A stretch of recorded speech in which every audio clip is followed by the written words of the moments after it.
You and I are about to watch the top Hunters Association agents step into a portal and freeze. Whole armies of S-rank monsters lay slaughtered, all wiped out by a single, naked man with godlike strength. He had been trapped in that hellscape for 300 years, fighting non-stop and growing unstoppably strong. When he finally escaped back into the modern world, even top-tier hunters looked like total toddlers next to him. But nobody knew his real story, one that actually began hundreds of years in the past. The moment he opened his eyes, he realized he was in a brand new world, one looking straight out of a fantasy book. It was pretty obvious that this place was centuries behind Earth in terms of technology, but it definitely had its charms. Plus, the home he woke up in was no rundown shack. It actually looked incredibly wealthy and fancy. For a guy who literally worked himself to death with zero family back on Earth, this was a massive upgrade. But the absolute best part was the gorgeous woman holding him his new mother. She was stunning, with a gaze so incredibly warm it could melt anyone's heart. If this was how his new life was kicking off, he figured finding romance wouldn't be a problem later. It honestly felt like his luck had finally turned around for the better. 3 years down the line, he finally escaped his cradle, wobbling over on tiny feet to peer out the window. And what he saw out there made his eyes light up with pure wonder. From his tiny perspective, the outer world seemed absolutely massive and magical. But right as he was soaking in the view, the family maid caught him red-handed, ending his brief adventure.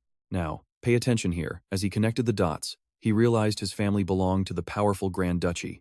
They were famous throughout the entire realm. It turned out this toddler was no ordinary child. He was literally the son of Grand Duke Draonia of the Lionheart Kingdom, meaning he was elite nobility. 8 years later, Leon stepped up his game, training in swordsmanship to chase his dream of becoming a royal knight.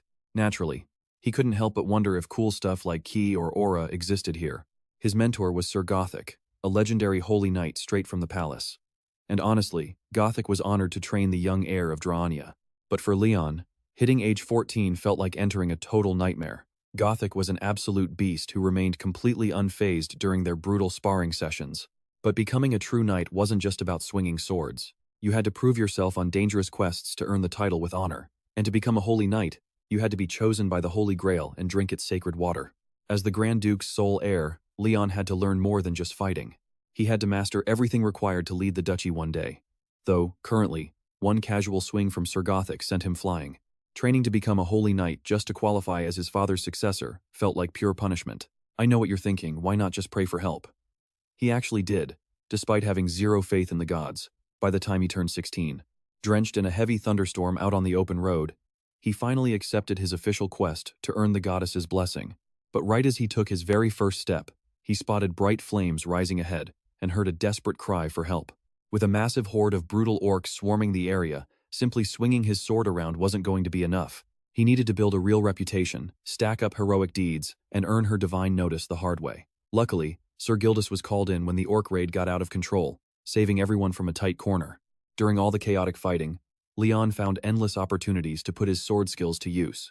He charged straight in anyway, screaming insults at the hideous beasts for daring to invade their sovereign territory. The kingdom clearly had no shortage of enemies, and the tension was ramping up incredibly fast. By the time Leon turned 20, he stood face to face with the goddess Ariana, a breathtaking, real-life deity. She officially assigned him a dangerous trial to test his true honor and faith, and without a single doubt, he accepted. After years of pushing his body to the absolute limit, Leon finally earned his holy knighthood. Following that, Leon went on an absolute rampage, slaughtering orcs and completely wiping out tribes of goblins. He crushed wicked cults, eventually earning the title of War Knight, allowing him to lead armies. He went on to slay over 700,000 orcs. But when he turned 35, their living saint and demigod, His Majesty Argon Lionheart, tragically fell fighting the archdemons summoned by the hostile empire. With the orcs gone, demons began terrorizing the lands, forcing humanity to rely on divine faith once more. Leon could only curse the foolish mages who caused this catastrophic mess. With the royal throne now completely vacant, a worthy holy knight had to step up to inherit the late king's legacy. That was when Ariana turned her divine gaze to Leon, who accepted the heavy mantle, promising to protect his kingdom at all costs. With that pledge, Leon received the legendary relic, the Lionheart, directly from the goddess and swore to guard the Holy Grail. That's how he became the legendary King of Lionheart. Trust me, you and I will see how he survives 3 brutal orc wars by age 80. Stick with me as our hero faces a twisted hunchback turned archdemon amidst imperial chaos. Now, the Empire's dark magic academies are reviving their twisted experiments. Leon blamed their ruin on accepting the northern cult and abandoning the gods, believing the fall began by granting rights to the unworthy. Furious, Leon called his knights to arms and prepared for absolute conquest. At age 96, a madman seeking immortality forced 3 million capital suicides just to summon the Lord of Chaos. Leon, wielding his holy blade still stained with fresh orc blood, marched his knights directly toward the corrupted empire. By year 121, the world stood on the brink, and Leon told Aaron to be proud of his glorious father. Leon rallied his troops, asking if they could hear the bastards who had stolen their brothers. Even in that bleak, hopeless wasteland, he planted seeds of courage, reminding them that true honor never dies. Yet, they still couldn't stop the darkness from swallowing the horizon. Watch closely as the goddess of the holy sword, spear, and grail stands with him. This is their final charge. That freezing winter, Leon's forces prepared for their last stand against billions of devils swarming the earth. Barbarian slaves were used as meat shields, and simple civilian soldiers armed with spears fell with honor beside the legendary, God-chosen knights of the holy temples. Leon slaughtered normal demons and archdemons alike, proving what it truly means to be a legendary holy knight. At age 256, he shattered the final gate, trapping the remaining demonic filth with no escape. By age 300, rumors spread of a radiant warrior who annihilated a terrifying archdemon with a single strike. When they demanded his name, Leon stepped forward like a brilliant sun, proudly declaring himself King Leon Dragonia, Lionheart, legendary knight and bearer of the Holy Temple's divine will. That marked the glorious return of the Night King, meeting humans right after purging every single demon from existence. Shortly after, a massive, mysterious gate materialized in Central Seoul, officially classified as an unidentified black class threat. Korea and the Global Hunter Associations begged top guilds to raid it, but everyone cowered out from the absolute danger. Desperate, the government ordered the Korean Hunter Association inside first, essentially signing their collective death warrants. Inside, Han Hari's very first sight was a completely naked man, and she just couldn't get it out of her head. Head manager Kim Jin-soo snapped her out of her daze with hot coffee, while she sighed that nobody believed her wild story. You and I both know black-ranked gates are suicide, but surviving that devil was a miracle, all thanks to him. Han Hari questioned Leon, suspecting he managed to survive the gate as a traveler from another world. As it turns out, other humans have actually returned from those gate realms before. Over the past 30 years, these gates always led to dying worlds or completely destroyed ruins. Occasionally, survivors return from these demon realms with godly strength, so the government does everything to scout and recruit them. Hari recognized Leon's unreal potential.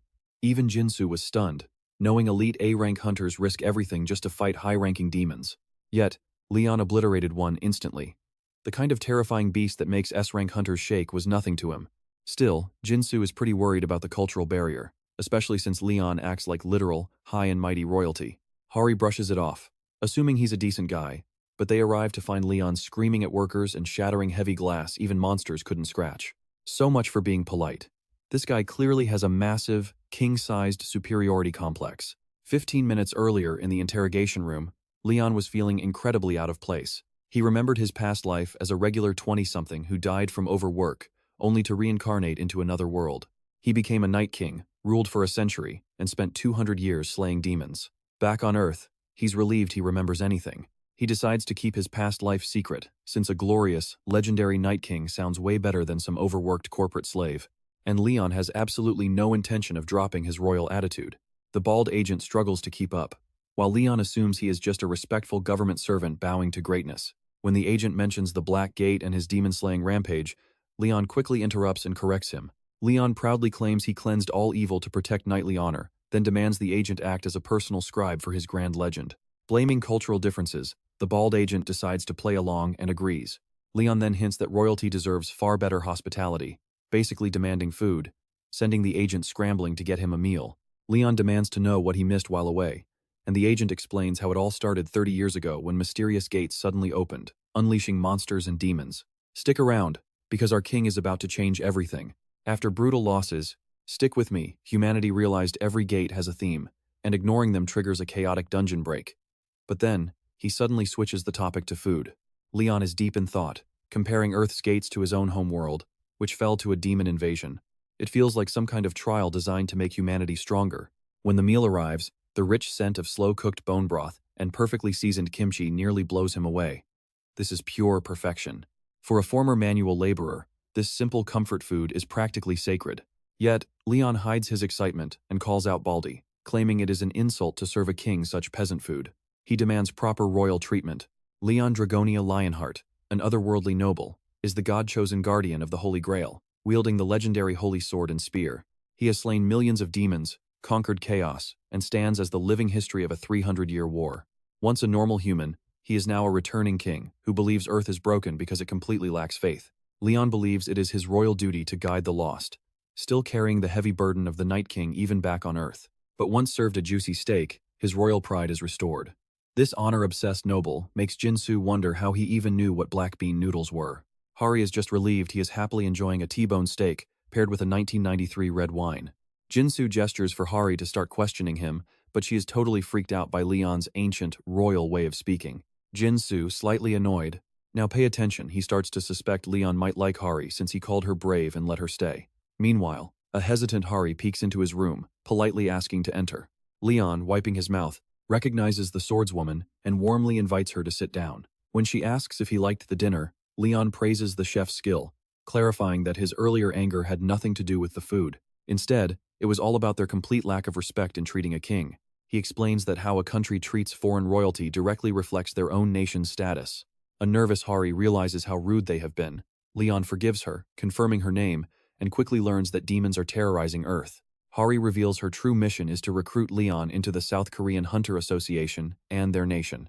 She formally asks if King Leon would consider joining their hunter association. Leon knows that 21st century intelligence warfare is all about scouting powerful survivors for their country, regardless of the promises made. He must fight if he remains here, but a king can never serve under another nation's military banner. So, Leon decides to form his own order of knights in this world. Hari nods, understanding his grand decision. She has no counter-arguments. Later, Jinsu tells her that it's a good thing watch closely here that Leon isn't easily swayed by rival guilds. Hari still cannot believe a government-backed association has to bend the knee to someone like him. Fired up, Hari criticizes the massive guilds for using their endless wealth and power to bribe powerful survivors. Just as Jinsu is about to drop details on the Phoenix Guild, the ground trembles. An emergency alert warns of a sudden dungeon break at the Hanum Plains. If a dungeon breaks near the granary, the demonic outbreak will completely devastate the country's food supply. Hari knows that S-rank hunter Lee Yongwan from the Phoenix Guild has the power to clear this orange-level gate. Jinsu is certain these greedy jerks are plotting something. Leon overhears their panic, realizing they are in deep trouble.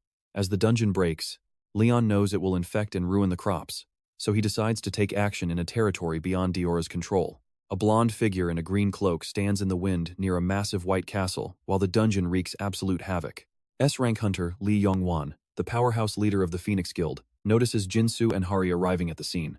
Jinsu is convinced this scumbag intentionally allowed the break, all because the government rejected his guild's request for massive tax exemptions. Even without it, the Phoenix Guild rakes in billions from gate materials like magic crystals. Yet, these greedy bastards are still trying to dodge paying 1 trillion won in taxes. Even though they are already filthy rich, their bottomless greed knows no limits. Jinsu never expected them to sink this incredibly low over a simple rejection. Hari confronts Yongwan, furiously reminding him that a full week has passed and the gate must be sealed immediately. Yongwan, with a smug, careless grin, acknowledges the danger but claims his team's injuries make an immediate raid impossible. He lazily promises to handle it tomorrow, with no guarantees. This completely infuriates Jinsu and Hari. Hari angrily questions his patriotism. "Trust me, you and I are about to see if they can save the Hanum Plains. You and I are diving into a world where Yongwan laughs in Hari's face, reminding her that in this cruel society, justice belongs only to the rich and powerful." But suddenly, a familiar voice calls this arrogant bully a complete jerk. Yongwan furiously snaps back, but Leon doesn't take it lightly, reminding this trash that a peasant should never speak to a king. This S-rank hunter is completely taken aback. After all, he is a top 20 powerhouse who commands one of the nation's top 10 guilds. He raises his fist to strike Leon, but freezes when Hari quickly warns him that this man is a legendary survivor. Instantly, Yongwan changes his attitude, bowing deeply. He nervously asks if Leon belongs to a mysterious gray guild, but Leon has zero interest in chatting with peasants, turning to Jinsu to demand a full summary of the active gate. Both Jinsu and Hari feel incredibly relieved. Getting straight to business, Hari explains that dungeon breaks always start with demonic energy, infecting the surrounding land, ruining all local crops. Since the Hanum Plains are the region's main food supply, this is a massive disaster. To save the area, they must clear the dungeon and purify the soil. Leon understands immediately and orders Hari to request backup. He plans to personally take control of the operation tomorrow, right when the rival team's time limit finally runs out. But before lifting a finger, Leon demands a formal royal decree from the country's king. He won't act without it. Hari tries to explain that things aren't that complicated, but Leon is a stubborn man of absolute principles and demands they message the king immediately. Now watch closely, because Yongwan is shaking like he just saw a literal ghost. The guildmaster realizes Leon is going to be a massive headache. Once the president approves the request, Hari confirms that everything is ready. She wonders if these weird straw dolls are necessary, but Leon explains that purification requires an ancient sacred ritual. He specifically requested two exact things: the handcrafted dolls and the local mothers who actually made them. As they gather, Leon commands everyone's attention and asks them to present their work, launching an unexpected doll-making contest. Leon acts as a brutal judge, rejecting almost everyone and even roasting Hari. He cannot believe mothers could craft such ugly, terrible creations. Finally, he praises an elderly woman in her late 80s who raised 12 children, calling her a true national hero. Instead of giving medals or treasures, he humbly requests her royal forgiveness, making the sweet old lady blush instantly. Later, Leon carries the blessed doll straight to the plains, where the preparation is finished. Let's pause here, because as he offers the doll, Yongwan's suspicious gang is watching closely from the sidelines. Suddenly, divine water fills a sacred chalice as a vibrant crimson glow lights up the sky. The straw doll stands up, bursting with holy power. Then Mother Earth herself, Dira, the divine goddess of life and harvest, descends directly into the doll and greets them, officially bringing true divine presence back to this world. Leon greets Dara with deep reverence, and she immediately senses the dark corruption of this place. He agrees, explaining that countless evil beasts have overrun their world, yet no true gods protect it, simply because of the utter failure of unworthy humans. Dira calmly points out that greed and ignorance are not sins, but merely basic human nature. When questioned, Leon admits swordmasters are common, but believes a true absolute ruler possesses a naturally divine spirit. He vows to guide these ignorant mortals with absolute justice until a glorious new pantheon is born. When she offers a divine blessing, Leon asks Dara, the green-cloaked earth goddess, to purify this dead soil. Joyfully, she showers the land with her holy essence, decreeing that anyone who walks here will follow Leon. As a sacred drop purifies the ground, Leon commands the crowd to witness a world blessed by gods. To him, the true meaning of life is growth and prosperity. He proudly declares that this booming life and rich harvest are the ultimate signs of a sacred, divine covenant. But Yongwan completely ruins the magical moment by claiming these rapidly grown crops are highly poisonous. This insult deeply angers our king, who is definitely not going to tolerate such foolish ignorance again. Leon coldly warns him to watch his dirty mouth. But Yongwan refuses to back down, desperately demanding proof to expose Leon as a total fraud. He calls forward a professional appraiser to inspect the crops, but the man immediately freezes in utter disbelief. The rice is actually a holy crop, blessed by Dara herself, capable of curing Tier 3 illnesses with a few meals. Even deadly cancers would be cured instantly. The entire crowd is left completely speechless. Jinsu immediately runs to grab a cooking pot from the village chief because this miracle food is gold. And that's where we leave it, as a system window pops up, offering him 8 hours of recovery every single minute. Alright, you and I are starting with our main character losing his mind because this bottle is worth 3 million won. Then, out of nowhere, Hari barges in boasting about eating a bug. Jinsu is ready to throw up, but she reveals that nasty bug actually gave her a buff, leaving him completely stunned. If divine energy has spread everywhere, every single living creature might carry buffs now. That completely triggers Jinsu, and he orders a massive sweep to collect as many bugs as possible, so they can raid fully buffed, which gets the Hunter Association raid team incredibly hyped. As Dara prepares to leave, Leon thanks her for the divine love she blessed them with. Her final advice to him is simple: stay well fed. When Hari asks about it, Leon tells the non-believers that a meaningful life is built on divine power. Then, once the soldiers finish eating, he shifts everyone's focus right back to the gate. Meanwhile, Yongwan is absolutely fuming, furious that some random survivor is ruining all his plans. He wishes Leon had just died so the government would be forced to approve his requests. But then, a sinister idea hits him. He tells his lackey to relax, pointing out that the gate is already partially cleared anyway. With only one A-rank hunter, Hari, on the team, he assumes Leon is just a lucky support guy with zero combat skills. In Yongwan's mind, there is absolutely no way they can defeat the boss inside with basic attacks. Now, watch closely as Leon leads his earthly troops inside. He quickly notes that these gates only close once the final boss is dead or the quest is cleared. He actually loves this setup. But what Hari forgot to mention is how these dungeons usually gang up on intruders. They stumble upon a charred skeleton, a clear warning from someone who failed before them as monsters start surrounding them. When asked, Hari explains that killing normal monsters usually thins out their ranks, but with undead like skeletons, zombies, or demons, They will just keep resurrecting unless the final boss is destroyed. Leon realizes their only escape is defeating that boss, while Hari suspects a powerful necromancer is pulling the strings here.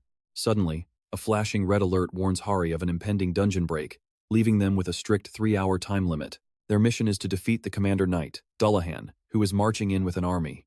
The lackeys shiver, and Jinsu curses Yongwan for setting them up to fail. As waves of skeletal soldiers advance, Jinsu immediately orders all combat duties to be handed over to the highest ranks. Mashik quickly reports 30 archers and 2 mages in the back, so Jinsu assigns snipers to long-range and shielders to hold the front line. The brutal battle erupts into a chaotic clash of steel as they clash with the relentless undead army. Jinsu is surprised by their power, realizing orange gates are built totally different, but it is still manageable for a B- rank like him. Suddenly, he spots 2 skeleton mages casting advanced spells. Jinsu rushes to draw their attention, but the creepy mages release their devastating blast. Luckily, Jinsu survives without a scratch, thanks to his incredibly expensive armor. Just as the smoke finally clears, the boss, Dullahan, makes a terrifying entrance on horseback, catching Jinsu off guard. With a single blow, Jinsu gets slammed straight into the wall. I know what you're thinking, time to call for backup? Hari's lackey thinks so too, while Jinsu watches Dullahan's massive greatsword pick up terrifying speed. Realizing just how bad things are, Hari begs the King of Lionheart for help, the legend who once slew a great demon. But Leon believes this tiny skirmish is completely beneath his royal status. Instead, he demands that Hari earn her honor, calling it pathetic to ask him to fight a pile of bones or expect some goddess to save her. That definitely rubs her the wrong way, and with time quickly running out, Hari notices that Leon is actually just fascinated by Dullahan's combat style. Without hesitation, Hari grips her sword and goes all out to slay the boss herself. Meanwhile, she orders the rest of her team to back up Jinsu and the others. She lunges forward, leaping at the boss for a killing blow, but Dullahan casually blocks her strike. Hari is determined to separate Dullahan from his undead army at all costs. Suddenly, Dullahan tosses his disembodied head to blindside Hari, throwing her off guard and smashing her back. Still, she successfully forces the boss away from his troops. With him isolated, Hari unleashes her raw magical power, declaring her ultimate strength is far too much for him to handle. She blasts the boss with intense flames and readies herself for the final strike, confident this will finish him. But Dullahan blocks her strike using the flat side of his giant blade. Now, Hari is wide open to a lethal counterslash from his massive greatsword. Right then, Leon, thoroughly impressed by Dullahan's swordplay, starts clapping for his incredible one-handed combat technique. He is convinced this monster was once a noble knight, and even apologizes for mistaking him for a brainless undead skeleton. With that, Leon challenges him to a formal duel between knights. This crazy declaration halts the entire battlefield, and shockingly, Dullahan actually accepts. Let's watch this duel unfold. Alright, you and I are about to watch the ultimate showdown. Dullahan dismounts, and Leon receives him like a true knight of honor, demanding a real dual sword duel instead of holding back. The silent Dullahan offers no response. Leon casually draws his blade as Hari warns him that this monster only dies by decapitation. He just brushes her off completely, leaving Hari totally lost on how he plans to win without taking off the beast's head. A man of pure principle, Leon declares that knightly honor will decide this duel. Stepping onto the battlefield, he proudly proclaims himself the first knight of the goddess of light and justice, Archduke of Draonia and Lionheart King, officially sanctioning the duel. Dullahan skips the talk and lunges straight for him. Without even breaking a sweat, Leon blocks the heavy attack one-handed. Sending Dullahan totally off balance, Leon casually throws him aside with a single counterstrike. The monster tries a swift point-blank strike, but Leon easily reads his footwork and counters, leaving everyone speechless. Now pay attention here. Hari is totally amazed, while Jinsu asks if she even caught what just happened. Leon shifted the weight by locking guards at the exact moment of impact, executing an insane crosscut nobody else would dare. It has been absolute ages since Dullahan last faced a true knight in battle. Even if this challenge is just a clever trick to limit the ongoing chaos, he deeply admires Leon's flawless posture and the undeniable aura of a battle-hardened legend. Leon braces to absorb the next incoming strike, easily parrying and throwing Dullahan back for the third time. He calmly asks if the beast wishes to continue, while Dullahan looks at him and sees the pinnacle of chivalry. Deep down, he refuses to taint this duel by using dark necromancy. His only desire is to face this legendary man as a true knight, with zero shortcuts. Over the centuries, Dullahan had completely forgotten what it felt like to fight with the honor he once held in life. On the 10th strike, Dullahan's sword goes flying, and Leon calmly praises the perfect precision of his moves. He asks if Dullahan remembers his human past, leaving the ancient knight thrilled by memories of his once glorious days. After spending centuries fighting without pride, Ending his cursed existence like this feels absolutely perfect. Leon smiles, proud that this fallen warrior found his dignity again. As Dullahan kneels, our king softly prays for his soul to find eternal rest in the goddess's light, hoping they will meet again one day in the grand banquet hall of the gods. As Dullahan fades, his human face looks completely at peace. Meanwhile, Jinsu is shocked that Leon actually ended this entire raid with a fair duel. Can you believe this? Everyone, including Hari, is completely shook by the divine power purifying the undead. Hari knows Leon could have ended this in a second, but he explains that would have killed him as a mere monster. Instead, he let him die a true knight. Because true honor comes from our choices and our actions. With the battle over, Leon goes to grab his loot, finding only Dullahan's greatsword and worn cape. Jinsu nearly passes out when Leon casually smashes the rare crystal loot, but our king just calls it a useless tool of chaos. The Hanum gate is officially cleared. Hari looks like a walking zombie with massive eye bags on Leon's 4th day on Earth. So much drama has happened, and Hari is totally exhausted. First up was the tax issue, where Leon flat out refused to hand over a single coin of his loot. Claiming his royal status, he finds counting petty coins completely beneath his dignity. But through all the chaos, Hari spots a massive surge in his followers. With Leon's holy power blessing the land, the new believers ask about the tithe, only for him to demand 90% of their harvest. That hits them like an absolute truck, especially since living costs and taxes are already completely insane. But Leon just shrugs, claiming true believers shouldn't worry about hunger. He promises his guild will cover all their food, welfare, and living expenses. That's when Hari drops the ultimate bombshell, showing that Leon's blessed rice has an astronomical value. 80 kilos go for roughly 1,500,000,000. Instantly, everyone does the math and realizes they are saving a fortune, even with a 90% tax. Just like that, their loyalty is locked in. But Hari soon discovers that Leon's living setup is a total disaster. The man completely loses his mind over having zero art in his room, instantly demanding a royal bed, servants on constant call, and expensive masterpieces to admire 24/7. Holding back tears, Hari spent the entire night calling 5-star hotels until 2 a.m. just to rent a decent suite. At her absolute limit, she begged him to just go to sleep. Eventually, they compromised on hanging a single painting and getting a nice ceramic vase. And that's where we leave things. Trust me, you won't want to miss how this hilarious pairing unfolds, especially with Leon forcing her to eat breakfast too. Alright, you and I are jumping in as she thinks they are sharing a sandwich, but nope, Leon quickly shuts her down, reminding her that kings and commoners never dine together. So much for that hope. Hari explains that the Hunter Association will handle his resettlement aid and make sure Leon lives comfortably. Leon likes the plan and tells her to take charge. He trusts Hari with the loot, but keeps his cape. They arrive at a prime spot near the Hunter Association, complete with its own private helipad. Suddenly, a random stranger greets Assistant Manager Han Hari, even though this entire operation was supposed to be classified. The man introduces himself as Park Jong-chan, the director of Dujong Food of the Future. Hari is shocked that Dujong Group, one of the nation's top 3 chaebols, was waiting for them. Jong-chan instantly recognizes Leon as the survivor, confirming Hari's fears. He casually offers a handshake, but Leon takes it as pure disrespect. Hari gets Leon settled into his new home, promising the Hunter Association will cover his rent for a year. But here is the part you and I need to watch carefully. She's stressing over how Leon's identity leaked. Survivor information is always kept completely quiet. Luckily, Leon totally ignored Director Jong-chan, playing right into Hari's hands. Still, she cannot understand why a corporate executive is so obsessed with Leon. Leon knows it is all about raw profit for vultures like him, especially with their valuable rice fields in the Hanum Plains. Turns out, the intelligence team completely failed. A streamer caught everything on camera. Though the government ordered it deleted, Farmer Mr. Park re-uploaded the exact clip of Leon pulling off his insane miracle. Meanwhile, Jong-chan demands his scientists verify the rice hype. He needs to know if the incredible effects on rats actually carry over to humans. His assistant reports they contacted the farm owner, and get this after eating the magical crop. Even a dying dog made a full recovery. Chronic diseases, acute illnesses, big or small, everything was cured, and the whole village suddenly became healthy.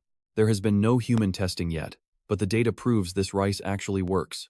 Jong-chan could have owned it all, if not for that wannabe survivor, Leon. He cannot believe some arrogant punk dared to call the director of Duyong Group a mere merchant. His secretary confirms the potential of this crop is off the charts, so they must secure it. Even if Leon looks down on him, Jong-chan is not backing down.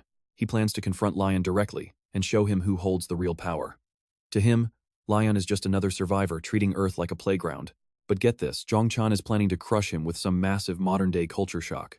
When Leon Dragonia returned to Earth, he had 3 major goals. First, to spread real holy faith. Despite countless churches and believers, Earth lacks any genuine divine presence. With people falling ill and the lands decaying, Leon believes a true deity must step in to save this world, but that requires genuine believers. Second, he wants to establish the Knights Templar. Earth has 0 warriors blessed with divine strength, and as guardian of the Holy Grail and the Lion-Hearted King, Leon acts as their living demigod, while his Templars will become holy crusaders, strikes of terror into all evil. Lastly, he aims to restore divine power and lead his Templars to purge the growing darkness consuming Earth. He knows that spreading the faith while balancing the pantheon is the ultimate path to building his sacred order. Leon admits that raising an army of Templars on modern Earth is tough, but it is his sacred duty to make it happen. Just then, Hari reveals that someone wants an official meeting, and Leon respects that they followed proper royal protocol to request an audience. Zhongchan finally meets Leon Dragonia, putting on a polite front while secretly plotting to lock down this deal by any means. This time, he arrives with a high-end gift, confident that Leon has never seen luxury gear of this caliber before. His men present a sleek silver case. Zhongchan is certain Leon will be blown away and beg to sign with his company. But to his horror, Leon accepts the tribute without even looking at it, treating it like he is doing Zhongchan a massive favor. A baffled Zhongchan asks why he won't even inspect it, but Leon just ignores him and orders Hari to handle the chest. The moment she touches the container, it springs open, showcasing one of Du Yang Group's most legendary, elite-tier weapons. Zhongchan tells Leon to pick anything that catches his eye, and Hari instantly recognizes the masterpiece gear forged by their top smith. Zhongchan boasts they are absolute masterpieces. Since Leon deals with hunters now, these might actually come in handy. Hari cannot believe Zhongchan is giving away priceless, unique rank weapons that money literally cannot buy. But trust me, you and I will love this. Leon calls them useless junk. Alright, you and I are about to watch Zhongchan get rattled, leaving even Hari totally speechless. Leon explains that a real blade needs to be bathed in starlight or blessed by gods, mockingly asking if their weapons are only meant for gutting monsters. At this point, Zhongchan is genuinely wondering if this crazy guy expects him to sunbathe his swords and pray to them. Instead, Leon calls him faithless, mocking how posers like him love to show off their useless, shiny junk. Zhongchan figures he can tolerate the insult, knowing deep down those collector blades are really only good for slicing up chicken or beef. But right then, Leon summons his very own sword, straight out of a glowing portal like a total magician.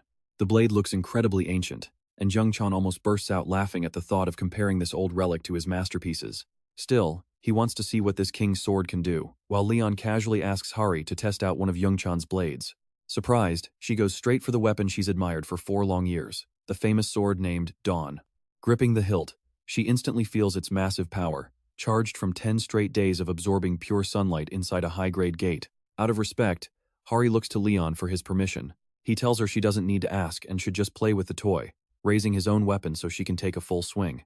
She puts all her strength into the strike, completely shattering the supposed top-tier weapon from the Dojang group. Now watch closely, because this spectacular break leaves the crowd in shock, while Leon calls it trash, worse than expected.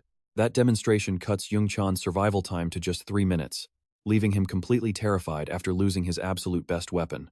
Feeling the pressure, Zhongchan confesses he wants the patent for the miracle rice and offers a massive 180 billion won, though he knows this cancer-curing crop is worth far more. Even so, he is convinced this crazy, out-of-touch knight doesn't even comprehend how much money that actually is. Leon asks if he is trying to buy divine grace with cash, and Zhongchan, thinking he has won, eagerly offers a contract giving Dojang Group full control. But that completely crosses the line. Leon snaps, unleashing a terrifying kingly aura as he glares at the greedy merchant who dared to put a price tag on divine blessings. The king's immense rage fills the room, freezing the entire crew in absolute terror while Zhongchan breaks out in a cold sweat, realizing he's near death. Leon coldly declares that this fool has just confessed to his sins. Terrified, Zhongchan breaks down completely, dropping to his knees while sobbing that he doesn't even understand what he did wrong. I know what you're thinking, but this sacred crop is actually a divine gift from Goddess Demera, meant only for hard-working farmers, and money can never buy it. It requires gratitude and true faith, leaving Leon to ask why this greedy man demands divine blessings when he doesn't even believe in the goddess. With Zhongchan's pride thoroughly crushed, Hari finally steps in to intervene, reminding Leon that despite the man's terrible attitude, he is still an incredibly important figure, not that the king cares. Instead, he just asks if she completed his task, prompting Hari to confirm before wondering if the king will also take the rank test to make things easier. Leon is totally appalled that she expects a king to take some basic exam. He explains that his only goal here is to recruit and test true warriors, leaving poor Hari holding back frustrated tears. Sometime later, The hard-stuck D-rank hunter Daesung notices team leader Dohan showing up for this year's test. Dohan asks if he thinks he will finally rank up, and Daesung promises to give it his all before Dohan suggests they party up together. Feeling heavy-hearted, Daesung knows that even the least talented hunters have already moved on to grinding C-rank dungeons. He has been stuck at D-rank for over 10 years, yet Dohan deeply admires his work ethic, calling him a natural-born mining ace. That option is tempting, but Daesung is not ready to quit yet because his dungeon money helps pay off heavy family debts. Just then, they spot Leon strutting around like some royal straight out of a fantasy novel, despite looking completely penniless. Dohan steps up to initiate a friendly conversation, but Leon instantly snaps at him to shut up, leaving Dohan so stunned that he blames his own awkward Korean while Daesung nervously plays along. When Leon glances at Daesung, the sheer intensity instantly rattles him to his core. Just standing near this king crushes him with a heavy, absolutely suffocating layer of pressure. Daesung is called into room 2 for his evaluation, while Leon, completely bored by these low-ranking rookies, waits for a real warrior. His number 77 is finally called for room 9, and the second he steps inside, Leon demands they address him as Your Majesty, setting the tone. The staff asks him to place his palm on a scanner, hoping it will measure his true powers. And that's where we leave it, with Leon raging at a machine, because only gods or true knights can ever judge his stats. Alright, stick with me, as Leon tells the confused staff he is just scouting for capable soldiers. But these rookies just are not cutting it, so he decides to watch the upcoming gate test out of pure curiosity. Daesung knows it is a rare chance to see real talent, since cleared gates are usually sealed, not tested. Remembering how it went last year, Daesung knows he must deliver a top-tier performance to stand out. Meanwhile, Jinmi and Taehoon are acting totally casual, looking like clueless rookies who have no idea what they are in for. Alongside Daesung, there is also an old man who looks around 60, just wandering around like he is taking a casual walk in the park, surrounded by C-rank and D-rank hunters. Daesung then spots that foreign laborer from the lobby, who looks way too young to be anything but a rookie. Stuck with a squad of total beginners, Daesung starts worrying if this raid will go smoothly at all. To kick things off, Daesung introduces himself as a damage dealer, boasting about his 10th year as a warrior hunter. Right after him is Shin Taehun, a spear and shield user who awakened earlier this year. His sister, Shin Na-yeon, stands right beside him, wielding sharp daggers while training with a bow. Daesung is completely shocked that these rookies have not even picked their main weapons yet, despite training at centers for 3 whole months. Then there is the old man, Gang, who is in his 5th year wielding heavy gauntlets, having awakened late with 0 combat experience and a weapon that cannot cover for his age. It is a weak lineup. Let's watch closely, as Daesung asks the foreign worker if he speaks Korean. Leon flatly refuses to fight, claiming he would never use a sword forged for slaying dragons just to butcher mere chickens. Daesung is completely dumbfounded to hear this arrogant foreigner speaking absolutely flawless Korean. Their test is to hunt 50 kobolds, but there is a chance a dangerous null might spawn. The judges promise to intervene if things get ugly, but otherwise, everyone must fight hard. Daesung is deeply stressed, especially since Leon showed up completely unarmed. When Na-yeon kindly offered him her bow and arrows earlier, the self-proclaimed king took it as a massive insult.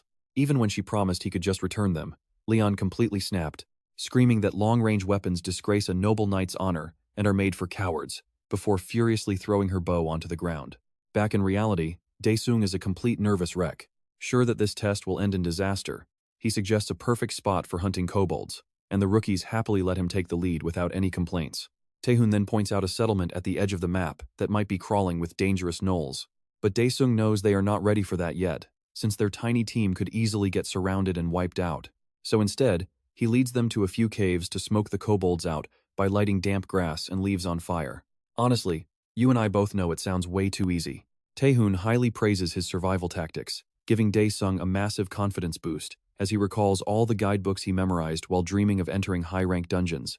But in reality, this is his very first real raid, and he must succeed because remaining a D-rank hunter is not an option anymore. Suddenly, Daesung notices Taehoon shaking with fear as a couple of sneaky kobolds creep right toward the cave entrance. Reacting instantly, Daesung steps forward and commands Taehoon to raise and block with his shield.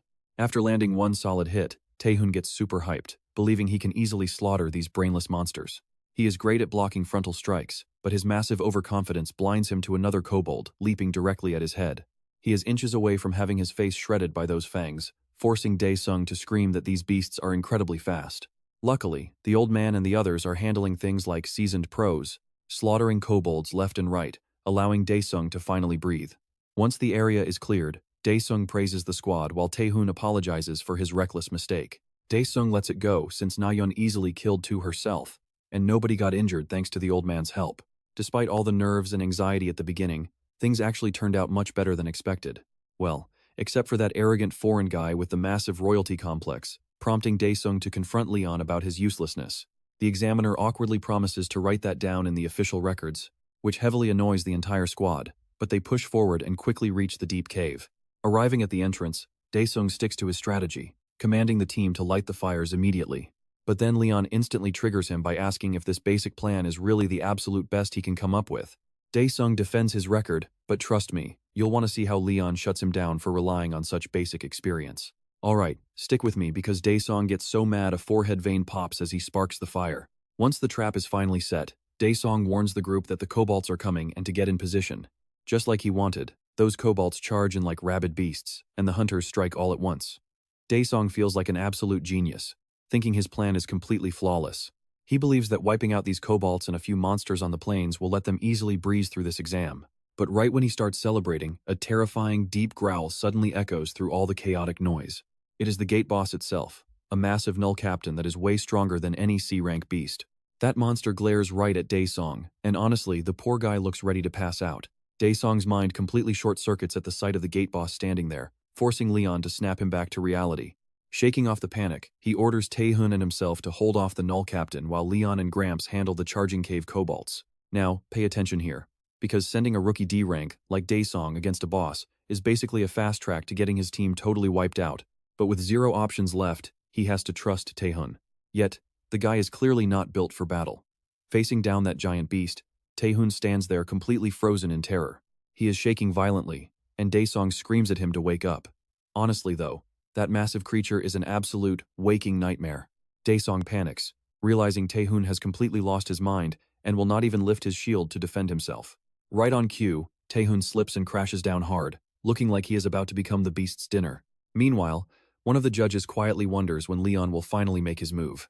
Wasting zero time, Daesung snatches the heavy shield and charges the boss, screaming at Taehun to get back. Right as the monster swings to crush Taehun, Daesung blocks it with every ounce of his power. The heavy impact rattles his bones, making the furious beast look even angrier. With a second strike flying in fast, Daesung does not know if he can survive, or if this is the end. He is sure they had a decent chance before Taehun messed up. Now, death is staring him right in the face. But suddenly, Leon casually steps in like an uninvited guest. You and I saw that coming, right? He catches the blade with 2 fingers, telling Daesung to try again since that first block was good. Daesung is left speechless, frozen solid by the sight of this weird guy stopping a high-level beast barehanded. Leon calmly tells him to pick up his shield and fight the boss again. He even asks why Daesung cannot win if he managed to block the attack the first time. Daesung is totally thrown off by this madness.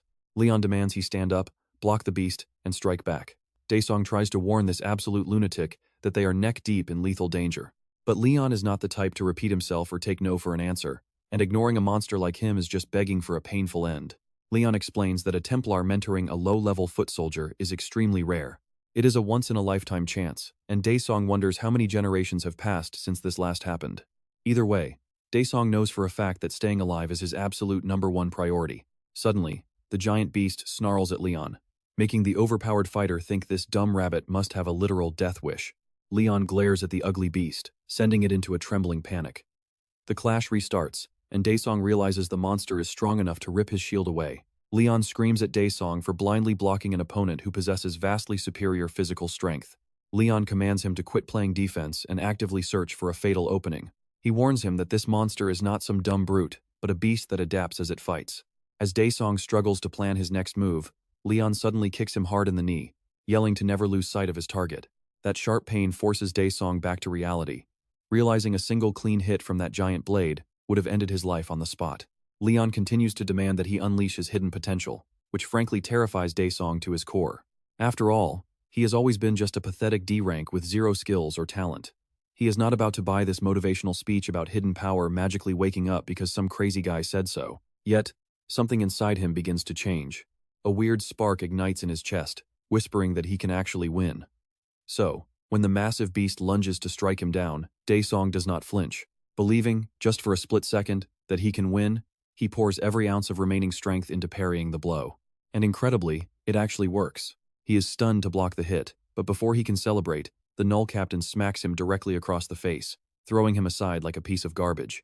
Leon sighs, asking why Daesong is still stuck at D rank. Trust me, you and I are going to want to see how this wraps up. Alright, you and I are about to watch Leon drop a massive truth bomb, saying he never believed this guy was a simple mercenary. Meanwhile, the mysterious man in the hat finally reveals his identity by removing his mask. Turns out, he is actually Oh Kang-yuk, the president of the Korean Hunter Association. He admits it all felt pretty pointless in the end. Kang-yuk asks Leon if he found what he was looking for inside, and Leon says he has his eyes on at least one potential soldier. Kang-yuk seems a bit uneasy, wondering if Leon plans to hunt overseas, especially after watching him casually obliterate a C-rank dungeon boss like it was nothing. But Leon quickly corrects him, claiming that pathetic creature was not even worth calling a toy. Then Kang-yuk changes the subject, offering his full support if Leon ever decides to establish his own guild. He notes that if Leon wants to build from scratch, getting famous is the fastest route. In this day and age, there are very few shortcuts to earning a legendary reputation. That is when Kang-yuk mentions a dangerous red gate that opened in Cheongju after a raid failed miserably. Now pay attention, because inside that untouched gate lies an incredibly powerful artifact called the Jewel of Wisdom. But to reach it, hunters must defeat the monstrous boss guarding the red gate, the deadly Jag Spinner. Over at the Cheongju Sports Complex gate, the KPP Guild first team begins their raid. Soo-hyun and his crew stumble upon a futuristic civilization that looks far more advanced than Earth. One of the female hunters thinks the entire place looks incredibly cool. With all the talk of fantasy and alternate dimensions, Guildmaster Soo-hyun figures a futuristic world is not that hard to believe in. One of his men even mentions that the whole area feels like something straight out of cyberpunk. Soo-hyun decides they need to review their strategy, starting with how they will organize the raiding party. Ho-yel is confident their lineup is solid enough to handle any powerful enemies they might run into. After scouting the area, Soo-hyun points to a nearby building for their base camp, offering a perfect high vantage point for surveillance. Ho-yel confirms his senses show nothing suspicious yet. As for the Jag Spinner, Soo-hyun notes that the boss should be here, but there is no trace of him. It is hard to believe that an entire metropolis this massive does not have a single monster roaming around. But in a way, Soo-hyun thinks it is a blessing they do not have a terrifying monster army breathing down their necks. Soon after, Soo-hyun calls out the KPP crew for failing to gather enough solid intel on the Jag Spinner. He orders them to stay alert for anything out of the ordinary while they select a smaller group to scout ahead. But watch closely, a beam of energy shoots out of nowhere and completely vaporizes Soo-hyun's head in an instant. Ho-yel freezes in absolute shock, forced to watch Han Soo-hyun die in the most graphic and brutal way. The rest of the hunters are paralyzed with fear, watching their leader's head shatter like cheap glass. The lethal ambush sends everyone scrambling for cover to avoid getting vaporized, as burning arrows suddenly rain down from above, setting the entire floor ablaze. Everyone runs like hell. Ho-yel realizes that if an A-rank tank like Han Soo-hyun got one-shotted, they are dealing with an entity far beyond their league. This whole place is a total death trap. One hunter spots movement at 3 o'clock, but the thick dust and sand completely block her vision. Ho-yel, the vice leader of KPP, steps up and orders a full retreat before the building collapses on top of them. As for Soo-hyun's body, Ho-yel says they must leave it behind and regroup, because this entire dungeon feels deeply cursed. Ho-yel tells Hairi to clear the exit route, and she steps forward with confidence, claiming she does not sense any danger, so it is safe. But suddenly she freezes, feeling a strange sensation in her throat, right before walking straight into an invisible web of razor-sharp wires. Ho-yel and the survivors watch in absolute horror as Hairi is shredded to pieces, with no idea when those deadly wires were even installed. Wasting no time, he screams at his surviving crew to slash through the trap and escape immediately. Ho-yel tells them to infuse their weapons with mana to slice the cords. Internally, he is panicking, wondering how many unseen enemies have been stalking them. While the remaining hunters frantically clear the path, a machine locks onto them with its scanner, ready to fire. A single blast wipes out Ho-yel's squad, leaving him broken as he desperately screams for the coward to face him. That is when the mechanical beast finally lands right before him, and the horrific truth clicks. This thing is the Jag Spinner.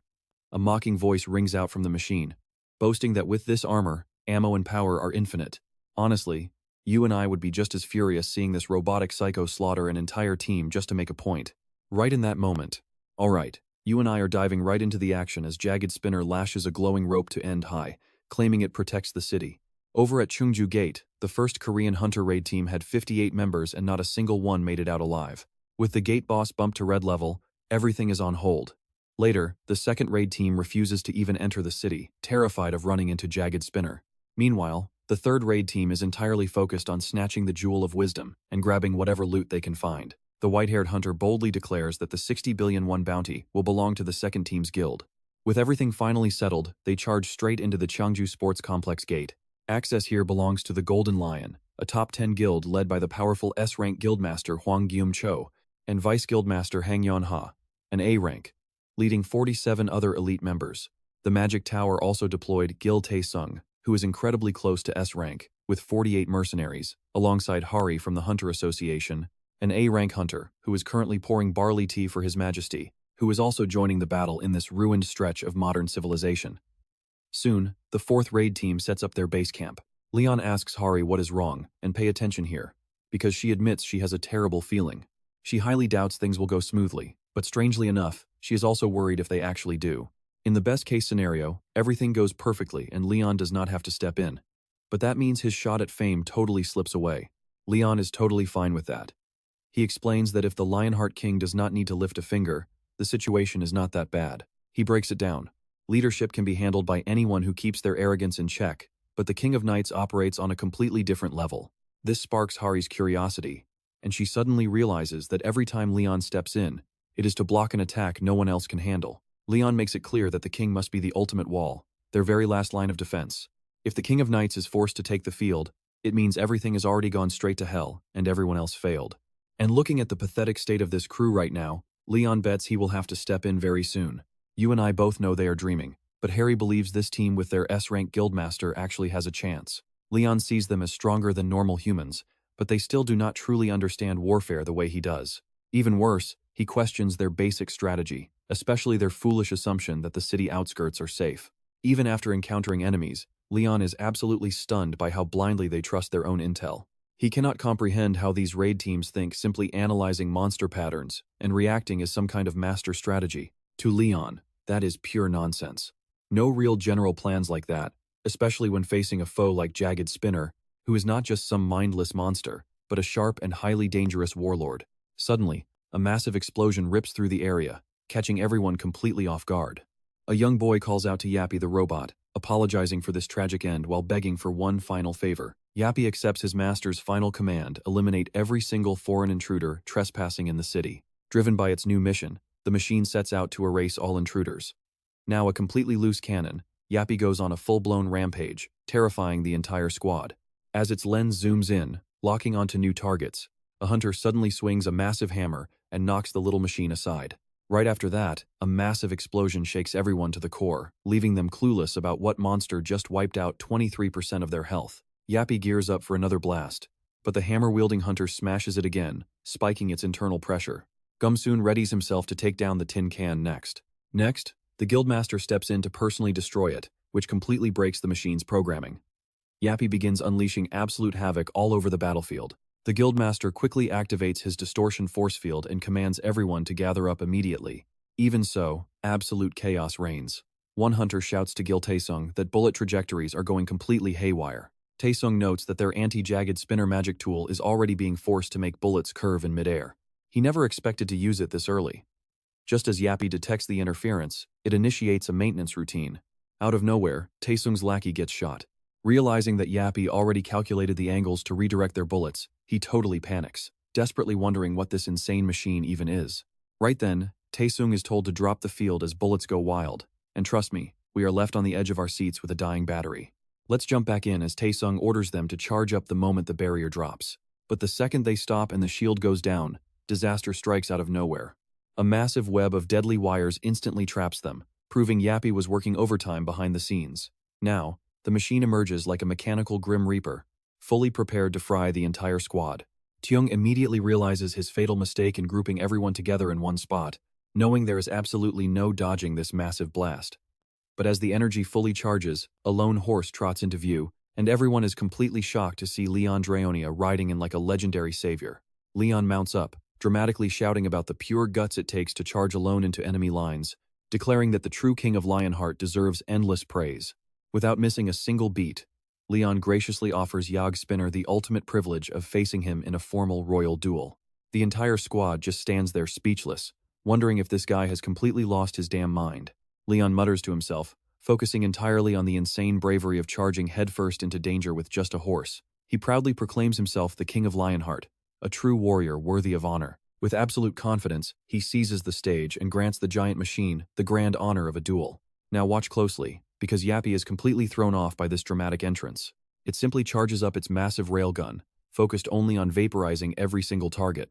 Suddenly, Leon bursts forward like a blazing sun, riding straight into the battlefield. As Yappy fires its main weapon, Leon charges with absolute knightly fury, completely ignoring the deadly long-range laser attacks. Moving at blinding speed with his glowing spear, both fighters clash in a massive explosion, sending heavy debris flying as Yappy takes a direct, devastating strike. Right then, Yagspinner's advanced combat AI completely breaks down.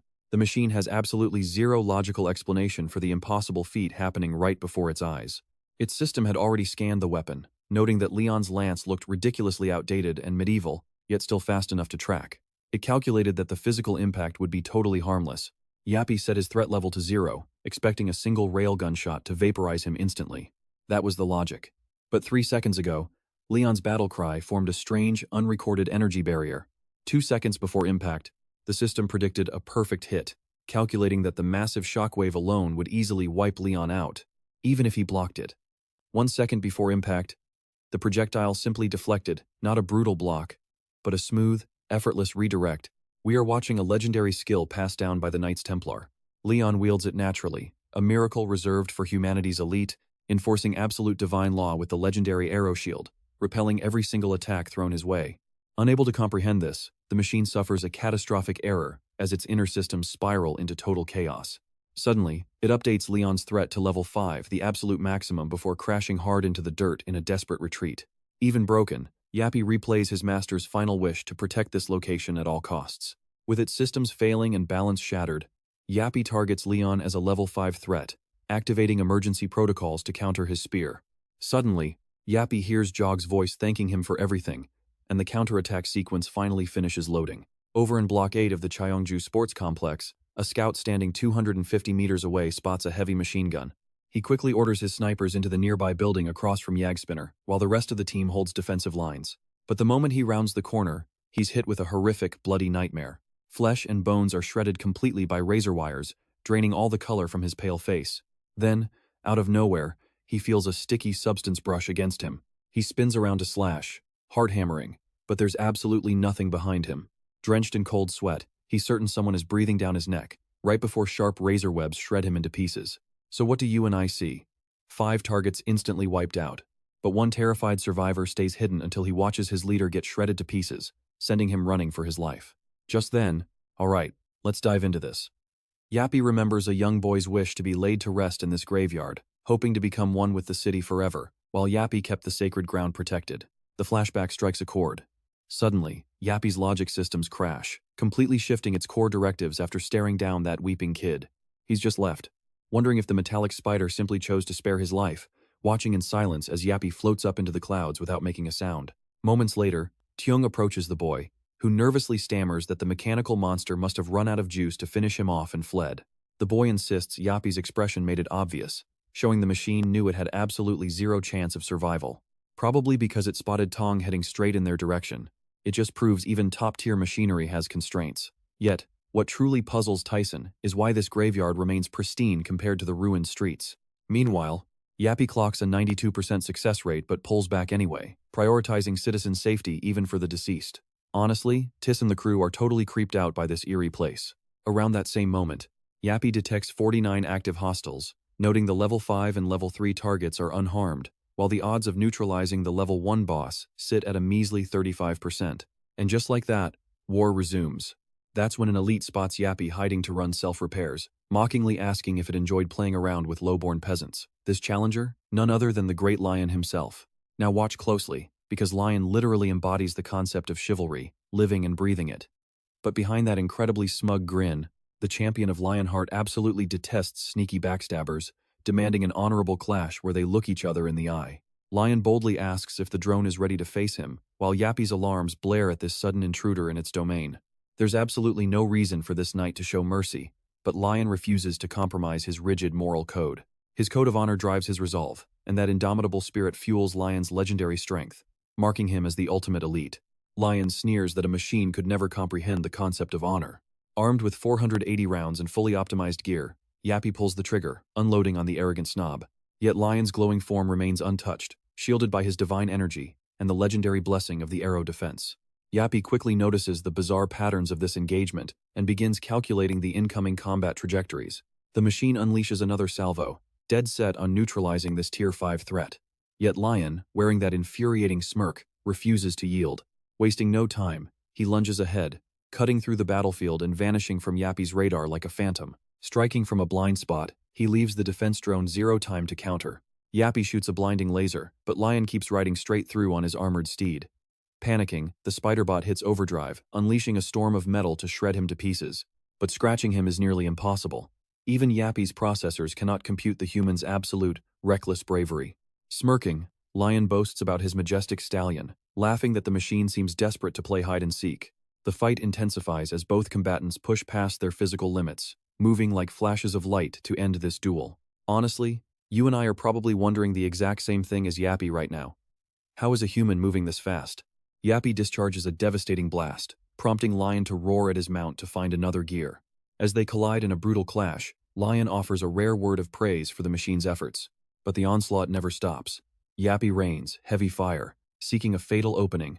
But this seasoned knight easily maneuvers through. A massive detonation rocks the arena, and he exploits the smoke to vault skyward with his beast. Vaulting high into the air, Lion drops directly on top of Yappy, fully prepared to take the impact. With absolutely zero plans to dodge, he charges down and lets gravity do the work. Screaming a war cry for the glory of the lion hearts, the Golden Sun Lion unleashes his decisive blow, shattering Yappy into pieces. Amidst the system failure, the robot recalls the boy's final order to keep the sealed seal locked.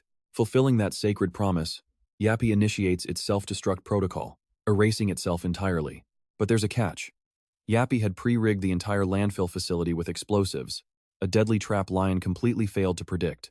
Suddenly, an apocalyptic explosion detonates at the very center. When JS-10, 253 reboots, it finds itself inside a shipping crate, smelling heavily of motor oil. A human orders Yag Spinner to fulfill its programming and save the town. Instantly, Yappy watches a cosmic beast turn that man to dust. Without a single hesitation, Yappy retaliated, firing a heavy barrage of lead, dumping its entire arsenal into the monster. And that's where we leave it, with a hero realizing its true purpose is protecting this city. Alright. You and I are about to witness how the heroic Yagged Spinners crushed their enemies and became the ultimate guardians of the city. These were the legendary unmanned tanks that saved everyone when all hope seemed completely lost. Their victory was exactly what was needed to restore faith to the hopeless citizens, transforming these Yagged Spinners into the legendary Knights of Steel. Yet, they had to be rebuilt and remodeled over and over, just to keep fighting under their commander's endless orders. And they did exactly that. They protected the city until nothing remained. That was when the boy gave Yappy his very last mission, an ultimate quest to protect this place at all costs, ensuring nothing could ever escape. The very last battle machine was charged with a final task: keep everyone away from that creepy artifact. Yappy, the lone survivor, spent ages preparing, fighting, and repairing, until he finally brought it all to a close. Now pay attention, because Leon finally tracks down the machine and uncovers what it was protecting. It's the legendary Jewel of Wisdom, and Leon knows this dangerous object should have never existed in the first place. Suddenly, sensing a presence behind him, he turns and asks Yappy just how long he has been standing guard here alone. For the very first time, Leon honors this ancient machine as a true knight of loyalty, an honorable hero to whom every living soul across the world owes a massive debt of gratitude. Declaring the Yagged Spinner's quest finally complete, Leon smashes the Jewel of Wisdom to pieces, hoping the loyal machine can finally rest in peace. The final words echoing in Yappy's systems are a quiet thank you from that boy.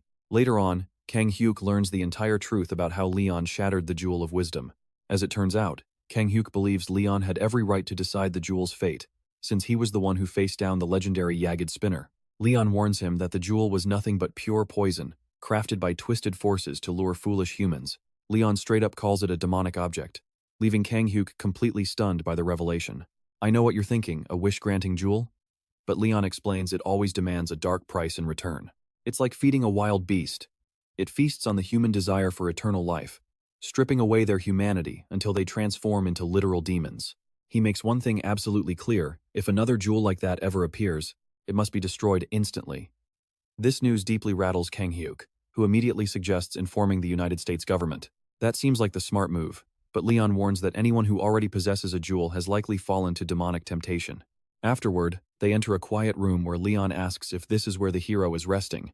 Kang Hyuk nods and guides him forward, revealing the broken remnants of the legendary Yagid spinner. Leon stares deeply at the fallen machine as Kang Hyuk asks what His Majesty plans to do with it. Smiling, Leon calls the Yagid spinner a true, honorable knight.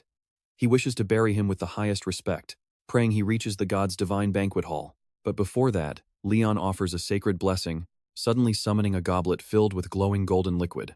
Leaving Kang Hyuk completely shocked, Leon prays for the loyal knight's soul and pours the liquid over the metal frame.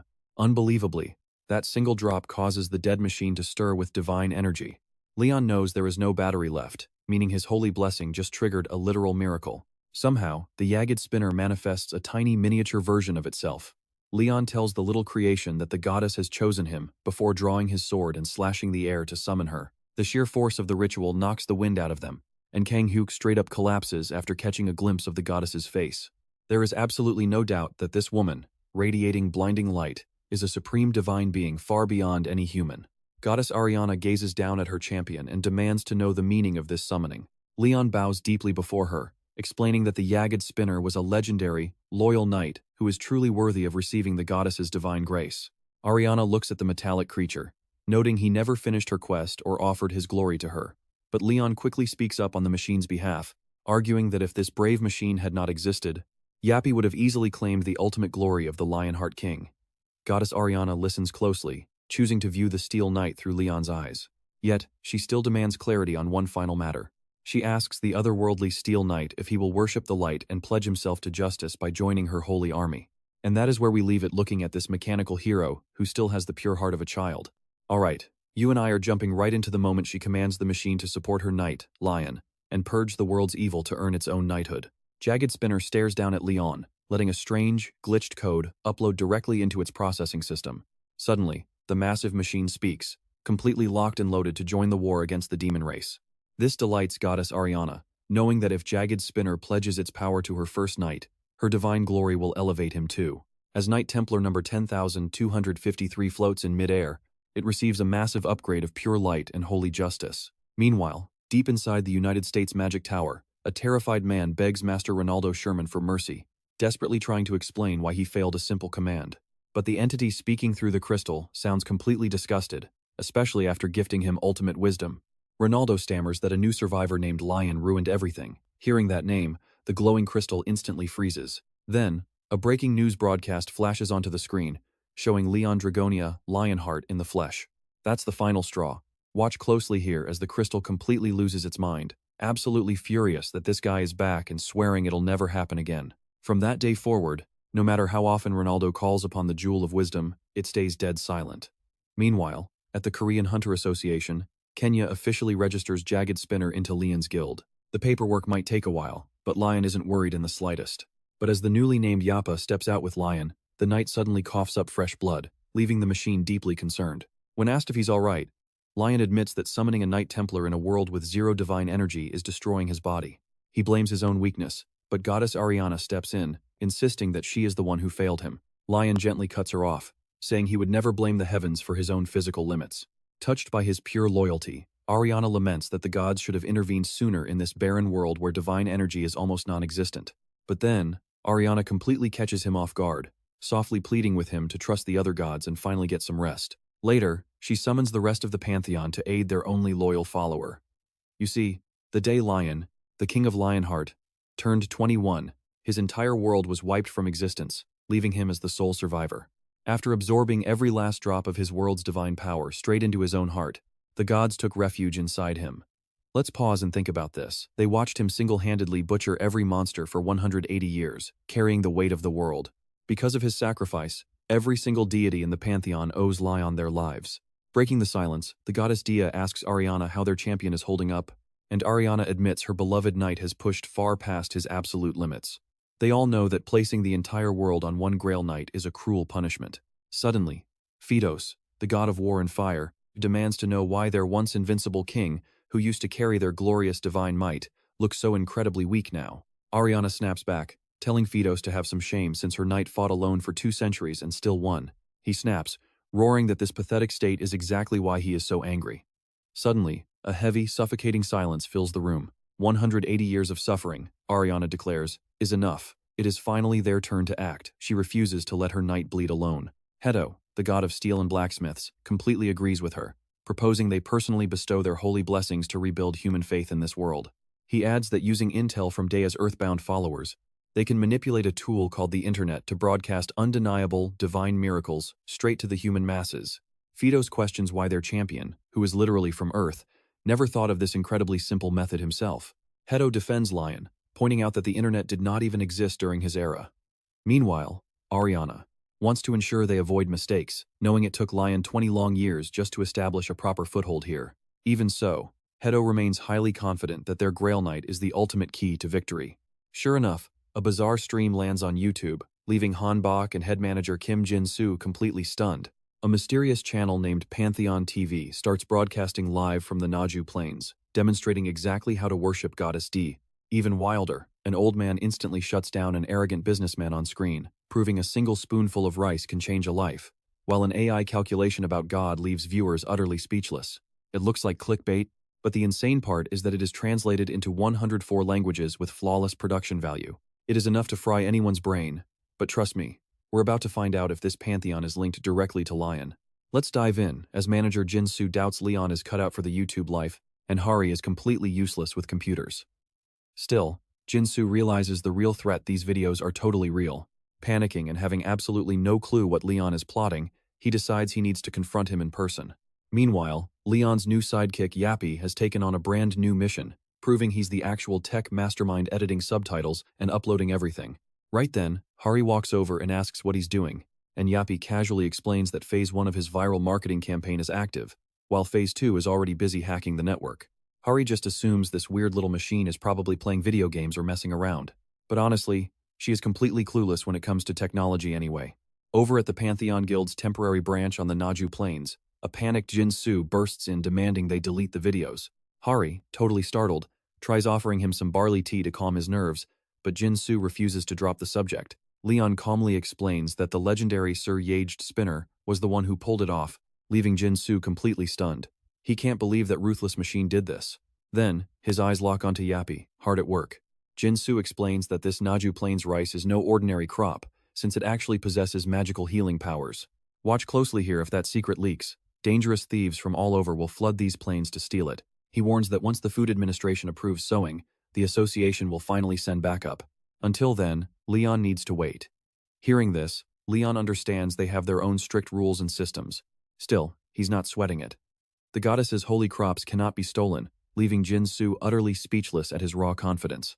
Late that night, a couple of suspicious cars quietly roll onto the Naju Plains, where a gang of thieves plots to steal the seeds and torch the fields, shocked to find this million-dollar crop completely unguarded. The Viper Squad, professional hitmen from the local branch of the Demonic Human Association, were hired for this exact raid. Unloading their gas cans, they creep into the rice fields, only to freeze when a sudden shadow creeps them out. Turns out it's just a harmless scarecrow. Still, one guy swears he saw it move, blaming the sudden breeze. Suddenly, more scarecrows appear, completely spooking them. Hyun mocks his partner for joining a dark association while fearing simple straw men. Hyung orders his men to find the biggest plot to torch and locate the seed storage. As they dump the gasoline, they secretly plan to pocket some seeds. But then Hyung realizes Mansu. And yeah, I know what you're thinking, but those scarecrows are suddenly way too close for comfort. Suddenly, Hyung spots a scarecrow right behind him, grinning creepily. Terrified, he slashes it in half, screaming that the things are alive. Instantly, all those cartoonish scarecrows begin slowly closing in on them, leaving the Viper Squad completely baffled, wondering where these monsters came from since there was no dungeon break reported. Clueless about what they are facing, the leaders panic and shamelessly abandon their subordinates to flee. Hyung knew this job was sketchy from the start, but he's still determined to prove his worth. Just then, one of Hyung's goons points out the grain silo ahead, and they cheer, ready to steal as much rice as possible. If the rumors are true, this haul could easily make them filthy rich overnight. But the second Hyung steps toward the silo, a massive explosion blows him back. The survivors are terrified, wondering who planted landmines here. Suddenly, Yappy emerges from the shadows, having successfully detected hostile intruders on the property. The thieves instantly recognize him as the infamous Yaged Spinner. With defenses fully armed, Yappy begins sweeping the trash away. By morning, the entire gang is bound and tossed into a pile, right next to the sacred laws of life and fertility. These holy documents state that the first harvest must be offered to the goddess with joyful songs of praise. Other rules demand never skipping meals, even during busy seasons, and dressing up the scarecrows in hats and clothes. At the very bottom, the most critical rule of all is written: thieves will die. Just like that, the Viper Squad is arrested. Following the high-profile arrest of the Viper Squad, the value of Pantheon and their blessed rice absolutely skyrockets. Yappy, the absolute master of the algorithm, really pulled off a masterclass. After that, Leon goes all out promoting Pantheon to boost sales. There was a slight hiccup when Leon publicly insulted several reporters for lacking proper respect, but instead of a backlash, the entire internet went absolutely wild with hype for Pantheon. And that's where we leave. It makes you wonder how these ancient gods are adapting to modern life way faster than Leon is. Alright, you and I are about to dive into a wild story where a single bag of rice just sold for 230 million. This completely throws Leon off. He believes basic food should be affordable, worrying how regular people are supposed to survive if market prices get this out of hand. So, he insists that divine blessings must always be shared equally with everyone. He even reached out to the president about sharing these holy crops with local farmers. But the leader insisted on staying completely neutral regarding religion. Still, Leon still gathered enough pure faith to fully charge his Lionheart artifact. Meanwhile, Hanhari is anxious about the upcoming Yellow Gate raid, despite securing the bidding rights as Leon requested. Frankly, clearing this high-level gate with the bizarre team he put together feels absolutely suicidal. With a calm smile, Leon simply says he's excited to see how they perform. Later on, Dae-sung runs into team manager Kim Do-han, learning that the Hunter Association president called a massive meeting for all the struggling, low-rank hunters in the area. Dae-sung wonders what is happening when a massive crowd of active hunters starts showing up. Then Hanhari arrives, the legendary A-rank magic swordsman who smashed every record since last year's rookie draft. Right behind her, Leon Dragonia appears, leaving Dae-sung completely stunned to see him in person. We all know Leon is basically a cheat code character from another world. But trust me, nobody is ready for what he does next.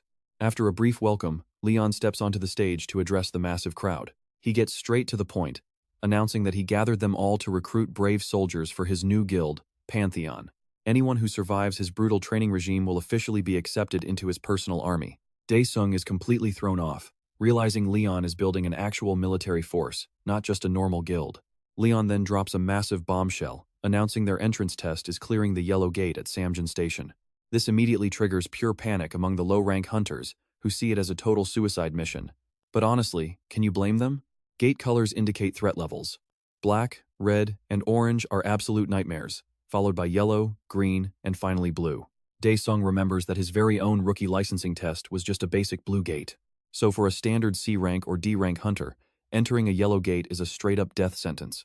A bald official tries to calm the panicked crowd, reminding them they can simply walk away from the exam. Furious at the insane risk, hunters start storming out of the hall, calling the entire event a massive waste of time.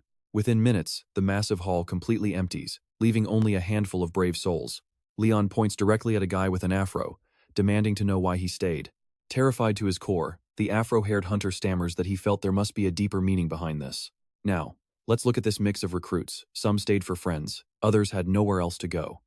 Then, Leon turns directly to Dae-sung, asking his reason. Dae-sung, desperate to seize this golden opportunity under an S-rank powerhouse, boldly shouts that he stayed because he believes Leon wouldn't let them die. Leon highly respects that confidence. He reminds them that as future soldiers, their only duty is absolute obedience to a knight's command, trusting fully in his sacred honor and overwhelming strength. Drenched in sweat, Dae-sung hears Leon's demands for absolute loyalty to his word alone. Leon orders everyone to prepare for immediate entry. Outside the dangerous Yellow Gate at Samjin Station, the recruits are fully equipped with top-tier, heavy armor. Dae-sung instantly realizes these suits are incredibly rare, while Do-han knows low-rank hunters could never afford such gear. But what truly shocks Do-han is watching Leon enter the portal without wearing any armor. Dae-sung asks Hari if their leader ever wears protection, and she casually replies that his skin is tougher than steel. This leaves Dae-sung utterly baffled, but he accepts that the man is just on another level. He trusts that they will survive with Leon leading. Then Leon starts the raid by slicing a giant ogre's head clean off, leaving the rookies completely paralyzed in shock. Leon roars that these beasts have no honor and deserve to be crushed like worthless bugs. Hanhari strolls in alongside the terrified rookies, expecting a straightforward battlefield. Instead, the system designates them as foreign mercenaries and commands them to choose sides between two warring monster tribes. Dae-sung assumes this is just a standard helper quest, casually chatting with Do-han, wondering which choice makes their job easier. Suddenly, a menacing pack of monster riders surrounds them, demanding to know who dared trespass on Battle Axe territory. That insulting question instantly triggers King Leon's fury, and his face twitches in absolute rage. Knowing his incredibly short fuse, Hari watches him nervously while Yappy asks if they should attack. Leon holds back his fury, telling Yappy to attack. "Stick with me, things are about to get bloody." "All right, you and I are jumping right into the action." Hari steps forward, offering their mercenary services for a reward, but the orcs immediately peg them as the troublemakers. Once Hari catches a glimpse of Leon's face, looking completely ticked off, she knows things are going south fast. As the Beast Tribe orders them to follow, they finally come face to face with the towering green orc, Carter Carrick. The chief of the Battle-Axe tribe takes one look at Leon's squad and immediately writes them off as weaklings. Carter calls his horde to arms for a massive war, preaching about an honorable death where the winner takes all. But Leon is absolutely done. Burning with pure rage, he mocks the beasts for even uttering the word honor with their filthy mouths. That sets Carter off instantly. But before the chief can even react, Leon cleanly decapitates him. Roaring with fury, Leon declares these orcs are nothing but pests that deserve to be completely crushed into dust. Standing over the chief's fresh corpse, the legendary king claims this slaughter is true justice for a warrior like him. Seeing their leader die, the rest of the Battle-Axe tribe charges forward, screaming for blood. Daesung and the team panic. Now pay attention, because Leon doesn't back down. He orders his men to raise shields and hold the line. Meanwhile, Daesung is totally panicking, wondering how D-rank hunters can survive a direct orc assault. But he somehow blocks the first strike, shocking himself. Suddenly, a blue holographic system window pops up, granting Daesung the legendary Lionheart Knight aura. We are talking major defense boosts, massive fortification, and armor reinforcement, along with extreme bravery, thicker skin, and a 50% chance to inflict absolute terror and despair on any nearby orcs. Daesung can barely believe he is receiving legendary buffs like the Knight's Blessing, Dragon Slayer's Honor, and even the Grail Guardian title. Some locked buffs do not apply yet, but he is absolutely loving this power-up. Leon commands his troops to sweep away the trash. The empowered soldiers charge ahead, skewering the terrifying beasts like seasoned professionals. Suddenly, Leon spots a group of orcs praying to their warrior gods, which instantly pushes him over the edge. Enraged, he screams for his men to take their heads for insulting the true divine gods. Charging in on his stallion, he tramples the beasts beneath heavy hooves, then draws his dual blades to slice through the horde. Within minutes, the battlefield goes completely silent. You and I both know what comes next. Triumph. Leon raises his sword as his troops cheer, but Hari cuts through the celebration, demanding to know why he had to slaughter them so ruthlessly. Hari glares with absolute seriousness as Leon bluntly states that helping orcs is utter nonsense. He declares he would rather die than show mercy or a single shred of respect to those green-skinned monsters. Gritting his teeth, Leon makes it clear he considers their entire existence completely worthless. He refuses to ever compare their savage, beastly nature to the sacred honor of real knights. The utter hatred in his eyes tells Hari everything Leon is severely prejudiced. She tries to argue that peaceful orcs might exist, but Leon shuts her down instantly, declaring that the only good orc is a dead one. When the dimensional dungeons first opened on Earth, humanity actually welcomed the surviving orcs with open arms. But those beasts chose bloodshed instead, joining forces with dark humans to slaughter innocent people. Ever since, they have been Earth's worst nightmare. Sometime later, Yappy arrives, claiming that if they play their cards right, they can wipe out the entire nest. Leon and Hari, wearing weird hats to conceal their striking hair, leave the dirty work to Yappy. Acting quickly, Yappy announces that the core power level has hit 99% before tossing the glowing device into the water. Hari thinks it looks like junk. Hari immediately questions if poisoning a river with radioactive waste to wipe out a tribe violates his sacred knightly vows. Her sharp question makes Leon smirk, as he explains this isn't an honorable battle, it is just pest control. Hari can practically feel his deep prejudice radiating through the air, and she is heavily judging him. Leon reiterates his brutal rule once again: a dead orc is the only good kind of orc. Meanwhile, nearby orcs completely lose their minds, stabbing each other like absolute maniacs. Grakar cracks a golden skull open as his clan cheers, believing their god will welcome the fallen to the eternal battlegrounds. Raising their cups, they toast to their bloody victory. But as a massive orc takes a huge gulp from the river, he immediately freezes. The water feels burning and sharp. He blames the blood, completely clueless to the deadly reality. Suddenly, the beast collapses, clutching his burning chest while screaming for a shaman. He is definitely not the only one. Every single orc around him begins dropping like flies.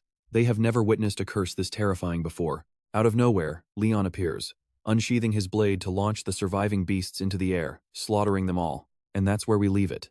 As Leon orders their total execution, his legion ambushes and wipes out every last survivor. You and I are dropping in just as the Battle-Axe tribe is wiped from the Great Plains, turning the entire orc race into our sworn enemies. The fresh orders are crystal clear: slaughter every single orc in this hidden quest zone. Lion is absolutely pumped to finally get a decent mission, but right as he prepares to fire up his troops with an epic speech on justice and honor, a lone orc suddenly interrupts, accusing Lion of poisoning their water supply. The beast completely loses it, calling our hero a coward who is unworthy of being called a warrior. Lion is left speechless, completely dumbfounded that a mere monster is lecturing him about honor. Staring at this filthy creature fills him with absolute disgust. Instead of tearing his own eyes out, he graciously offers the beast a chance to end its own life. That petty offer sends the orc into a violent rage, unleashing a filthy brown aura as he screams that Grokkar will never forgive Lion. Spotting the heavy chains the beast is hauling, Lion gets curious. He moves in to strike, but he's a second too late, as the orc suddenly hoists Grokkar's limp body, sacrificing it to summon dark powers. Radiant, glowing threads bind around him, granting the beast Grokkar's mystical right eye and legendary right arm. This triggers a secret quest. And trust me, you're going to want to see how they handle their new target Gokrak, the orc god of enchantment. Right then, Lion is blindsided by a bizarre anomaly as Grokkar's disembodied eye fires a blinding, laser-like blast straight at him, burying the entire area in thick smoke. Speaking from the smoke, the giant eye notes a holy presence, shielding Lion, demanding to know the name of his god.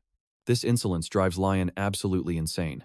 Letting out a deafening roar, he activates his supreme divine blessing, the defensive arrow shield, charging headfirst in a blinding rage. He screams, demanding to know how a pathetic beast like Gokrak thinks he can compare himself to a true god just by leading a pack of wild animals. Lion's veins burn with holy fury as he charges ahead, refusing to tolerate this blasphemous garbage for another second.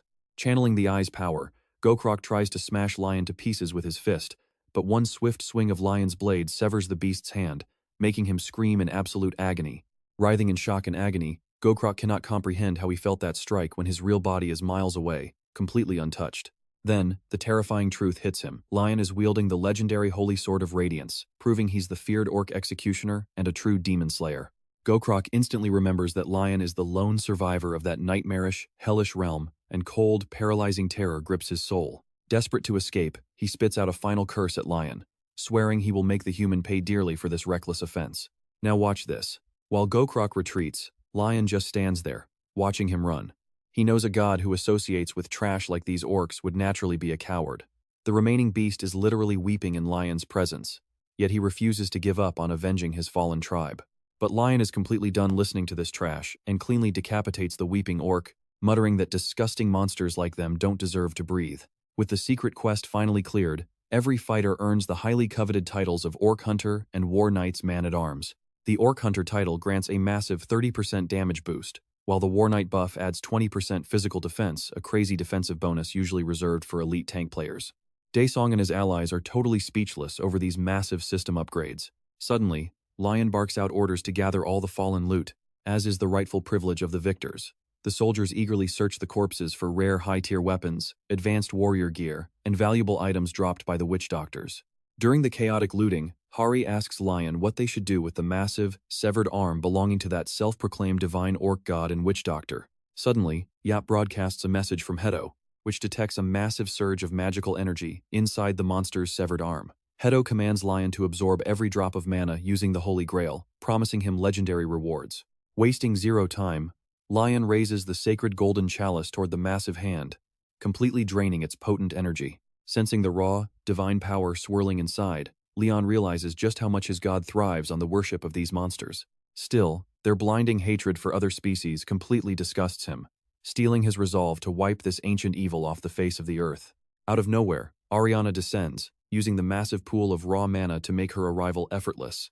She explains that this energy can restore one of their sacred treasures. While Pos excitedly votes to upgrade the Holy Sword, Ariana ultimately leaves the final choice to Lion. Looking at the 4 available options, Leon decides to upgrade the Holy Grail, knowing the sword's raw power is still far too dangerous to unlock. With his choice made, the Holy Grail receives a massive power upgrade.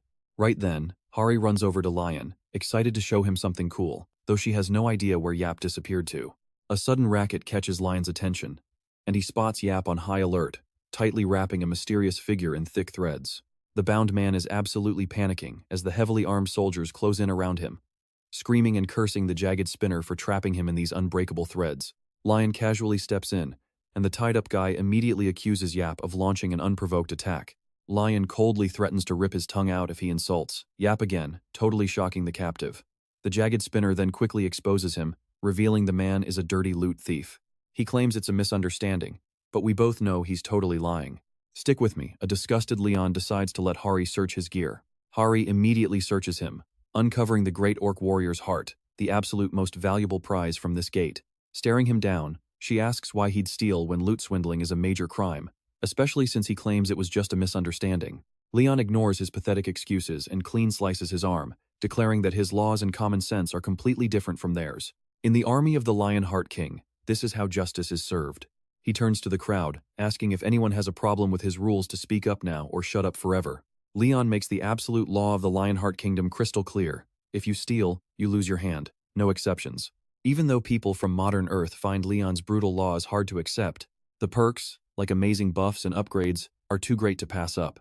Plus, they quickly take Leon's side, realizing his iron-fisted rules will actually keep things fair inside this lawless gate. Suddenly, Dohan steps up and respectfully begs Leon to let the thief retrieve his severed arm, but Leon coldly replies that doing so defeats the entire point of the punishment. Still, Daesung points out that they live by entirely different values. Since the rules were never explained, punishing him now feels unfair. He begs Leon to give the thief one last chance, and the king actually finds his argument quite reasonable. Leon turns to the trembling thief, telling him he should thank his lucky stars for having a logical comrade. Watch closely. He pours water from the Holy Grail onto the severed limb, which instantly regenerates, shocking Daesung. He knows even S-rank healers can only reattach a severed arm, but to completely regrow one from scratch is next level. Such insane combat power combined with god-tier healing is way beyond any S-rank. Daesung wonders how one man can possess this much power. Leon, radiating holy light, casts a disgusted look at the thief and commands him to get lost. He lets it slide this once out of respect for Earth's laws, but makes it clear the thief has lost his privileges here. Crying tears of pure gratitude, the thief repeatedly thanks Leon for giving him a second chance. Leon then gives an ultimatum: those who want to stay must join his army, while the rest can take their loot and scram. After thinking it over, the hunters realize they aren't about to lose this opportunity, so most choose to stay. Daesung immediately signs up. Seeing their resolve, Leon is ready to kick off their brutal training program and orders everyone to pack up. The recruited hunters are floating on Cloud 9. Meanwhile, Hari asks Leon what his plans are next.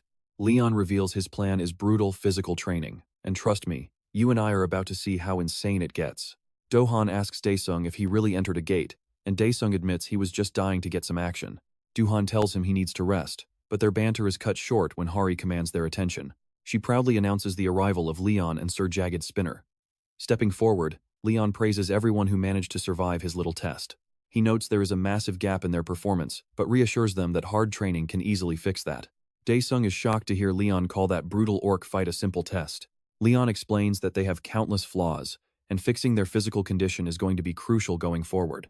Because of that, he is initiating a grueling physical training regimen straight from his kingdom's elite army manual. The group starts to wonder if this means they are in for a classic musclehead boot camp or something even tougher. Leon quickly explains that physical mastery is all about building muscle. Once your muscles are built, you can push your body past its absolute limits. He proudly reveals that their training manual was designed by Sir Gratis, the legendary Grail Knight and Giant Slayer. Leon adds that Sir Gratis believed humans only grow stronger by taking more severe beatings, which is enough to make the recruits completely panic. Leon bellows that a kingdom's soldiers must be trained even harder than a hard-working farmer. And honestly, those harsh words have proven to be the key to their most effective training method. Breaking and bruising the body actually forces it to heal faster, while sharpening your senses to dodge future attacks. Just hearing this insane logic sends the recruits' hearts straight into their throats. And without missing a single beat, Leon commands the soldiers to start brutally beating each other up.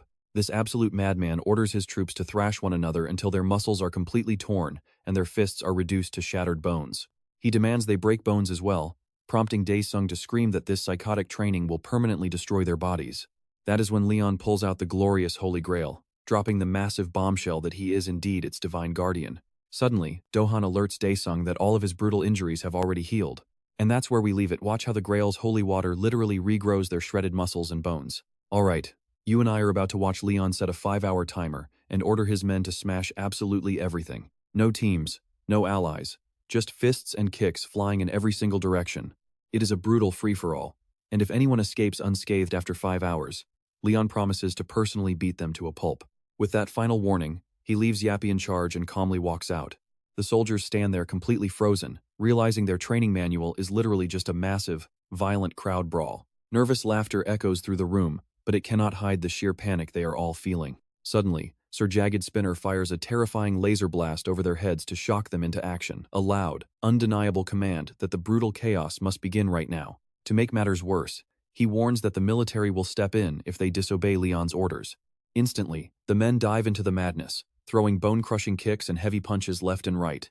Even through the pain and bloody injuries, they fight desperately to smash each other just to survive this drill. Standing in the middle of this madness, Disung is totally shocked and convinced everyone has completely lost their minds, only to get violently punched in the face out of nowhere.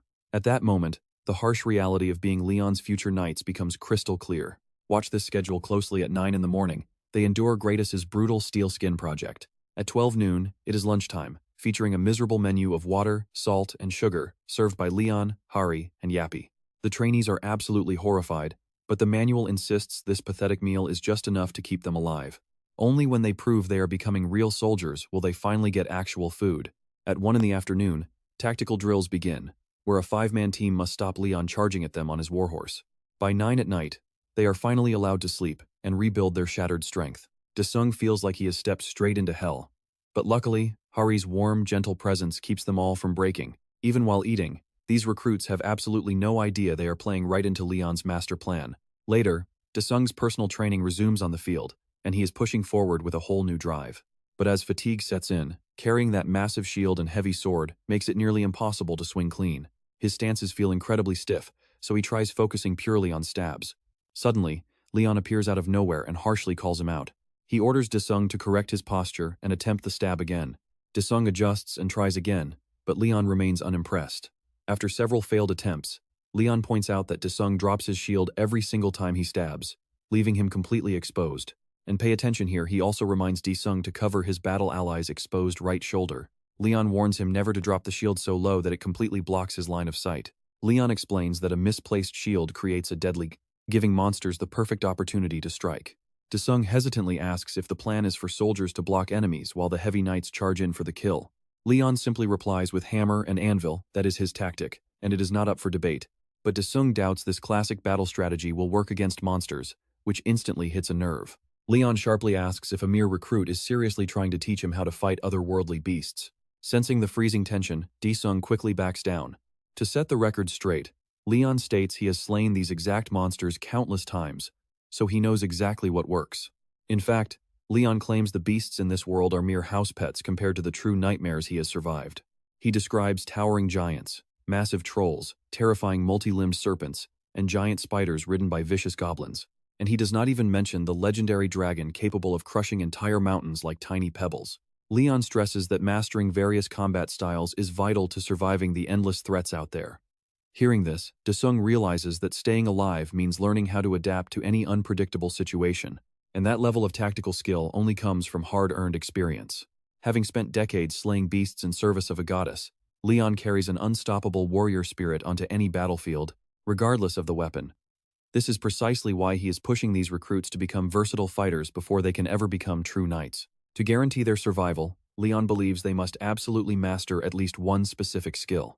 But deep down, Disung wants to go far beyond just one skill. When questioned, he mutters that a lowly peasant cannot dream of knighthood. But Leon firmly corrects him, stating that true knights are not defined by noble birth. They are those who choose hardship for a noble cause, and we will watch him try. Stick with me, we are about to see what it truly means to be a knight, protecting others no matter what. These are the warriors who swear eternal loyalty to their goddess and their people. Honestly, anyone can become a knight if they have the heart to take on that sacred oath, and Leon highly respects anyone with that kind of courage and determination. Hearing this, Deng feels his prejudices melt away, and his dream of becoming a true knight suddenly feels within reach. Meanwhile, over at the United States Magic Tower, Master Reynold is thrilled to see the ancient crystal finally back in working condition. Usually, the crystal demands rare offerings in exchange for its ancient wisdom, but this time, Reynold notices something very strange about its voice.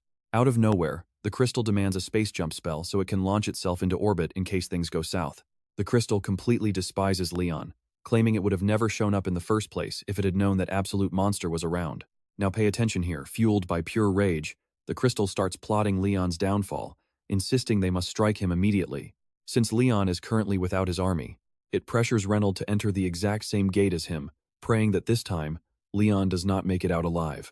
Next up is the Pantheon Guild's graduation ceremony, where Leon prepares to raid a dangerous yellow gate using only raw trainees. Since Hari and Sir Yapi are sitting this one out, Chief Jinsu is left to handle everything on the inside.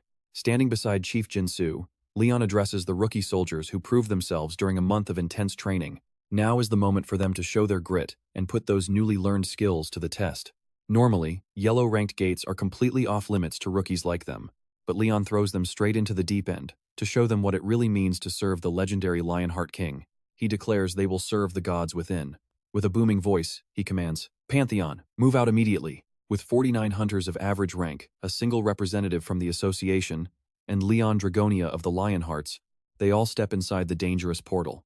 Meanwhile, Hari reassures Yapi that there is absolutely nothing to worry about since Leon is with them. But Yapi senses something off. Let's pause here. Yapi points out the count should be 51, including the trainees, Observer, and Leon. Hari is totally clueless until Yapi breaks it down. 52 people just crossed over, leaving her completely stunned. Detecting a serious anomaly, Yapi's emergency protocols kick in, and he bolts straight into the gate. Hari tries to follow, but the gate slams shut, throwing her back against the wall as panic grips her heart. Suddenly, the gate's mana begins to wildly fluctuate, turning an ominous deep red. This sudden shift raises alarms and sends a cold shiver down their spines. Inside, the scene is absolute horror as countless bloodthirsty demons wreak total havoc all around them. Leon breaks the tense silence with a sharp command, ordering his soldiers to raise their shields because they have walked straight into a magic circle. Without a second of hesitation, he orders the Lionheart shield formation to march straight ahead. Chief Jinsu is completely baffled, unable to believe they are charging forward instead of retreating. But then he realizes something truly bizarre. Not a single soldier looks afraid. Curious, he checks the details of the Lionheart aura, and the stats absolutely stun him. His jaw drops when he realizes this massive buff goes way beyond commander level, affecting every single soldier. Right on cue, a pack of rabid demons charges straight at their shield formation. Leon's command to brace echoes through the cavern, and the trainees block the incoming horde like seasoned veterans. Jinsu is shaken to his core. These raw recruits are holding off monsters that would give B-rank hunters a massive run for their money. It makes him seriously wonder what kind of hellish training they endured this past month. Leon then commands them to march forward, push the enemy back, and counterattack. He orders them to exploit every opening without giving the beasts a single second to recover. The recruits move like clockwork, dominating the field. Suddenly, Jinsu spots a massive demon troll lumbering forward and shouts a quick warning. He panics, thinking they are dead meat, since trolls usually require an A-rank hunter. But right then, Squad 3's captain, Guang, leaps in and blocks the monster's heavy strike effortlessly, comparing it to Leon's own brutal training blows. You and I can only watch in awe as Leon's rookie army tanks that devastating blow. The furious troll roars, but Yapi suddenly drops in and drills a clean hole straight through the beast. Alright, you and I are jumping right into the action as Leon praises Yapi's clutch block that finished the beast. The demons are left speechless, watching their absolute strongest champion drop dead instead of getting reverse summoned back home. A cold chill sweeps through the demon army, and they immediately turn tail and run. Our human warriors stand frozen in shock, watching the enemy flee and realizing they actually won this battle. The soldiers immediately thank Leon's squad for saving the Sparrow Kingdom, since their secret mission was stopping the demon invasion within 1 week. Hearing that the Demon King is involved leaves the soldiers utterly confused, since Yellow Gates never behave this way. Then, out of nowhere, Leon's ally drops a massive bombshell, revealing their only escape gate has vanished, while Yapi reports that a hostile foreign invasion has just been detected. Leon turns to Daesung. He steps forward to explain that they are trapped inside a fluctuating gate, where danger levels spike without warning. Now watch closely, because there is no escape until this gate is fully cleared, and Leon suspects something far worse is playing out. Even so, Leon refuses to back down, but Daesung warns they will likely face actual demon kings ahead. Leon quickly reminds him that he is the Lionheart King, having already slaughtered 2 demon kings and 30 great demons. Just remembering Leon's legendary power and titles immediately lifts the entire group's spirits, restoring their calm. Deep down, however, Leon is highly concerned that his remaining divine energy might not be enough to win, but as a true knight, he must stand strong and serve as their beacon of hope. Meanwhile, the Dark Crystal laughs, mocking how weak Leon has become. Rield asks if he can descend, but the voice instantly silences him.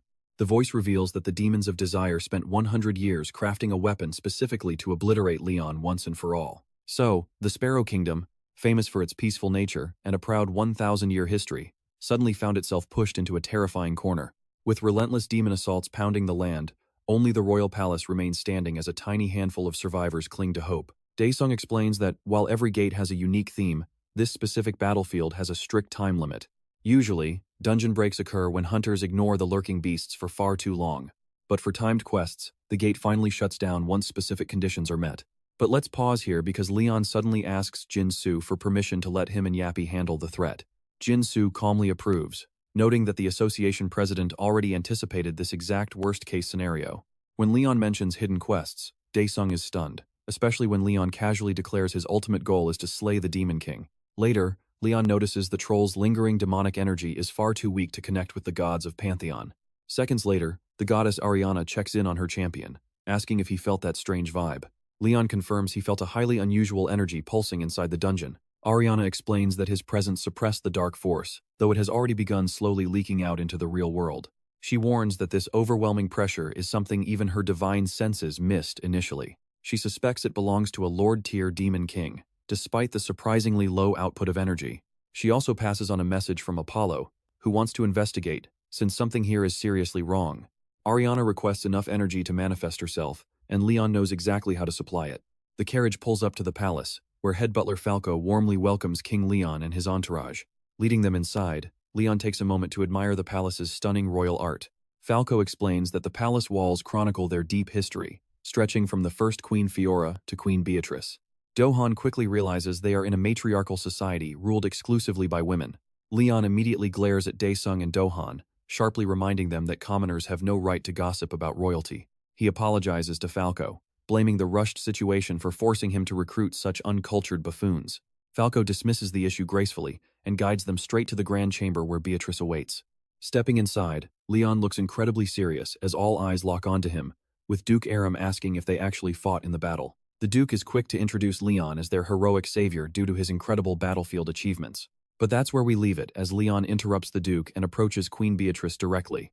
Alright, stick with me here as an old man suddenly stops Leon in his tracks, sneering that no matter what he's achieved, an outsider will never be worthy of approaching the Queen. Daesung, Jin Su, and Dohan watch the Chancellor rage, silently wondering if Leon is about to absolutely snap. Struggling to hold back his fury, Leon faces the Queen and boldly declares his true title, the King of the Lionheart Kingdom, Leon Dragonia. Disgusted by this blatant disrespect, the Chancellor immediately orders the guards to seize him. Leon does not hesitate. He grabs the Duke by the throat and twists it with pure, cold disgust. That brutal twist drops Duke Archeum straight to his knees, infuriating the armored elder into demanding a proper explanation. Daesung sees Leon is right on the edge of exploding while the Queen's guards draw their swords. Leon glares at the Duke, asking how much longer he plans to keep playing pretend, as if he could fool the King of Lionheart. Then, in an instant, Leon catches the vile, rotten stench of a demon on him. Watch closely here, because the Duke grins creepily and sheds his human skin, revealing a monster, and he is not alone. All around the room, others begin ripping through their human disguises. As the court panics in horror, Leon yells at them to get a grip, instantly commanding his own squad to form up and fight. With just his fingertips, he catches a plunging blade midair and cuts the beast down in one swift, brutal motion.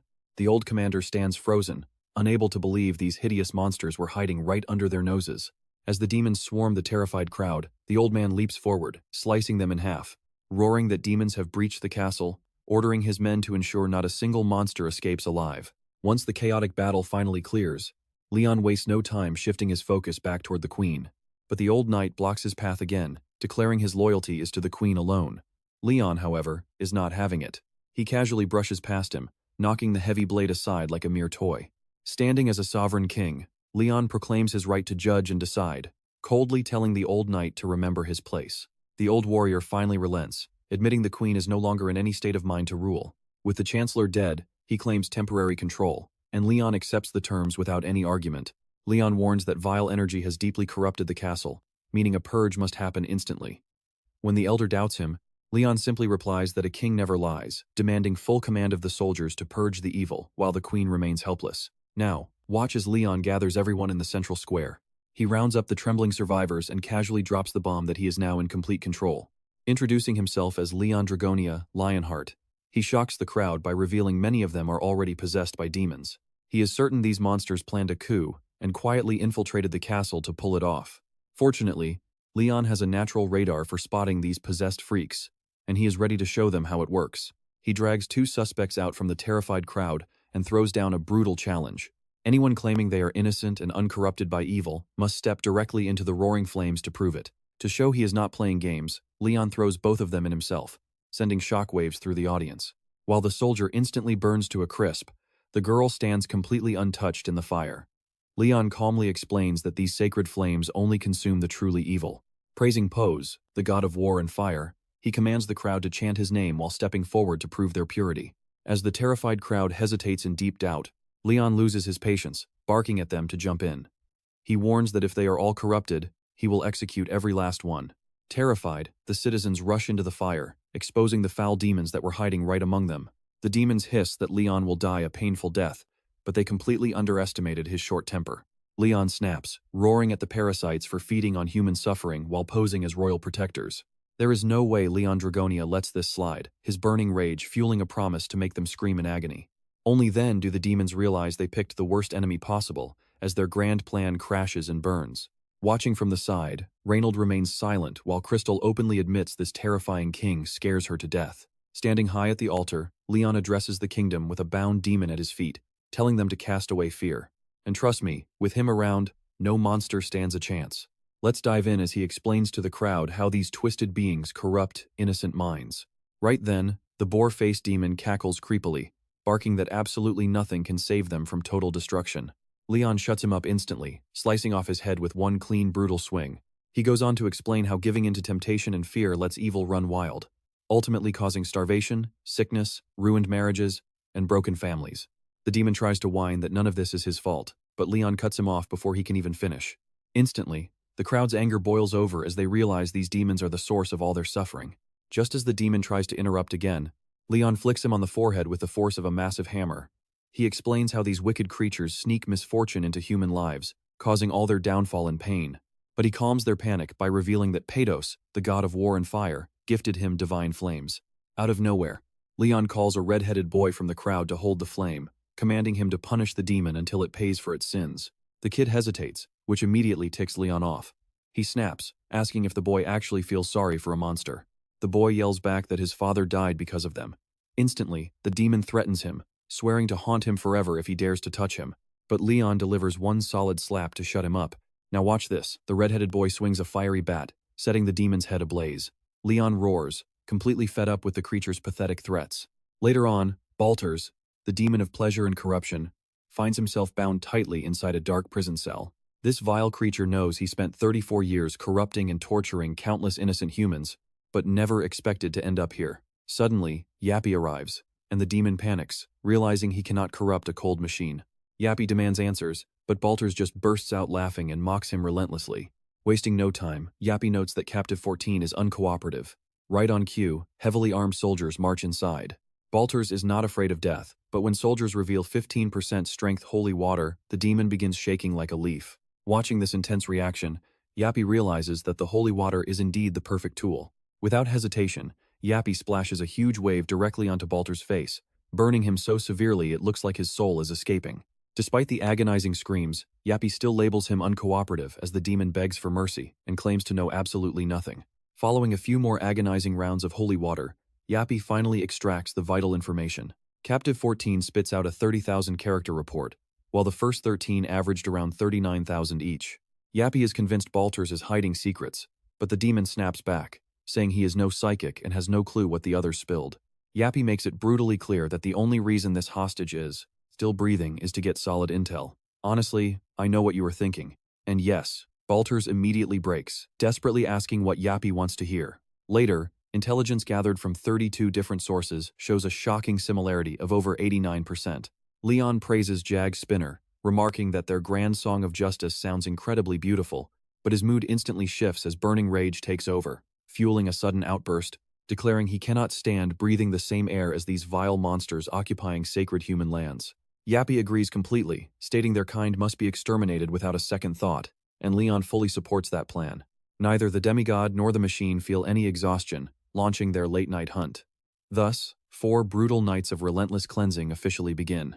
Purple smoke and dark energy erupt in the chamber where Reynold holds the powerful crystal of temptation, once famously known as the Jewel of the World. With seductresses lingering close by, The glowing crystal quickly warns Reynold to restrain himself, since a mortal is easily corrupted in a place like this. Reynold listens, keeping his desires strictly in check, before running into a terrifying six-armed figure who radiates pure, suffocating dread. Overwhelmed by the heavy pressure of dense energy filling the air, Reynold hears the crystal warning him not to look at the crown. Eventually, Reynold comes face to face with the massive, legendary demon of pleasure and corruption. Androgen, a coward with zero common sense, is currently riding a wave of unearned success. He receives an enticing offer that even the crystal cannot refuse. The demonic beast completely loses his mind over the arrangement, screaming in absolute rage. He yells at the crystal, furiously pointing out that their lord and all great demons are already dead. He barks that the old gods died long ago, so drop the arrogance. Trust me, you and I are about to see this power struggle get chaotic. Let's dive in. He is sure the crystal's master died in the Great Ascension 180 years ago. The crystal remembers it clearly. Those times were brutal down there, a grim trip down memory lane to 180 years ago. Back then, the five evils joined forces for the very first time to conquer the entire world. But that plan backfired horribly, turning their lives into a nightmare where 3 demon lords died brutally. Now, even surviving demons run in terror at the mere mention of Leon. Clad in shredded clothes with his rage boiling over, Leon charges ahead like a savage beast ready to settle the score. And that alone makes demons absolutely terrified. Over 10 million of them were completely wiped off the face of the earth. The crystal admits it is one of the rare survivors of that sacred place, prompting Androgen to ask if it truly knows what happened. But the crystal snaps back, accusing him of letting instinct take over and reminding him of an offer he simply cannot refuse. The beast growls, demanding he spit out the truth right now so he can go bury that absolute jerk. The crystal then brings up Androgen's fresh orders, straight from the most powerful demon lord. Androgen confirms the plan is nearly finished, boasting that even if she clings to life, she is merely immortal and the end is near. No doubt. Later on, the crystal tells Reynold that this strategy is highly effective, boasting a 7-3 chance of total victory. With 7 favoring Androgen and 3 for Leon, Reynold is left completely stunned. He asks if that means in a duel against an S-rank mage, the crystal would win. But the crystal has no intention of fighting. For now, it heads toward the deadly corpse harvesters in the palace forest, known for their overwhelming and destructive raw attack power. Once there, Reynold runs right into one of them, which looks exactly like a brain-dead zombie. It gets instantly destroyed by Sir Jagged Spinner, completely terrifying them. Right then, Sir Yappy warns that even more are lurking close by. The crystal quickly activates stealth mode to vanish from sight, just as Leon suddenly arrives on the scene. The old man can't believe he didn't hear Leon coming. He guesses it must be the Grail Knight's divine law of silence, a power that completely mutes even the thundering hooves of horses, which Leon surely used to wipe out the demon-filled woods. Suddenly, Leon admits he senses an unwelcome energy just inches away, making Reynold completely freak out. Right at that moment, Sir Yappy announces that their satellite has locked onto the target, warning that even more of those beasts are still out there. Leon shrugs it off and dashes away without a second thought. Reynold collapses to catch his breath, shaken by that close call. Now, watch closely as Leon takes a bath, deeply disturbed by those depraved demons of pleasure and corruption who possess such twisted desires. What bothers him even more is how so many of these high-ranking elite demons have managed to slip straight into the royal palace undetected. He is absolutely certain the great demon is hiding somewhere inside. Suddenly, a woman's voice remarks on the disgusting smell of blood, catching Leon completely off guard. This stunning, elegant woman softly suggests that he should get some rest. Standing right before Leon, her magnetic presence is impossible to ignore. She possesses the effortless kind of beauty that immediately draws everyone's attention. It is a beauty that speaks louder than words, making men lower their guard without her needing to lift a single finger. Leon quickly realizes she is not just beautiful, but dangerously enchanting. She is the type who lures people in so gently that they do not realize they are falling until it is far too late. She introduces herself as Beatrice Allier Sparrow, Queen of a Small Kingdom, to which Leon responds by stating his own name and title as the King of Lionheart. Right then, Leon understands how dangerous her presence truly is, and it is not because she harbors any bad intentions, but because even someone like him did not detect her influence until this moment. Okay, I know what you're thinking. She seems totally innocent, right? Well, Beatrice tells him not to be so guarded, explaining she only wants to meet her savior, but Leon knows this timing is seriously off. The timing, the setting, absolutely nothing makes sense for a highborn lady like Beatrice to visit his chambers. After a tense pause, Beatrice quietly reveals she is being watched by the general and his elite knights. While they pretend to loyal service, they are actually keeping her imprisoned and monitoring her every move. Leon finds this story hard to believe, especially since the general never seemed like the type to betray his sovereign. But Beatrice is desperate, crying out that there is simply no time left to explain. She then begs Leon for a favor, slaughter the general and his knights, and she will hand him the entire kingdom in return. Beatrice also urges him to search the castle's deepest underground levels, hinting that something crucial is hidden down there. This suspicious request fills Leon with deep tension, so he decides to investigate and discovers the general is indeed hiding underground. We leave it here. The general suddenly knocks and enters Leon's bedroom. You and I are starting this wild ride with a late-night confrontation. Leon scolds the general for barging in, but the man insists it is an absolute emergency. Leon casually mentions meeting the queen, testing his reaction, but the general stays totally calm, claiming Beatrice always wanders off. This frustrates Leon, who points out how insanely careless it is to leave royalty unguarded while demons lurk nearby. The general smoothly claims demons never attack after dark, but Leon knows that is a flat-out lie. Demons do not care about time, and something here feels seriously wrong. This overly calm denial only makes Leon more suspicious. It is almost like the general already knows what is happening and is desperately trying to hide the truth. The general slips away, leaving a heavy tension behind. The queen claims she was a prisoner, yet this guy acts like everything is perfectly fine. None of this adds up, making Leon highly uneasy. There is a dark secret rotting inside this castle, and to uncover it, he decides to explore the deep underground levels himself. Right then, Sir Spinny slips through the window behind him, and Leon asks for his help. Meanwhile, outside, don't blink, because things are getting wild as dark forces gather near the walls, ready to strike. Their commander promises massive rewards to whoever breaches the walls first. Screaming like wild beasts, the enemies rush forward, hungry for absolute destruction, desperate to spread pain and corruption everywhere. Suddenly, a glowing spear tears through the night sky. It flies with the force of Leon's pure, unadulterated wrath. Its razor-sharp tip gleams with deadly intent. As it races toward its target, a wave of absolute terror washes over the battlefield. Then Leon steps forward, radiating pure rage as he glares at the monsters. Burning with intense fury, he looks down at these brainless creatures who cannot comprehend the true weight of life and death. He openly wonders how beasts that have never experienced mortality can possibly understand the brutal lesson he is about to teach. He sneers and calls them mere insects, driven solely by basic, primal instincts. Declaring himself the proud king of Lionheart, Leon vows to show these monsters the true meaning of absolute despair. As the representative of the Pantheon, he believes it is his duty to teach them the real value of living. It is a concept they clearly do not grasp. As his rage overflows, Leon declares that absolute fear will now consume them. Now pay attention, because he promises to make them face their own filthy souls, and feel a terror like never before. Standing tall in his power, Leon decides it is high time these putrid creatures learn their final, brutal lesson. Suddenly, General Ricardo appears out of nowhere right in the middle of this chaotic battle. A soldier wonders why the general is here while the fight still rages. But Ricardo is totally calm, trusting the outsider to handle the front lines. Instead, Ricardo focuses on a far more critical issue, checking to see if the ancient seal is still holding. The scouts confirm it is secure. With a cold smile, Ricardo reminds his men that their long wait is finally over. A little more patience, and the burning rage and pain built up over 100 years will finally reach its climax. Sir Spinny watches him closely from above as he speaks. Elsewhere, captive monsters march in a silent line, their hands bound tightly with thick ropes, carrying a weight pointing to something deeper. They trudge forward under heavy guard, one after another, until one of the captives suddenly stumbles and crashes down. The guard barks a warning, revealing how exhausted the prisoner is. Meanwhile, a girl captive quietly edges closer to the hunter. Though her hands are bound, her eyes gleam with a strange allure. She leans in close, trying to capture his gaze. In a soft, innocent voice, she begs him to untie her, playing the victim. Her voice grows seductive as she promises a very special reward if he helps her. It is a blatant temptress trap, but the moment she attempts to seduce him, a strange energy flares up, and his corruption resistance skill forcefully activates. Instantly, the illusion shatters. The hunter looks back at her, realizing her sweet, innocent act is rapidly dissolving into nothing. With his resistance active, she no longer looks harmless at all. Her entire presence turns twisted, dark, and utterly monstrous.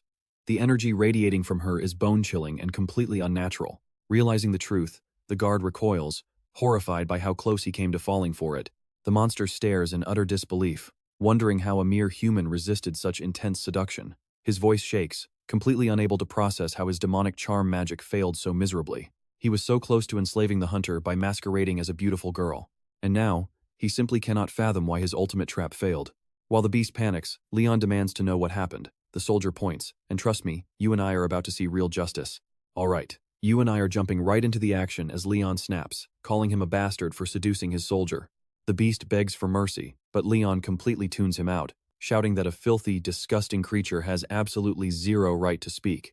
The desperate monster just keeps apologizing on repeat, but Leon shows zero mercy, coldly declaring he has no use for answers from someone who is completely worthless to him. The surrounding monsters are terrified, realizing Leon is scarier than any demon, while a soldier warns him that something feels incredibly wrong. The battle is finally won, yet an eerie, unsettling silence hangs heavy over the battlefield. Instead of celebrating, the crowd stares back with cold, hollow eyes, completely numb to the victory they just achieved. Leon explains that even the weakest demon can easily manipulate and corrupt a fragile human mind. The war against demons never really ends, it just changes shapes and continues in the shadows. Because of this, only the strong who understand the true cost can find joy in winning. That is the grim reality of this endless war. To keep fear burning and remind everyone what they are fighting, the citizens are ordered to hang the captured demons themselves. Pay attention here, they must watch their enemies' twisted souls fade right before their eyes. Only then will they truly understand the threat. The order is absolute, and the citizens obey immediately. Later, as Leon and his men head back in triumph, they spot a massive castle towering in the distance. It looks ominous and out of place, prompting Leon to warn them that absolutely no one is waiting to welcome them. As they approach the massive gates, a heavy tension fills the air. At the entrance, 2 guards block their path, raising their hands to signal that entry is forbidden. The message is dead simple. No heroes allowed. But Leon does not care. He smashes right through the gate and leads his men inside without hesitation. The heavy doors splinter behind them, their boots echoing loudly on the stone floors. With every corridor they cross, the silence only grows deeper. They can feel it in their bones. Something massive is hidden here. Something they were never supposed to find. Suddenly, a soldier calls out in shock, urging the rest of the squad to come take a look, and what they discover stops them dead in their tracks. A hidden chamber buried deep beneath the castle. You and I both know something's off when Leon points at a bed placed right in the center of this secret room. Leon wonders if this is the dark secret the Queen warned him about. The bizarre setup proves they are hiding something. Leon steps forward, determined to uncover the truth himself. Stepping closer, they find a figure resting on the bed, a woman, perfectly still, yet breathtakingly beautiful. The room grows dead silent. Her beauty is completely unreal, like something from another realm entirely. A thick, dark energy radiates from her, and several soldiers immediately freeze, completely hypnotized by her presence. Leon spots this and snaps a warning, telling them to resist the corrupt energy leaking from her body, but the air only grows heavier, and even Leon feels his own defensive aura starting to fail him. Realizing the danger, Leon decides to take matters into his own hands immediately. With a sudden burst of speed, Leon slaps his dazed soldier across the face, violently snapping him back to reality. He turns to the next trembling soldier and does the exact same thing, jolting them both awake. Leon glares at them coldly, reminding them that neither the woman nor her magic is responsible for this. It was their own mental weakness that betrayed them, walking straight into her trap with open eyes. He orders them to control their breathing, inhaling slowly and exhaling gently to clear the mental fog. Right then, General Ricardo steps in. He is highly impressed that Leon managed to stay completely unfazed by her charm. Ricardo notes how impressive it is that the entire squad is now standing totally unshaken, suggesting they must have built a strong tolerance after years of fighting and resisting cheap demonic tricks. Leon scoffs and dismisses the idea as pure nonsense, knowing there's a much deeper reason behind their survival. He explains that the Queen's alluring charm goes way beyond simple, physical beauty. It is a potent, cursed magic, and Leon recognizes this dark signature instantly from his past. It belongs to the infamous Lady of Pleasure, a terrifying demon who can seduce any mortal. Her magic slowly corrupts people from within. And trust me, you and I are going to see how deadly that truly is. Looking at her, you and I can tell something feels off. Even though he hates demons more than anyone, Leon does not feel that same dark energy coming from her, which makes him pause. Leon takes a deep breath and speaks quietly, calling out to a divine power, a legendary force linked directly to dreams and death. He speaks with deep respect, asking for its blessing not as an ordinary man, but as the guardian and loyal knight of Ariana. Suddenly, the air shifts as a powerful force awakens and a voice answers his call. It addresses him directly as Ariana's knight and the true owner of the Lionheart. The divine power accepts his request, preparing to help the true king of the Lionheart. Standing firm, Leon respectfully greets the ancient being he called upon. Meet Po, the divinity of dream and death, who recognizes him as Ariana's true knight and master of the Lionheart. Just as Leon wished, this incredibly powerful force now descends directly before him. Po immediately senses the energy in the air, confirming that the demons of corruption have been spreading their dark influence all over this space. Trapped in this endless dreamlike state, they twist thoughts and build a false world of corrupt awareness. Po warns that dreams were never meant to last forever. Eventually, you have to wake up. The time has come to shred the illusion and reveal the truth hiding right behind it. Watch closely, whatever is masking itself must now show its true form. Poe strikes the floating lamp above, and the resulting blast hits Ricardo directly. Instantly, dark energy erupts from his body, revealing a hidden demon soul buried deep inside.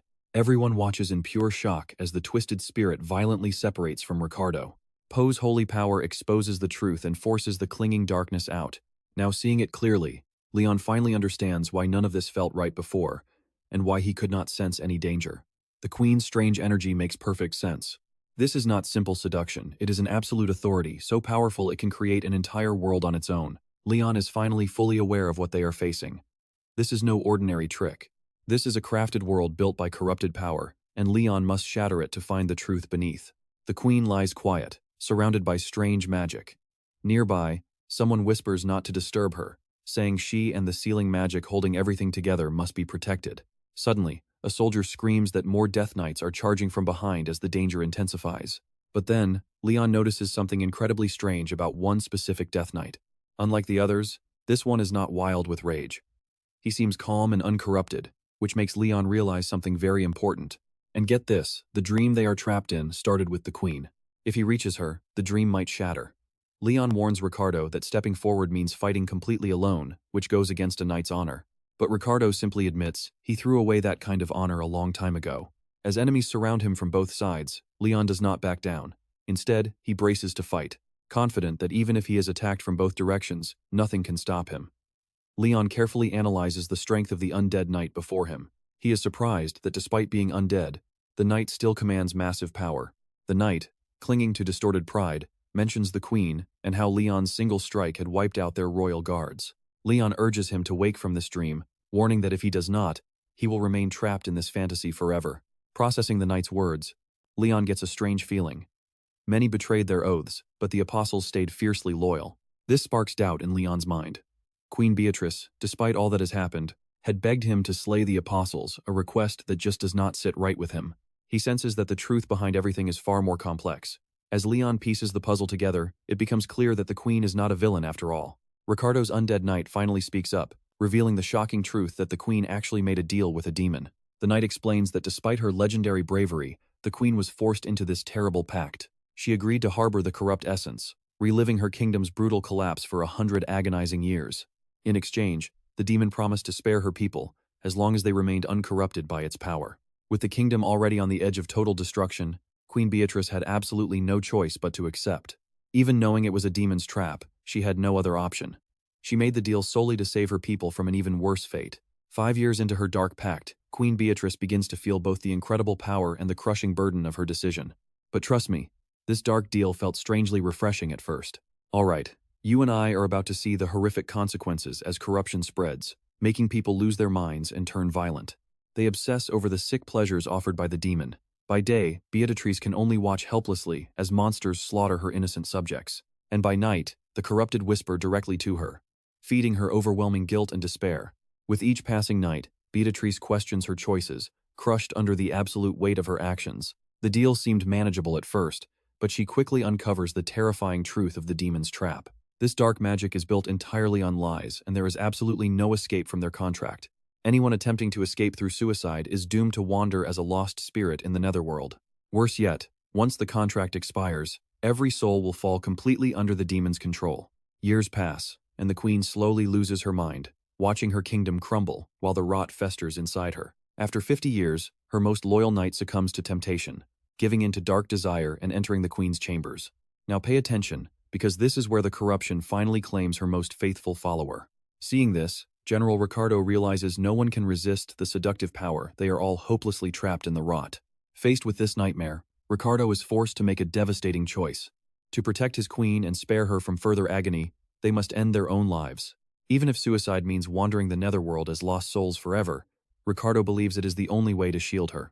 Besides, the general knows that by defying their contract with this ancient evil, they will eventually become slaves to corruption after 100 years. Yet, Ricardo and his comrades choose loyalty to Queen Beatrice anyway, ready to sacrifice everything, even their very souls, just to keep her safe from the dark forces pulling their strings. Long ago, the Queen's most devoted protectors, including General Ricardo, made a tragic choice. They ended their lives, turning into Death Knights to resist the demonic temptation. By doing this, they gained immunity to the curse and sealed the queen away safely. 80 years have passed since then, yet they can only keep her asleep for 12 hours at a time. Let's pause here. Seeing their loyalty, Lion finally understands why the queen wanted them to end her life. It wasn't hatred, but pure mercy. Plo turns to Leon, asking if he can feel the heavy darkness rising. Lion feels the suffocating pressure and realizes the demons are waking up. He readies himself for the upcoming clash. With absolute urgency, Leon calls upon his sleeping army, commanding the Lionheart warriors to finally awaken. Slowly, Lion's soldiers stir as his voice echoes. They have slept for ages, but now they must fight once more. They rise to face their duty. But suddenly, a chilling, otherworldly voice echoes, signaling the demon's arrival. He looks completely unfazed, like he's been eagerly waiting to finish what he started so long ago. Just then, a frantic soldier bursts in, screaming that demons have breached the castle gates. Countless monsters are pouring in, seemingly everywhere at once. Commanders bark orders to raise shields and hold the line. Though terrified, the knights brace for impact. They are terrified, but they trust Lion because he promised to handle the rest if they just hold. The clash begins. These bizarre demons laugh as they fight, utilizing a sick power that feeds off of pain. It is deeply unsettling, yet the relentless onslaught never stops. Despite the horror, the knights hold firm, remembering the solemn vow they took. They fight to defend their home, trusting Leon to guide them. As chaos erupts, Leon calls out for his trusted companion, Stallion. His men are quickly overwhelmed, as a tide of enemies swarms the castle grounds. Their shields are locked together, but even that feels utterly useless. Yet they cling to hope, believing that if they survive, Lion will somehow turn the tide. A panicked soldier searches for his king, but Lion is nowhere in sight. Doubt creeps in. These are demons of pleasure. They are weak in single combat, but their true strength lies in how they corrupt minds. Their toxic magic drains willpower, making them almost impossible to resist. Lion knows this insidious strategy well, overwhelmed with sheer numbers while draining the mind and body of strength. And that's where we leave it with Lion, realizing he needs way more power to shatter the enemy's ultimate defense. Stick with me here, Leon hesitates, doubting if he can pull this off. But he shakes off all doubt. This endless nightmare has to end, and Leon roars for his forces to charge. At his command, the soldiers surge forward. Suddenly, General Ricardo wakes from his long slumber, the illusions shattering around him. He realizes the terror is over. Ricardo remembers his true self, rising at last, free from the curse. Leon sees that Ricardo still holds a fierce loyalty to the queen deep within his heart. That devotion never faded. Leon respects it, knowing that true faith is exactly how a knight should live. Facing a foreign king, Leon listens closely as General Ricardo speaks of the devastating losses they survived. Despite the agony, they still believe Leon can bring real change, ready to stake their entire future on him. Leon silently vows to carry their expectations and prove their trust was right. In this moment, he is far more than a warrior. He stands as a beacon of hope, calling out to the god of war and fire. Even when the world fell to demons, forcing the gods to retreat into his very heart, Leon stood completely firm. Now, pay attention here. With everything on the brink of collapse, Leon begs the gods for divine strength. He carries the legacy of hunters and the hopes of loyal knights, refusing to let the darkness win. He cannot retreat, knowing that if his strength fails, the light of hope dies. So, he shoulders the heavy burden just like he always has, choosing to lead from the front, guarding them until they are strong enough to walk on their own. Through every brutal trial, Leon pushes forward, reaching for a better future, no matter how harsh the path. Leon, the Lionheart, steps forward, summoning the burning power of Pedos, the god of war and fire, begging the sacred flames to incinerate the surrounding evil. As the god's absolute master of cavalry, he rides forward to honor his divine duty. The clash intensifies as a majestic beast appears. This is no ordinary creature, but a legendary golden lion radiating divine energy. The lion strides forward with proud, immense strength, bearing a magnificent saddle on its back, crafted specifically for Leon. Leon thanks his fallen comrade, telling Stallion to rest at last. Seizing command, Leon rallies his allies to follow, swearing to bring them ultimate victory. Ignoring the danger, Leon charges solo into the enemy vanguard, completely fearless.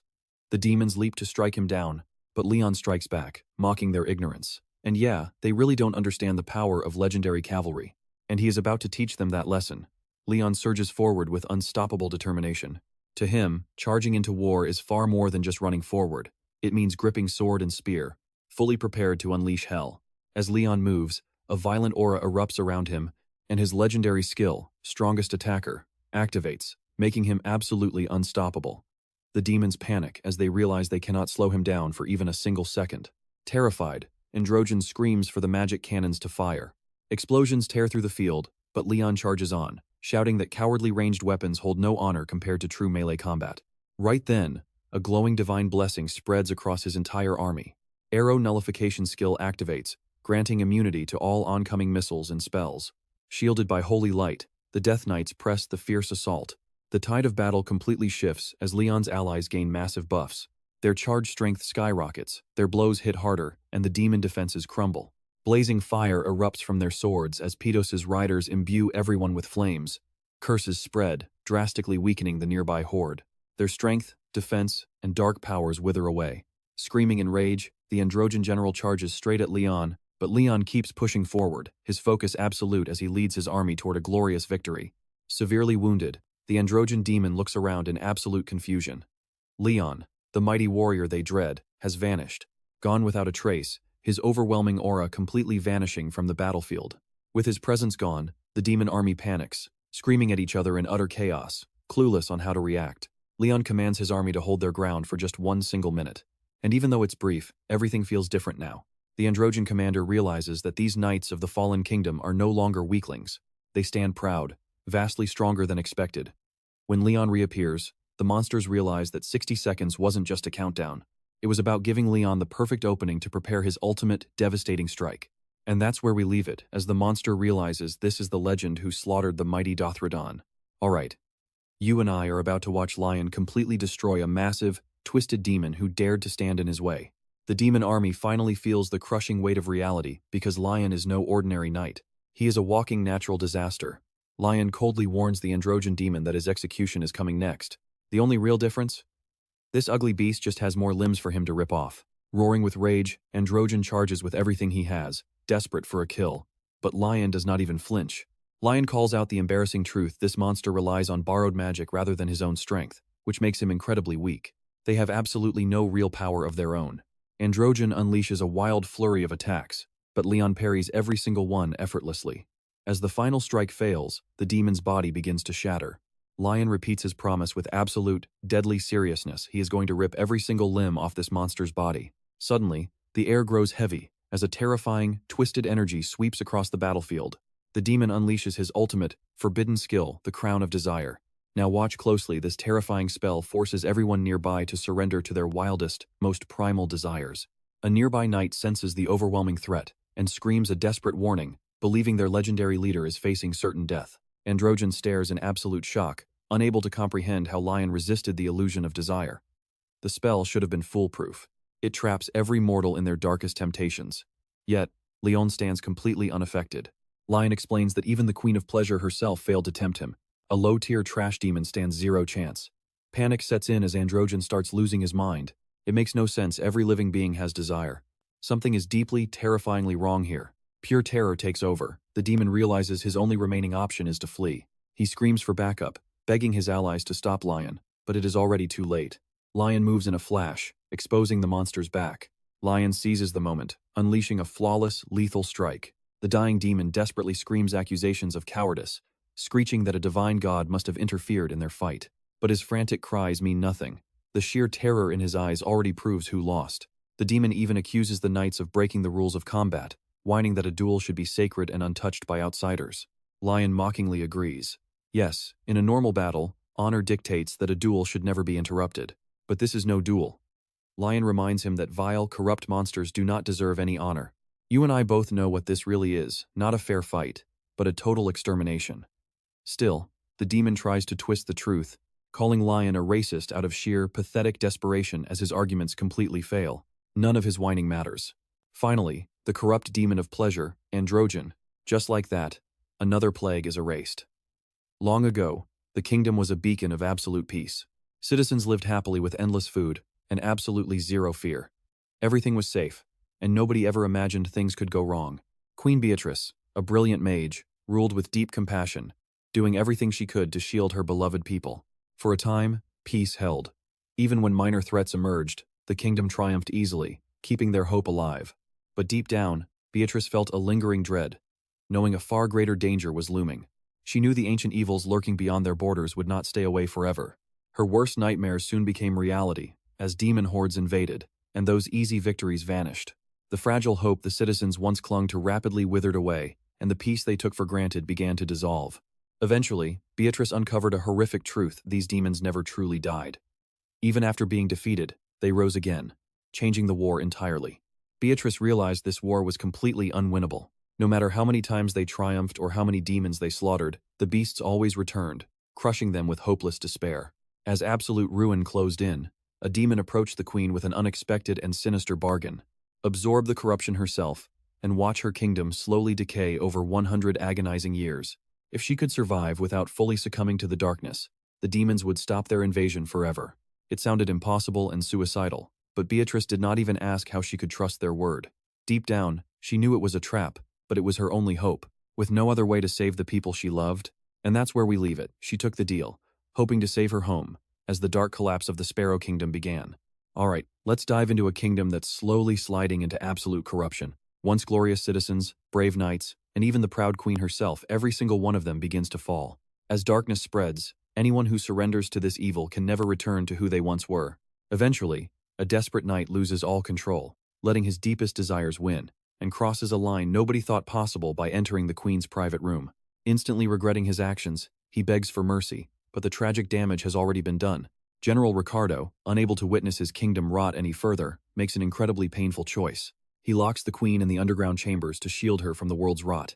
Then, General Ricardo ends his own life, choosing to stay behind as a guilt-ridden ghostly guardian. Decades pass, and a crushing sense of regret eats at Ricardo as he blames himself for the tragedy. Even knowing the grim outcome, Ricardo is doomed to watch this terrible tragedy repeat over and over again. Worse yet, he knows their own dark choices caused this ruin, and it is far too late to undo it. He desperately prays for this endless nightmare to break. Meanwhile, as their battle ends, Lion spots a bizarre crown and weapon left by the defeated demon lord. Spinner steps forward, examines the fallen gear, and gives the heavy weapon a light tap, noting that the high-grade metal could actually be useful. However, Leon warns him of a major problem: this gear is deeply corrupted by lingering evil. Even worse, it traps human souls inside. Sir Spin immediately offers to shatter it, and Lion, trusting his friend's judgment, leaves it in his hands. Suddenly, Goddess Pluto calls out to Leon from behind. Now, watch closely here. Lion turns, showing her the demon's crown, warning her it is far too vile for her eyes. Despite his warning, Goddess Pluto gently nods, reassuring him that she wants to examine it herself. Staring at the relic, a flicker of recognition crosses her face, and she explains it belongs to the demons of carnal pleasure. She notes that it is drenched in absolute depravity, designed to lure innocent youngsters into sickening, false dreams of endless ecstasy. It is a weapon crafted purely from lies. Examining the crown closer, Goddess Pluto senses they might still harvest something from its core, perhaps a trace of raw energy, or some hidden truth. Lion admits he planned to smash it anyway, seeing no point in keeping such a cursed relic. After hearing him out, Goddess Pluto gladly lets him handle the corrupted item. Goddess Pluto warmly expresses her gratitude to Lion, praising his incredible efforts. She tells him that the entire Pantheon is proud of his achievements, celebrating the honor and glory he won on the battlefield. I know what you're thinking, he's a hero. But Lion just shrugs, saying he only did what had to be done. Then, another powerful voice cuts in. It is God Pos, a mighty deity who initially refuses to show any warmth. Told to greet the hero, Pos scoffs, offering a lazy good job, until Goddess Pluto gently tells him to speak with more sincerity. Breaking the brief silence, Lion makes a bold request. He begs God Pos to do something truly meaningful to take the souls of these fallen soldiers, guide them to peace, and give them a place to rest. Pos pauses, realizing this is far more than a simple favor. It is an act of pure mercy. The warrior god speaks with cold finality, stating that these souls have already been cast out from the natural cycle of life and death. They have no home now, not even in heaven. Just then, another powerful voice speaks, the goddess of death herself. She sharply reminds Pos that the transition of souls belongs to her realm alone, and it is not his place to deny them a second chance. But Pos fires back, demanding to know what kind of god would welcome the tainted undead into a sanctuary of eternal peace. Goddess Pluto sighs, softly agreeing that his words hold truth. She then faces our protagonist, addressing him by his full, noble name, Lion Lionheart. Those who cheat death must face judgment, for breaking the cosmic order is a sin the heavens cannot simply overlook. Suddenly, the Queen Beatrice steps forward, humbly begging the goddess for mercy without sparking an argument or demanding any favors. She knows she is risking divine wrath, yet Beatrice bows her head, speaking only as the failed ruler of a dead kingdom. She pleads with absolute humility, begging the goddess of death to reconsider. Goddess Pluto pauses, feeling the heavy weight of her plea, She tells the knights that no god in heaven will ever welcome their lingering souls into paradise. Divine laws offer no mercy to those who exist past their natural span. Yet, their heroic deeds still shine brightly through the shadow of death. Ultimately, the goddess of death acknowledges that their noble sacrifices far outweigh their past sins. Moved by the knights' unbroken devotion and Lion's pure request, Goddess Pluto admits that their loyalty has touched the hearts of the gods. And trust me, since King Lionheart himself pleaded for them, there's no way she can ignore it. Alright, let's jump into this story where Goddess Poma promises to cleanse their stained souls and grant these warriors a second chance at life. However, the goddess turns to Beatrice with a condition. She offers the fallen queen a path forward to finally bring peace to her knights. She asks Beatrice to become her priestess, standing by Leon to spread the faith, which is the only way to rebuild the shattered afterlife she rules. Once active, she promises that the souls of Beatrice's loyal knights will finally get their chance at reincarnation. Without hesitation, Beatrice agrees, ready to serve once more if it means her people can finally find eternal peace. After the divine talk, Leon calmly asks for a damage report. The response is somber. Although the Sacred Grail healed many, 6 brave warriors have already passed away. A heavy weight of loss settles over the battlefield against the never-ending tide of vile demons. Losing only 6 lives is a small mercy, but every single life matters. The fallen will never be forgotten. Leon stands with solemn resolve, offering a prayer for those who gave their lives and calls upon the divine powers of Patos and fire, asking them to guide the souls of the fallen. If those warriors carry any sins, Leon hopes they are washed away. More than anything, Leon wants their legendary courage honored and their incredible strength remembered. Leon imagines them now, feasting beside the gods, their bravery rewarded in the afterlife, but still, duty remains. Afterward, he orders a list of the deceased compiled so their families can be informed and their memories preserved. The gods themselves will remember this ultimate sacrifice. Now watch closely here as Leon prepares to leave. A divine gate to paradise opens, but the system suddenly blocks their path, denying entry to every single soul. The souls fail to meet the requirements due to having too little faith and not enough honor, or simply not being ready for paradise. Then the impossible happens when the Lionheart King speaks a divine blessing. His words carry an overwhelming divine weight, and with that single act, the gates recognize the souls and swing wide open. The fallen, now wrapped in eternal honor, finally pass into paradise.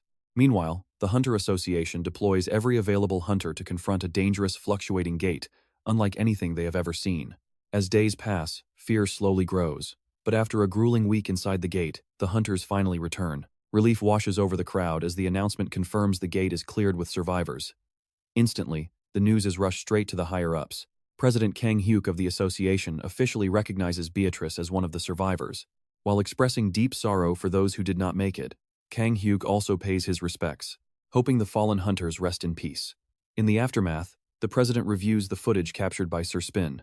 You and I can clearly see that with a powerful demon inside that red gate, the battle could have ended much worse. Despite the immense danger, it is a miracle more lives were not lost. Afterward, Leon plans to visit the grieving families alone. When asked why he is going alone, Leon calmly states that those fallen hunters were his soldiers, and visiting their families is the absolute least he can do. Though President Kang Hyuk warns him it will be painful, Leon stands firm. He understands the deep grief and anger these families carry, hoping that hearing the truth directly from him will bring them some comfort. Leon then turns to Kang Hyuk with a serious new directive, asking him to release the video footage to recruit more hunters. The reason is simple: the demon threat is far from over. Leon warns that the demons will soon launch a full-scale invasion of this world, meaning they must train soldiers and knights for war. Kang Hyuk understands, and without delay, he promises to draft a detailed schedule and plan, assuring Leon he will send it over the second it is ready. Inside the Pantheon, Leon sits in silence, realizing that the demon movements are highly suspicious, and each one is more troubling than the last. He knows this is no minor threat, it is completely different, and urgent action is required. Unlike before, Leon does not plan to send anyone else. This time, he will handle it himself rather than watching from a distance. When Leon arrives, guards and holy servants welcome him with deep respect, hailing him as their greatest Grail guardian. Anjak, a high-ranking soul residing within paradise, steps forward. Leon asks how paradise has been treating him, and Anjak responds that it is wonderfully peaceful, all thanks to Leon's protection as his eyes scan familiar faces. Sir Gildas, Sir Antok, and all his former warriors and companions look incredibly healthy and radiant in this peaceful realm. Walking further, Leon compliments their condition, and one of them chuckles, joking they would have come sooner had they known, but Leon quickly scolds him, and trust me, that leaves us with a heavy reminder of the massive sacrifices made to secure this peace. Alright, let's dive into Leon's meeting with Argan, the former king. Leon apologizes for disturbing his eternal peace, but Argon quickly reassures him. After all, they are forever linked by the same heroic spirit and duty. When Leon asks about new souls, Argon reveals it has been 180 years since any arrived, but they are being treated well. Relieved, Leon shares his true purpose. He needs to speak with the gods of the Pantheon immediately, urgently seeking their divine guidance. Sensing the danger, Argon offers his aid and directs him to the sacred forest to find the gods. He even lends Leon his legendary horse, Pelion, for the journey. Mounting up, Leon takes a moment to reflect on the future, knowing that once his duty is finished, he will ride freely through these endless plains with Stallion. But for now, he must carry this heavy burden alone. Soon, Leon arrives deep within the forest of the dead, home to the ancient sages. The ancient trees whisper his name, recognizing him not as a mere visitor, but as the true Lord of Draonia and bearer of holy relics. Despite his massive titles, Leon enters humbly, apologizing for trespassing on their sacred ground.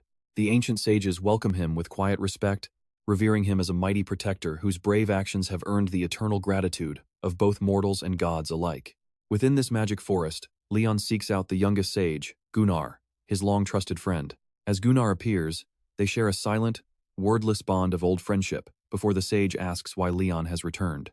Leon reveals he needs something vital, Gunnar's sacred seedling, not for power, but for a secret reason tied directly to the survival of the living world. Leon gently reminds Gunnar of a truth. When Leon first arrived here, Gunnar had skipped the tradition of planting a seedling before passing on. Sensing Leon's immense urgency, Gunnar listens closely as the hero explains that Earth is facing a massive demon invasion. His latest mission confirmed this terrifying threat is rapidly growing, and the enemy knows he is alive, spreading dark decay just like they once did to his old empire. Leon fears the human world will suffer that exact same tragic fate. Gunnar agrees, reminding him that only Leon can carry an object from this world of the dead back to the living. Placing his trust in Leon, Gunnar hands over the incredibly rare seedling, and the hero thanks his old companion. I know what you're thinking, but there's absolutely no time to dwell on memories. Before Leon departs, Gunnar advises him not to rush back to this world of the dead too soon. Right before his departure, Leon's closest allies, Gratus, Anjak, and the former king, step forward with gifts. The former king presents legendary reins that once belonged to a master tamer who could control monsters. Though they were buried with him, he insists Leon takes them now. Next, Sir Gratus offers an unexpected gift, an old battle manual on how to train common serfs to slay massive giants. Leon is stunned, recognizing the manual, while Gratus jokes about losing 300 out of 500 serfs. Finally, Anjak offers a saint's holy relic. Though hesitant, Leon accepts it, knowing it represents trust and protection until his own sacred sword is finally reborn. Anjak reminds him that nobody would dare question his authority as the chosen agent of the Pantheon. Leon accepts the gifts with deep gratitude, promising to honor every single one of them. You and I can clearly feel their loyalty, history, and faith in the journey. Approaching Beatrice's door, Leon politely asks to enter. Amused by his stiffness, she teases him for being too serious before smiling and letting him in. Inside Queen Beatrice's room, Leon deeply apologizes for not providing a more suitable palace. He feels it is deeply unfair to treat a fallen queen this way, hoping she can forgive his poor hospitality. Beatrice tells him not to worry, but Leon notices a strange aura around her, her inner divinity struggling to push back the dark corruption without fully erasing it. For now, a delicate balance is all she has. She pours a farewell drink to honor the souls of their fallen knights. It is a small gesture, but the best she can do. Sitting together, Leon asks how she is adjusting to this new world. She admits she needs more time, as everything feels entirely different from her homeland. Leon advises her not to rush, encouraging her to stay strong and carve out her own path. A king rules by his own virtue, and trust me, you and I will see everyone follow his lead.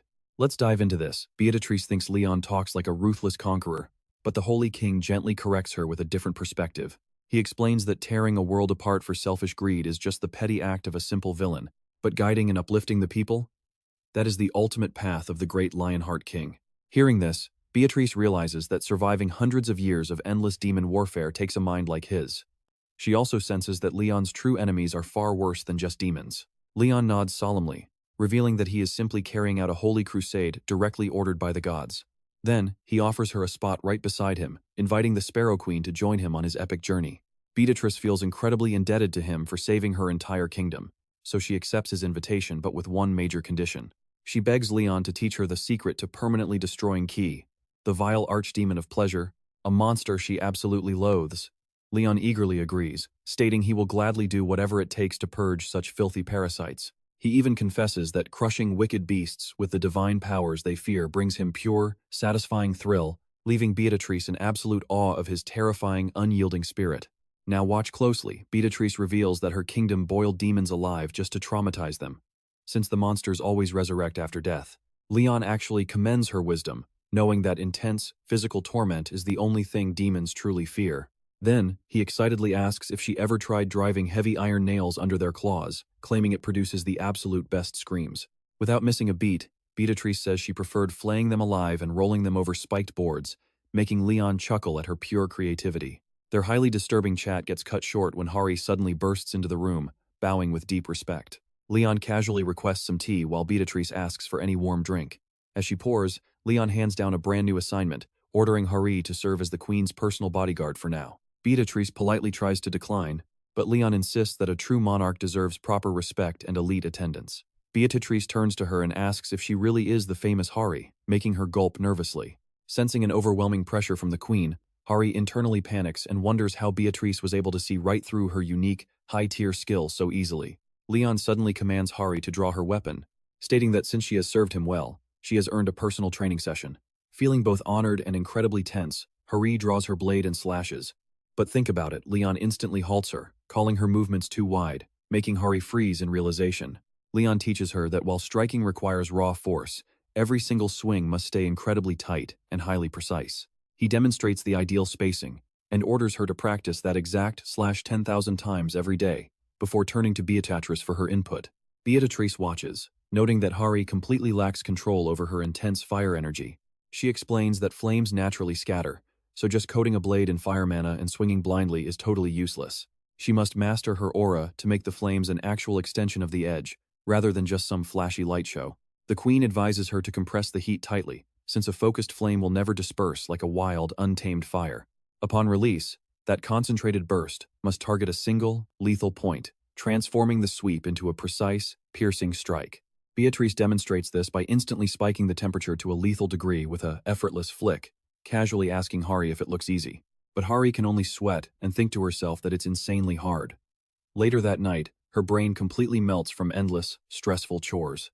She has to file detailed reports to both her chief and the association president, gather massive rations like potatoes for the fresh recruits, secure weapons and armor, and somehow track down a legendary master blacksmith. To make matters worse, she has to calculate complex local taxes, which she has absolutely zero clue how to do.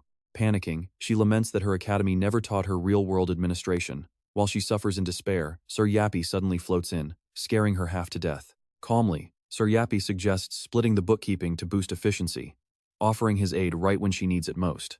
Hari instantly sighs in relief, remembering that Sir Yappy is literally an advanced supercomputer, meaning this massive pile of data is child's play for him. Just as expected, Sir Yappy begins breaking down the massive logistics, utilizing big data to apply hunter welfare laws for free food, and confirming that armor manufacturing registration is officially fully complete. He notes the sudden spike in crop values at the Naju Plains, advising her to instantly register for high-yield farming subsidies. He also recommends utilizing the legendary Pantheon farm to stack extra perks and unlock massive, hidden tax exemptions. Finally, he explains that generous government benefits can also cover the trainees' immediate families. Hari watches in absolute awe as her nightmare workload gets organized in seconds. She doesn't understand a single word of his high-tech jargon, but she is incredibly grateful. And as we leave them, Sir Yappy tells her to ping him if she ever struggles again. Let's watch as Hari nervously brings up one more thing.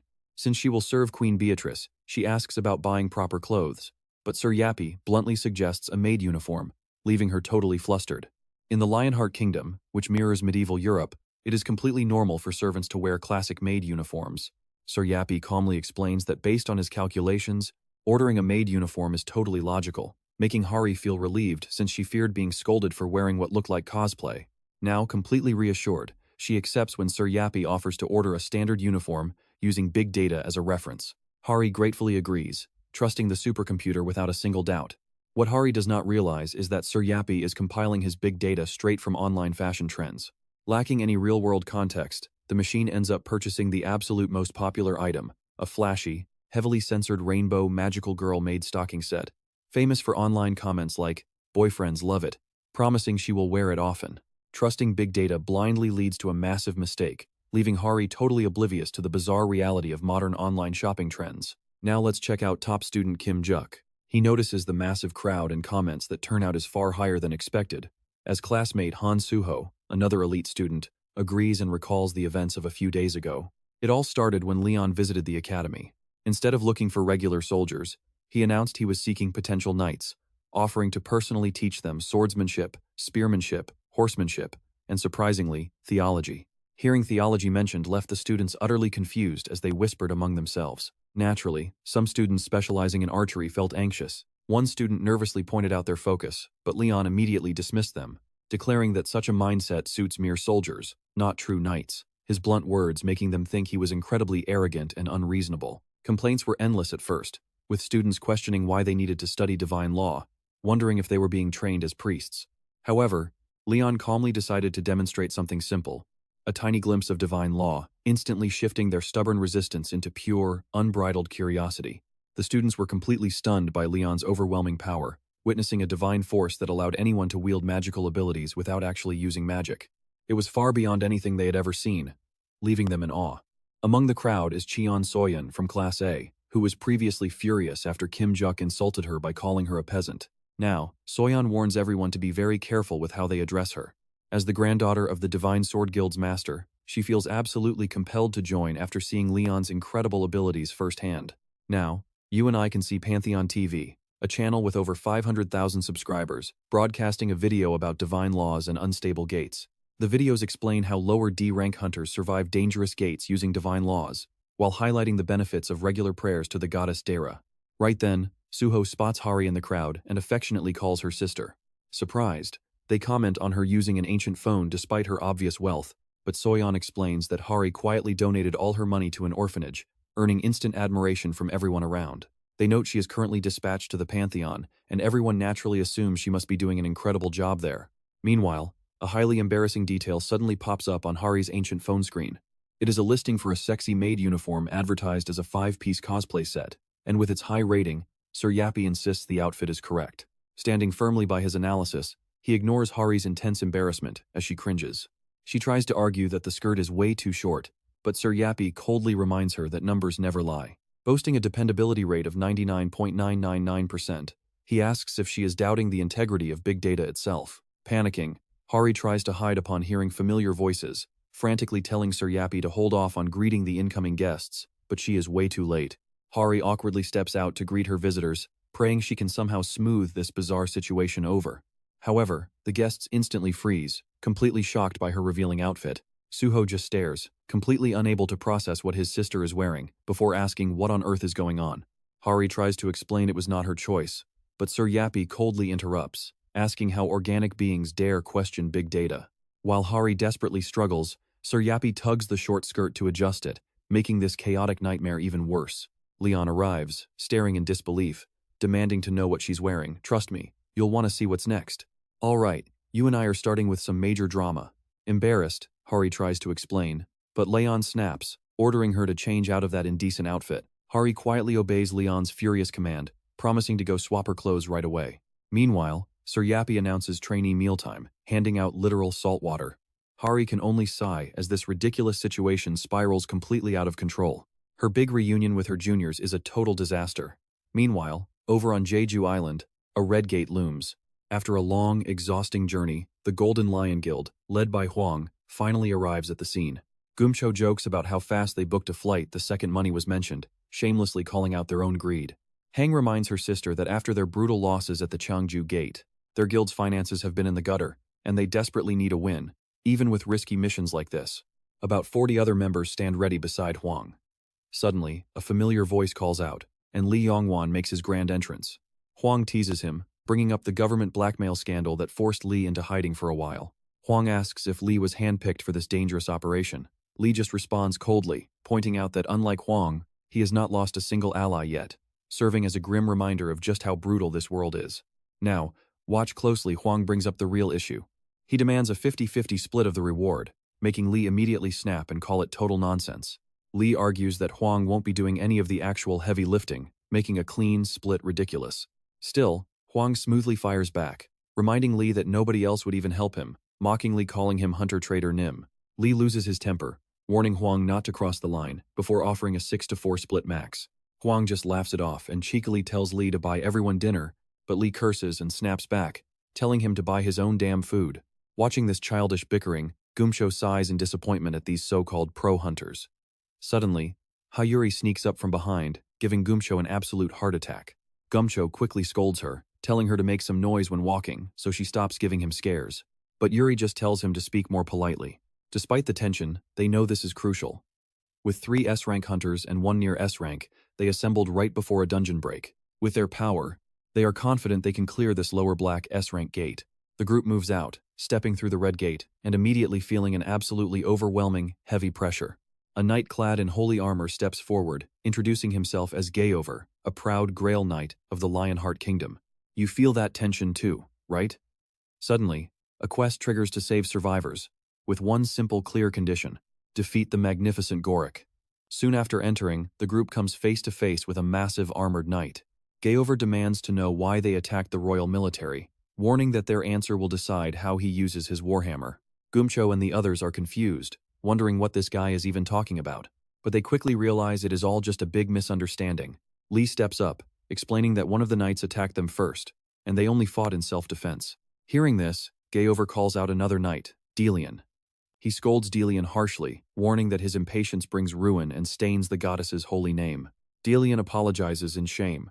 Gayover then apologizes to Gumsho's group for the trouble. Li replies politely, relieved that the misunderstanding is finally cleared up. But deep down, Li thinks Gayover is surprisingly easy to handle, believing this mission will be a breeze.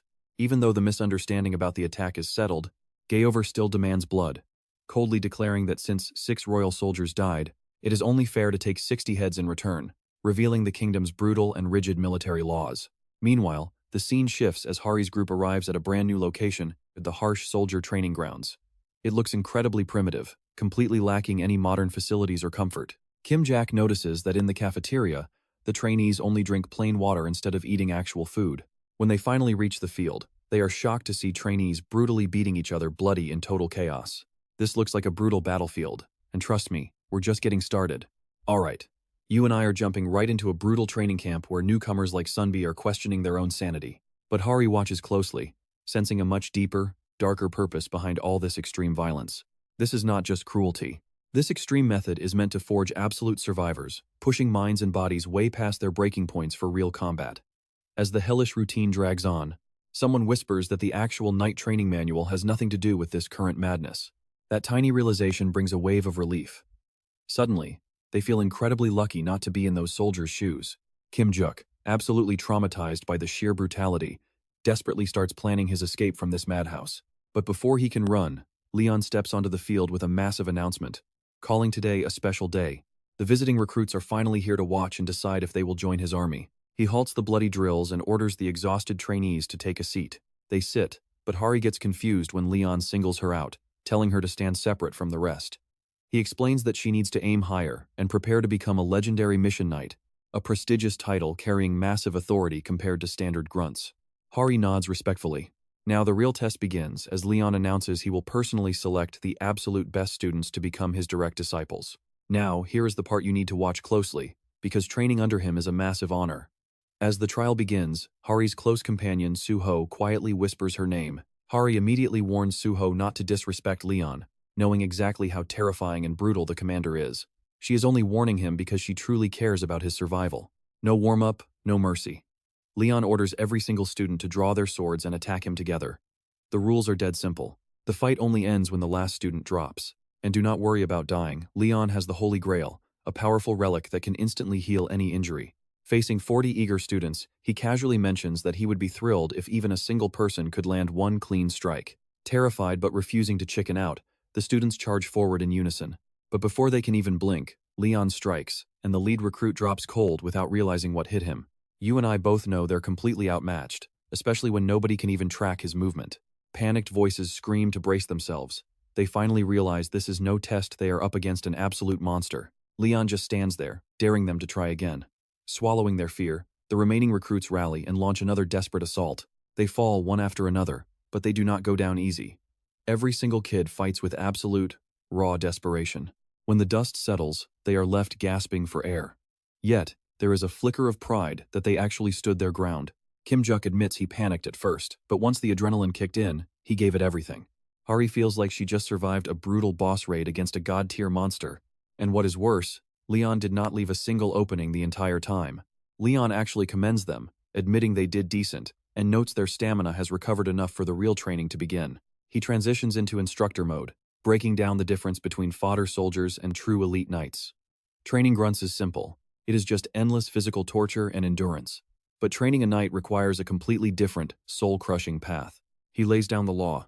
Those who survive the longest must immediately reach the rank of an official kingdom knight, while every single other student has to level up by at least one full tier.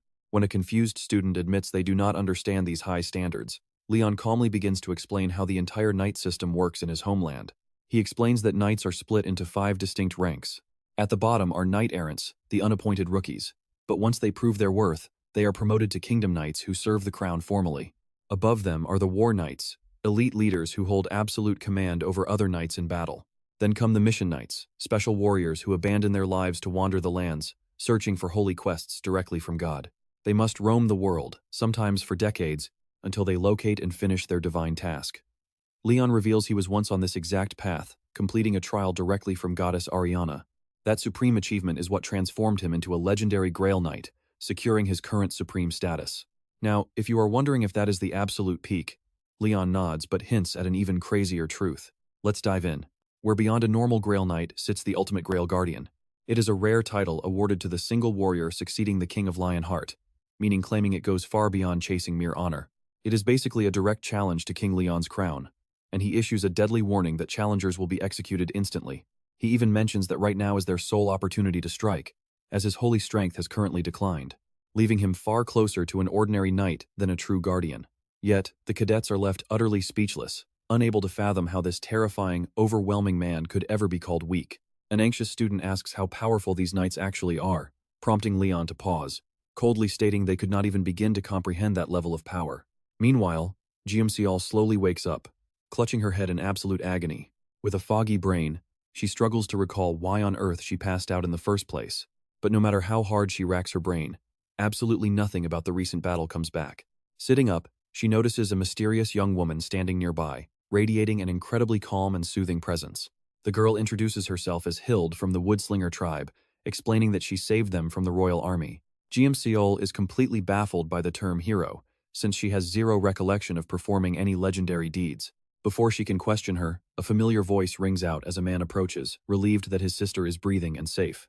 It is Hwang Gyumcho, who just managed to lose their pursuers. But Jeomseol can only confess that her mind is a total blank. Now, pay attention here, because as Hwang Gyumcho desperately asks what she remembers, she reveals the single, haunting image burned into her memory. An image of the earth shattered and torn to pieces. Hwang Gyumcho listens intently, trying to piece this bizarre mystery together. Slowly, their conversation begins to reveal the truth.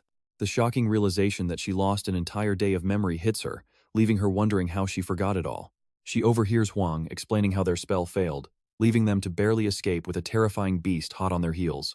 Hearing that the Woodslingers came to their rescue finally brings a brief spark of clarity to Jeomseol. She learns that she took a devastating blow from a giant hammer, hovering on the very brink of death for 2 entire days. Shocked, she asks why healers did not step in, only to learn that Jovi, the ruthless Grail Knight, cursed her. The curse blocked all magical aid, transforming healing forces into pure destruction, leaving Jeomseol absolutely horrified. That is when she finally notices the strange, mystical tattoos running along her skin. Though they feel incredibly bizarre, Hill gently explains they form a tribal healing matrix designed to keep her alive, with every single ancient rune holding a powerful purpose. Okay, I know what you are thinking, but Jeomseol actually thinks these lifesavers look pretty cool. Struggling to stand upright, her brother checks if she is fit to move since an urgent tribal meeting is starting. Moments later, Chief Beldy takes the stage, addressing the gathered crowd with a heavy, somber tone. He reveals that the Imperial forces have slaughtered his people for generations, branding them as wicked heretics. Countless innocents were brutally murdered or even flayed alive, yet despite the unspeakable horror, the survivors refused to bow down. 3 entire clans were wiped off the map, but their fierce resistance never faltered. With no options left, they turned their desperate prayers to the heavens, begging for the power to survive. Their prayers were answered by the summoned heroes. But Hwang reminds everyone of the terrifying enemy they face. Even with 3 peak hunters and a 100-man strike force, they were utterly crushed. Geik was an absolute monster. His mythical armor shrugged off strikes from Colossi, and his wounds knitted shut instantly, even after being burned alive. Worse yet, his troops shared his godlike regeneration, rising again and again as long as their commander drew breath. The only weapon capable of actually hurting him was Yonha's heavy anti-armor rifle, which was the sole tool that managed to leave a mark. After everything they survived, the clan is eternally grateful for the sacrifices made. Now, they are pledging their lives to the cause, demanding absolutely nothing in return. Meanwhile, back on Earth, a student lets out a comical yell of disbelief upon spotting a living horse. They have just arrived at June Ranch on Jeju Island. With basic training complete, Leon has brought the young cadets here for their first real field lesson. This tranquil pasture is a massive shift from their usual war zones, making a simple horse sighting feel magical. As Leon strides in, the staff bows in deep respect, while the king evaluates the steeds with a critical eye. And trust me, you and I are about to see him turn these horses into weapons as he gets straight to business. We are with him to find his warhorse. The staff are thrilled to help, boasting that these horses come from elite racing bloodlines, built for pure strength and speed. Leon listens quietly before pointing out that a horse's real value always comes down to its sire, its bloodline. Turning to his cadets, he reminds them that for any true knight, a mount is not just a tool, but a lifelong partner. They must build a deep bond and learn to move as one, both on and off the battlefield. Leon instructs them to look around and pick a beast they connect with before they even try to ride. The cadets fire up, cheering with excitement and promising to give this their absolute best effort. Staring across the massive field, Beatrice whispers about how overwhelming the sheer number of horses actually is. Leon thanks the queen for meeting him so quickly, and she responds with her usual grace, insisting it would be rude to refuse. Leon then offers to help Beatrice choose, and she smiles warmly, happy to share this moment. Standing at the ranch center, they inspect the herd as Beatrice nods, admitting they look pretty decent.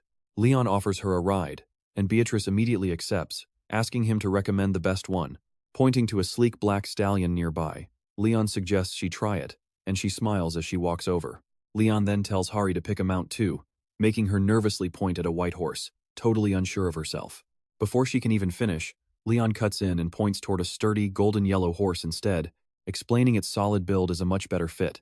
And as Hari gets closer, she realizes the beast is surprisingly charming. But as Hari watches silently, Leon steps right past her, gently nudging her aside to help Beatrice mount instead, leaving poor Hari feeling completely left in the cold. But watch closely, a sudden panic completely shatters the peace. He turns calmly, wondering why there is so much commotion as the horses grow restless, only for a breathless guard to announce an emergency call from the association president. Leon nods quietly and tells him to patch it through. A voice crackles over the line with a polite greeting from Kanguk, but Leon cuts straight to the chase, demanding to know what is happening. Kanguk hesitates, admitting a massive dungeon break is imminent, and desperately begs for Leon's personal assistance. Leon snaps back coldly, stating it is not his job to clean up their failures or fix their constant messes, but Kanguk quickly insists that is not the only reason he called. He knew this specific case would catch Leon's attention. The threat is no ordinary monster. The dungeon's field boss is actively claiming to be a holy knight of the goddess of life and abundance. Look closely, Hari is frozen in absolute shock, unable to speak as the sheer brutality of the sight leaves her speechless. Leon asks if the broken man before them is the survivor, and Kanguk confirms he is one of the very few who made it out alive. He is currently heavily sedated just to keep him stable. While they suggest waiting for the man to wake, Leon steps forward, declaring that waiting is a luxury they do not have. Confidence radiating from him, Leon explains the plan is simple. Beatrice just needs to construct a new reality within the survivor's dreams. After all, the endless loop of terror inside that gate was born from his own mind. A massive knight wielding a warhammer ruled that domain, proclaiming allegiance to the goddess of fertility. Beatrice uncovers a name, Gori, known to some by the terrifyingly heavy title of Majestic Geovic. It seems years have passed since this execution ground was first built. Surveying the carnage, Beatrice wonders if hunters did this, though it feels highly unlikely. Whoever did it unleashed scorched earth tactics to slaughter every soul, clearly aiming to erase any sign of life, leaving nothing behind. Beatrice is stunned by the precise level of detail left in this memory, prompting Leon to remind her he used the exact same tactics during his own orc hunting days. Even though this place is long abandoned, the clues remain incredibly fresh, and following them will show us the truth. He urges Beatrice to take the lead, but she cannot help but wonder why Leon rushed ahead without his elite troops, or Sir Yappy, fearing something is terribly wrong. Leon pauses, admitting he acted rashly, but warns her that taking amateurs into this mess is a death sentence. Trust me, we are about to find out why. Alright, let's dive into a mystery as Beatrice asks if the missing Grail Knight is Sir Georgic. Leon explains that Georgic, blessed by Demera, was a legendary Grail Knight from 3 generations back, whose godlike martial arts are still passed down today. 800 years ago, he vanished while hunting down a savage barbarian tribe. The records claim Georgic ascended to heaven back then. That sounds glorious, but in reality, it just means he died. Yet something went horribly wrong. As a saintly Grail Knight embraced by divine love, his pure soul should have entered paradise instantly. But it never arrived, leaving them with some seriously unsettling questions. Leon even tried tracking the Holy Relic's energy to find him, or his lost hunting party. But he found absolutely nothing, leaving them with only 3 possible explanations. First, Georgic is somehow still alive. Second, his soul is lost, wandering the void. And third, a far more disturbing possibility, he betrayed them. This is incredibly dangerous, because a Grail Knight wields powers far beyond any mortal. If a clash breaks out, ordinary humans will be absolutely helpless. Regardless of what happened to Georgic, the dungeon raid moves forward. As they push deeper into the gate, they reach the heart of the dungeon and discover a horrifying scene. Severed bodies are displayed as a calculated, deeply sadistic warning. This sickening brutality crosses a line that should have never been crossed, fueling their rage. Pay attention here, because whoever committed these unforgivable crimes is about to pay. Even the unpredictable Leon cannot hide his pure rage, and his soldiers know exactly what that means. Hari realizes that underneath his quirky attitude, Leon is a truly righteous king who hates injustice. As the soldiers assemble, Hari and the others receive a stern warning that no matter what lies ahead, they must follow only Leon. They are warned not to trust their own eyes or minds, because the illusions in this place are deadly. Without hesitation, everyone rallies behind their king. Time is running out fast, and they cannot afford any delay with the enemy so close.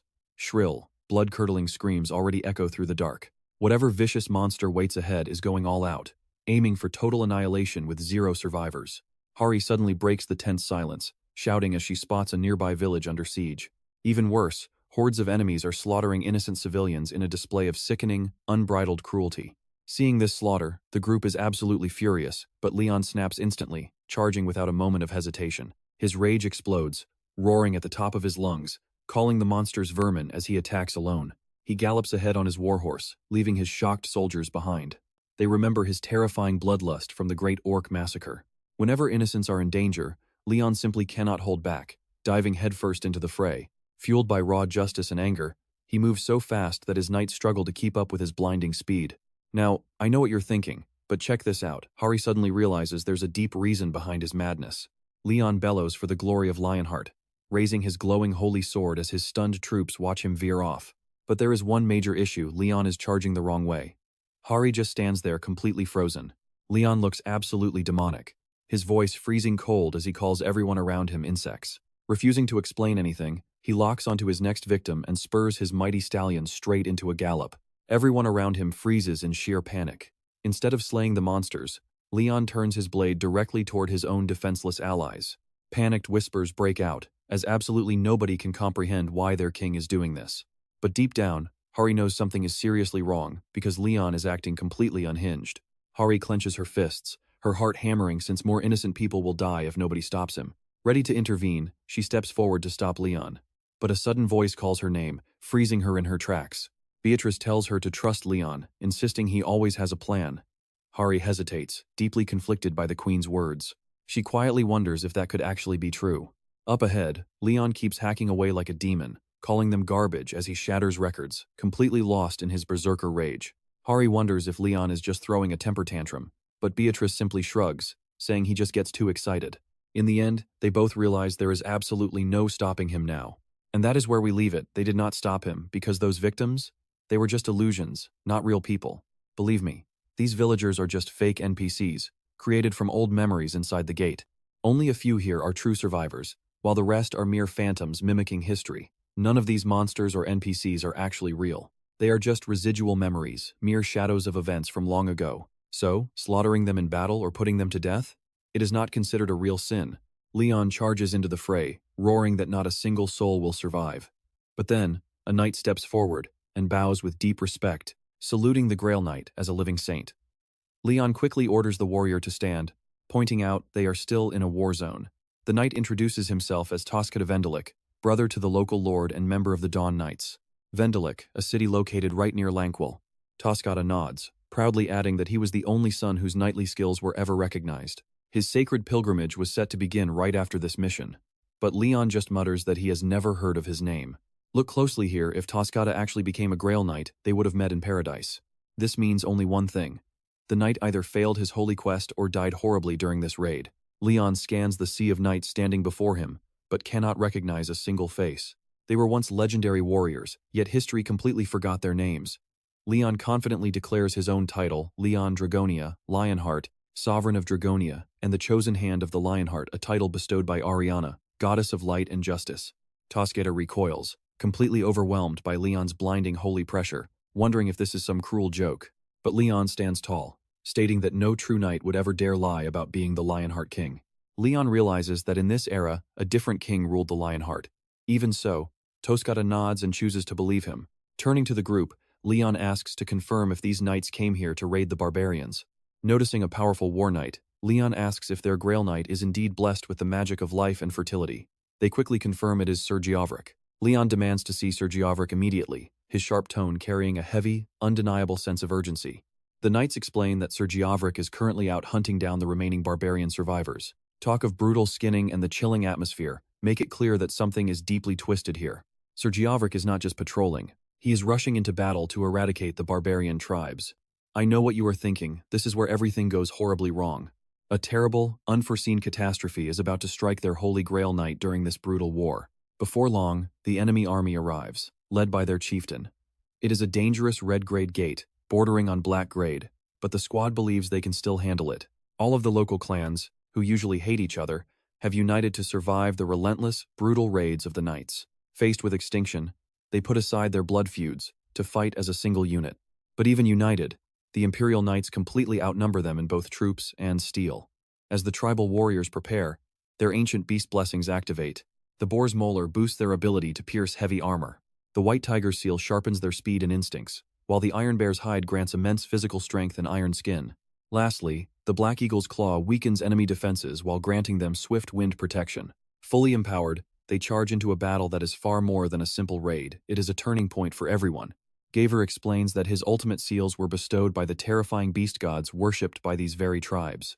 These markings supercharge his combat power, serving as proof of his legendary divine strength. Even so, a squad of familiar mercenaries appears, guys who only survived their last clash because he showed them mercy. Now they return to fight, aiming to shut down this dungeon. But to do that, they have to defeat Geovric. Geovric stays completely calm, offering them one final chance to drop their weapons and walk away. He warns that they have done nothing worthy of death, but the mercenaries refuse to budge. One of them spits back, asking how someone who literally skins children and elders alive can dare speak of justice. In response, Geovric calmly claims he feels zero shame or regret. To his core, he truly believes his crusade is righteous. Geovric stands firm, declaring his bloody path is holy. Trust me. You and I are about to see a total bloodbath, as Geovric warns that his terrifying divine punishment is finally upon them all. Let's dive into this epic scene where a warrior senses extreme danger and warns everyone to raise their defense shields. They realize this devastating power isn't something the governor can just spam constantly. If they can withstand just one hit, they actually stand a chance to turn things around. Right then, the kingdom's loyal knights, who have long sworn their souls to the gods, begin channeling all of their faith directly into Geovric. Their pure, unshakable devotion flows into him like a roaring current. Uniting as one, they proudly shout that they are knights who serve the legendary Grail Knight. Offering up their absolute faith and power, they vow to destroy all evil in their way. Just then, Geovric stands tall, declaring himself to be the true face of God's glory. His miracle manifests, and the exact second it turns real, the earth beneath them violently shatters and collapses. Those chosen by deities are granted power way beyond human limits. Knights who ascend to the rank of saint receive incredible strength directly from the goddess of light and justice. When this holy power fully awakens, it unleashes a terrifying divine punishment.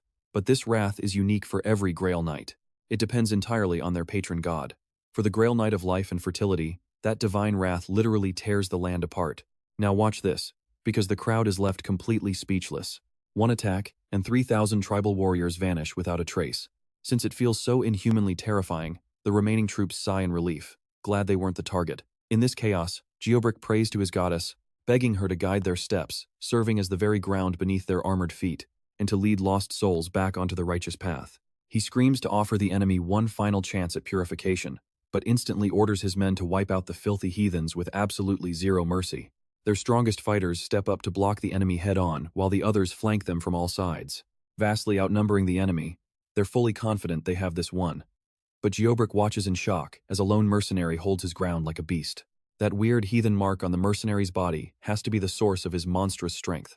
But you and I both know these arrogant hunters forgot something crucial. These mercenaries don't care about holy crusades or serving gods. No sacred vows guide them, but they are still anything but weak.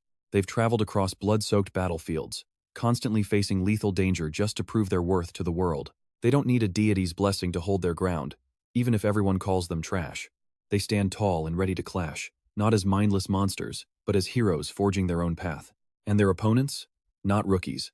They are hardened kingdom knights with decades of blood on their hands.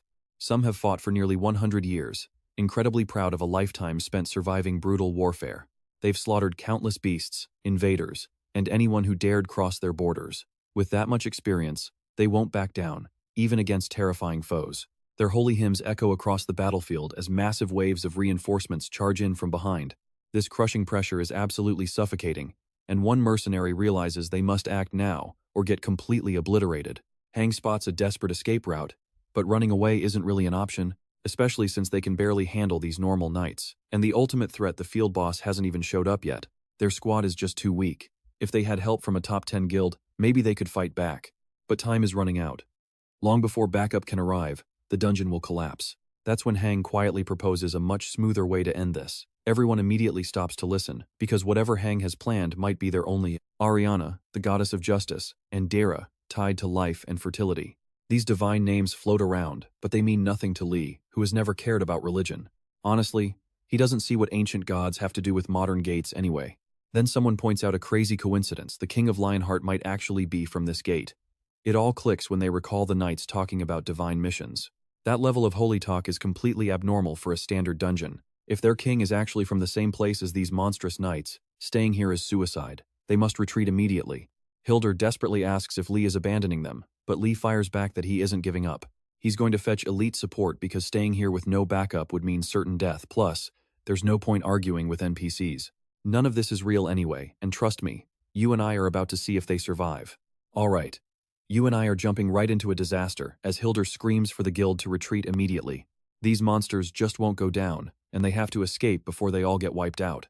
She completely freezes as the enemy mocks her, laughing that her kind has never closed this gate. To them, she is nothing but a weak, pathetic failure. Even though she knows her master would never approve of what she is planning next, she honestly does not care anymore. She blames everyone else for the failure, convincing herself that this extreme, desperate choice is entirely their fault. The allies around her are completely confused, wondering what she is up to, but she just brushes them off like it is nothing. Once again, she is taking a dark shortcut, a dangerous trick that is totally wrong, but necessary. A creepy, pitch-black energy begins spreading over the entire battlefield, and the horrific truth finally clicks. The enemy is unleashing forbidden dark magic. Something completely twisted. Whispers break out that the legendary beast god is blessing them with power, and more of them are about to change. Now watch closely as this soldier freezes in absolute terror. This dark power is growing, and something incredibly dangerous is coming. A terrible curse has been unleashed, and there is absolutely no stopping it. With ice-cold eyes, Hildur warns the warriors not to even bother fighting back. This corrupt energy is going to consume them all very soon. She declares that their absolute priority right now is to slaughter every single knight in their way. Hildur screams that they must start over. After all the worlds they traveled and every brutal battle they survived, they still could not crush their enemies. Frustration boils over as their opponents, now branded with a cursed mark, stand stronger than before. Huang quickly screams a warning, pointing out that the curse on their skin is actually their main weak point. Their focus suddenly sharpens, but this deadly threat is far from over. Geov gets pissed off by their stubborn defiance as the battlefield spirals completely out of control. But one brave knight knows exactly what he has to do. To protect his comrades, he needs to make a move right now, even if it means sacrificing his own life. Without a single second of hesitation, he steps forward, screaming a final challenge at the enemy. This is not just about raw strength, it is about pure duty. He charges ahead, screaming for the glory of Lionheart. Suddenly, a mysterious figure steps forward, drawing every single eye. The soldiers just stare, having no idea who this guy is. He boldly introduces himself as the true king of Lionheart, Leon Dragonia, Lionheart. You and I should look closely at these reigns. They once belonged to Argon, a legendary king famous for his honor. These reigns hold the magical power to tame wild beasts and awaken ancient, royal blood. Giving them up without a second thought to dive straight into battle is exactly what the king would do. Stallion takes the reins, silently accepting this massive responsibility and honoring the legacy. Just a few minutes before this, things were looking incredibly bad. No matter how many monsters they killed, more kept swarming like rats. The brave knights push forward, slicing them to pieces, but the endless horde never stops. Hari starts to hesitate. The orders are just too brutal. Even kids are being targeted, and it feels completely wrong. But Leon quickly reminds her that the kingdom never acts without a solid reason. He knows the dark truth behind this slaughter. Every single enemy has glowing symbols on their skin, proving their devotion to the beast god. That is why they must be branded. Once they accept that mark and tap into its dark power, their actual souls slowly begin to rot away. It is a silent decay that slowly corrupts them entirely from the inside out. Hari realizes the terrifying truth: there might not be any difference between them and the actual demons. Leon stands firm, warning her that soft emotions and mercy will only get them killed here. This is a brutal war where only two things matter: the truth and absolute justice. With that heavy resolve, Beatrice also prepares to carry out her duty. A bit later, Beatrice steps up and warns everyone to stay back. Meanwhile, Lion realizes something is wrong. The enemy marks are still glowing, even against the Holy Grail Knight. That means only one thing: Sir Yokic's holy law is failing. Still, they cannot afford to stop and wonder, because the Grail Knight of D must rise up and break this storm. Leon steps up with intense resolve, declaring that they must immediately sever the bond between the enemy forces. There is zero room for doubt. Cutting that link is their only key to victory. He raises his powerful voice, introducing himself again, not as a simple soldier, but as the legendary Lionheart King. And trust me, you and I are about to watch him lead them straight to victory. Alright, you and I are diving right into the madness, as the Holy Grail descends, bathing Gorik in its blinding sacred light. An absolute miracle begins as a radiant, blinding glow floods the entire battlefield, shrouding every fighter in pure warmth. Fallen warriors open their eyes as their brutal injuries completely vanish. A shocked soldier stares at his pristine, healed skin, while another watches in awe as his severed arm fully regenerates. The sensation is agonizingly sharp, but this is a pain that heals. There are no tricks here, no illusions. This is a genuine divine miracle gracing the mortal realm. Goik finally sees the truth he was blind to, glowing brighter than any steel blade. He feels the immense presence of Dara, the goddess of life and fertility, speaking directly to him, not with words, but through absolute faith. Dara calls out to him, not merely as a soldier, but as her precious chosen child, a lost son finally brought home, leaving Goik with zero doubts in his soul, only an unshakable, fiery purpose. He embraces Dara's divine will without hesitation, fully preparing to execute her holy decree, completely free of any lingering confusion. He looks toward the legendary king of the Lionheart, deeply honored to fight alongside a warrior sharing this holy crusade. And pay attention here, because Goik steps back onto the battlefield, now transformed into a holy guardian of the Grail, ready for war. Suddenly, the slain monsters begin to twitch, slowly crawling toward a single point, drawn by an invisible force as a monstrous legion takes shape. A massive, terrifying abomination is coming to life. The defending knights feel the suffocating dread rise, and things are about to get infinitely worse. A horrifying figure stands among the horde, a mutated knight, half-sacred champion, half-demonic beast, bound by a ruined soul. Fighting him would be a nightmare, but an even darker presence is rising. A vile high priest of the Iron Bear initiates a forbidden ritual, burning stolen souls to summon the beast god's wrath. The gargantuan beast lets out a deafening, earth-shaking roar and lunges straight for Leon, determined to rip him to shreds. But the Lionheart King does not flinch. Drawing upon ancient forgotten magic, his destiny unfolds as Death-Eye materializes, shearing through the surrounding chaos. Brutal feedback strikes his body, but he absolutely refuses to collapse. Leon's unyielding spirit ignites a fire in his allies' hearts. The surrounding knights feel the surge of hope. This is it. They must rally together. They have to slaughter the vermin, plunging their world into darkness, while Hildur gasps for air, drowning in sheer terror and helplessness. But the endless horde keeps rushing in, and coping with a single Grail Knight like Goik was already a losing battle. Now, things get far worse as the enemy mockingly desecrates the fallen, laughing that their rotting corpses will make excellent fertilizer.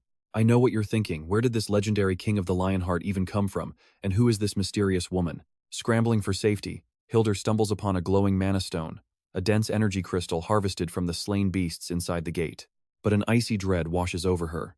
The concentrated mana pooling in this crystal is far too massive. It suggests hundreds of thousands, maybe millions, of beasts were slaughtered. A terrifying realization flashes in her mind. That is when Huhu chimes in, explaining the horrifying truth. This entire gate is trapped in a loop, endlessly repeating this exact tragedy. Hildur knows her companion is no demon, but her chilling power feels incredibly sinister. Suddenly, the strange entity pauses in confusion. Hilda refuses to be deceived. She realizes she is more than just some programmed construct, altering the game completely. The entity detests Hilda's unique energy signature, but she refuses to let it go to waste. Locking eyes with her prey, she uses absolute, overwhelming force to bend Hilda to her will. The cruel spell Huhu unleashes is pure, soul-crushing domination. An agonizing display that is brutal to witness. Hilda shivers, writhing in pure agony as she spits curses at her useless beasts, acting as if she has endured this torture 1,000 times. She sneers at Huhu, demanding if she remembers her true master. Hilda stands paralyzed, desperately whispering a prayer to the heavens, but salvation is far too late. Huhu grins wickedly, declaring her new pet is officially hers. Rage explodes from the newly enslaved warrior, cursing her name and swearing to tear Hilda limb from limb. Yet, something far worse is stirring beneath the surface, because this gate is no ordinary battlefield. This is the domain of a beast god.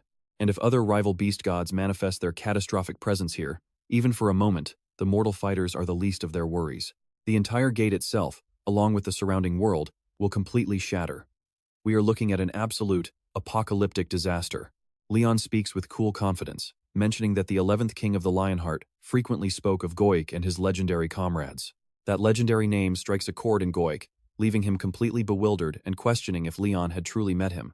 Leon quietly nods, confirming that the 11th king now rests peacefully in the divine paradise. Suddenly, Hari steps forward, desperately asking Goik if he remembers any clue at all. Goik tries, but his mind remains blank. The only thing he knows is his eternal mission. Slaughtering the savage barbarians is the sole duty fueling his soul. Hari then turns to the rest of the party, urging them to understand the grim reality. And trust me, you and I aren't ready for this truth. Goik and his knights can never escape this gate. Stick with me, we're about to see bound warriors trapped in this cursed dungeon, forced to repeat their tragic fate forever. To finally close this gate, they must defeat Georgic. He takes massive pride in never having lost a single battle, not even once after all this time. Leon agrees, knowing that if Georgic had ever lost, they wouldn't be standing together today. Suddenly, a massive monster screams Leon's name, threatening to tear him apart as the ground shakes. Leon wonders how to stop the beast god's incarnation from descending.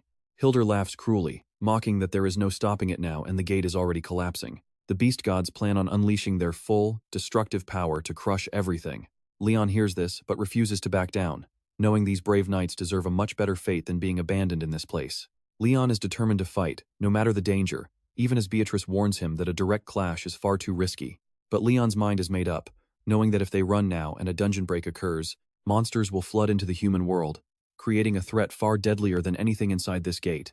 Leon stands ready to clash, but Georgic interrupts him, claiming there is still another way to seal it. Now pay attention, because here is where we learn the heartbreaking truth. His defeat is the only key, and his final end will seal this gate forever. Even with his body shaking, his will remains unbroken, urging the others to flee and telling Leon to save his strength for the real battles ahead. There is absolutely no point in throwing away lives on a battlefield destined to crumble. Georgic turns to his fellow knights, his true brothers and sisters in arms. He declares that their final showdown is here, and alongside the King of Lionheart, they must rise and charge one last time. They will lay down their lives, not in despair, but to protect the future of the living. They choose to fall so others may live, leaving Leon speechless at the absolute depth of their loyalty. This sacrifice places a heavy burden on his shoulders, far heavier than any weapon he has carried.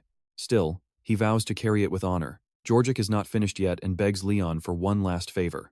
Georgic closes his eyes and prays, pleading with the goddess Demera for one final divine blessing. He raises his massive hammer, pouring every ounce of his remaining strength into it, loyal to the goddess Demera and the Lionheart until the end.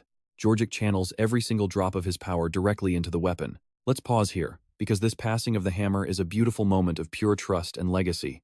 Leon must guard this weapon until a worthy successor emerges, though he doubts anyone can ever wield it like Georgic did. But Georgic believes in his king, calling it an absolute honor to have fought by Leon's side.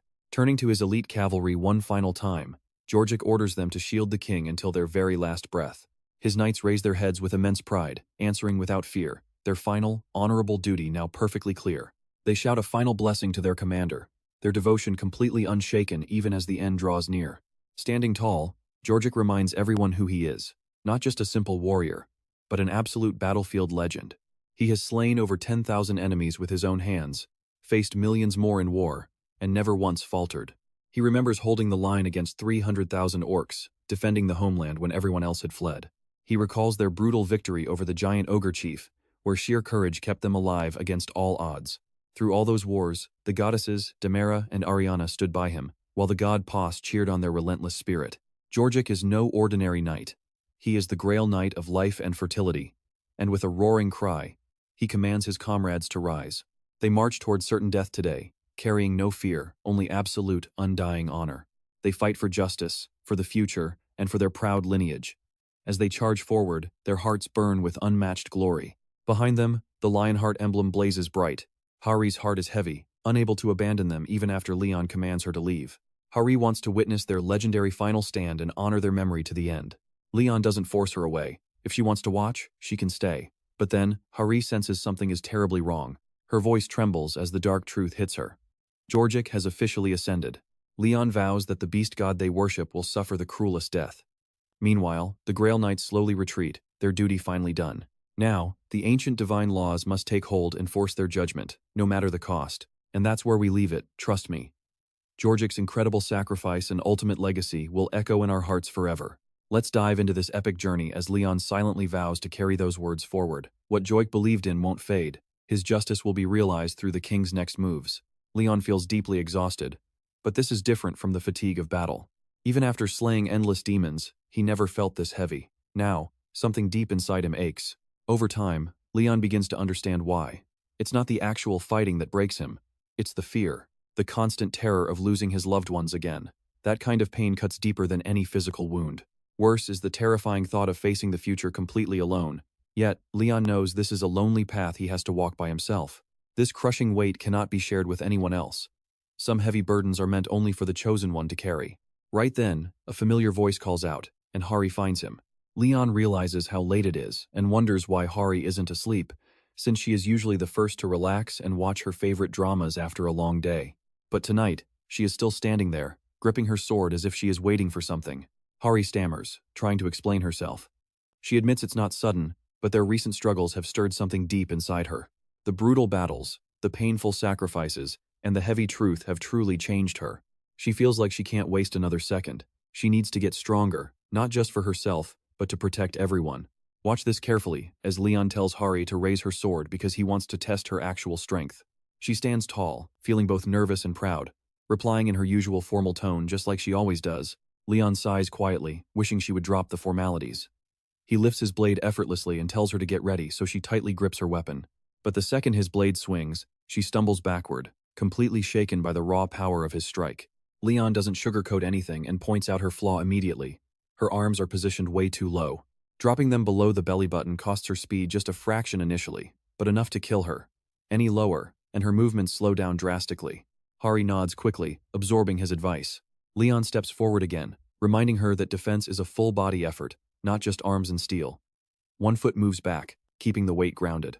She tightens her grip and attempts the stance again, showing much better control. Hari successfully blocks the next attack, pointing out that Leon's own movements seem slightly wider than necessary. Instead of getting angry, Leon reminds her that big gestures do not matter. You have to be fast and precise, making every single second, step, and swing count. Leon then questions her logic, asking why giving the enemy an open target is ever smart. Hari hesitates, guessing it might let her use her special skills more effectively. I know what you're thinking, but Leon gets frustrated because efficiency alone doesn't guarantee victory. If she ends up dying in battle, then what was the point of it all? Hari assumed Leon wanted her to lay down her life if necessary, believing that sacrificing yourself for honor and glory was the noble path. Leon immediately shuts that down, stating he sees absolutely zero value in throwing away your life without a clear purpose. He then challenges her, asking if she even has someone in her life truly worth dying for. Without someone, copying the path of self-sacrifice becomes totally meaningless. The weight of his question hits her, and she looks down. Leon orders her to take a break. Hari slowly walks away, carrying the heavy burden of their conversation with her. Hari starts noticing that Leon hasn't been acting like himself lately. His energy is low, and it deeply worries her. Yappy explains that Leon's physical body is reacting strangely to all this pressure, even if his explanation is pretty confusing. When Hari asks for a simpler translation, Yappy tells her it is just stress and Leon needs to relax. This makes Hari wonder what Leon actually enjoys doing during his rare free time. Yappy suggests that living creatures find comfort in entertainment, especially games, since they relax the mind and bring joy during rest. Hari tries to picture Leon playing games, but it is incredibly hard to imagine. Still, she wants to find something he might enjoy. She asks Yappy for ideas, but he claims selecting fun human games is not his job. Hari mutters that Yappy could have just admitted he didn't know, instead of making it so complicated. Suddenly, she gets the feeling that Leon actually might enjoy something fun, and the thought brightens her mood. As she keeps thinking, Yappy seems completely ready to explain things further. Yappy admits her plan makes sense, but insists it was a total coincidence, bragging that nobody can match his calculations. Hari just laughs it off, not taking him seriously. But Yappy hates being teased. Trust me, you and I are going to love seeing where this relationship goes next. Alright, you and I are jumping right back in as Hari points out she won anyway. Goddess Ariana gently praises the knight's loyalty, saying his devotion brings pure joy to the gods. But she also worries about him. After fighting for 200 years straight, Leon deserves a real break. She wants him to find peace, suggesting it is finally time to relax, heal, and enjoy life's simple pleasures. But Leon has no idea how to actually relax. Ariana explains that this modern era has endless ways to unwind. While she does not know what he would like, she believes the best kind of fun never truly changes. He wonders what kind of fun transcends time itself. And Ariana drops a massive bombshell spending intimate time with a woman. She speaks completely unfiltered, calling intimacy a natural stress reliever, and even suggests the queen or that red-haired girl might make great choices. Leon is totally stunned by the suggestion, especially when it comes to the younger girl. To him, Hari is still just a kid, but Ariana calmly insists she is fully grown. Watch closely here, she reminds him that love is not just comforting, but vital for rebuilding the royal bloodline when the time is right. She calmly reiterates that sharing deep intimacy is just a natural human way to find joy and release tension. Besides, starting a family is a crucial step for securing the kingdom's future. But before she can explain further, an urgent voice suddenly calls out Leon's name. Leon tries to lecture her. You and I are jumping right in as Leon asks what Hari has to show him, and she proudly brings up Sir Yappy. But the second lion actually sees what she is wearing. His face instantly drops, turning ice cold, and he straight up warns her that if she ever dresses like that again, she will be forced to run around the whole block completely naked. Clearly, she crossed a major line and he is not having it. Flustered and totally panicking, Hari desperately tries to explain herself, insisting that this is all just a massive, awkward misunderstanding. Before things get worse, now pay attention. An assistant steps in to explain that Hari actually set this up with the association, leaving Lion highly skeptical. He explains that the entire team actually banded together to help Hari put on this special event. Lion is still unsure what to expect, but hearing that even Sir Spin helped out makes him take it seriously. Hari then asks him to enter the gate she prepared, promising him that he is going to love it. The moment Lion steps through, she excitedly explains that this gate, called Suhei, is a safe haven packed with all kinds of wild creatures. She shows him a scoreboard where small beasts are worth 1 point, medium ones get 3, and big ones score 10. Rare orcs are worth the absolute most. Lion listens quietly, quickly realizing this setup is basically a custom hunting game. Let's pause here. Hearing that they did this all for him, Lion stops, genuinely touched by the gesture. It has been ages since he last went hunting, and he wonders if his skills are still sharp. But as he steps up and takes aim, those legendary instincts instantly flood back. The instant he hits his first target, hesitation vanishes, and razor-sharp focus locks in. Suddenly, an enraged monster charges to avenge its fallen kin, but Leon does not flinch. With deadly precision and steady movement, he drops it. The entire vibe shifts as all his doubts vanish.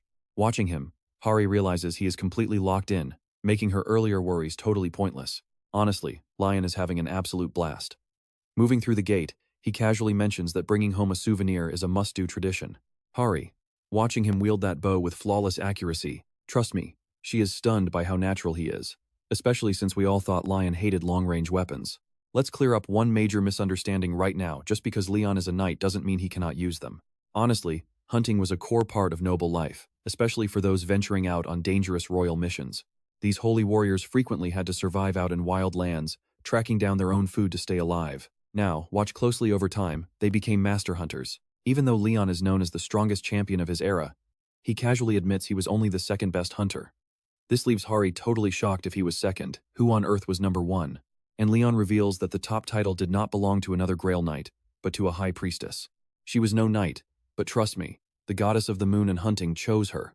Let's dive into a story where the Temple of the Moon's leader wields a godlike bow. Her arrows fly like falling stars, easily crossing massive mountains when she unleashes her true, unmatched strength. As Hari tries to process that mind-blowing power, she asks Leon why he only hunts orcs. His answer is brutally simple. Why waste time organizing teams to herd weaker, useless monsters?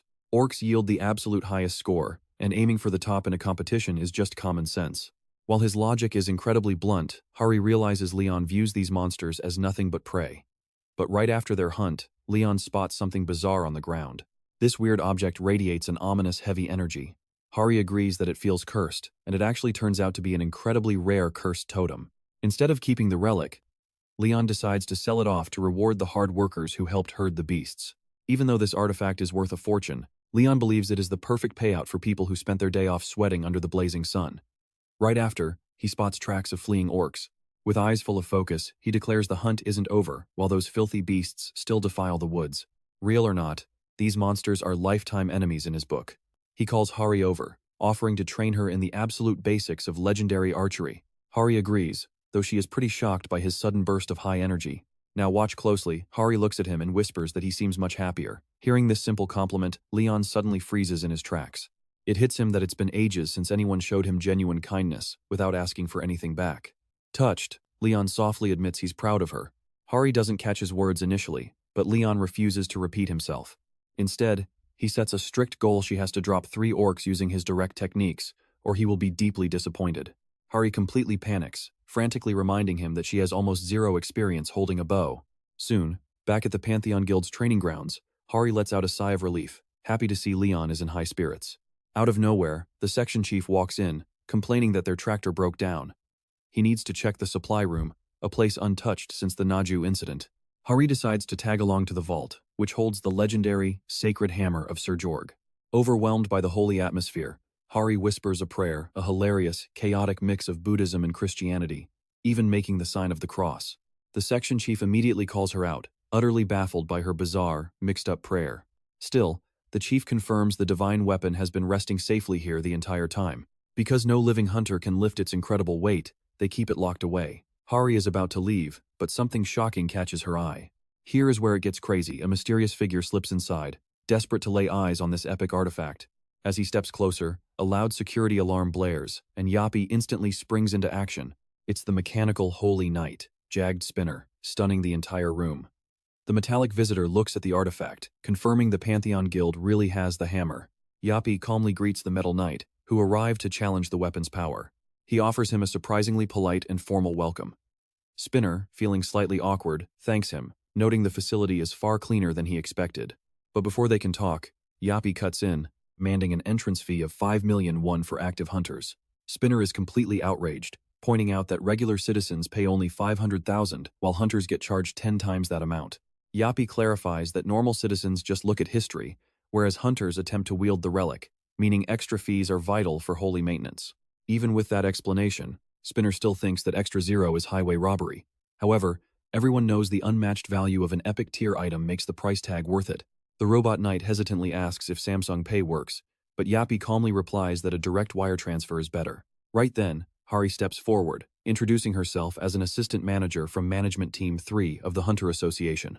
She begins explaining how this crazy incident started a week ago when the hammer suddenly went missing. They eventually locked it down inside a secure vault, right where the relic was discovered. No matter how many elite hunters try to lift it, the weapon won't budge an inch.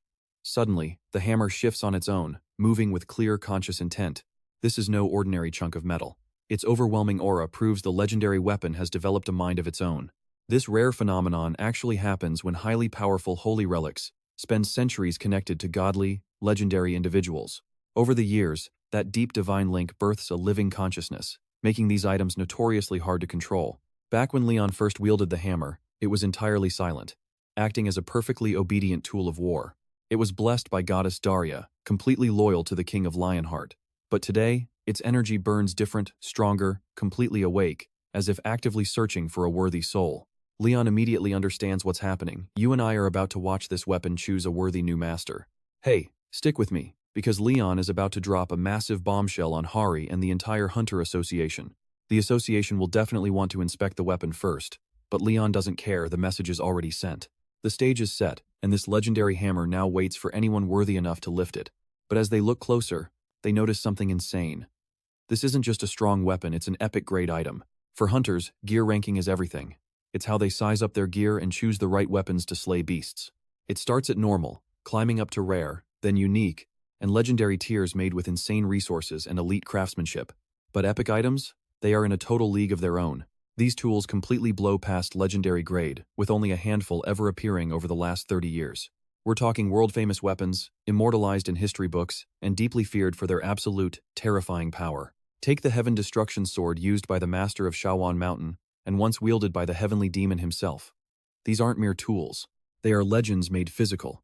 Among them is the 12-ring Kakara, a staff with the power to literally reshape the entire world. Now watch closely, like the Frost Queen's heart freezing Siberia, and the Wandering Demon Sword, which vanished during the London Blackgate disaster, and is still drifting somewhere out there.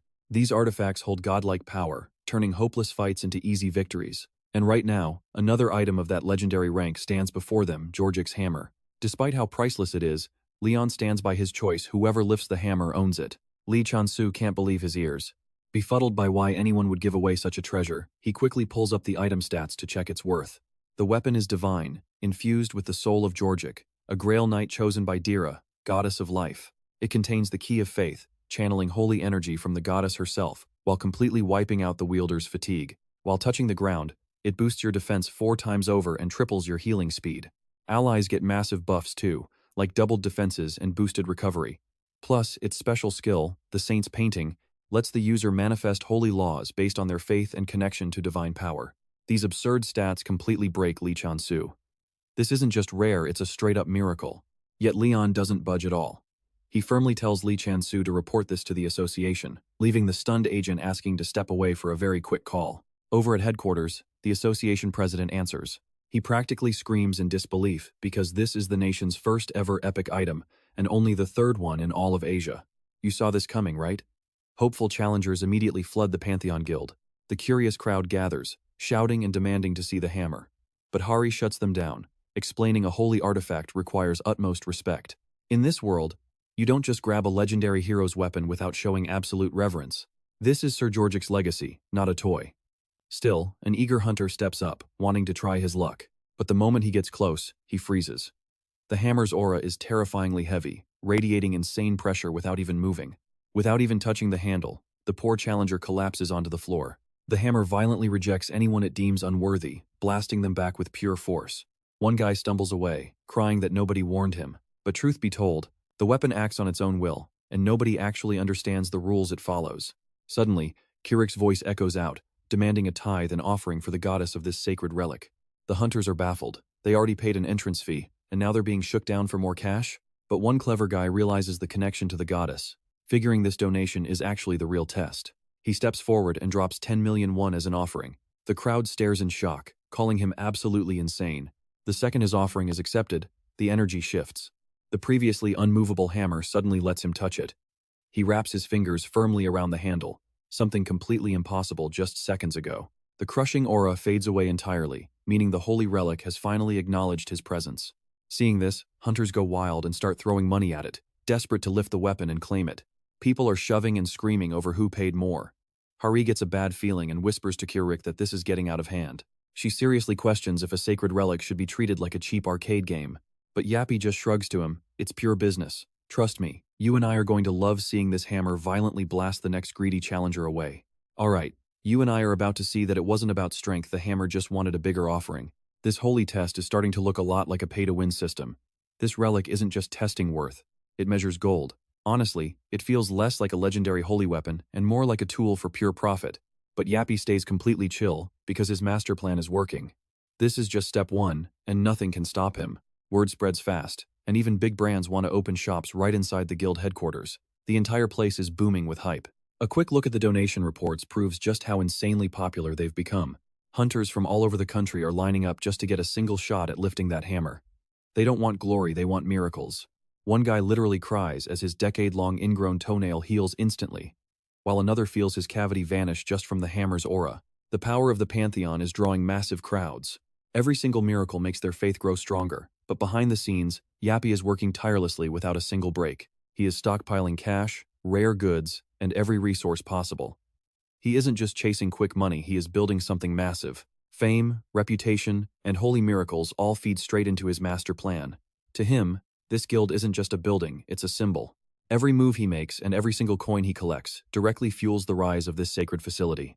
Pay attention here, because even Harry is staring in shock, wondering what this place has become now that a high-intensity forging facility is open.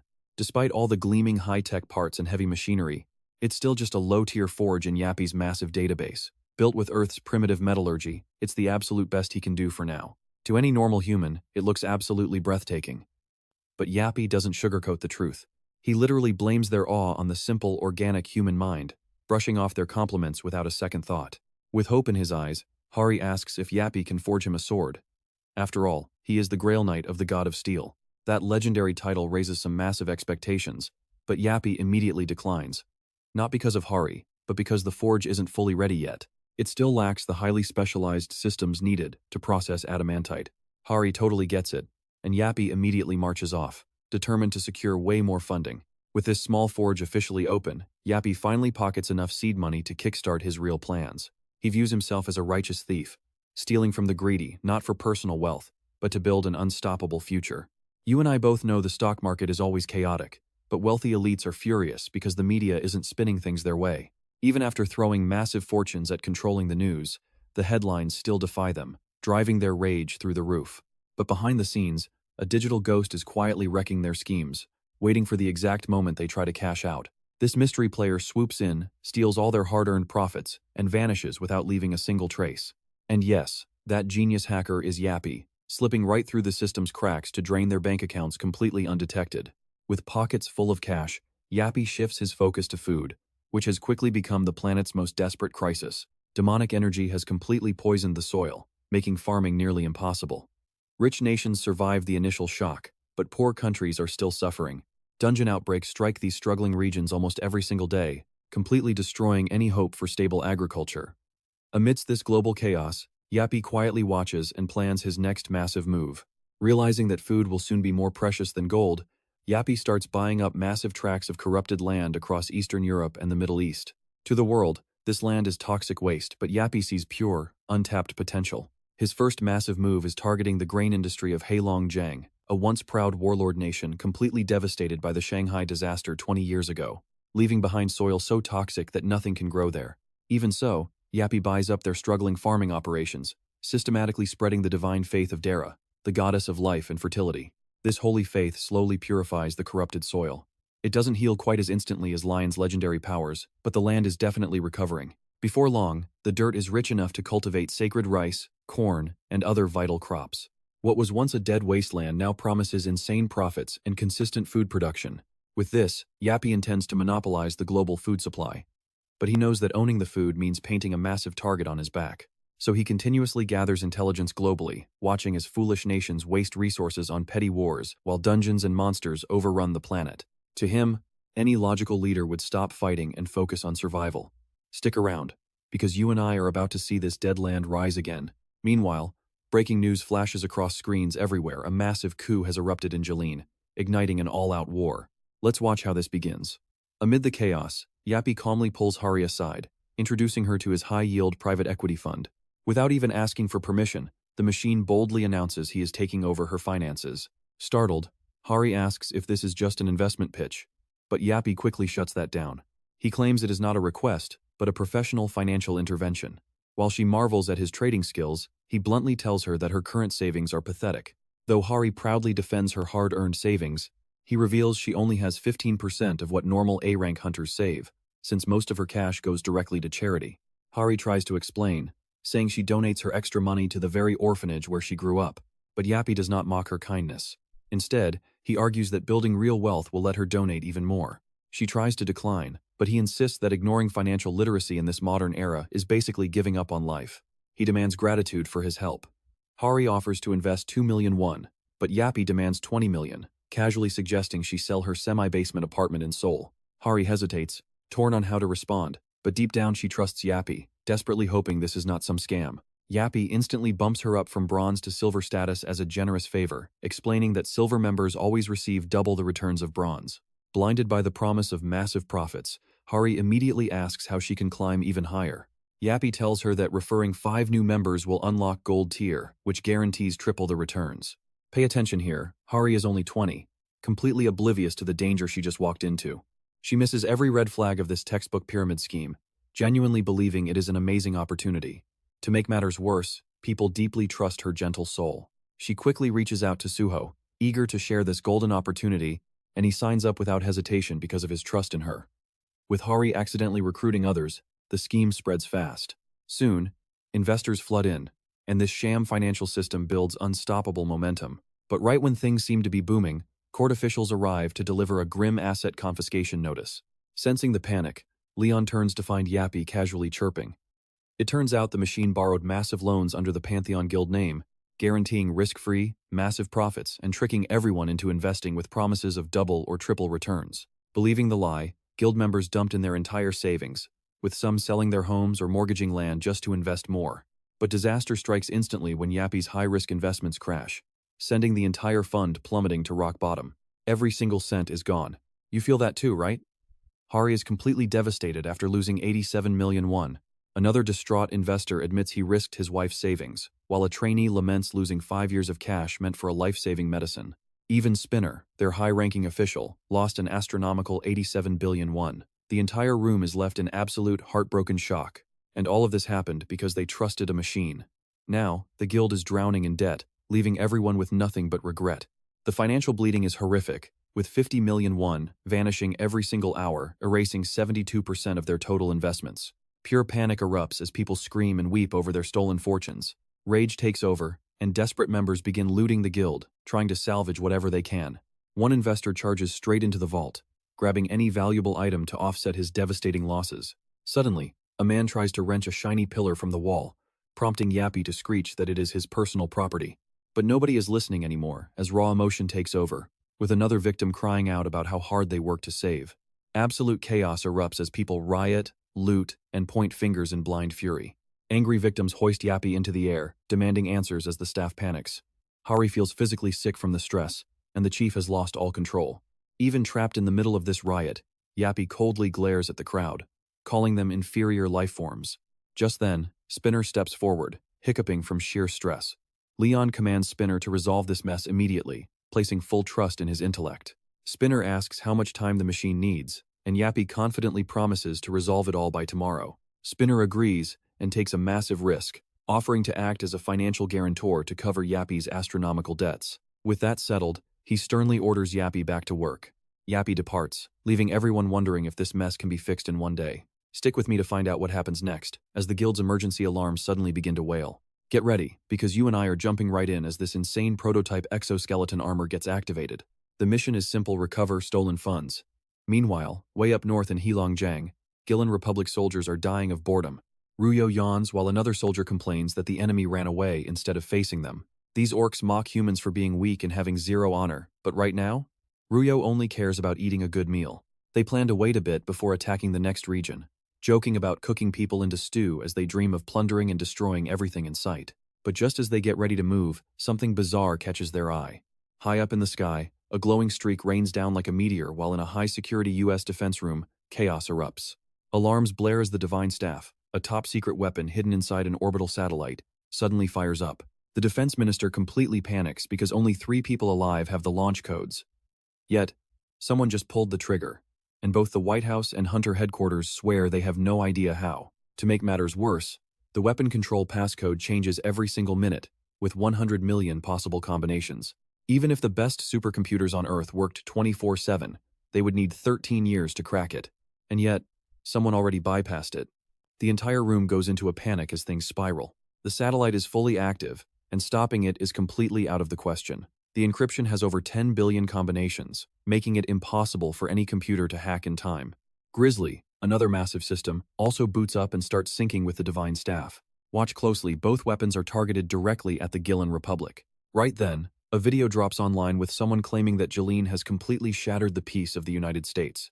Moments later, Russia releases a statement backing the US, promising they won't stand by. It is the perfect setup for a global war. Watching the broadcast, Minister Julius quietly admits the entire video is a total fake, but the lie is already spreading fast. The trap is set. Thanks to a terrifyingly realistic deepfake, the world is sliding straight toward a massive war, and absolutely nobody knows who is pulling the strings. With the world in chaos, General Ling Hong Kazak of the Gillen Republic watches the news, wondering how things went so wrong. Even though their nation has become incredibly powerful, all they have left to look forward to is endless warfare. His troops begin to panic, but Kazak tells them to grab the leftover cash and escape to start over, rebuilding their strength somewhere far away. They laugh nervously and start plotting their getaway. They even talk about hunting humans to build up their numbers. But out of nowhere, an enemy locks onto the orcs, demanding the immediate return of their stolen money. A massive robot crashes straight through the roof, landing right in front of General Kazakh and aiming its weapon directly at his head. Sir Yappy demands his stolen money back. You and I both know this won't end well. Kazakh calls the machine brave before one of his orc soldiers charges, but the robot calmly dodges, holding back its strike. Suddenly, the robot boots up assassination mode and starts blasting the surrounding orcs from behind. While his soldiers drop like flies, Kazakh quickly dives behind a chunk of the collapsed ceiling for cover. When another orc tries to ambush the machine, Yappy activates his ultra-high bullet set modification, completely shredding the remaining targets. With all restrictions lifted, the robot unleashes an absolute bombardment on the helpless orcs. With the area cleared, the robot calls a temporary ceasefire, noting that only one target remains, and steps right up to Kazakh. Dragging his heavy hammer, Kazakh admits he is impressed by the slaughter, joking that those dead soldiers were actually about to be promoted to generals. The robot immediately restarts assassination mode, catching Kazakh completely off guard as he yells out. He screams, asking if the machine even understands what resuming an assassination means. The robot fires a piercing laser, but Kazakh dodges, swinging his heavy axe. The blow completely shatters the robot's arm, and its sensors quickly identify the axe as pure adamantite. Kazakh proudly roars that his weapon is forged from pure adamantite, raising it for another devastating strike. Boasting that not even a dragon could survive this blow, he swings. Recognizing the incoming S-rank threat, the robot system warns him that ammo is running dangerously low. Suddenly, the machine fires a concentrated laser beam directly from its palm. Kazakh just laughs, scoffing that a cheap piece of metal has zero chance against a warrior blessed by the god Helican. He leaps forward to strike, but the robot initiates a last resort.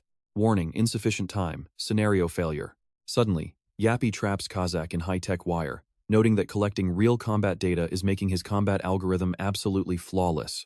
Kazakh roars in confusion, demanding to know what the machine is blabbering about. But Yappy simply activates tactical divine law, firing a laser that vaporizes Kazakh instantly. Yappy grabs the precious adamantite, cleans up the scene, and quickly eliminates every single witness. As he declares the mission complete, the news reports the coup is over. Trust me, you and I are going to want to see what this crazy robot does next. You and I are starting with blessed crops found in the Biobyung fields. Hari beams at Sir Yappy, saying she is just glad the war is finally over. Looking at her phone, she gasps to see their profit margins capped at 200%. Leon just calmly sips his tea while reviewing the files. Reviewing Suho's records, Leon notes how much his swordsmanship, shield work, and spearmanship have improved. He wonders if he should connect Suho to the gods, though the kid must prove his faith first. There is no time to waste, especially since the gods allowed a simplified process for them. So Leon must hurry, pulling up the next sheet to look at Chun Soyeon's files. As he reads that a proper knight must uphold virtue, he wonders if Soyeon harbors any greed, assuming she only signed up to follow the divine laws. He thinks back to the old days, realizing she heavily reminds him of someone. Suddenly, Leon hears a sound and realizes the heavy hammer has been moved. Curiously, he stands up and heads straight to the training yard. Hari asks where he is going, but Leon does not answer. Now watch this. Leon arrives and smiles at the sight of Daesung lifting that giant hammer with bare hands. Out in the empty Naju Plains, everyone gathers as Leon orders. He announces that today they are officially welcoming a new student. The students whisper in confusion, wondering why now. After all, most of the academy cadets have already joined actual guilds. They all wonder who this new student could possibly be. Leon explains that this recruit will train alongside them to eventually become a true knight. Right on cue, the new student stumbles in, barely clinging to a wild horse. Shaking, he introduces himself as Daesung, a first-generation man-at-arms student, wishing everyone a nice meeting. Meanwhile, inside the Blue House, a researcher reports that the East Sea Fleet, 7 American fleets, and the Japanese Navy have gathered. The president nods, confirming the legendary Dragon Palace Gate is indeed real. The aquatic gate, known as the Dragon Palace, was first discovered in Tokyo Bay 25 years ago.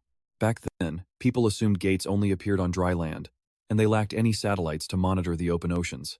That bay gate was ignored until a massive dungeon break completely wiped out Tokyo, corrupting nearby beaches and turning sea life into monsters. This incident became one of the worst gate disasters in history, and trust me, it changed everything. Next, the researcher warns the president about Typhoon Nabi, which has suddenly changed course from the Pacific and is now heading straight for Oolong Island. The president stands in nervous silence as the researcher warns it could be the absolute worst storm of the year. Staring at the screen, the president curses his luck as the live news broadcast reports winds of 64.5 meters per second matching the devastating 2003 typhoon, meaning total destruction is imminent for Oolong Island. Sweating, the president orders his assistant to get in touch with King Leon of the Pantheon Guild. 30 minutes later, the president meets with Yongwan, surprised that he is the very first to show up. The president chuckles, mockingly pointing out how much the guildmaster has changed since he used to dodge government drafts. Yongwan scowls, demanding to know why his guild is top priority when there are much better groups available. With a weak smile, the president flatters him, claiming it is tough to find any force like the Firebird Guild. Yongwan scoffs, reminding him they are still recovering from the massive losses of the Jeju Island raid. Still smiling, the old politician insists he is sure Yongwan is completely back on his feet by now. Yongwan narrows his eyes, wondering why this geezer is suddenly flexing his power on him. He suspects Leon is behind this. Asking directly, Yongwan demands to know when their actual trump card will show up, knowing they cannot go alone. Playing dumb, the president retorts that a mere hunter has no right to evaluate or summon a king like Leon. Infuriated, Yongwan stomps back toward his companion, complaining that this meeting is going completely south. His companion just smirks, mocking him with the classic saying about reaping exactly what you sow. Yongwan remembers a knight begging him to take a horse, claiming it only serves kings, while praying for the gods to bless him. Back in reality, he curses under his breath just as the assistant loudly announces the arrival of their most important guest. Yongwan watches in sheer disbelief as the president frantically straightens his collar and sprays some breath freshener. The doors open to Leon, Hari, and Jinsu. The president bows and trust me, you don't want to miss what's next. Alright, you and I are about to watch our legendary Night King put the president in his place. The president quickly leads him inside, promising to break down exactly what kind of crisis they are facing. Leon leans back, casually noting that an ocean gate and a massive hurricane are making this raid an absolute nightmare. He adds that both America and Japan are sending aid, while the remaining local guilds will be on standby. He pleads with Leon, calling this the ultimate chance to boost the legendary honor of the Lionheart King on a global stage. Leon grins, clearly amused that the politician knows how to flatter royalty. He notes that royal help does not come cheap, so they better prepare a massive tribute. When the president asks what he wants, Leon smugly replies that kings do not deal in petty coins, directing him to negotiate with Sir Spina. The president bows, secretly worrying that he just received a totally empty promise. Leon heads outside and commands Hari to grab the official roster, immediately barking out the names of the selected warriors for her to write down. He names the students first, then the regular soldiers. Suddenly, Hari stops her pen, demanding to know why there are 0 women on his list. She knows he treats ladies differently, but surely he wouldn't discriminate on a deadly battlefield like this. Leon just calmly smiles, asking if the answer is not already obvious. When she presses him, he drops this absolute bombshell watch his face when he claims women are bad luck. Soon, the aircraft carry South Korea's first fleet to the site, and upon landing, Leon strides over to meet the base commander. The commander introduces himself as Lieutenant General Choi Young of the First Fleet. He calls the meeting an honor, explaining that his granddaughter was saved from her terminal illness by Leon's holy crops.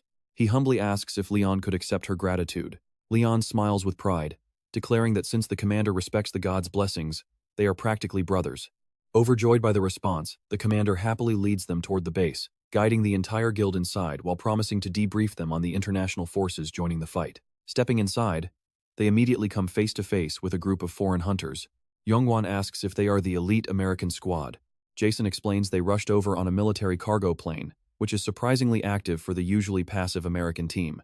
Suddenly, a familiar face catches Yongwan's eye, prompting him to ask why Reynold Sherman, the Magic Tower Master, is even here. Reynold turns around, surprised that his reputation has reached all the way to Korea. He greets them with a fake smile, holding a strange, glowing crystal sphere as he welcomes the Korean hunters. Now don't blink here. This is the exact moment the master of the Magic Tower realizes he's dealing with a literal god who can see right through him.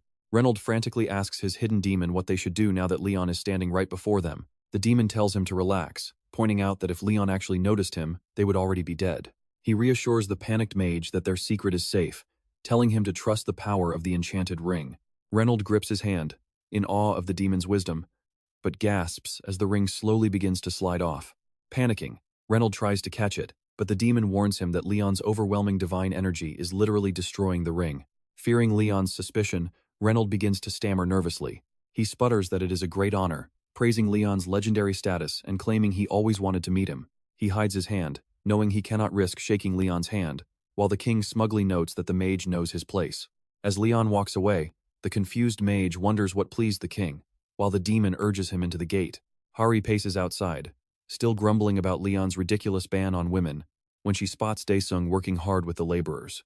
She calls out to him, asking why he is doing backbreaking labor that the staff should be handling. Daesung waves his hands, saying he must help too. Hari snaps back that as an official royal knight trainee, His Majesty would never allow him to do chores, but Daesung shyly admits he feels overvalued just for lifting a hammer. Annoyed, Hari yells that it's a massive deal, considering she could not even budge that heavy thing. Thousands of elite hunters tried to lift that legendary hammer, yet he was the chosen champion blessed by the goddess herself. Since Daesung still looks totally unconvinced, Hari begins hilariously mimicking the king. She scoffs that His Majesty would execute a lowly peasant for daring to question a royal decree and divine judgment, while Daesung awkwardly tries to stop her. She's so busy complaining about his training methods that she doesn't even notice. Stick with us to see what happens next. Dace raises his voice slightly, finally catching her attention. Confused, she asks if he is behind her. Trust me, you are going to want to see this as Leon suddenly grabs Hari's hair, demanding how she dares to mock a king's behavior. Hari begs for mercy as he slowly lets go of her hair. Leon scowls, muttering that it is ridiculous she is getting blessed. As Hari stands there confused, he explains that she has been blessed by the sea divinity, Pama, who chose her as a saintess. Now, she is officially forced to join them on their next raid. Hari actually feels relieved for a moment as she looks at Leon. But watch closely, things immediately take a turn for the worst as she is tied to a wooden plank while Yongwan watches, shocked they would treat a saintess like this. Leon stands nearby, claiming a woman on board brings terrible luck, so the only way to break the curse is to use her as the ship's figurehead. Hari screams to be released, begging Suho for help, but they silently strap her to the beam and prop her up at the very front of the ship. The vessel sets sail, leaving poor Hari stranded at the bow, screaming desperately for help. As loud thunder crashes, Hari warns the crew that a massive hurricane is coming. Tied tightly to the pole, she screams that it is Hurricane Navi, with winds over 64 meters per second. She shrieks for rescue as the storm rages, but Leon just snaps at her to shut up because she is scaring the fish. Hari is completely dumbfounded that Leon is casually fishing while she is literally fighting for her life. Leon sighs in disappointment, complaining that all the fish fled because none of them want to be near a loud military ship like this. Suddenly, a massive tug hits his fishing rod as he hooks an enormous catch. Leon immediately orders the lieutenant general to prepare their ritual, and the officer quickly obeys. Leon steps up to the altar, placing the fish down, and dramatically summons the divine master of the ocean to show herself to those who have entered her sacred waters. The sacrificial fish suddenly erupts with a blinding glow, bathing the entire ship in brilliant beams of divine light. The weather monitoring team is terrified by the radar readings of a colossal wave, wondering if it is even water or something far worse. As an immense wave surrounds the vessel, the goddess speaks warmly to him, calling Leon Hart her beloved guardian and the protector of her people. Leon responds, greeting her as Pama, the supreme divinity of the ocean. Pama sighs, calling this particular sea utterly lifeless. She explains that just as she suspected, this land lacks any divine presence and their boat lacks sails. Clearly, nobody here understands the true ocean's grace. Standing before the glowing fish, Leon tells her it cannot be helped, since this modern world has never received her divine teachings. When he asks her to protect his crew, Pama retorts that she has absolutely no reason to guard mortals who hold zero faith in her. Only those who offer true respect shall receive her grace. Leon remains quiet for a moment, then asks why she chose Hari as her saintess. She giggles, admitting it was tough to convince the other gods. But Hari is an incredible vessel and entirely worth the effort. Pama adds that she is nothing compared to Leon, who can host any divinity. Honestly, you and I knew she was cursed, and Leon agrees her fate is full of misfortune. The glowing shark asks why he views her blessing as a curse, and Leon explains that divine attention is toxic to a human who lacks faith. The goddess simply smiles, trusting that Leon will handle the situation. Pama calls out to Saintess Hanhari, announcing that she is granting her total authority over the waves and the blessing of water. She commands Hari to accept this power with joy and spread her sacred teachings far. Hari gets thrilled and quickly agrees, immediately asking if this means she finally gets untied from the pole. The holy fish responds that by sacrificing her saintess, no wave can ever harm the ship, before vanishing back into the deep. Hari freezes in pure terror, realizing this might actually be her final moment. The crew shouts that the hurricane is hitting them with waves reaching 10 meters high, ordering everyone to get below deck before they get swept away. Hari screams for help again, but Leon remarks she sorely lacks faith. Still, Pama somehow likes her, which is likely why she overlooked her doubts. Hari shrieks that she doesn't want divine forgiveness, she literally just wants to be let down. Leon tells her to relax and surrender herself to the power of Mother Nature, wearing a completely smug grin. He spreads his arms wide, shouting that the vast ocean will embrace her, while Hari desperately screams that she wants to live. Leon asks if she doesn't find it strange that despite this massive hurricane, not a single wave has actually crashed onto them. Hari pauses and realizes he is right. The ship is perfectly steady, and the giant waves simply vanish whenever they get near. Leon reveals she's being used to calm waves. Trust me, you and I must see what happens next. You and I are about to watch him use the Saintess as a medium since nobody believes him. Hari is relieved Leon did not tie her up out of spite, but suddenly her rope unravels and she slips. Right then, a massive wave rocks the ship. Hari realizes it is her fault and hugs the pole, begging to be bound again. So Leon ties her up again. Meanwhile, on the United States Arleigh Burke-class ship, Reynolds leans over the railing and remarks that their vessel almost flipped over until they followed that boat. His demon explains that the bastard is wielding the authority of the ocean, meaning any ship blessed by that divinity will enjoy bountiful seas and never sink. Reynolds thinks the demon is completely useless, but then the captain delivers some terrible news. A Murasame-class destroyer from Sabo has capsized in the hurricane, and search and rescue is underway. Reynolds grumbles that they have already lost 1/3 of their forces before starting. The demon tells him to focus because the gate is all that matters. Suddenly, sailors announce they are entering the gate and deploying raid teams. Watch closely right here as Leon leads his vessel straight into the portal. Suddenly, a massive hurricane strikes, sweeping away the Pantheon Guild members. Hari wakes up coughing up seawater, desperately looking around for the others. Realizing they got sucked into a massive tornado, she frantically searches the shore for survivors. Spotting her teammates scattered on the sand, she screams for them to wake up as Suho groans about his pounding headache. Hari checks on Suho as he asks what happened, while she wonders where Leon and the others ended up. Out of nowhere, a voice tells her to calm down because everyone is safe, leaving her completely stunned. The voice tells her to look down. Nervously, she glances at the ground and spots a tiny turtle. The turtle speaks, calling her a saintess and explaining that the ocean sent a guide. Suho kneels down too, calling the creature incredibly tiny. The turtle snaps, calling him rude and demanding respect for a literal divine creature. Hari connects the dots and quickly asks if this turtle knows what happened, since Palm claimed everyone is fine. Speaking on behalf of Palm, the turtle explains that the authority of waves carried them to safe shores, though it could not prevent Hari from getting separated. Suho is instantly impressed, calling the turtle amazing. Palm mentions this tiny body is terrible for traveling and asks for a ride. Hari kneels down, letting the turtle climb onto her shoulder. Suddenly, a strange noise cuts them off. The crew forms a defensive line as Daesung orders everyone to stay sharp. But wait, did you think they would get a break? No, because monsters are surrounding them before they can even recover. She lifts her wand to cast a fire spell, desperate to take out at least one beast, but her magic fizzles out completely, shocking her. The turtle questions her, asking why a saintess blessed by the ocean and waves is trying to use fire magic. Hari glares at the turtle, screaming that she does not want to be a saintess if she is not allowed to use fire. The turtle calmly tells her to put her down as the beasts crawl closer, forcing the hunters to hold their ground. Deep in the dark woods, Reynolds is busy wiping out the monsters surrounding him. The demon remarks that things started rough, but they are safe now that they are away from Leon. It tells him to abandon the American hunters to build camp. They have actual work to do. Reynolds begins summoning nearby monsters, commanding them to rise, and lead him to the monument. Soon, he stands before a massive stone statue and asks if this is it. The demon confirms, saying this is indeed the sacred monument, and now they must locate a few more. Reynolds prepares his magic, but a sudden voice commands him to stop. Yongwon steps out, asking if Reynolds even understands what this monument is. Reynolds smirks, acting glad they survived, and admitting he did not expect them to arrive so quickly. Reynolds grins at Yongwon, noting he is sure the Korean hunter also received the quest to destroy these statues. Yongwon admits he saw the notification to destroy the monument of Rakshar the Great, but he still remembers the Jeju Island Gate, where the Red Gate's goal was to kill Gorik, but held hidden secrets. He warns they do not know enough, stating clearly that there is simply not enough information about these gates. He questions whether this statue is a trap, or if they should search for what Rakshar actually is. Reynolds pauses to think.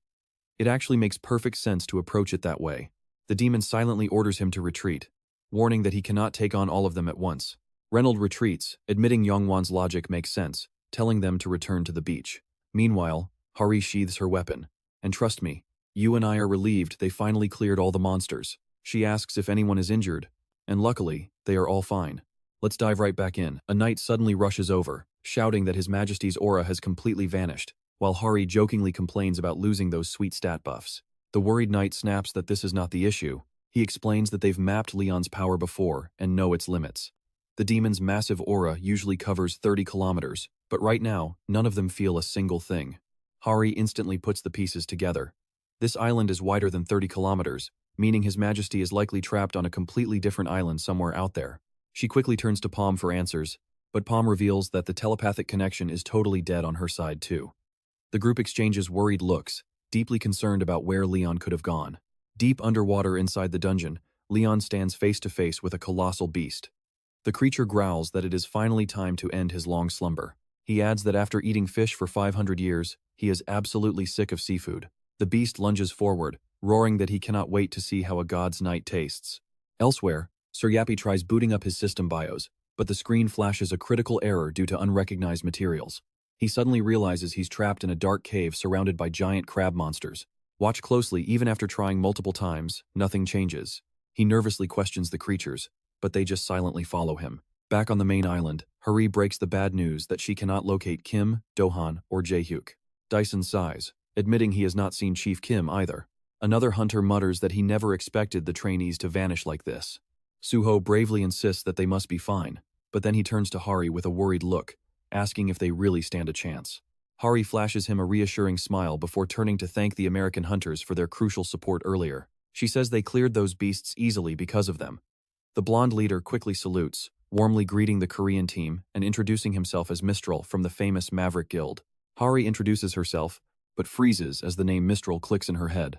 She stares intently at his face before shouting that he is actually Alan Taylor, the legendary 6th-ranked S-rank hunter. Alan lets out a small cough, awkwardly muttering that there is no real point in using a cool call sign if she just blurts out his actual name. Hari immediately bows deep, profusely apologizing and promising to use his codename from now on. Alan rubs his neck and tells her there is absolutely no need to apologize.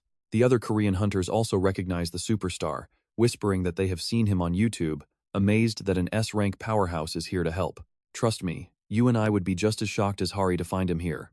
Alan looks away, scratching his head and saying they had to mobilize in a major rush. Assessing the situation, Alan notes that their leader is missing and asks if their main objective right now is simply finding the lost team members. Hari politely declines, explaining that they have the sea god's blessing, adding that if His Majesty wanted to find them, he would have done so instantly. Suho chimes in, pointing out that Leon has his flying Pegasus anyway. Alan just blinks in confusion, trying to make sense of what they are saying. Before anyone can explain, a system alarm blares, announcing that the first wave is officially starting. Hari asks in confusion if they really have to defeat an entire monster wave. Alan cracks his knuckles with a grin, telling them to save the talk for later because they have some business to clear first. Just then, horrific beasts surge out from both land and sea, while the system timer warns that they only have 3 minutes remaining. The hunters panic, realizing they are facing a rank field bosses right at the start. Alan stares at the sea monster and smirks, noting this might take a little while. Hari and Alan brace themselves for combat as Daesung commands the shield squad to hold the line. The beast instantly slams into Daesung, but his shield barely absorbs the impact, leaving him completely rattled. He bitterly realizes just how weak they are without Leon's legendary buffs. Suddenly, the monster strikes again, violently throwing the knights onto the hard ground. Hari calls out in terror, asking if he's all right. Daesung coughs up blood, wheezing that they can hold, but she needs to keep fighting. Hari grits her teeth, desperately wishing she could use her fire magic to turn these things into ash. She charges forward, cutting through the land monsters with lightning-fast slashes. She screams at Palm, demanding that if she's a saintess, she should summon a giant tsunami or something. Palm giggles, teasing that Hari watches way too much anime. Hari fires back, shouting that Palm is basically an anime character herself. Suddenly, a brilliant flash of lightning strikes down, vaporizing the monster instantly. Hari spins around to see Alan smiling warmly, warning her not to lose focus on the battlefield. She mutters a quick thank you, only to realize Alan has already decimated every single monster nearby. He casually shrugs, noting that those A ranks were disappointingly weak. Suho and the other trainees stare at the massive fallen sea beast in awe, amazed by Alan's terrifying power. But trust me, this is just the beginning of one wild ride. You and I are diving right back in as Alan spots the incoming beasts, suggesting they finish off the remaining stragglers. They easily clear the third wave. Meanwhile, Yappy hitches a ride on a crab. It's been 36 hours since these crab monsters rescued him, and now they completely obey his commands. Yappy notes that waves hit at 12-hour intervals, and these crustacean beasts grow and multiply at an insane rate. Unlike normal creatures that need time to feed and grow their skeleton, these monsters are just different. Kim Juk, who they saved from the beach on day 1, shouts over, saying the system window is finally up and none of the Rakshar statues have been damaged yet. Opening his status window, he wonders why he never knew that survivors couldn't access their system interface before. Yappy agrees that sharing info is key right now. Jaehyuk reads the active quest and realizes their main target is destroying the statues. Yappy speaks up, explaining that these crabs have been fighting other beasts for ages, and the masterminds behind the waves are likely trying to wipe out those statues. Jae-hyuk nods, agreeing that the statues are the target. Yappy adds that this is the only theory that actually fits. Jae-hyuk points out that the Kirk tribe has taken heavy losses, asking Yappy if they can even survive the next wave. Yappy shakes his head, admitting it's impossible because each incoming wave gets significantly harder than the last. If this keeps up, they'll probably fall during the 5th wave. Bottom line, they need weapons. Pay attention here, Jae-hyuk literally pictures a crab wielding a dagger, but then he suddenly remembers a really interesting discovery he made earlier. He leads Yappy over to a massive waterfall, revealing a hidden cave tucked right behind the rushing water. Stepping through the cave, they emerge on the other side to find a massive city filled with towering buildings and paved roads. Juk gasps, realizing the Kirk tribe was way more advanced than they ever imagined. Meanwhile, Leon stands deep beneath the ocean. He quickly realizes this isn't just a seabed, but the ruins of a highly advanced ancient civilization. He mutters that a fallen world lies down here. Staring into the deep, he recalls how Palm's authority vanished the moment their boat flipped. He guesses Palm was weakened because they stepped into the territory of another supreme entity, possibly a deity or an evil god. Leon suddenly demands the dark entity reveal itself, prompting a mocking laugh that calls him Lionheart, calling him the Hound of God with a lion's heart, the chosen heir to the legendary Dragon Slayer, the ultimate demon slayer, the Knight of Knights, King of Kings, and the proud guardian of the Radiant Kingdom. Yet here he stands, weaker than he's ever been. Leon calmly asks if the entity actually knows him. The voice sneers, asking what demon wouldn't recognize the great Lionheart, a true legend among them. It boasts that countless heroes have searched for this abyss, but none were ever strong enough to survive it. Seriously? It mocks Leon, asking if he's different. Leon stares into the void, retorting that a filthy demon has no right to judge his worth. Laughing maniacally, the demon materializes before Leon, thanking him for slaying Malice because it gave him a massive opportunity. Leon wonders if he actually knows this Malice. The demon snarls that after 5 centuries of anticipation, it is finally time to end this. And just like that, the 4th wave raid begins. Hari and her companions, still stranded on the island, angrily strike the ocean water. Palm, perched right on her head, jokes that if she's going to play in the sea, she should strip naked to give him a much better view. Hari grits her teeth, telling Palm to shut up with those comments while she's trying her best to stay conscious. Palm quietly responds that she's only playing around, and no amount of splashing will wake anything up. Hari stands up, completely lost in her own thoughts. After a moment, she mentions hearing that to get closer to Goddess Ariana, one must constantly champion justice and perform truly honorable deeds. Palm replies that he expected nothing less from her, even if she tends to be a bit too narrow-minded. Hari continues, noting that for Goddess Dea, you have to farm and constantly thank the earth. And for Pas, she believes the key was securing victories and harboring the flames of absolute determination. Hari looks up at Palm, figuring that since he rules the sea and waves, she'd need to perform some ritual tied directly to the ocean. Palm scoffs, saying playing on the beach won't do anything.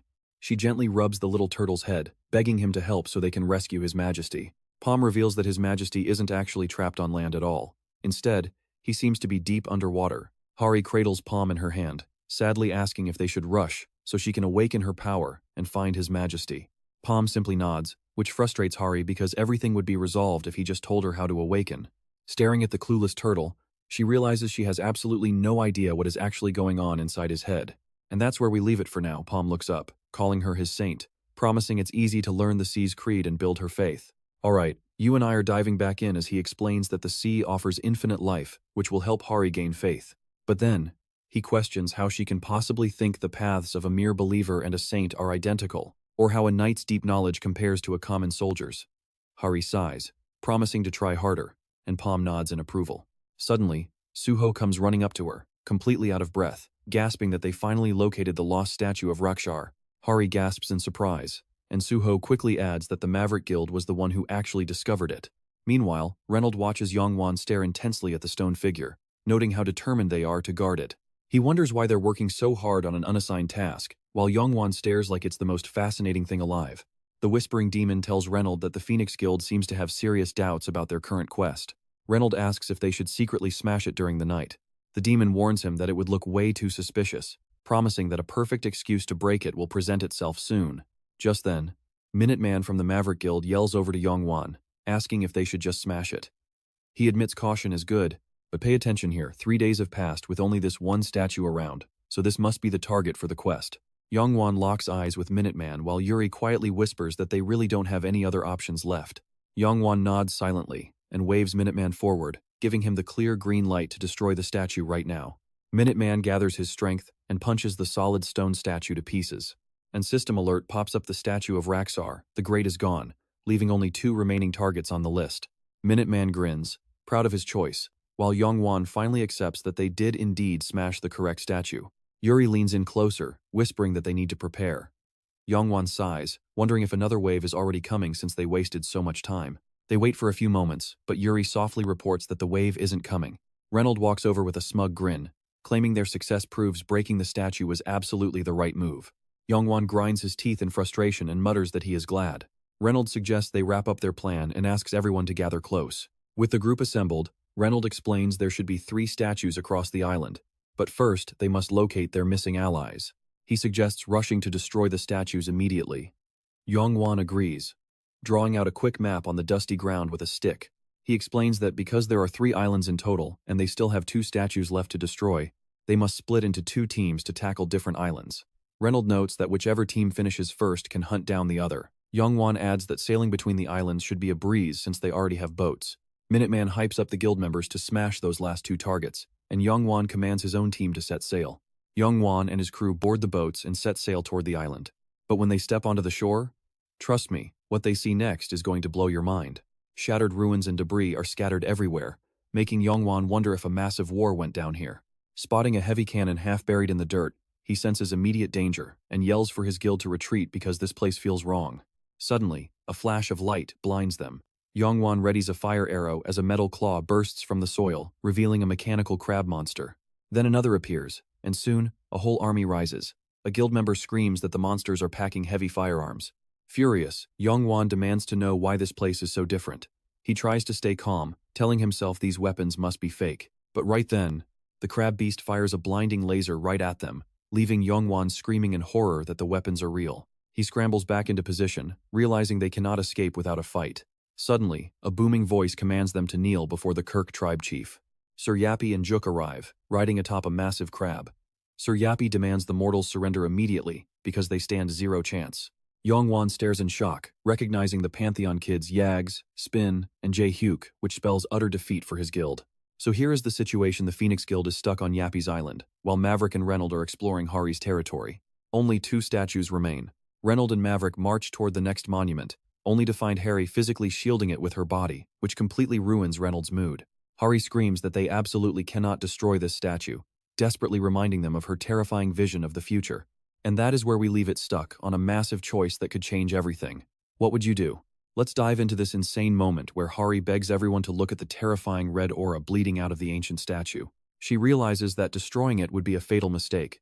But boom, the statue explodes as Reynold stands there looking smug, leaving a horrified Hari wondering if he just doomed them all. Reynold arrogantly claims they came to close the gate, so tearing down these statues is just part of the job. Sure enough, the dark energy breaks free. As the ground violently trembles, the soldiers panic, instantly sensing a massive, terrifying presence rising. Suddenly, a colossal beast rises from the ocean. It roars, demanding that every single human submit to its power. He declares himself their absolute despair, chaos, and misery, promising to crush their remaining hope and stop their beating hearts forever. This is Rachar, the demon of chaos, whose very awakening suffocates the souls of everyone nearby. The guild members stare in pure terror as they slowly fall under Rachar's hypnotic spell. The malevolent chaos energy takes total control, inflicting weakness, panic, and absolute hopelessness upon them. Rachar roars again, mocking the foul stench of humans, but decides it is not quite time to feast on them yet. While Daong shields the group, Rachar boasts that he must first destroy the ones who sealed him, telling them to enjoy their last fleeting moments of hope. The beast dives back into the ocean, leaving behind a corrupt tide that inflicts a terrifying status effect: absolute, manic madness. Watch closely as they turn on each other in bloodthirsty rage. Hari desperately tries to restore order, begging them to fight off the mind corruption. Suddenly, Alan lashes out at her. Hari barely evades his blade and screams at him to snap out of it. Alan maniacally shouts that death is their only salvation, charging straight at her until he gets brutally slammed aside by the Minuteman. Hari gasps out a quick thank you, but he suddenly spins around, punching her so hard she plunges into the freezing ocean depths. Blown away before she can even react, she struggles to breathe, wondering if this watery grave is where her story ends. In the darkness, she remembers Gorik telling her younger self that her parents died as legendary heroes who saved the world. He gently patted her head, promising she would grow up to achieve great honor too. As she sinks, Hari doubts her path. What good is seeking justice or being a saintess when she is completely powerless compared to legendary fighters like Sir Joik or the Emperor? At least Sir Joik died with honor, making his ultimate sacrifice mean something. Then, out of nowhere, Pama appears right before her. He calls her name, telling her to stop trying to grasp the entire ocean because you and I both know a hand can only hold a few drops. Pama urges Hari to fill her soul with unwavering trust and to finally accept the immense greatness sleeping inside her. She has no clue what he means, but he tells her to listen to the deep waters, urging her to feel what she has ignored for far too long. The rhythmic flow of the currents, the soft whispers of the coral, and the grand, booming song of the sea. Kissing her forehead, Pama gently calls her his mortal, explaining that if she truly wants divine power, she must stop trying to force it. Infinity is something you must wear, and right now, she is floating inside of it. A mysterious golden light wraps around her. Relaxing, she closes her eyes, then snaps them open with sudden, absolute clarity. Now, she knows exactly what to do. Finding the Emperor instantly, she waves her hand, splitting the entire ocean in half. Using the divine law of sea splitting, the sunken city appears, and she finally spots Leon standing tall. He turns, sees her, and gestures for her to approach. Suddenly, Hari wakes up as Leon warmly tells her, "Well done." Snapping back to reality, she lets out a terrified scream, but Leon quickly tells her to remain calm. They are riding Stallion, Leon's majestic Pegasus. When she asks if she was just drowning, he dryly responds that he is glad he did not have to watch a water saintess sink like a stone. Memory hits her like a truck, the awakening of the demon Rachar, and the madness that drove everyone to slaughter one another. Leon nods grimly, noting that no regular human could possibly retain their sanity when exposed to such pure, unfiltered evil. He commands his Pegasus to descend. Touching down on the island, Leon draws his blade, boldly announcing his grand arrival. The aura of the Lionheart King instantly shatters the mind corruption, allowing the crazed warriors to slowly regain their senses. Dong rushes over with immense relief, glad to see Leon unharmed. In return, Leon praises Dong for holding the line so well. Dong reports that several trainees and soldiers went missing, though Palm apparently kept them safe, prompting Leon to go investigate. Leon reassures him, saying he can already sense their life signatures, bringing Dong deep relief. Leon orders everyone out of the gate, reminding them that under the Saintess's blessing, they can walk on water and trust me, we'll see if their faith holds up next time. Alright, you and I are jumping right in as he orders them to run, leaving Alan sweating. Leon barks back that they are going to rescue every last survivor and buy them enough time to escape. But as they turn to run, a massive beast blocks their path, mocking them as tiny parasites caught in his trap.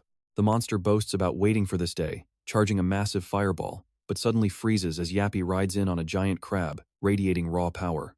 Furiously, the beast roars that they should all be dead, demanding to know how they are still breathing. Yappy locks on with his third weapon and lets loose a volley, but the demon shrugs it off completely. He sneers, mocking their holy bullets, claiming that even legendary weapons can't scratch a god like him. He unleashes a massive tidal wave, instantly silencing Jaruk's attempts to speak by declaring their struggles are entirely useless. Bending the currents, Lion whips sharp tendrils of water through the air, wrapping them tightly around the beast. Recognizing Lion as a legendary Grail Guardian, the shocked demon is instantly sealed inside a swirling sphere of water. Leon barks at Sir Yappy to seal the gate and retreat, but Yappy counters, noting the wounded demon might actually withdraw. Leon stands firm, insisting they must shatter the remaining statues and permanently seal the rift. Here is the thing we need to remember without his holy sword. Leon cannot slay a high-tier demon, so saving survivors is his priority. Right then, Yappy pipes up, suggesting they evacuate the native islanders too. He explains that the sealed Kikir tribe are actually real guardians, not just brainless non-player characters. Leon worries if they have enough time left, since the terrifying demon is about to break free. Yappy promises to deploy the tribe's secret weapon, assuring him that the Saintess's blessing lets everyone walk right across the water. Harry begs them to move faster, warning that they must run before this ancient evil fully awakens. Leon watches as the demon breaks free from the watery prison, roaring threats, but Leon simply spurs his stallion and charges straight ahead, blade drawn. He slices off several limbs before quickly retreating back onto his stallion. The monster mocks him for buzzing around like a mere insect, fueling Lion's rage as he ignites his holy aura. He barrels forward, remembering the sweet music of the Chaos Lord's agonizing screams as holy fire consumed him. But the demon spits back, boasting he can rip Leon apart first. Now, check this out. Because massive crabs suddenly pin down the struggling beast, letting Lion strike with the flames of war. With eyes burning a mystical hue, he proudly declares glory to the legendary name of Lionheart. He readies his ultimate move, the devastating flames of war. The demon shrieks in agony while the terrified knights watch, wondering if any mortal should hold this much power, but Leon snaps them back to reality, urging them to escape immediately. As they move out, Lion quickly asks Sir Spin for an evacuation update. Sir Spin reports that 80% of the people are safe, with all records and supplies secured. Leon knows they still need more precious minutes, but Sir Spinny promises they will hold the line. Leon sees their absolute resolve as Spinny explains they have trained 5 centuries for this very day, while the screaming demon chants praises to Cravioterra.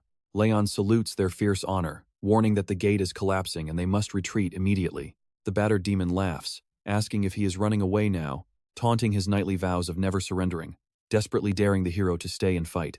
Lion sneers, pointing out that noble virtues do not apply to disgusting monsters like him, declaring he has zero respect for putrid, wicked beasts. Blinded by fury, the demon shrieks that he will hunt him down and rip him apart. But before he can strike, the portal slams shut. Outside, humanity is thrown into absolute chaos, following this devastating first encounter with a high-tier Archduke demon. Across the globe, this news is seen as an omen of doom. Yet, hope remains, as certain warriors successfully resist the mental corruption that broke even top S-class hunters. The entire world watches in absolute amazement as viral footage of the Pantheon Guild's heroic raid spreads online. The president warmly shakes hands with Leon, thanking him for lifting a massive weight off the nation's shoulders. The leader humbly brushes it off, admitting his utter shock at rescuing over 10,000 survivors. Leon notes they are brave fighters who have battled the demon for generations, prompting the president to ask about the mysterious statue. While it looks like a territorial marker, Leon explains it actually honors the legendary heroes who laid down their lives facing the Archduke demon. So, let's take a final look at this central statue, which honors Poma, the legendary god of the sea. Let's check out the president questioning those statues. And Leon explains it represents himself and Sir Spina, who stands as the proud leader of the Kirik tribe. Shocked by this, the president freezes, only for Leon to laugh and say he was just kidding. The president immediately begs Leon to tear his statue down, but Leon insists a national leader shouldn't be so easily embarrassed by these things. Leon walks off as the assistant follows close behind, leaving the poor president feeling like he just lost 10 years of his life. Suddenly, his assistant delivers some alarming news. All contact with North Korea has been completely cut off since last night, leaving the president even more baffled. Meanwhile, in the ruins of Pyongyang, a ruthless officer stands on a ruined road, remembering how gates first tore open 30 years ago, and how they've only survived through South Korean aid. He kicks a victim onto a pile of bodies and grins, declaring they will soon rule as the ultimate power by controlling demons. Just then, his assistant hands him a call from the mage. Reynold reports that preparations are ready, and the commander orders his men to initiate the summoning immediately. Watch closely, the great demon emerges, but its severe injuries shock the commander. He nervously asks his men if they messed up the ritual. The wounded demon apologizes, explaining it needs time to heal before the other great beasts can arrive, but happily notes there is plenty of human food nearby, freezing the commander in terror. Meanwhile, inside a dungeon, a red-haired girl smiles at her white-haired companion, promising that she has finally revealed all her deepest secrets. The white-haired girl finds it fascinating that if demons can access any gate at will, they can also be directed to any target they choose. Sometime later, Hari calls out for Sir Yappy, while the Kirik survivors busily construct new shelters. She knows they can breathe underwater, but still worries if settling in the deep ocean is truly safe. Yappy calmly reassures her that his species can survive anywhere, provided they have a proper nest and room to breed. Looking down at him, she's bewildered seeing hordes of crabs working, realizing that securing enough food is going to be a massive headache. Just then, Yappy tells her they've joined the Pantheon Assurance Service to help them integrate smoothly into modern human society. He explains the package offers massive administrative and legal support, making Hari seriously consider signing up too, only to freeze when Yappy reveals she was already auto-enrolled and has been active since last month. Wait, can you believe she's been charged 19 trillion? Right then, Leon gallops up on horseback, commanding Hari to climb aboard since they must urgently head back to the guild. Hari hesitates, remembering Leon once said this royal steed only permits the queen and Sir Yappy to ever ride it. Seeing her pause, Leon dismounts and offers his hand, but his forceful gesture only makes her feel uneasy and annoyed. Leon hands her an envelope containing land deed documents, explaining that a king naturally rewards his knights. Even if her faith is unproven, the gods have clearly chosen her to rise as a holy knight. Stunned and speechless, a quiet thank you escapes her lips, but Leon quickly cuts her off, telling her to stop behaving like a submissive servant, as she never needs to lower herself before anyone again. Blushing from embarrassment, Hari finally climbs up onto the saddle. After riding in silence, she softly asks if she's officially a noble now, and Leon's confirmation instantly lights up her face. He explains she indeed is, although she still ranks behind the queen, Sir Spina, and of course, Sir Yappy. She immediately boasts to Sir Yappy that he must treat her like a noble now, but she gets whipped instead, earning a cold, judgmental glare from a disappointed Leon. Later, inside Queen Beatrice's workshop at the guild, Leon stands nearby, learning their experiments were a success, and confirming his theory that demons are actively abusing the gates. He reflects deeply, recalling how his doubts first started back at the Juju Island gate. What once looked like a holy mission was actually a plot to protect corrupted barbarians. He now realizes the system and its quests are rigged by sinister forces attempting to manipulate the awakened. Leon explains to Beatrice that Earth is already enslaved by mana stones, meaning desperate people will never abandon these sketchy quests due to money and power. With demons actively plotting, he asks Beatrice if she can physically control the gates herself. She explains she can only manipulate the virtual realms that have already fallen to ruins, but she still needs a proper system to track down survivors and demons. Stay tuned. Alright, you and I are starting today with Beatrice smirking, suggesting Leon use a holy relic as a beacon. She is going to need a mountain of mana stones for this. Leon loves the plan, but finding that many high-grade stones will be a massive challenge. The word spreads fast. Soon, everyone gathers with one goal: raid every single gate in Korea. Right after, the legendary Pantheon Guild deploys across the nation with 1,000 elite fighters, including 4th-rank warriors and knight trainees, plus an additional 2,000 fierce warriors from the Kirk tribe. Dividing into 20 specialized strike teams, they head straight for different gates across the country. The Pantheon Guild's speed is absolutely terrifying. While normal guilds clear 2 gates a month, this powerhouse crushes over 20 in just 4 days. Meanwhile, the remaining dungeon beasts cry out to Leon, whining about their leader's death after expecting his help. With a cold sneer, Leon tells them that low-life beasts trying to copy human society is pathetic, and they will be eradicated. Just like that, a single guild completely monopolizes every gate in the entire country. Now here is where it gets crazy. Jin completely freezes in shock at the absolute mountain of loot before him. Yappy reports everything is sorted, with the stash valued at 38.3 billion and auction projections hitting 12.7 billion. This fortune guarantees they will be set for life. Even after opening their own gate, Leon turns back, ordering that this next run must be handled strictly by a small elite squad. Furthermore, he commands absolute secrecy, banning anyone from reporting a single detail about the operation. He strictly warns Jin and Hari to keep the Hunter Association completely in the dark. As long as Leon's actions do not threaten the country, the higher-ups are willing to cooperate. Leon steps into the center of a massive magic circle as it bursts into light. Holding the holy sword, Beatrice begins chanting the spatial coordinates. The crowd watches in awe as swirling energy condenses, tearing open a massive, artificial portal.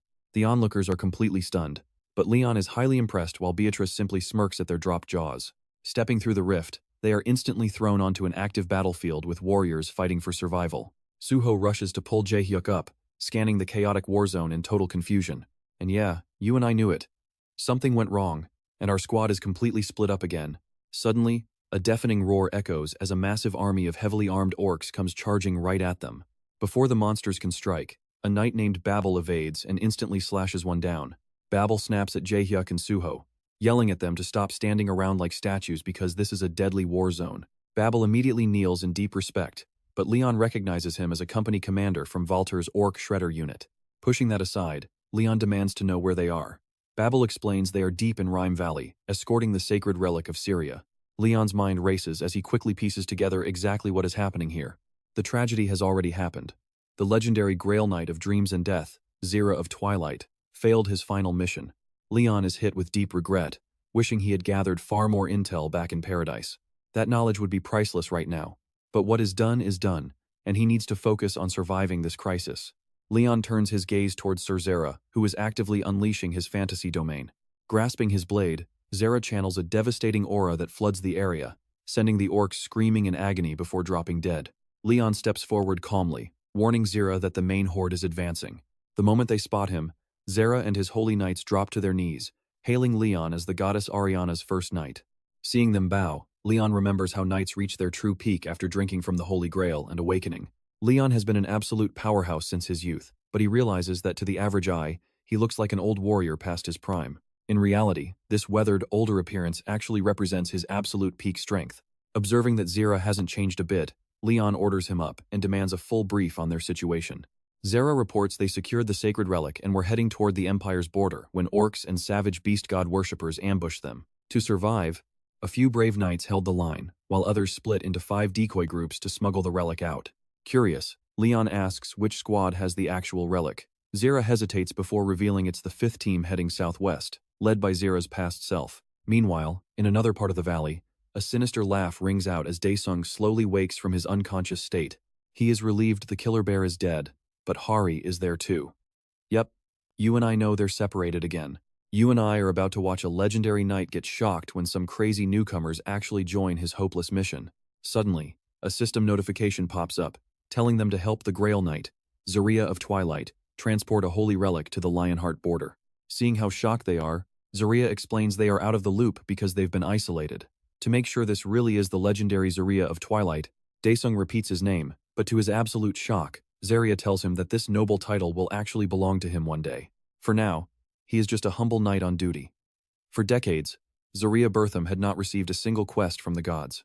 He spent 10 years wandering the world as a knight-errant, starting at age 15, and another 15 years just waiting for a divine quest. While he was an incredible warrior, he didn't possess any broken cheat skills that could carry an entire war by himself. Yet, nearly every other person chosen by the gods possessed godlike cheat abilities. But his sheer determination earned him deep respect, even while others constantly mocked his hopeless efforts. One night, a mysterious woman appeared in Zarya's dreams, urging him to abandon this painful path and return home. Still, he refused to stop. He ignored the mockery, pushing forward until age 100, when he finally became the oldest Grail Knight in history. Now, pay attention, this is where the real action begins. Meanwhile, over where Leon is stationed, the old knight commands the troops to raise their shields and brace for impact. The squad instantly obeys as a massive wave of orcs and vicious monsters charges directly toward them. As absolute chaos erupts on the battlefield, the frontline shield-bearers deftly dodge the heavy orc strikes. They slash through the monsters with ease, instantly making Leon realize that their collective combat power is on a completely different tier. As a massive boulder troll appears, Leon orders Suho and Jaehyuk to watch closely, since this is the peak level they need to strive for. With a swift command from Leon, the knights, including Zarya, charge forward to obliterate the beast horde. But Jaehyuk and Suho realize how insanely dangerous this is in such a cramped mountain pass. Ignoring the risk, Zarya leads the charge alongside his fellow knights, holding a massive spear high. His steed leaps clean over the front shield line, leaving Suho and Jaehyuk staring in utter disbelief with their mouths wide open. Channeling his devastating Holy Flame skill, Zarya drives his glowing sword deep into the enemy ranks, but Leon warns Suho and Jaehyuk not to celebrate yet, because the enemy forces haven't even brought out their heavy hitters. A system alert pops up.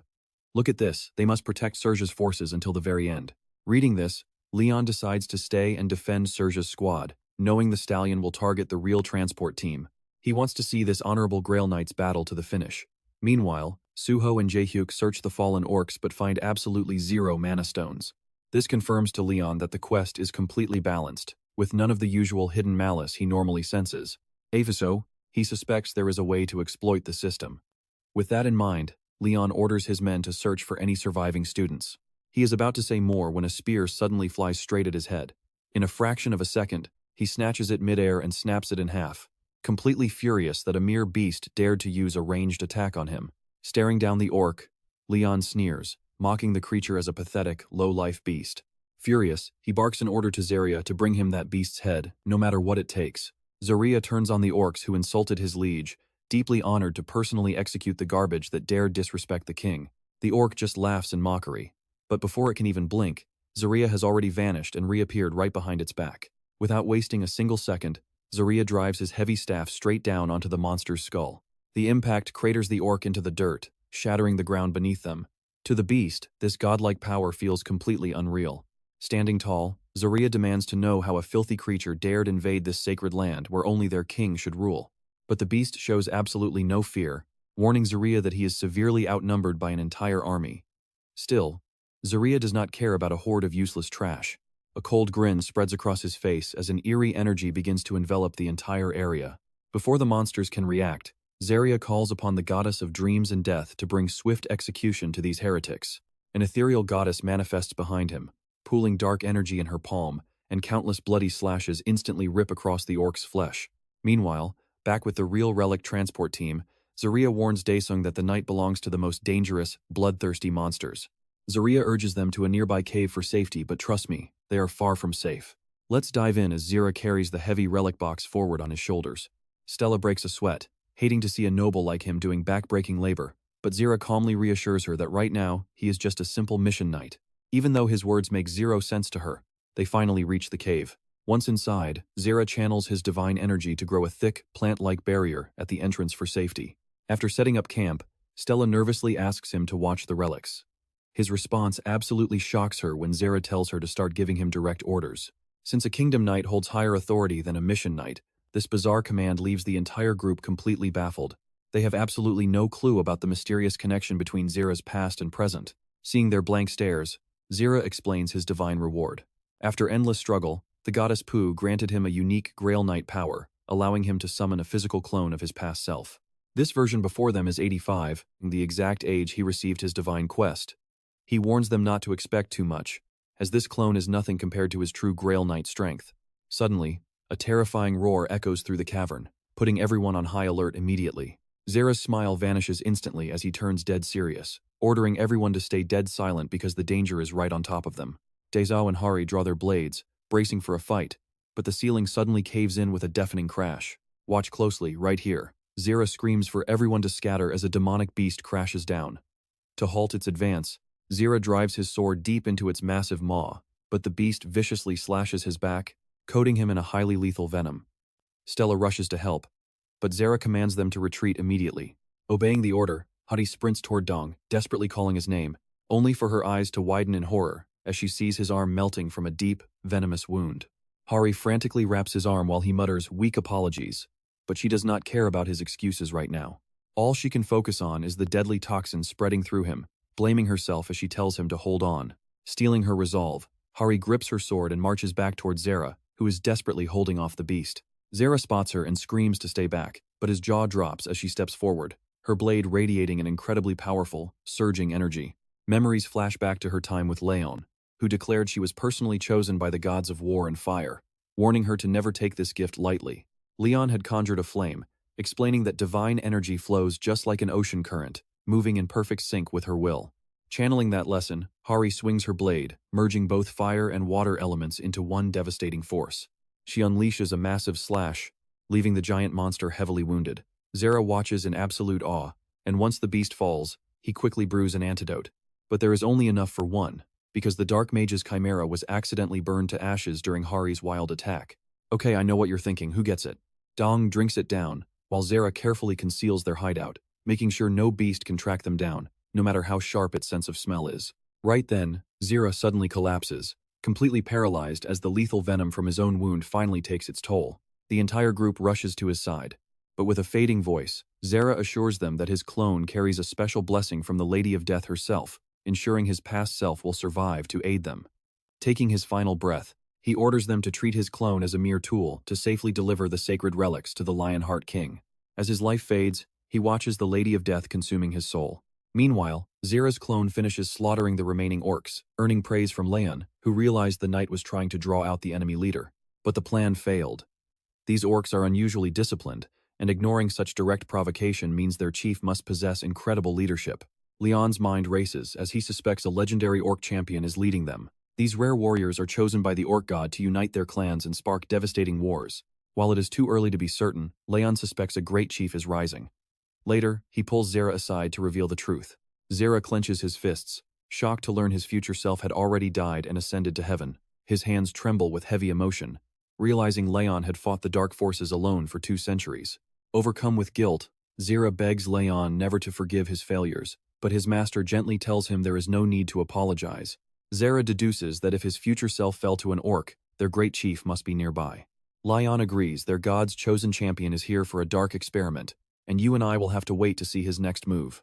Let's dive into this epic journey, where Leon now has a brand new goal to stand by his friend's side until the very end. That night, he sneaks into the sleeping orc camp and sets it completely ablaze. Just like humans, these orcs eat, drink, and sleep, which makes them perfect targets for a night ambush. From atop the cliff, Leon smirks as he watches the entire camp burn and his enemies perish. Standing behind him, Zera decides to reveal everything he knows to Leon. He believes the king's arrival has completely altered the history of his death.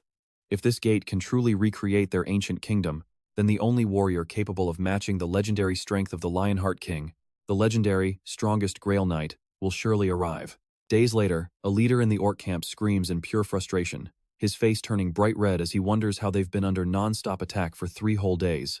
Despite having 10,000 orcs, they are relentlessly hounded day and night. What drives him crazy is that only two human fighters, Zera and Leon, are slaughtering thousands of their soldiers. Just as he orders his men to take action, a sliced-up, dead iron bear crashes into the tent. This beast was supposedly the strongest warrior among the orcs. And watch this, the brutal champion of Hulken, who easily slaughtered that iron bear, steps inside. Seething with rage, the champion grabs the man by his throat, furious that their assault was supposed to start yesterday. Gasping for air, the man realizes this beast is even stronger than the legendary Grail Knights he fought in his youth. The massive Hulken champion slams him down, ordering him to mobilize their forces to strike the Grail Knights first thing tomorrow. Both Hulken's champion and the great beast warrior will lead the charge. As the giant champion stomps out, the man gains hope, believing that two champions representing the orc gods can easily secure their ultimate victory. Suddenly, a thunderous explosion violently shakes the camp.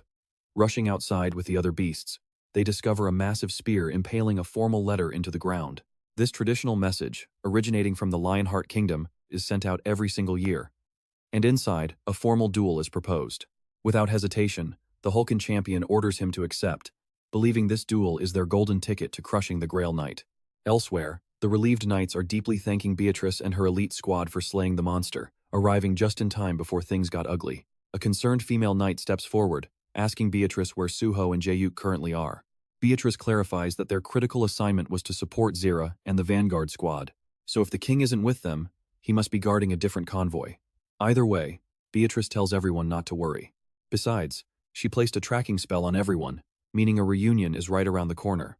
Now think about this, while Beatrice is sure Suho and Jaehyuk are with the king, she senses Daeso and Hari are elsewhere. But Sir Spinny is completely out of her magical range, sparking deep worry. Meanwhile, Spinny is literally floating in space, calculating gravity as he watches a gate launch a satellite. This high-tech device, though only gathering fragmented pieces of data, displays what looks like a planet, but reveals deep valleys and the rigid borders of an empire.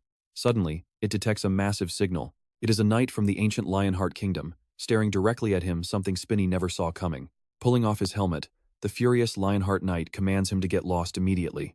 Back on the battlefield, Leon's small army faces a massive horde of orcs and monsters from afar, their thunderous war cries echoing across the plains.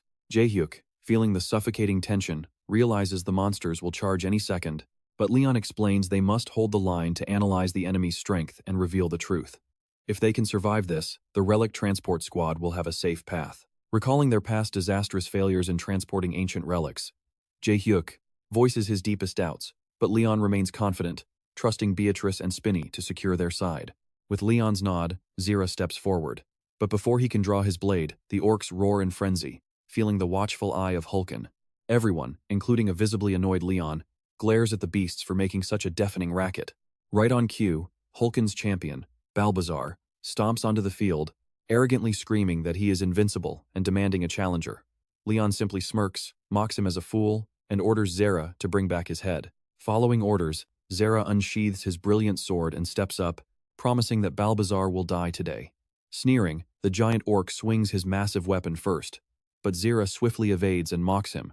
Unfazed, Balbazar delivers a devastating downward strike, seemingly splitting Zera clean in half.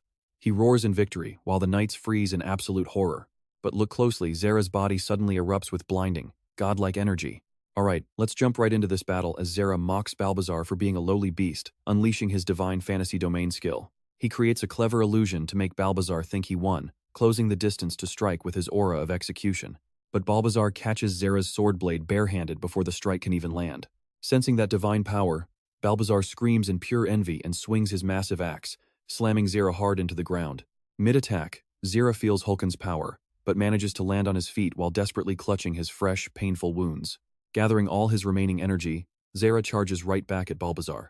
They trade devastating blows in a desperate clash, but Zera struggles to keep pace and takes heavy damage. Balbazar takes hits too, but slams Zera down by his collar. Gritting his teeth, Zera watches the axe head right for him. In a flash, Balbazar smashes the ground with his axe, fully believing Zera is finally dead. Leon just watches with a knowing smirk, fully aware that killing Zera is no easy task. Meanwhile, Zera struggles back up, feeling deeply ashamed that he is failing the king he wanted to honor. Overwhelmed by agonizing pain, he firmly ties his hand to his sword's hilt.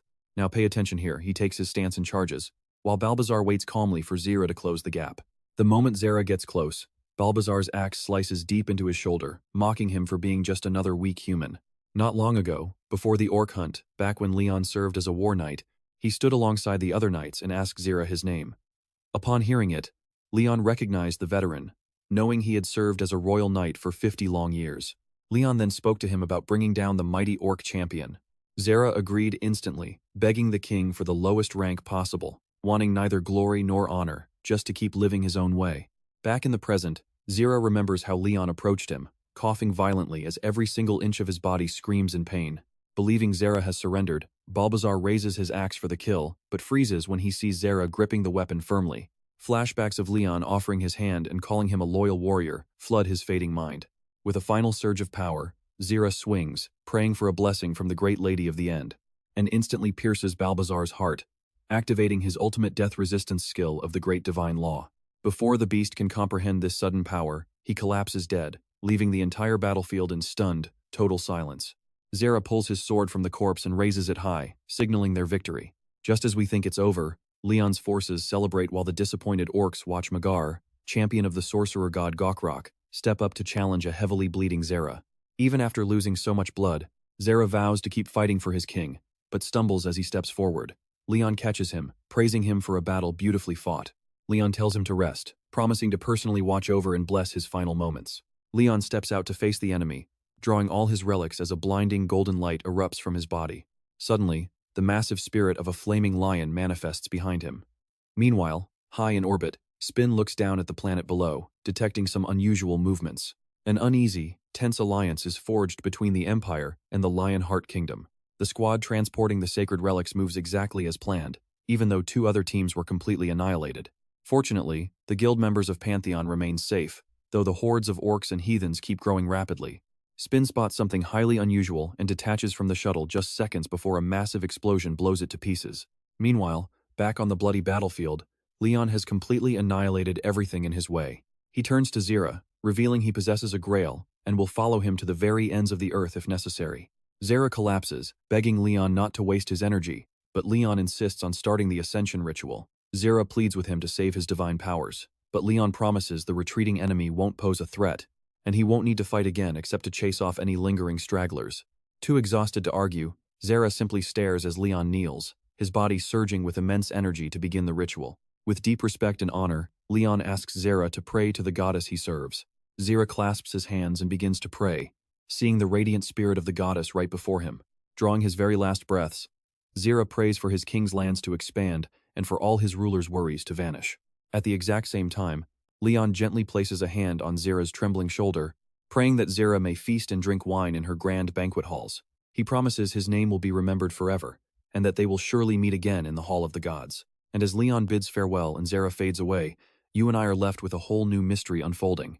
Alright, let's jump right into this with a failing orc subordinate begging his angry chief for forgiveness. But the orc chief sitting on his throne doesn't care. If fate wills it, he'll personally crush the Holy Grail Knight. Meanwhile, deep in the forest, Zira's clone peeks from behind a tree, signaling Hari and the rest of the squad to move forward because the path ahead looks clear. Hari looks at Zira with genuine curiosity, hesitantly asking if he remembers anything from before, specifically, the memories of their previous clone companion. Zira explains that while he inherited the memories of the original host, he unfortunately has zero recollection of this specific squad. He explains that, in his current mind, he is a level 87 mission knight, back when the king served as both a Grail and War Knight. Hari gets even more curious, and pushes for details, asking if Zira actually knew the king when he was just a kid. Stella is just as eager to hear some juicy stories about the king's younger days. Laughing, Zira tells them that Lion left a massive impression on him back then, especially since he was the youngest Grail Knight in history. He explains that Lion became a mission knight at just 16, a humble role usually reserved for kingdom knights doing local charity work. But since His Majesty was the heir of the powerful Duke Draonia house, he probably skipped a few steps using high-status shortcuts. Even so, his results were legendary. Lion wiped out an entire village of orcs single-handedly and stopped a dark ritual by crazy cultists. His epic adventures spread everywhere, remembered as tales of bravery that even wandering bards and common folk sang about. By the time Lion turned 20, the goddess of light and justice personally chose him. Pay attention here. By age 27, he actually became the youngest war and Grail Knight in history. Zira is convinced nobody will ever match Lion's talent. He tells Hari to stay close to Lion because she will learn so much from him. After making camp in a safe area deep within the forest, everyone falls asleep except for Daesung, who practices swinging his sword in the quiet air. Suddenly, he hears someone call his movements a classic kingdom sword technique. It is none other than Zera, up late because at his advanced age, he barely sleeps. He originally planned to stand guard, but seeing Daesung train, Zera offers to help a massive honor for the young warrior. They both assume their combat stances. Zera tells Daesung to focus on dodging while he attacks.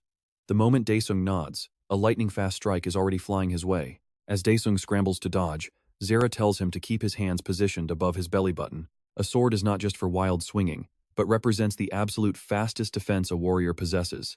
Daesung desperately tries to counter, but Zera's blade work is so machine-like and precise that landing a clean hit is impossible. Zera ramps up the speed, launching a flurry of rapid strikes until a final blow disarms Daesung completely, pressing his cold blade right against Daesung's throat. Though defeated, Daesung admits that losing to Zera only motivates him to practice harder, praising Zera's incredible speed. Daesung sits down next to Zera and asks how his skills compare to Hari's. And yeah, I know what you're thinking, Hari is actually a total prodigy. Hearing this, Daesung sinks into self-doubt, feeling like he'll never be good enough. This vulnerable moment heavily reminds Zera of his own past. Back then, everyone told him to quit, but he refused to listen because other people's opinions mean nothing when you're fighting for your dream. He tells Daesung to never abandon hope and to fill his heart with courage, love, and determination, as these virtues are meant to be lived out. The next morning, they finally reach the Empire's massive castle. Zera points out that once they clear this checkpoint, it is a straight shot directly to the kingdom's border. Daesung realizes the Lionheart Kingdom and the Empire share a border, making him wonder why their mission is still ongoing if they have already made it here. Right then, the castle guards command them to halt, but Hari confidently explains they are transporting a sacred relic, stating there should be an official record of their authorized passage. Instantly, voices mockingly welcome them. These voices belong to the leader of the Light Magic School, the Imperial Guards Commander, Sir Bolart, and the Heavens Observer, Starred. Sir Bolart smiles wickedly, demanding to know what members of the 13 electorates want, instantly recognizing Zera is just a clone. Suddenly, a swarm of orcs surrounds them. Without warning, Bolart blasts Zera with a lightning strike, mockingly welcoming him while simultaneously bidding him a permanent farewell. Hari rushes to Zera's side as he collapses face first into the dirt, while absolute panic spreads across the rest of the squad. Meanwhile, Bolart remains completely unfazed, knowing he only destroyed a fragile clone and not the actual Grail Knight. And trust me, that's where we leave things with him daring them to fight. Angered by his arrogance, Stella unleashes a raging inferno, but the old villain counters with an evil magic circle, completely rewriting the divine law to block her attack. Stick with me, you and I are about to watch this magic head completely shut down divine law, calling it weak. Stella blushes with pure rage, seeing them treat sacred miracles like a mere science project, a total insult to the gods. But Boltard just laughs, calling them absolute fools for clinging to outdated traditions about divine power. Then Daesung speaks up, warning them that the Empire has been allied with the orcs all along to steal their sacred holy relics. Boltart laughs like a maniac, obsessed with analyzing the gods' relics to push his research to the next level. But just as he prepares to strike, a massive shadow materializes in the sky. It is Beatrice, bathed in divine power. She feels the crushing weight of his magic, but instantly activates double mental defense to steady her mind. Holding his magic circle, Boltart sneers, calling her hypnotic and seductive magic completely vulgar.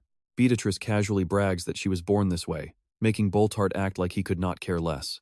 But deep down, he hates how unfair it is that she naturally wields such corrupt power without even trying. Meanwhile, the short elder is absolutely awestruck. Now here is where it gets crazy. While Daesung and Stella wonder who she is, Boltart demands her appearance and launches a lethal combo of high-level spells. But Beatrice remains completely unfazed, summoning a hexagonal shield to block the barrage. Suddenly, she senses a sneak attack from behind, as Boltart triggers his devastating Lamentar lightning strike. The elders laugh triumphantly, convinced she is dead, but Beatrice somehow shrugs off the massive strike. Now, her eyes burn with pure rage. She is ready to wipe these freaks out. Insane amounts of mana surge around her body, and in a flash, she unleashes her Death Eye spell. The circle morphs into a giant eye, firing endless projectiles everywhere and instantly draining all the mana from the air. Panicking, Boltart raises a shield to save himself, while Beatrice scoffs, saying his power cannot compare to her king. She realizes magic here is basically the same as back home, but cannot understand why they abuse it so recklessly. With her spell still active, she points out they are too obsessed with simple damage to see magic's true potential. And just like that, she completely drains the magic from the short elder. Meanwhile, Zera wakes up at the guard post, finally realizing the Empire has betrayed them all. Suddenly, Zera's voice echoes inside their minds through Beatrice's magic, ordering them to call for backup because he senses an ominous power nearby. And trust me, If they do not act now, things will get incredibly ugly. Elsewhere, Spinny crashes into the ground at terminal velocity, his body completely trashed. System warnings begin flashing in his vision, alerting him that critical repairs are desperately needed. But suddenly, a Knight of the Lionheart grabs him tightly, staring him down with furious eyes, demanding to know why there is no divine energy inside him. Sir Zera orders his allies to flee the valley immediately and summon backup before the Imperial forces catch up to them. They quickly mount their horses and ride off. But it is too late. Imperial soldiers block their path, screaming at them to halt. An Imperial soldier lunges at Hari, yelling about the chaotic advent of demon gods and total, merciless destruction. They warn Lady Stella to stay back and guard the relic while they slaughter the invaders. But Hari unleashes his ultimate divine law, the Divine Sword Descent, striking the Imperial forces with a legendary slash that can obliterate high-ranking demons instantly. Zera realizes the Empire can't withstand the Divine Sword's power, meaning this enemy is far deadlier than they assumed. But surprisingly, the Imperial forces mock Zera, calling him a weak shell of his former self before he ever became a Grail Knight, while Zera desperately tries to hold them off. They laugh, telling him he has no hope of beating them unless he is a true Grail Knight, raising a dark question in his mind. Since when does the Empire have any right to speak of the Grail Knights? Hari commands the proud Knights of Lionheart to listen up, delivering a direct order from Stella Vermilion. She orders them to draw their swords and prepare for death. Enraged, the Imperial forces mock them, screaming that they are nothing but mindless beasts who threw away their free will. Suddenly, Stella collapses to the ground, and it looks like a total disaster for the squad. Yet, Sir Spinny refuses to give up, determined to take the Empire down, but they brutally remind him that in his current state, he does not stand a chance. Shattered, Spinny wonders why the goddess would ever choose someone so pathetic to be her holy knight. The Imperial forces mockingly ask him what he can even do now. So what do you and I take from this? For Spinny, serving the gods with unwavering faith is like a beautiful flower in bloom, and that blinding honor is his ultimate dream. Alright, you and I are diving right into the moment our hero points his blades at the absolute ruler of the afterlife. She is the goddess who guides mortals through their darkest, lowest moments. People always claimed facing her was impossible, a clear sign from above that you should just give up. But this knight lives to defy the impossible, and he never once sought permission from anyone else. He refused to accept defeat just because a task seemed hopeless. To him, making the impossible happen was a habit. That grit let him conquer death itself, earning a warm gaze and a command from the goddess to keep fighting. Meanwhile, Stella wakes up to realize she cannot die, slowly clawing her way back from the cold embrace of death. The Empire panics, realizing they are losing to a mere rogue knight, and wonders if their demonic transformation completely failed. A scout reassures the Empire that there is still time, since the targets will need at least 12 hours to cross the Lionheart border, leaving them wide open to tracking. The Empire agrees, knowing they must retrieve the sacred relic at all costs. As Stella struggles to her feet, the Empire orders her immediate execution, leaving no survivors. Now pay attention, because a massive meteor shaped like Volcanus suddenly crashes down. He vows to reduce the Empire to ashes, the only fit punishment for mocking death. Yet, the Empire simply scoffs at Volcanus, calling him arrogant. But Volcanus fires back, questioning if this pathetic empire even knows why it is allowed to exist. Only because the gods allowed them to arrogantly declare independence in the first place, and they tolerated its reckless territorial expansion. Now, the Empire realizes they are completely outmatched. Witnessing such godlike speed, raw strength, and limitless mana, the Empire desperately craves this power for themselves, completely willing to pay any price. Volcanus is disgusted by the Empire's deluded sense of godhood. They clearly do not understand that true divinity is not gained merely by wishing for it. Meanwhile, the flames of enlightenment burn on. Syria thoroughly enjoys seeing the Empire get trashed, and thanks the group for arriving just in time. Meanwhile, Leon, preparing to bid farewell to an old friend, asks Stella if he can take over, and I know what you're thinking. She happily steps back to share the glory. Sir Zera is absolutely enraged by their casual attitude and vows to slaughter them right then and there. Zera wonders out loud if someone actually summoned a massive meteor, but Leon notes that Volcanus never shows mercy to wicked souls. Zera then demands to know why Leon is here, claiming this is the hour of divine wrath and the flames of war. Volcanus lands and greets the sovereign of Lionheart, while Beatrice urgently reminds them to gather everyone before the gate seals shut. Though Leon has endless questions for Volcanus, time is running out, so he asks the god for a token of his divine presence. Volcanus hands him a ritual dagger and vanishes, leaving Leon to realize the deity is not in some paradise, but actively alive. Hari is overjoyed to see her king return safely and immediately asks if he is unharmed. A knight delivers the sacred relic to Leon, who warmly thanks the entire team for their relentless efforts. He pops open the chest, revealing that the final relic is finally theirs, before leading the group out of the dungeon. Meanwhile, at the Hanum Plains Pantheon Guild, Park Sujin steps out of her car, completely baffled by such a sudden and urgent summons. She mutters that this prestigious guild has basically turned into a noisy tourist trap. Besides, who could possibly pass up the chance to evaluate an epic rank item? Suddenly, Yak Spinner blocks her path. The security system instantly scans her face, identifying her as Park Sujin, a senior manager and expert evaluator with complete access to the Hunter Association database. While the system alerts His Majesty, she is asked to wait inside. A nearby banner advertises a hammer strength challenge, but she recoils at the hefty entry fee of 5 million won. Fortunately, the entry fee scales with your tax bracket, meaning Class 2 citizens like Sujin only have to pay 500,000 won. She loves the massive discount but is deeply creeped out by how a random machine already knows her private financial data.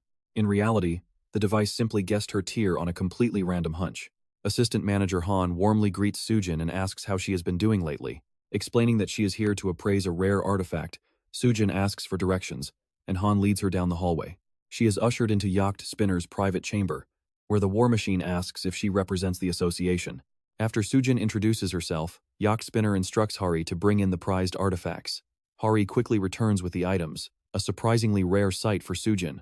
Lastly, Hari presents the crown jewel of the collection, a certified epic tier item. As King Richard Lionheart's legendary sheath begins to move on its own, Yacht Spinner recites the founding sovereign's ancient words.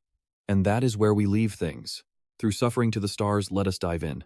He vows to bravely fight for justice and rewrite fate itself, even if the heavens crumble down. Sir Spinner then asks everyone to leave him alone for a bit. Suddenly, an overwhelming power surges within him as he declares his name. Leon Dragonia Lionheart, the 15th legendary king of Lionheart, and the true, ultimate successor to the founding Lionheart king. As the chosen agent of God, he demands his sacred right to wield the relic, finally regaining his absolute peak power. He commands Beatrice to get ready, because they are about to perform a massive ritual powered by that sheath. He intends to establish the knightly order, name a new Grail Knight, and summon the stars using this grand ritual. Meanwhile, a woman is on the phone, and the voice on the other end asks if she truly plans to stay. She confirms it, declaring her desire to kill someone. Even with all the Divine Sword Guild's legendary techniques, it is still not enough. To end him, she absolutely needs the divine law. The caller then asks if she even knows where her target is hiding. She reveals he was last spotted over in Vietnam, still carrying that cursed, demonic sword. Watch closely as the Pantheon Guild begins morning training, and poor Han Suho gets absolutely wrecked. The announcement rings out that the defense team won, signaling the next round. Everyone asks Suho if he is okay, but he feels like he literally just died for a second. This brutal loop repeats over and over until the students finally secure a win, wrapping up morning practice. Leon Dragonia Lionheart announces that any attacker who failed must step forward, since those foot soldiers are way too slow. He commands them to prep for another charge, urging everyone to fully exploit their speed and battlefield mobility. The cadets are completely exhausted, with absolutely zero strength left. They realize the seasoned soldiers are completely determined to win. While snacking on potatoes and sweet potatoes, they wonder how long they can survive on basic sugar and salt water. Honestly, they felt much better off inside the gates, where they actually got to eat real, proper food. Luckily, the induction ceremony is coming up, promising real meals and a divine connection to the gods of the Pantheon. Because they have been studying these deities every spare second they get, here is what you and I need to remember. They must master divine law and choose their god to become royal knights. One trainee believes his path surely lies with Ariana, the goddess of light and justice, or maybe even the god Poma. Meanwhile, 3 girls discuss Sir Yappy, a Grail Knight serving Hedo, the god of iron and blacksmithing. Apparently, one of them caught him performing some highly charged, bizarre engineering experiment the last time they met.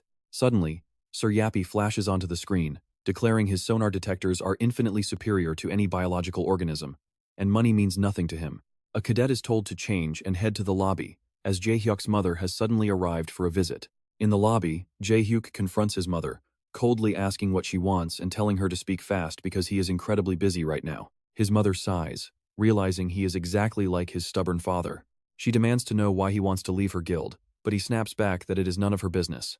Meanwhile, a receptionist mentions that her guild is in the top 10 in Korea, promising Jae-hyuk an incredibly bright future if he stays with them. Leon later questions the academy students on what truly separates the Pantheon gods from crazy cults. One student looks utterly confused, wondering if even comparing the holy Pantheon to vile cults is considered sacrilege. Beatrice calmly suggests that the gods of the Pantheon actually exist. Another trainee speaks up, stating that as far as they know, those cult deities never perform real miracles. Leon instantly challenges him, asking if a god truly stops being a deity simply because they do not perform miracles. He points out how the goddess Demera literally appeared to them as a scarecrow, while many other gods in the pantheon still have yet to show themselves. Leon asks him directly if he is claiming those gods do not exist, demanding he guarantee that. Cheon Soyeon quickly raises her hand, claiming that the pantheon gods actively help them and differ from cults by actually responding to prayers and making miracles happen. That is how they prove their existence. Leon asks her if she, who serves the deities of war, fire, justice, and light, has ever received a single answer. When she admits her faith might be lacking, Leon tells them they are completely misunderstanding. Suddenly, a massive thunderstorm rolls in from a perfectly clear sky, making Leon realize the cadets will view this as divine proof. Since gods supposedly grant mortal wishes, Cheon Soyeon genuinely believes she somehow prayed for this sudden downpour, and that is where we leave it, with her believing that her god is personally shielding her from the rain. Alright, you and I are diving right back in, as Leon warns that gods are not genie lamps, and everyone has the freedom to choose their own path of faith. Even if those gods are not real, their moral teachings still hold value. He warns them to watch out for corrupt followers, promising rewards for belief, reminding everyone that true faith should never expect a physical payout in return. Just then, the goddess arrives and greets the class, sending waves of excitement through everyone who hears her voice. But then, she warns them to calm down, because getting overly excited will only ruin their focus when they eventually face real combat. Leon notes they need more Grail Knights, since they only have 3, and he believes Harihivo has the best shot at becoming their next member. A few days later, over at the Pantheon Guild's Naju Plains branch, some zealots from One Brilliance show up, loudly preaching that only believers in the Dragon God reach heaven, while everyone else is doomed straight to hell. Almost the entire crowd starts screaming, begging for the Dragon God's mercy to save them. 2 guys wonder if they've completely lost their minds yelling like this outside the guild. Meanwhile, the main speaker keeps screaming for all heretics and Satan to vanish. Now watch this, because Sir Yappy rolls up to find out why they are making such a massive racket. He commands them to quiet down, since they definitely don't have permission to host a noisy rally here. The robotic knight immediately attacks, forcing them out. Soon after, the One Brilliance members are standing there again, holding pathetic apology signs. Sir Yappy barks at them to leave and never return.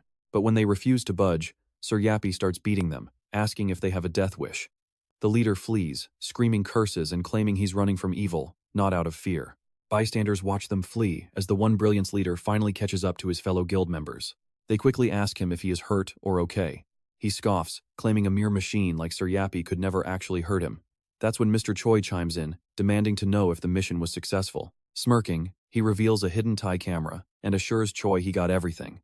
The two immediately pull up the footage to review it. Mr. Choi grins as he watches Sir Yappy threaten to murder their guild members on screen. He boasts that this footage is perfect to show the Pantheon Guild just how brutal Korean law can be. The following morning, Mr. Choi opens his laptop, expecting the internet to be absolutely tearing the Pantheon Guild to shreds. But get this, the articles are targeting his own guild instead of the Pantheon. Talk about a complete backfire, right? Meanwhile, back at headquarters, Sir Yappy proudly announces that One Brilliance's servers have completely crashed. Down on the street, Jae-hyuk stares at photos of his family. He only came here because he was ordered to, but he still feels incredibly conflicted. He remembers the god who granted him a miracle, knowing he would be absolutely nothing without that divine blessing. A shiver runs down his spine because just thinking of his god terrifies him. He approaches his home and rings the doorbell. His mother opens the door with a warm smile, and he quietly tells her he is only staying for a single dinner. But his god's voice suddenly echoes in his mind, ordering him to punish his mother and bring down heaven's wrath, calling this a direct test of his faith.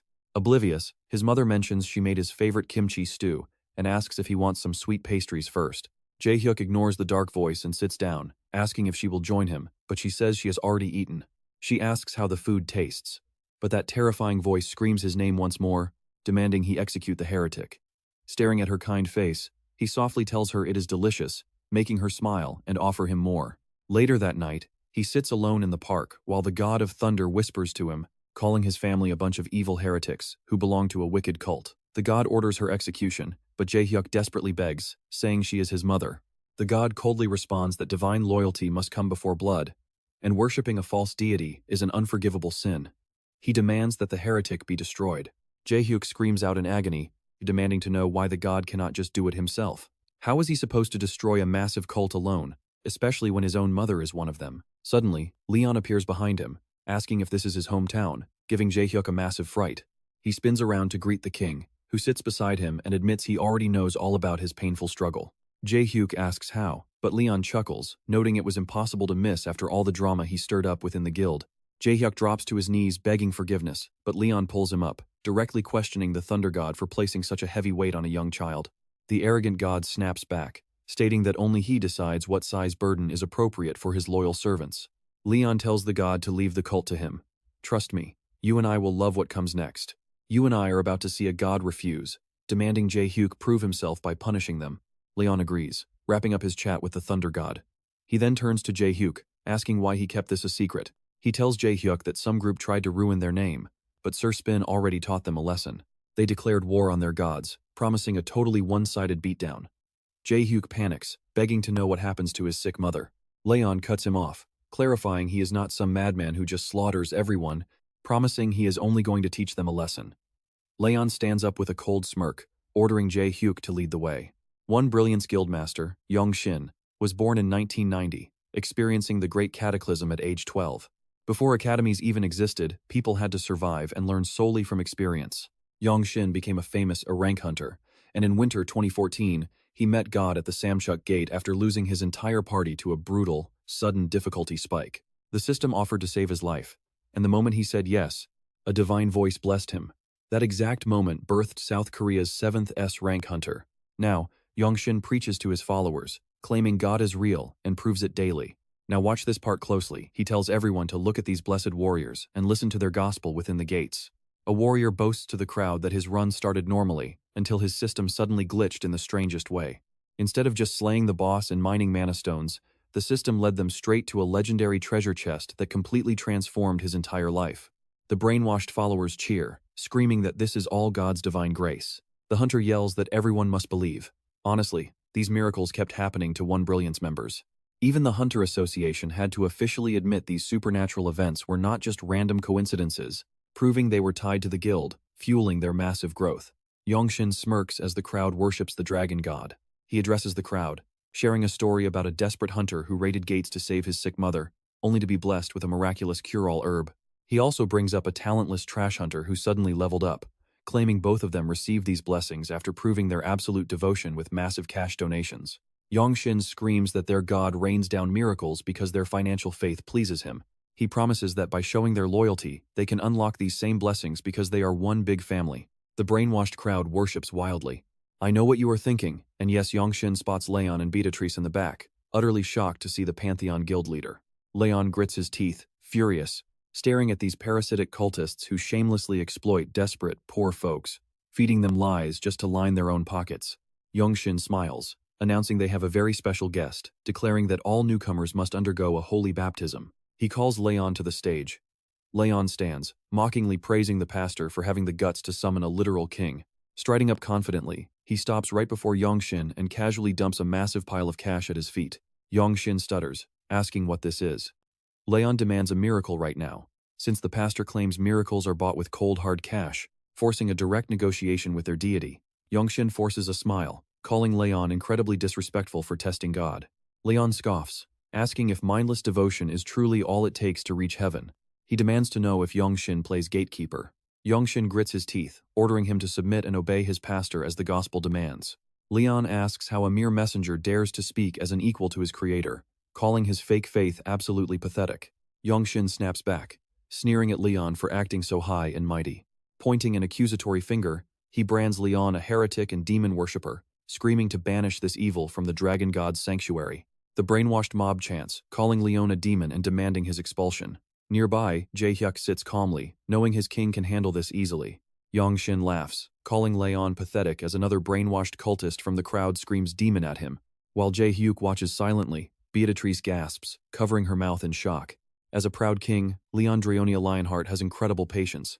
But there are 3 absolute lines you do not cross. First is insulting his parents, which dishonors his entire royal lineage. Second is mocking the gods, because no mortal should ever dare blaspheme divinity. Leon turns, seething that this filthy cultist dares compare him, the Lionheart King, to a low-life demon. And that is the final, unforgivable insult. And trust me, we are about to watch him punish them all next. Stick with me because Leon raises his pendant, casting a spell to punish everyone for their corrupt beliefs, leaving Young-shin absolutely terrified. Leon declares that a divine star will purify their sins. Meanwhile, up in space, an astronaut eating lunch spots a massive star heading toward Earth and panics, thinking it is the end of the world. Leon holds up his pendant, letting Saint Shak's holy relic guide the star down as he vows to destroy the demons. Yongshin desperately wonders what Leon is doing. As a nearby hunter thinks he has gone mad, Beatrice stands up and signals Sir Yappy, who is waiting right behind her. She raises her hand to activate her powers, declaring that it will be much faster if everyone just sees it for themselves. She bursts straight through the ceiling, leaving everyone stunned as Yongshin screams, calling her insane and demanding to know why. Leon casually reveals that he summoned a star, but Yongshin yells back, insisting that he has completely lost his mind.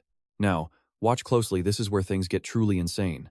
A giant shadow looms as a 68 billion-ton meteor, named Meteor Mickey, heads straight for them.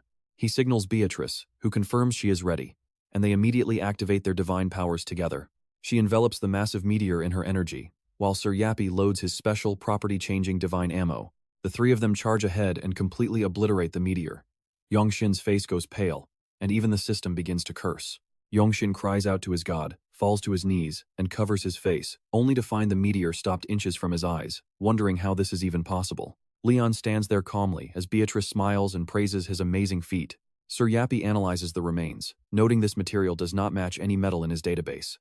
Leon then walks up to Yongshin, asking if he realizes his sins and how long he expected to hide in the dark. Leon calls out to Jaehyuk, telling the young man to step forward. Leon grabs Jaehyuk's shoulders, spinning him toward Yongshin so he can finally witness the hideous evil that has possessed these people. Jaehyuk recoils in absolute horror, spotting a grotesque red demon clinging tightly to Yongshin. While Yongshin screams that they are crossing the line, Leon explains that this sinister force slowly devours the human mind. Now here is the part that hits different. Just as Leon explains how this parasite strikes, Jaehyuk's mother calls out, and we see that same grotesque demon feeding on her soul. Jaehyuk begs Leon for answers, and the king reveals it is his absolute duty to destroy the very evil that the god of thunder wishes to punish. When Jaehyuk hesitates to strike his own mother, Leon advises him to put his trust in the god of thunder, promising that his wishes will be answered. Stealing his resolve, Jaehyuk slowly raises his hand. It begins as a symbolic gesture, born from a desperate wish. Closing his eyes, he prays for a miracle that will only pierce through the darkness, begging the heavens to spare the innocent. The demon clinging to his mother bursts into flames, and she collapses, crying out for her son. He rushes over, hugging her tightly as the monster turns to ash. As she tearfully apologizes, Leon silently praises the boy, knowing he was truly chosen by the almighty god of heaven and thunder. Leon slowly turns his gaze back toward Yongshin, warning him that his turn is next. Leon destroys the main demon, causing Yongshin to pass out. A smaller parasite tries to flee, but Leon instantly crushes it under his boot. He reflects on how these entities slowly infect society, feeding on human vices like pleasure, corruption, and curiosity. Thankfully, it seems Yongshin was not in direct, physical contact with the core parasite. With the priest's soul spared, Leon draws his sword to slay the last demon, mockingly asking if it can save itself after preaching salvation to so many. Crowds gather around the fallen meteor as the massive One Brilliance religion crumbles. For 10 years, they controlled millions of followers, dominating politics, the economy, and the hunter world. Naturally, this colossal meteor crash completely dominates the global news cycle. Yongshin soon holds a press conference, announcing their immediate merger with the Pantheon Guild, transferring all their massive assets to the Guildmaster, His Majesty Leon Dragonia Lionheart, the Divine King. He proudly declares that their elite raid team will now serve as Pantheon's loyal men-at-arms. When reporters question their sudden submission, Yongshin boldly proclaims that Leon is the true savior sent by the gods, urging everyone to embrace the true faith. Leon looks at the noisy crowd, muttering about the loud commotion, but admits it is expected, since Earth has never witnessed a miracle of this scale. Leon asks Sir Spina when they can begin production, and the robot explains they must first construct key facilities, starting with the Pantheon headquarters. Leon demands 50 sets of armor and swords immediately, noting that while horsebarding is less urgent, both types of armor remain absolutely vital. Sir Yappy warns that they must first expand their facilities and navigate the local hunter laws. Suddenly, the president of the Hunter Association calls him directly, claiming he has been looking everywhere for him. Leon acknowledges the president's call, setting up what you and I both know will be an epic political clash. The president greets Leon warmly, while Mr. Kim nervously asks about the giant meteor. You and I are going to love Leon's response. He summoned the meteor, leaving Mr. Kim completely shocked. The president then asks his plans, and Leon replies he is crafting swords and armor for his loyal knights. Mr. Kim starts suggesting the meteor would be useful for their own department, but the president immediately accepts Leon's request, asking if it will be used in the new smithy Hari mentioned is under construction. Leon nods, and the president asks if the legal processes and facilities for utilizing the meteor are still in progress. When Leon agrees, the president happily promises that the Hunter Association will help them with all of that, taking care of taxes and paperwork, even if they have to write a brand new law for him. Leon asks what he wants in return. The president requests a piece of the meteor and armor crafted by Sir Yapi, calling it an honor to wear gear from the divine blacksmith. Leon agrees, revealing he planned to gift it anyway, but warns that star iron smithy artifacts cannot be given away. Even if they are not holy relics, they are incredibly valuable. The president asks if Hari will receive an artifact from the star iron smithy. Leon nods, and the president declares that whenever she visits, watch closely here, the association will gladly assess her gear, since Hari is technically still one of their employees. Leon agrees and shakes hands with the president. The president then pulls out a document, telling Leon there is something far more urgent to discuss. Leon watches footage from inside a gate, but the president explains this battle actually happened on Earth. He warns him about the wandering demonic sword and Cheon Jiho, the man currently wielding it, revealing that this 6th-generation demonic human is currently heading to Japan. Outside the building, Yongwon sighs deeply, and Yuri asks if he is doing okay. As he stays quiet, Yuri mockingly asks why they even came when they already lead the tax reformation plan. Yongwon grunts, blaming everything entirely on Leon. Leon is slowly changing and getting involved with the Pantheon Guild, making Yongwon say his stomach literally hurts. Yuri smirks and tells him to stop denying his own kindness, suggesting they should just merge their entire group with the Pantheon Guild like One Brilliance did. Yongwon disagrees just as Sua greets them, with Yuri noting she has not changed at all. Sua knows they rejected their medicine, but Yuri fires back that it did not match their guild image. They enter the conference room, greeted by the legendary Cheon Jinsu. Yongwon notices Park Jong-soo, Kang Jin-sung, Hang Yonha, and Hwang Yim-chol, all the top guildmasters, present. The old man Jinsu taunts Yuri about her revealing outfit. Yongwon offers his jacket, while Jinsu asks when they are getting married. Yongwon quickly denies it, but Jinsu starts yelling that back in his day, he already had 6 kids. The other guildmasters silently label Jinsu as a complete boomer. Jinsu puffs his cigar, loudly vowing to execute Cheon Jiho. When someone stops him from deciding alone, he screams, demanding who would dare stop him from killing his own son. Suddenly, the door swings open and Leon walks inside, approaching Jinsu at the head of the table. And let's be real, Yongwon is thinking that if Jinsu is a boomer, Leon is the ultimate boomer king. Leon strikes first, instantly demanding Jinsu give up his seat. Now, Jinsu is Korea's top swordsman, a living legend, and leader of the first-ranked Divine Sword Guild. Nobody in the entire country would ever dare oppose him, thanks to the legendary status he built over decades of serving his nation. His absolute authority has made him untouchable, creating the perfect ego for a classic boomer. But today he faces Leon, who demands his seat, asking if the old man has gone deaf despite still being young. Jinsu slams his fist onto the table, starting to curse Leon out, but the president quickly interrupts, shocking Jinsu by revealing Leon is actually 300 years old. The president explains that Holy Grail Knights do not age, and Leon is indeed 300. Jinsu asks if it is true. Leon glares back sternly, forcing Jinsu to quickly yield his seat as Yongwon celebrates the boomer's defeat. Leon asks for tea, and Yong runs in to serve him, shocking the other guildmasters. Sua stares, introducing herself to the handsome king. Yongshik scolds her for speaking out of turn, but Leon calmly orders him to stop. He turns to the president, reminding him his time is far more valuable than gold. Let's jump in as the president explains that 13 years ago, a massive black gate appeared in London. Because of the gate's sheer difficulty, not a single person could clear it, leaving the European Union terrified of another Shanghai disaster. They assembled an elite S-rank squad to clear it, bringing together 24 of their strongest S-rank hunters. Plus, over 1,800 A and B-rank hunters from 32 European guilds joined, led by Cornwall Wong, the legendary archmage of the Clock Tower. After 2 long months of brutal fighting, the raid was a massive success.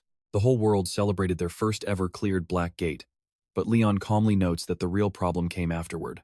The president agrees, revealing that a legendary weapon called excessive murder appeared, the strongest weapon since the Great Cataclysm 30 years ago, sparking an era of endless human greed. After a fierce bidding war, the British government claimed it, buying the sword for trillions of won, far pricier than any modern warship. They rented excessive murder to the era's peak swordsman, James Spencer, guildmaster of the Gentlemen's League. But that choice triggered an absolute disaster as the demonic blade completely possessed his mind. Thousands of civilians died, along with 600 hunters. Leon asks if Spencer was the 6th-generation demonic human they had to kill. The president confirms they managed to execute the vessel, Sir James, but the cursed blade itself escaped. It flew into the clouds and vanished. Ever since, they have spent years hunting down and slaying its new vessels across the globe. It struck Mexico, Australia, Cambodia, Spain, and finally, Korea, just 4 years ago. The sword possessed Cheon Jiho, the man destined to become the next leader of the Divine Sword Guild. The president reveals that this possessed man is the son of Cheon Jinsu, the guild's current master, and the grandfather of Cheon Soyeon, whom Leon has welcomed into his own guild. After their talk, the president presents Leon with a list of major guilds participating in this demonic raid: the Pantheon, One Brilliance, Divine Sword, Golden Lion, and Phoenix guilds. Seeing this, another guild leader steps up to join, but another master hesitates, admitting he feels uneasy and doubts they will gain any real benefits from this. Leon coldly replies that they will gain honor, fulfilling their sacred duty as true knights and nobles. It is this devotion to duty that builds a protective wall for common people to lean on. Yong-ik starts weeping openly, praising Leon as their true savior, while Yong-won closes his eyes in shame, wishing he wasn't associated with him. The president then begins discussing Japan's massive financial offer of 10 trillion won. Before the man can even finish, Leon accepts. Pay attention here, he confidently assumes Japan has a king, ordering them to make contact and prepare to head out. The president agrees to contact their government, and Leon walks off with Yong-ik eagerly following behind. Suddenly, Cheon Jinsu calls his name. Leon glares in anger, forcing the old man to quickly correct himself and address him as Your Majesty. He pleads that there is one favor he must ask of His Majesty, believing he has the right to ask. Leon turns back, coldly stating that he will make his decision only after hearing the request. Jinsu asks for just one thing. He's sure Leon knows that his granddaughter, Cheon Soyeon, is currently a member of the Pantheon Guild. He begs Leon to exclude her from this raid. Meanwhile, Soyeon tosses in her sleep, trapped in a nightmare where her world is entirely destroyed. Her mother screams for her to run, as her possessed father stabs her mom and slowly turns his blade towards Soyeon. Waking up in a cold sweat, she sits alone by a vending machine, whispering that the raid is starting and it's her only opportunity. Suddenly, the god Ventarsis appears, mocking her for insolently calling this tragic disaster an opportunity. She defends herself, replying that this is simply how negotiations work. Ventarsis laughs, noting that Leon, his chosen avenger, should have taught her never to negotiate with the divine. She tries to argue, but the god of revenge cuts her off, adding that he alone answered her desperate pleas. Trust me, he's the only deity willing to grant her immense power despite her obvious lack of faith. He warns her never to take such divine fortune lightly. Soyeon asks if she offers him what he wants. Will she finally become a Holy Grail Knight? Ventarsis erupts in laughter, asking if she dares compare herself to his legendary champion. He reminds her that her feats are nothing next to the King of the Lionhearts, mocking her for thinking she could ever replace his champion. Soyeon realizes that Leon must have also borrowed his divine powers from Ventarsis. The god tells her she is worthless now, but he will grant her vengeance in exchange for her soul. The moment her revenge is complete, her soul belongs to him. Meanwhile, Leon addresses the academy students, conscripting them into the association's military and ordering them to line up for supplies. Let's see what happens next on this journey. Let's dive right in as Jae-hyuk asks Hari if Soyeon is joining. Knowing her grandfather Jinsu opposed the idea, Hari tells him that when she asked His Majesty earlier, he said it was not within his authority to step in. Just then, Leon calls their names as Suho, Jae-hyuk, Hari, and Soyeon all step forward. He praises their achievements as matching his high expectations, adding that the gods deeply admire those who are pure and innocent. He declares that she has proven her incredible talent and purity are more than worthy of such high praise. Hari smiles as Leon presents her new armor, sword, and spear, promising they will unleash the true power sleeping within her. She admires the beautiful gear, while Pados and Poma appear right behind her, offering their own high praise. Pados blesses the armor, praying for Hari to be a saint who burns their enemies with holy fire in this war. Poma offers her blessing, telling Hari to trust the boundless sea and fill her heart with absolute faith and devotion. Yong-ik and his followers praise the gods as Hari's armor ascends to legendary rank, while shocked students comment that this gear is worth billions and almost impossible to put a price on.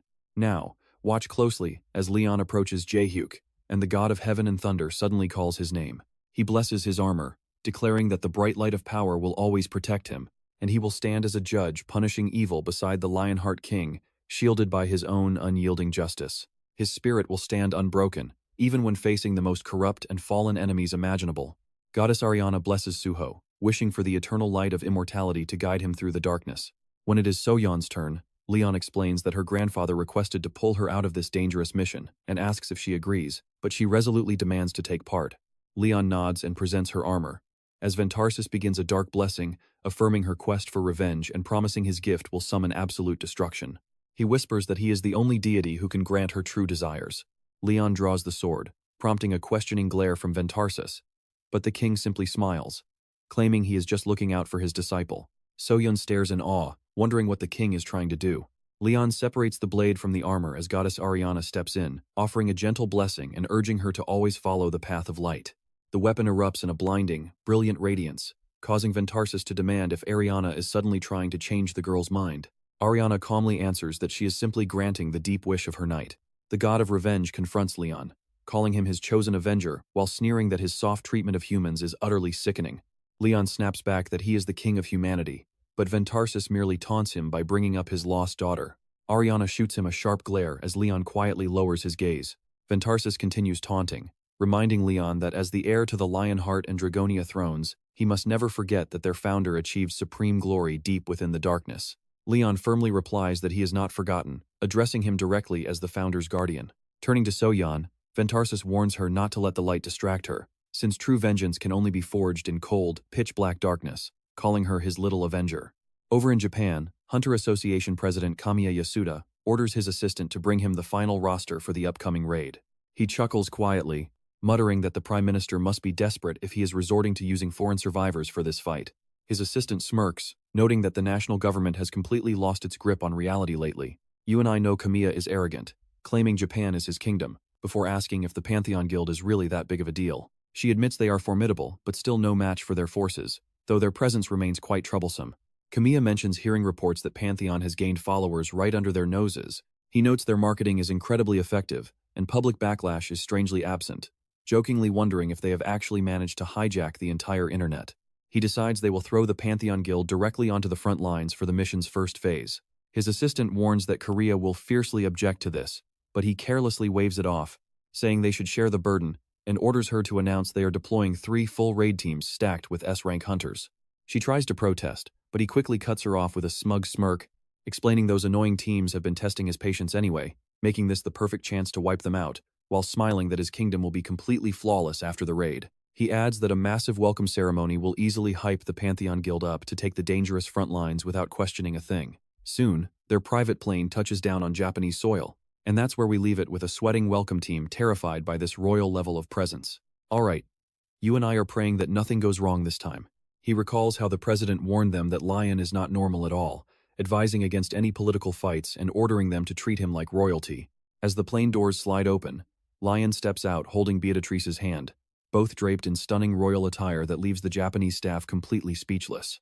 The man in charge instantly realizes this is not just normal dignity or authority. It is an unbridgeable gap in status, something ordinary politicians could never truly comprehend. He quickly bows, greeting His Majesty the Lionheart King and Her Majesty Beatrice. Lion extends his hand, casually asking if this man is the King of Japan. The man gasps in pure shock, while the Korean president behind Lion panics. Right then, Kamiya walks over with a laugh, saying the mistake makes sense since Lion comes from a foreign land. Kamiya quickly explains that this man is merely a representative of the cabinet. He introduces himself as the Japanese Hunters Association president and extends a hand to Lion. Lion just glares at his hand, gritting his teeth as he asks how a mere peasant dares try to touch royal flesh. He instantly demands they drag Kamiya away, leaving the Japanese leader seething with rage, wondering how this foreigner dares humiliate him on his own turf. A hunter named Tita steps forward, calling Lion incredibly rude for speaking to their supreme leader that way. Lion just smirks, asking why a king should ever care about peasant ranks. That insolence triggers Tita, who starts unleashing massive waves of scorching hot energy. Now pay attention here, because things get incredibly tense. The representative begs him to stop, while Lion just sneers, mocking Kamiya for failing to keep his own dog on a leash. He blames the master for the dog's behavior, slowly drawing his devastating sword. The Korean Association president anxiously wipes sweat from his dripping forehead. Hari nervously asks what their move is, but the sweating president has no answer as they both watch Lion slowly unsheath his blade. Tita looks ready to start a war, but a panicked messenger suddenly bursts in screaming with urgent news. The wandering demon sword has arrived, prompting Lion to demand its exact location. The trembling messenger explains that the demon sword is literally flying across the ocean on a blade, as Chonjiho cuts through the open waters. He glides on his sword, tearing the massive sea in half to open up a dungeon in the deep ocean. He grins wildly as endless hordes of demons flood out of the abyss, softly calling out Soon's name. Security quickly pulls up the live satellite feed, It shows the demon sword triggering a massive dungeon break at the Dragon Palace gate before diving deep. Kamiya gasps, wondering how anyone could force a gate to open. An analyst explains that the massive breakout triggered the exact second the demon sword entered. You and I can see how terrifying this is, as Kamiya and the leaders panic over this sudden gateway. Lion calmly steps forward, telling the panicked crowd that artificial gates are actually entirely possible. Given the extreme crisis, he offers to share vital secrets, telling Beatrice to explain the whole truth. Beatrice steps up and summons Sir Yop, who instantly hijacks every terminal in the room, sparking immediate tension. She begins her briefing, revealing that 4 weeks ago, they cleared the Western Gate with the Federation hunters. During that specific raid, strange anomalies in the gate, system, and quest logs raised massive red flags. Their ultimate conclusion is that gates can be manufactured. The room explodes in absolute disbelief. As someone points out, this completely breaks the core rules of raiding. Lion remains unbothered, declaring that even if their reality has shifted, their ultimate mission never changes. He commands them to prepare for a brutal war, brace for the monster invasion, and track down that elusive demon sword. Kamiya agrees, adding that the rogue blade is incredibly powerful and is definitely trying to lure in the massive monsters that will be descending on them soon.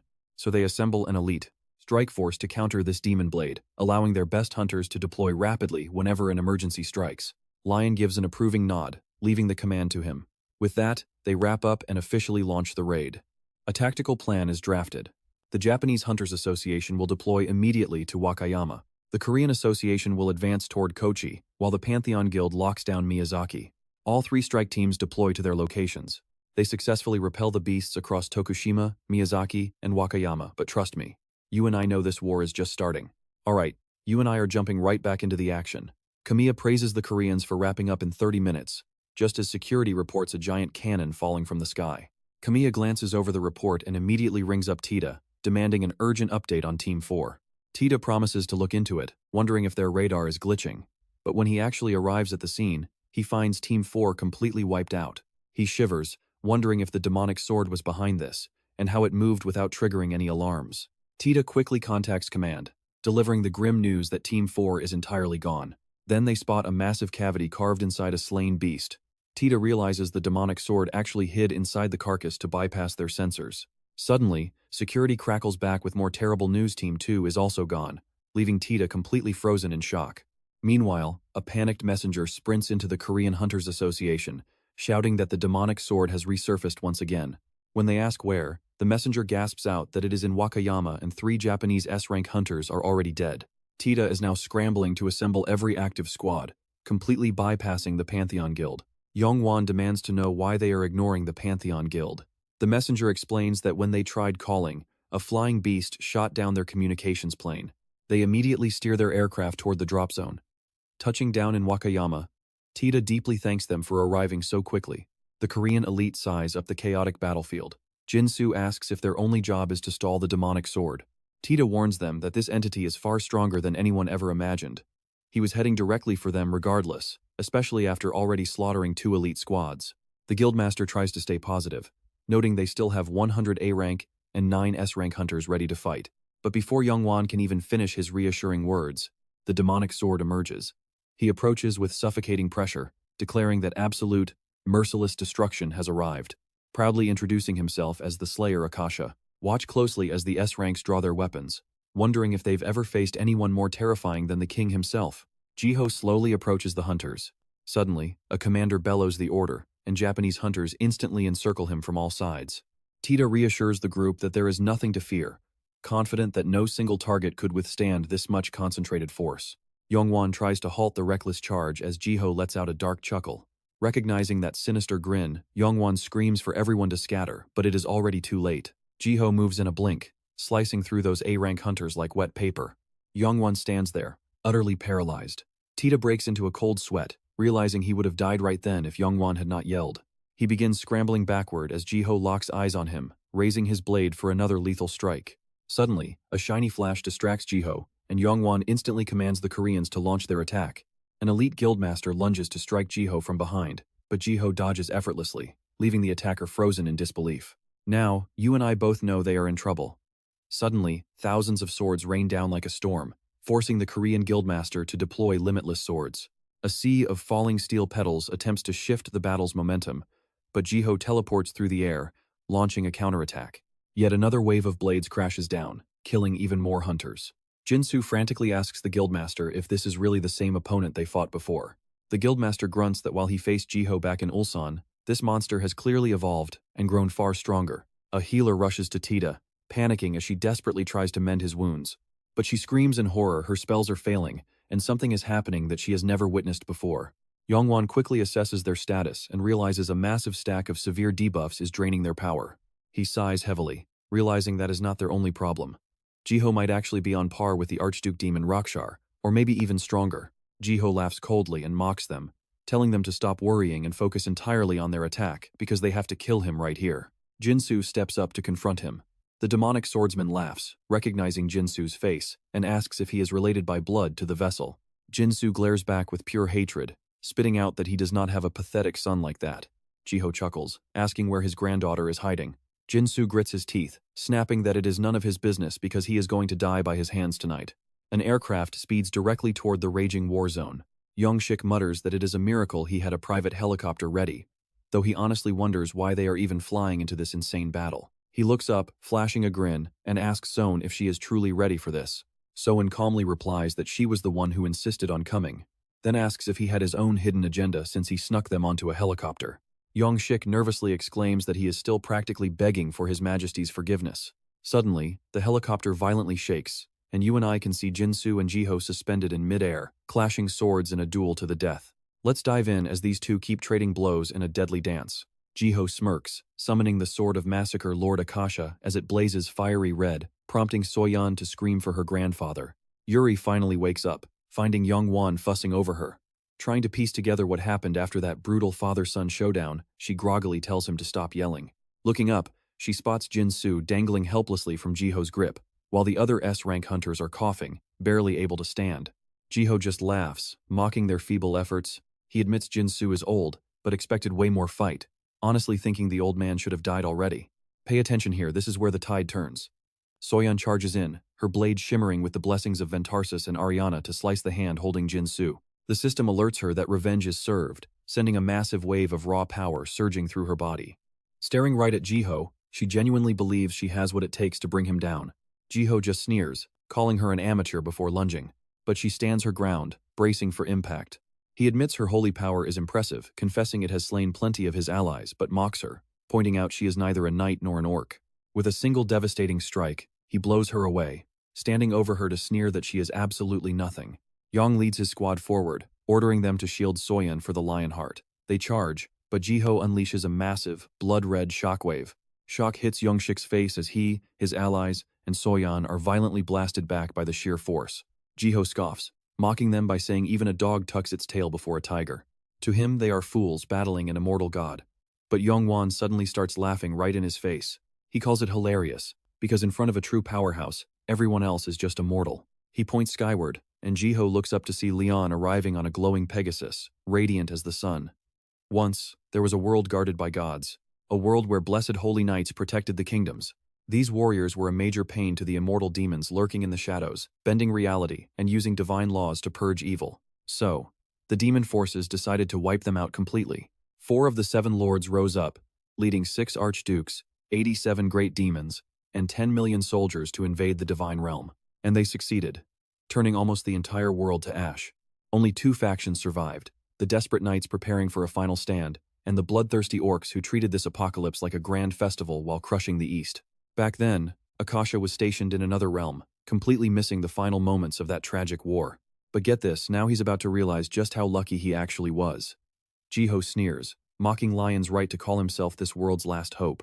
Rage burns in Lion's eyes as he growls, demanding how a mere demon dares speak his name. With blinding speed, he charges Jiho and throws a massive punch straight to his face, blasting him backward. The guildmasters watch in absolute shock, with Tita questioning how a single punch could knock back an Archduke demon. Meanwhile, Soyeon rushes over to help Jinsu. Jiho recovers with a smirk, calling Lion a mere mortal before stacking a barrage of deadly debuffs on him. Jinsu watches anxiously, worrying that even their king can't survive with this many negative status effects stacked against him. But Lion just marches forward with epic, legendary weight in every stride, activating an even stronger set of divine buffs. Jinsu is utterly speechless. He realizes Lion possesses a level of power that neither humans nor demons could ever touch. He is a walking myth. Jiho screams that he is the end of all life, but Leon calmly shuts him down, declaring he is only here to destroy Jiho. They collide, unleashing absolute hell on each other. Meanwhile, on the gridlock streets of Japan, stranded drivers are causing a massive scene, furiously demanding to know when traffic will move again. The police try to calm them down, but an impatient driver panics because the news isn't reporting anything about what's actually happening. He suggests to his wife that they just ditch the car and walk, but a deafening explosion suddenly rumbles through the sky above. Terrified, the parents instantly cover their young son, desperately asking if he is okay. Little Haruto points out the window, telling his shocked parents that people are actually fighting up in the clouds. The father looks up, whispering in horror, wondering if they are even human. The sky-high clash rattles nearby skyscrapers, sending waves of panic through the streets below. Jiho laughs maniacally, rushing forward to strike again. Trust me, you're going to want to see what's next, as Lion activates his divine sword, declaring that Holy Radiance never tolerates despair. You and I are about to watch him complete a quest, unlocking armor, a magic spear, and the Holy Sword. So, what exactly is this legendary Holy Sword of the Grail Guardian? To guard the Holy Grail, the inheritor of the Lion's Heart ascended to become a literal demigod. But this Lionheart King does not represent the gods' power, he simply executes their divine will. Forged by Hedo and tempered in the flames of Pos, his blade is infused with Ariana's light and countless other divine blessings. Leon Lionheart lunges at the monster, unleashing a slash from a holy sword, shining with absolute, blinding light. Shocked to his core, the beast wonders how a mortal can harbor the power of so many gods. Desperate to end this quickly, he unleashes his full, furious wrath. Watch closely, because the lion's glory is eternal. Leon bursts with massive energy, stunning the beast and shaking the entire battlefield. Still, the demon grins.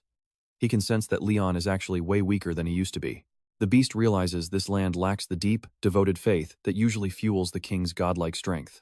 Leon just smirks, treating this monster like a stubborn cockroach that refuses to die.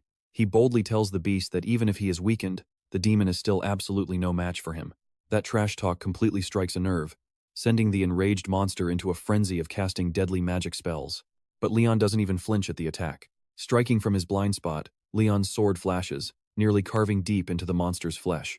The monster barely dodges, demanding to know why Leon chooses to waste his limited divine energy. But Leon is completely done talking, and brutally stomps the beast's face straight into the dirt.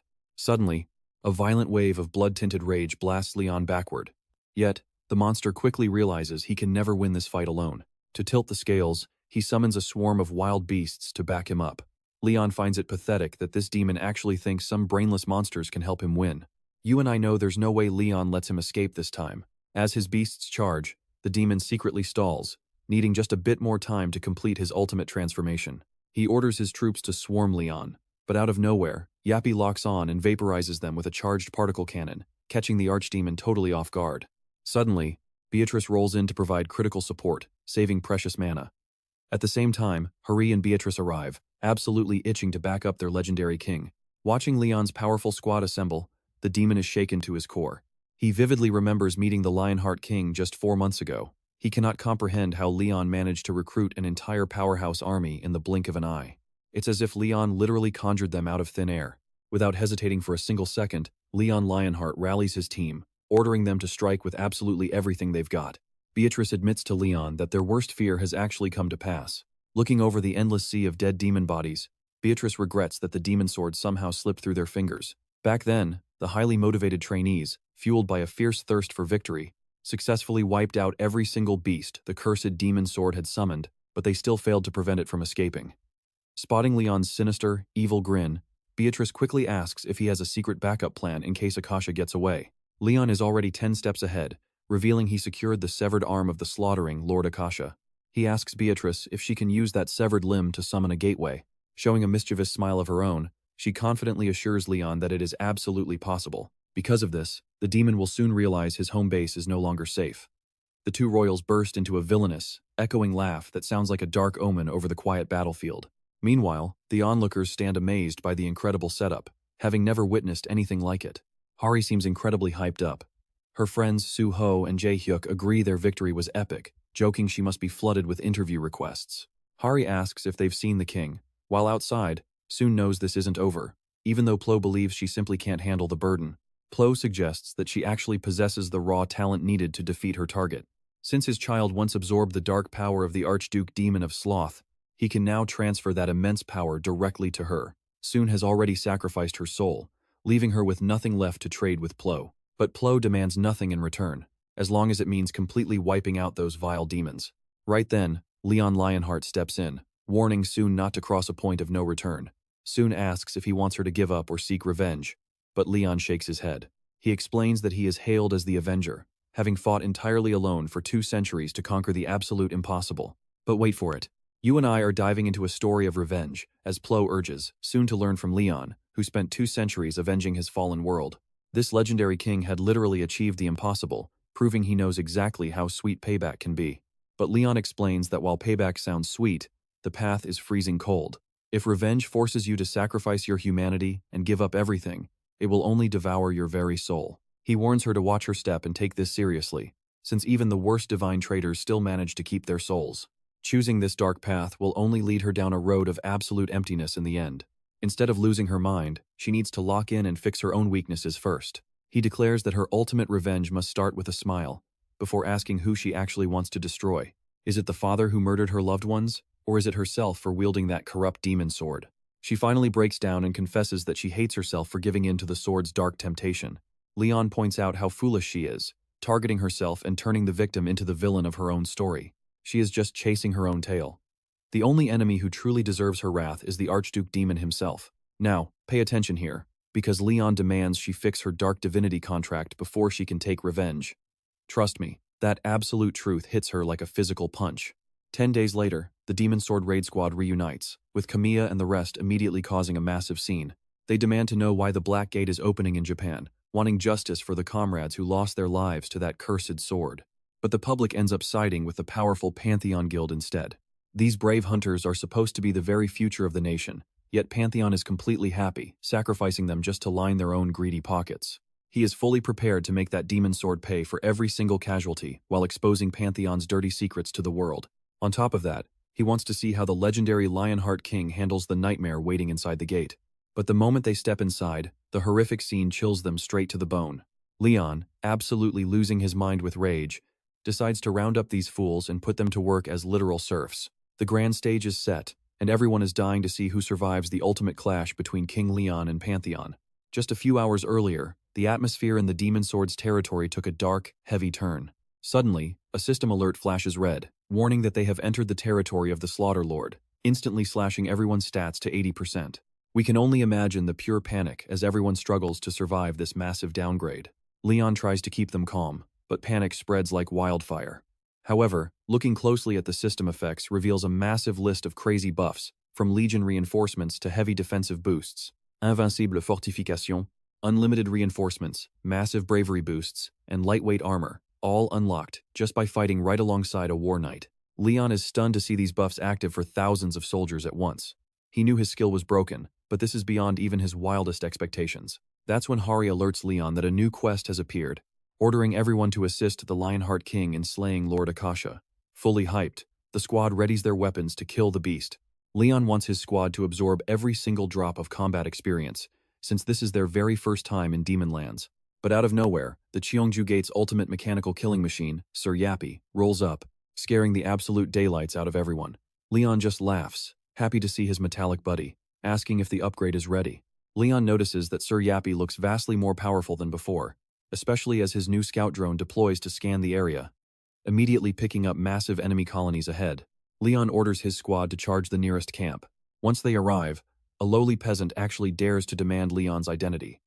The pure disrespect gets under the king's skin, but he lets it slide. The peasant runs to grab the village chief, Baron, who freezes in total panic the second he realizes he is standing before the Lionheart King. Baron immediately bolts, but Leon orders Sir Yappy to handle it, sending the killer robot charging ahead to scare the absolute life out of them. Leon steps inside, demanding to know why the coward ran, while Baron literally begs on his hands and knees for mercy. Leon makes it clear he only came to hunt down the Demon Lord and has zero interest in harming regular peasants. But Hari quickly reminds him that Baron was actually an imperial sergeant who betrayed his oath to worship the horrific demon of slaughter. Hearing this treason, Leon's fury absolutely explodes. It turns out Baron sold his soul for immortality, becoming the demon's loyal servant, though he swears he was completely tricked into the deal. In reality, every single soul in this village was enslaved by monsters, living with the constant, terrifying threat of a brutal death. So as the chief begs King Leon for forgiveness, You and I are left waiting to see what the Night King does next. Alright, let's jump back in. Jae-hook and Soo-ho pity these poor souls, but Leon does not flinch for even a second. Disgusted, Leon demands to know exactly how many people have died because of his actions. Leon demands an answer, but the chief claims he had no choice, saying it wouldn't have happened if Leon had stayed by his side. Hearing that pathetic excuse, Leon rips into him for trying to blame others for his own garbage choices. Whatever happens now is just the consequence of their sins, and Leon is ready to hand down a devastating punishment. But since they used to serve the merciful gods, he decides on a different sentence, sparking a tiny bit of hope among these sinners. Instead, Leon hands down a brutal penalty, forcing them into 50 years of hard labor, until Tatar, the god of judgment, says otherwise. The old chief squirms in absolute agony, refusing to become a slave and begging for death instead. But the goddess herself decrees this punishment as absolute law, leaving them with no choice but to obey. Leon and his team march on, raiding every colony they find and dragging 5,034 slaves along with them. Suryapi warns Leon that a demon army is quickly approaching, likely a highly cautious vanguard unit. The squad gets hyped for a real fight to test out their new buffs, but Leon has other plans. He wants to throw the slaves onto the front lines first. Pay close attention here. The newly made slaves are shocked to their bones when they hear Leon's brutal plan to throw them directly into the meat grinder. Even if their limbs get severed or their guts spill out, they must tear down the monsters directly in front of them. Leon coldly tells them that on this battlefield, that is all they are worth. The slaves desperately question Leon's fairness, wondering if this is truly justice. They scream that they never signed up just to be thrown away like meat shields. Leon calmly reminds them that they have already accepted their punishment, and until their debt is paid, they must obey his every word. For now, they can forget about freedom. Meanwhile, the demon army arrives, completely baffled to see ordinary villagers standing in their way. Confused, the demons mockingly yell at them to run home. But in an instant, Leon happily orders his weeping army of slaves to charge, forcing them right into the terrifying enemy. The demons misjudge the situation entirely and leap forward, ready to slaughter them all. But the moment they clash, the monsters quickly realize these villagers possess absolutely abnormal strength. These are no helpless peasants. They have been buffed into the King of Lionheart's vanguard stormtroopers. While the frontline slaves cause absolute chaos, Leon ambushes the demons from behind with his squad, wiping the monsters out entirely. I know you're wondering how, but Baron actually survived that insane battle. Suryapi reports that 3,243 enemies were eliminated and 300 hostages were taken. Leon nods in approval at Beatrice, whose massive contribution turned the tide of battle. Beatrice, never one to miss an opportunity, asks Leon to hand over 30 demons of each rank, noting that the higher ranks make for sweeter prey. She figured it was best to strike while the iron was hot, getting her hands on the absolute best specimens before anyone else could claim them. But Leon firmly insists that these demons need to be eradicated once and for all. Beatrice tries to convince him that keeping a few alive is actually beneficial, as they can help her open up even more demon gates in the future. That logic hits home, and after thinking it over, Leon quickly warms up to the idea of hunting down even more prey. Just then, the black-haired guy steps up to make a request of his own, asking for a few demons, since his squad made sacrifices too. Coldly rejecting him, Leon asks if they can truly guarantee they won't fall for demonic temptation. The hunter isn't too sure about that, but Leon still lets them have 3 demons he personally purified. He then peers into the cages to select the best targets for them to handle. But just as one pathetic demon starts barking out weak, empty threats, Leon's quick strike silences him instantly.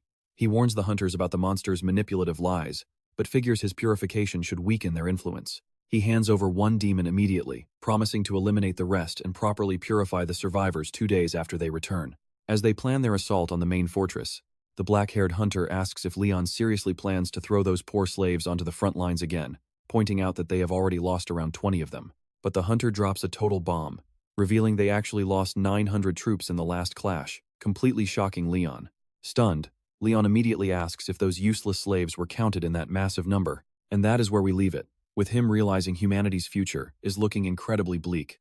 Alright, let's jump back in as the wicked Archduke Akasha realizes his desperate call for backup has been completely ignored. He blames the orcs for losing their master, and rants that Leon's relentless attacks have slowed his healing to a crawl. Worse yet, his current vessel's consciousness is waking up, causing his stolen body to glitch like crazy.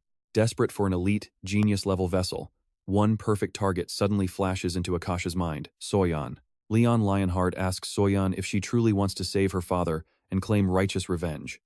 She nods instantly, fully prepared to put her own life on the line. Leon gently pats her head, reminding her that she needs to protect herself above all else. He hands her a special earring, not just any cheap jewelry, but a rare star iron artifact infused with the sacred power of dream divinity. Crafted by Beatrice herself as a special gift for the trainees, it holds the power to shield one's mind.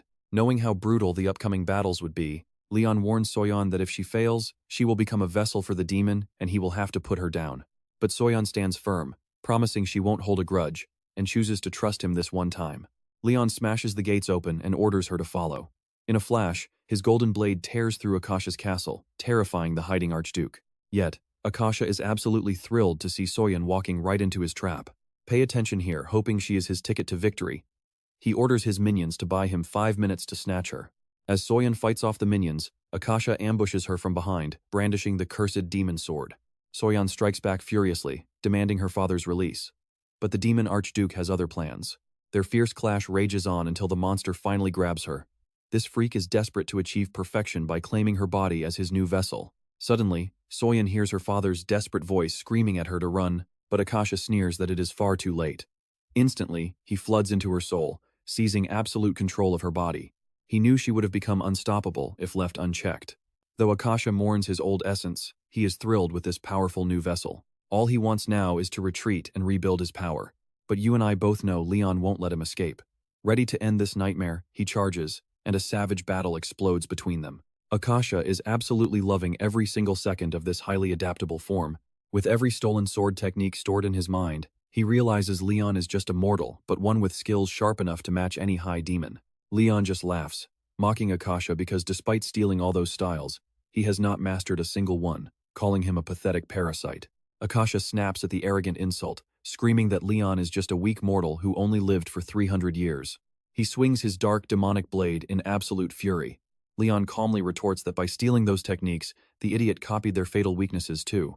In an instant, Leon slams the demon down and brutally pins her beneath his heavy boot.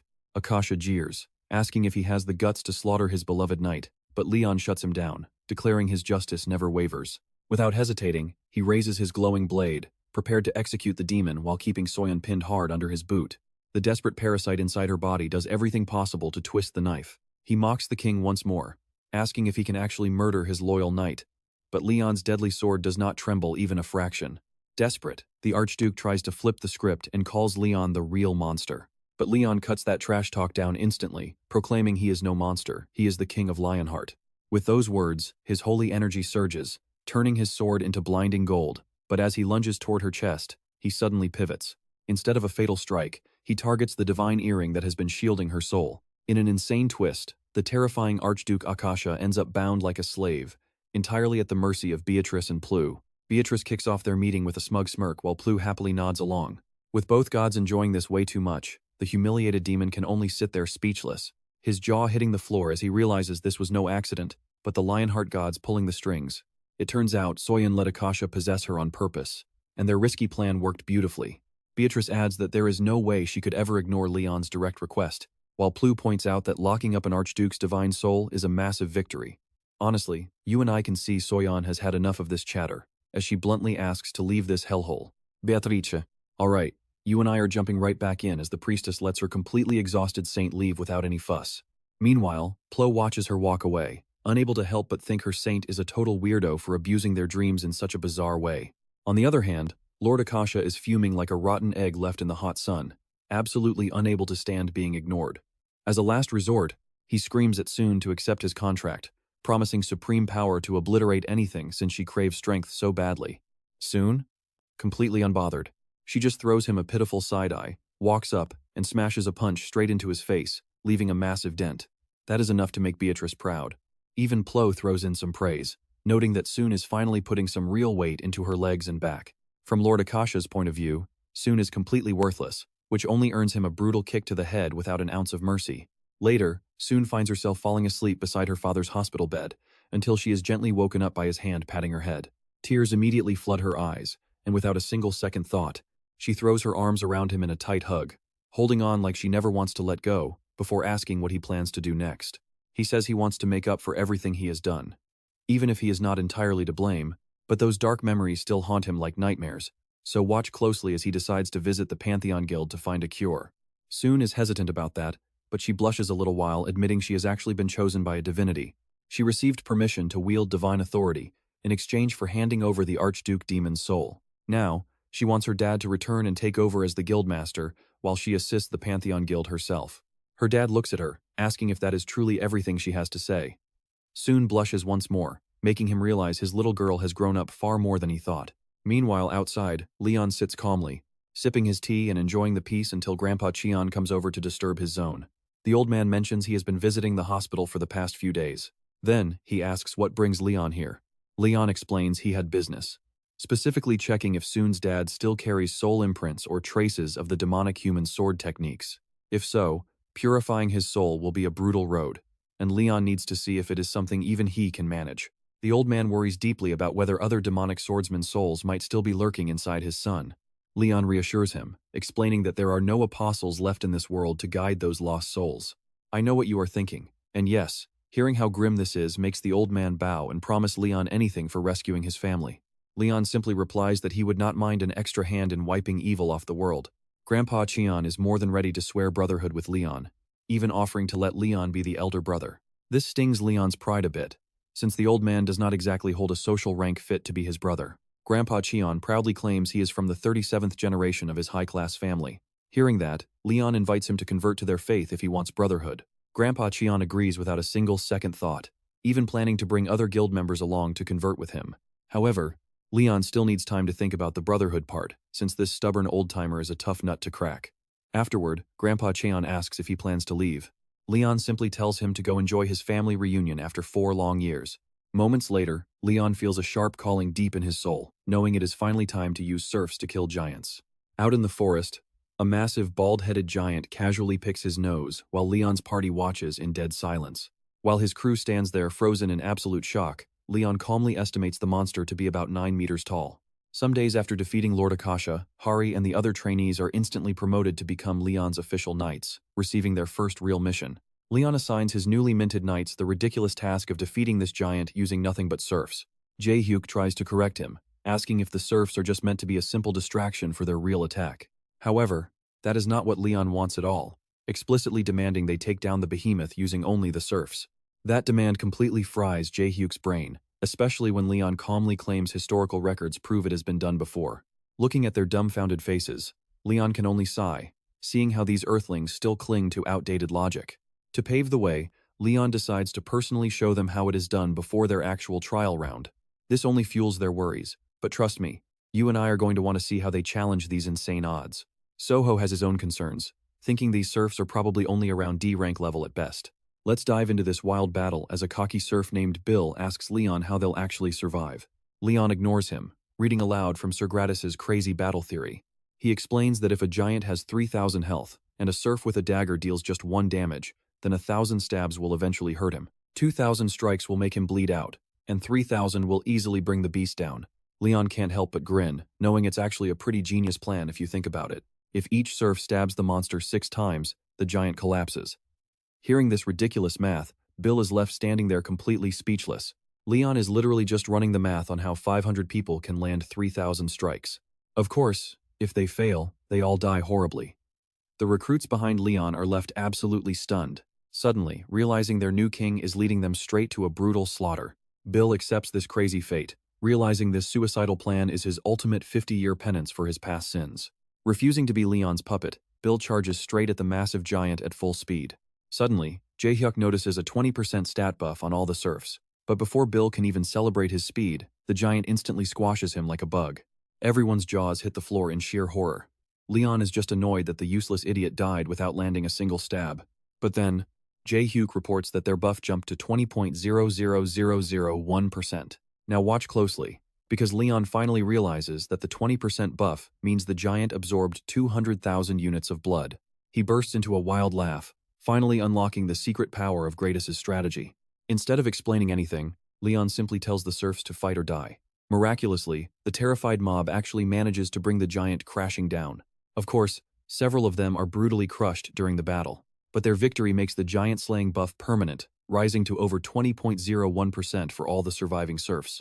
Leon calmly shuts the book, satisfied with this unbelievable result. He admires the sheer genius of Gratis's book, while Hari and Jae-hyuk stand there completely paralyzed with their jaws on the floor. Hari, knowing these serfs had a 50-year chance at penance, softly asks Leon if sacrificing them like this is truly the right thing. Leon instantly tells her that God must love her pure innocence, which leaves the young lady totally flustered, but then he coldly states that these serfs are definitely not like normal humans. To convince her, Leon interrogates an old serf, and trust me, his confession is absolutely sickening as he readily admits to cold-blooded murder, violating his wife and daughter, eating their dead flesh, and sacrificing their souls to evil demons. Leon even pushes further, asking the old bastard which horrific crime was his favorite. The old man wickedly admits that sacrificing young children to the slaughter demons brought him the most joy. Hearing enough of his sick bragging, Leon instantly sends the old monster flying with a devastating kick to the chest. This horrifying truth gives everyone a massive reality check. Jae-hyuk and Suho are furious, ready to send him straight to hell. Leon calmly explains that even humans capable of good still choose monstrous evil, making them completely undeserving of life. But since they aren't full demons yet, they get one final chance to repent. With that settled, Leon grants his knights 500 serfs each, and issues a massive challenge, stating that whoever defeats the giant with the fewest casualties among their serfs will officially become the new knight captain. While the training drove the serfs insane, the final results are finally here. The gentle Hari managed to keep 88 serfs alive, while Jae-hyuk's awful orders caused chaos, leaving him with only 32. Next up was Suho, but this mission was a terrible fit, and his holy blessing wasn't built to lead peasants into battle. Meanwhile, Chon soon crushed it with 154 survivors, asking a shaking young boy if he wanted revenge for his fallen comrade. The poor kid was trembling in absolute terror, while soon locked onto her target, gathering lingering souls to empower her forces. Leon proudly appoints her as his new knight captain, praising her brilliant method of using contracts of revenge to motivate the serfs. Leon says he is proud of her, making Soon smile, and that's where we leave this wild journey. Alright, let's dive into this, where Leon unexpectedly reveals to Suho that Sir Gratis actually made up the serf challenge to limit them. But unfortunately, Suho's blessing of light was never actually meant to command them. With a bone-chilling grin, Leon is absolutely convinced Suho has a natural talent for leading those serfs straight into danger. He is even ready to reward him with bonus serfs to keep the momentum going. This completely catches Suho off guard, and Leon just starts laughing hysterically without stopping. Back at the Pantheon Naju, Leon and the Dira doll stare in silence at Gunrar's seedling, which has completely stopped growing. Dira points out that raising a treeman seedling in such a strange new land is incredibly difficult. Leon wonders if the problem lies within the soil itself. Dira insists the ground is blessed, but thinks the clash of divine energy is the issue, prompting Leon to channel Lionheart's magic into the sapling. Dira figures it has to do with the properties of the magic. Leon's strength is immense, but it lacks purity because he is constantly juggling too many different divine powers. Dira bets her Grail Knight could do it, but this time they are just relying on pure luck. Now pay attention, because Leon thinks visiting his fallen comrades in paradise might actually teach him something. But Dira is having none of it, flat out refusing to let Leon wander around the realm of the dead. Leon is confident he can manage, but Dira asks what he would do if Castile wanted to spend the night, or if Zaria invited him for a drink. She keeps pushing, asking what happens if Gillingham challenges him to a duel, or if Roxley demands they settle an old score. Can he really just turn his back on all of those precious memories? It might seem like a quick trip, but one single second could easily stretch, and by the third second, he might feel the urge to stay forever. It is an absolute last resort with no other options left. Leon finally understands. Suddenly, Beatrice spots him on his walk, looks at the sapling, and asks what kind of power it holds. Leon explains that it is a sapling from his old friend, the Sage of the Woods, Gunrar. He says Gunrar spent his entire life preparing this seedling, and it will eventually grow into a saint tree, becoming the heart of the forest. This is the only way treemen bring new life into the world. He hopes his friend's people can thrive here, with this saint tree acting as the very cornerstone of the Temple of Man, the divinity of forest and tree. The goddess Dira has no way of actually coming down to plant her feet here. When Beatrice asks about this, Leon explains that if Dira descended with all her divine power, she would easily sweep the demons off the map. Beatrice thought divine strength depended solely on the size of faith, but Leon reveals it actually depends on the god itself. For example, the Lionheart inside of him is a saint tree that naturally generates its own divine power. It is basically a foolproof demon repellent that cleanses any corrupted creep trying to get close, meaning no demon can ever approach a saint tree. Beatrice can tell right away that this kind of power is worth its weight in gold. That sparks an idea, knowing demons love to lurk near humans. Soon, everyone gathers around a field surrounded by glowing purple crystals. Leon, holding the seedling in his hands, plants the sapling and leaves the rest to Beatrice. Suddenly, out of nowhere, a brand new gate bursts open. And get this, it has no color at all, just a void that makes everyone freeze where they stand. No one has ever seen a colorless gate brimming with this much raw energy, prompting Beatrice to warn Leon. Leon decides to scout the gate himself, taking only his elite squad and ordering lower-ranked knights to stay behind. While Jae-hook and Suho are still trying to wrap their heads around this crazy event, the locals are already wishing them luck. Just like that, Leon's elite team gears up to march into the unknown. Moments later, the group steps through the portal, but while the others pass easily, Leon gets aggressively thrown back. Right off the bat, something feels incredibly wrong about this gate, and even the lower-ranked knights can sense it in their guts. Turns out it is a fluctuating gate. Leon can smell trouble from a mile away when the gate actively blocks his entry. It hits him like a ton of bricks. A copy of him is already inside, rejecting his entrance, while Hanhari and the others make it in smoothly. And that is where we leave it. She turns to check on him, but he is completely gone. Alright, you and I are jumping right into a nightmare as they realize this terror is happening all over again. But Beatrice quickly realizes that Leon must have been blocked from entering for some strange reason. She calls off the entire plan, ordering everyone to retreat and regroup. But then comes the real shocker: there are actually enemies out there capable of manipulating the active gates. Right then, Jae-hook screams that the gate is only seconds away from closing, which immediately throws everyone into a panic. Beatrice can feel the gate itself warping, as if some massive, unseen force is about to swallow it whole. Making things worse, Beatrice cannot even identify the bizarre, corrupt energy radiating from the portal. She loses her grip, and the gate completely vanishes into thin air. Hari totally panics when she sees Queen Beatrice collapse, coughing up dark blood. Don't blink here because Beatrice's mana flow completely reverses, sending her crashing down in agony. She demands a status update from Yappy, who confirms the gate is entirely gone. Hearing this shocking news, Jae-hook looks completely frozen, absolutely losing his mind over their disastrous situation. And right on cue, a massive horde of monsters marches directly toward Leon's elite squad, who are totally unprepared for an ambush. It gets worse. Yappy maps out exactly 5,354 enemies nearby. The crew scrambles onto their horses and runs. Jae-hook checks on Beatrice, who admits her mana is entirely depleted. To top it off, the gate dumped them in the worst possible territory. Suddenly, Suho warns Hari that a massive wall of enemies is blocking their path. Without Leon around to carry them, they are completely trapped. The horrific beasts are drooling, ready to shred them to pieces, but Yappy is not having it. He fires a massive railgun blast, but it is barely enough to scratch the horde. Everything is spiraling out of control. You and I both know they desperately need a miracle, and suddenly, the King of Thunder obliterates the leaping beasts with his lightning. Right on their heels, a massive army loyal to the Thunder King charges forward, enforcing holy military law upon the beasts. Their sharp cavalry formation completely plows through the monsters, shredding their ranks. Their commander notes he sensed a massive wave of divine power, though he admits he has never seen these faces before. He introduces himself as Gillingham, the Grail Knight serving Ultima, the god of the heavens and lightning. He suggests they relocate to safety. Later, sitting around a crackling bonfire, Gillingham gets straight to business and asks who they really are. He eyes the knight representing the steel and blacksmith god, noting that his divine energy feels a lot like Sir Antok. Beatrice explains they traveled from the distant frontiers due to rising threats, but the demon forces delayed their arrival. Beatrice then asks what the situation is really like around here. Trusting them, Gillingham explains that Sir Vulcanus has vanished.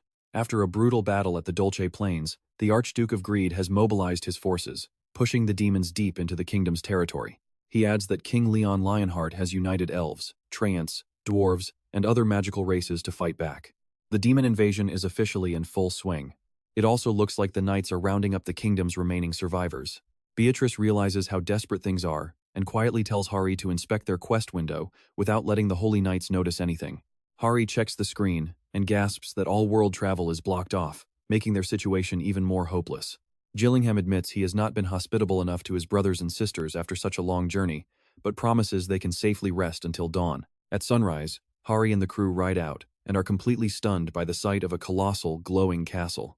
Gillingham proudly welcomes them to the last sanctuary of humanity, the Pantheon, leaving our heroes absolutely speechless. They realize they are about to meet a version of King Leon they never knew. It is currently the 63rd year of Leon's reign. A powerful demon lord launched an assault, but by the very next year, he was already completely wiped from history. The chaotic war claimed 980,000 cultists, dragging 1,330,000 soldiers and 13 imperial electors into the meat grinder. Manon, the Grail Knight of the Sea, and Killian, the Grail Knight of Fertility, both perished in the brutal clash. 3,000 royal knights fell, alongside 270,000 soldiers and 10,000 wandering warriors. In total, 22,700,000 people from both nations lost their lives.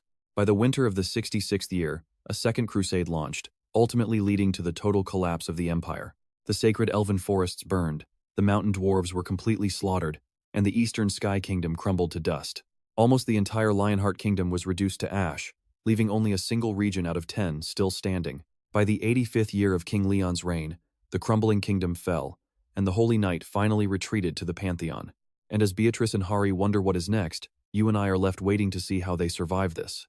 Stick with me, we are about to watch Lion return from a brutal battle. With no change of plans, she decides to visit the forest sages to uncover Sir Gunrar's secret seedling magic. Meanwhile, Yapi starts patrolling for intel, leaving Hari wondering if she should also step up like her brother. Not long after, Hari gets kicked out of the labor force. She never realized Saint Tess was so highly ranked. She keeps walking, likely making her way toward the main temple. Staring at the endless stairs, she thinks about taking a horse, but knows she will just get scolded. Suddenly, a carriage rolls by, and a girl spots Hari walking all by herself. Hari has zero clue who she is, but she senses that familiar, godlike energy radiating from her. The stranger apologizes for the scare and invites her inside. Cluelessly, Hari hops in, totally oblivious that carriages can go uphill. This stunning caramel-haired girl explains that newcomers to the Pantheon usually do not know about the shuttle carriages down below. Feeling super awkward, Hari thanks her. Soon, the caramel-haired beauty introduces herself as Lady Anjak Prozia Ariana. Hari introduces herself in return as the Saint of Pados and Poma. Anjak is shocked, saying serving two gods must be an insane burden, leaving Hari practically in tears that someone finally gets it. They arrive safely at the Pantheon moments later, and Hari makes sure to thank her savior for the ride. But Anjak insists on walking her inside. Watch this: the moment guards salute Anjak as a great saint, Hari is completely floored. Instantly, Hari bows flat on the ground, startling both Anjak and her royal guards. Anjak quickly insists that everyone is equal under the gods. This triggers a flashback for Hari. Lion always drilled it into her that everyone was below him. When Anjak asks what is wrong, Hari explains how Leon strictly enforced the social hierarchy. Hearing she personally knows him, Anjak assumes Hari must hail from an elite temple. There is no denying it, she can feel a massive wave of divine power brewing inside Hari. As Hari struggles to process that Anjak is actual royalty, the saint suddenly turns and asks her for a favor. She needs Isabel. A nearby maid quickly chimes in that Isabel is in her chambers absorbing moon energy. Anjak orders them to prepare the purification ritual. This gets the maids buzzing, wondering if their king is returning in triumph. Anjak just tells them to move fast and tend to their exhausted king, who has been slaying monsters on the front lines.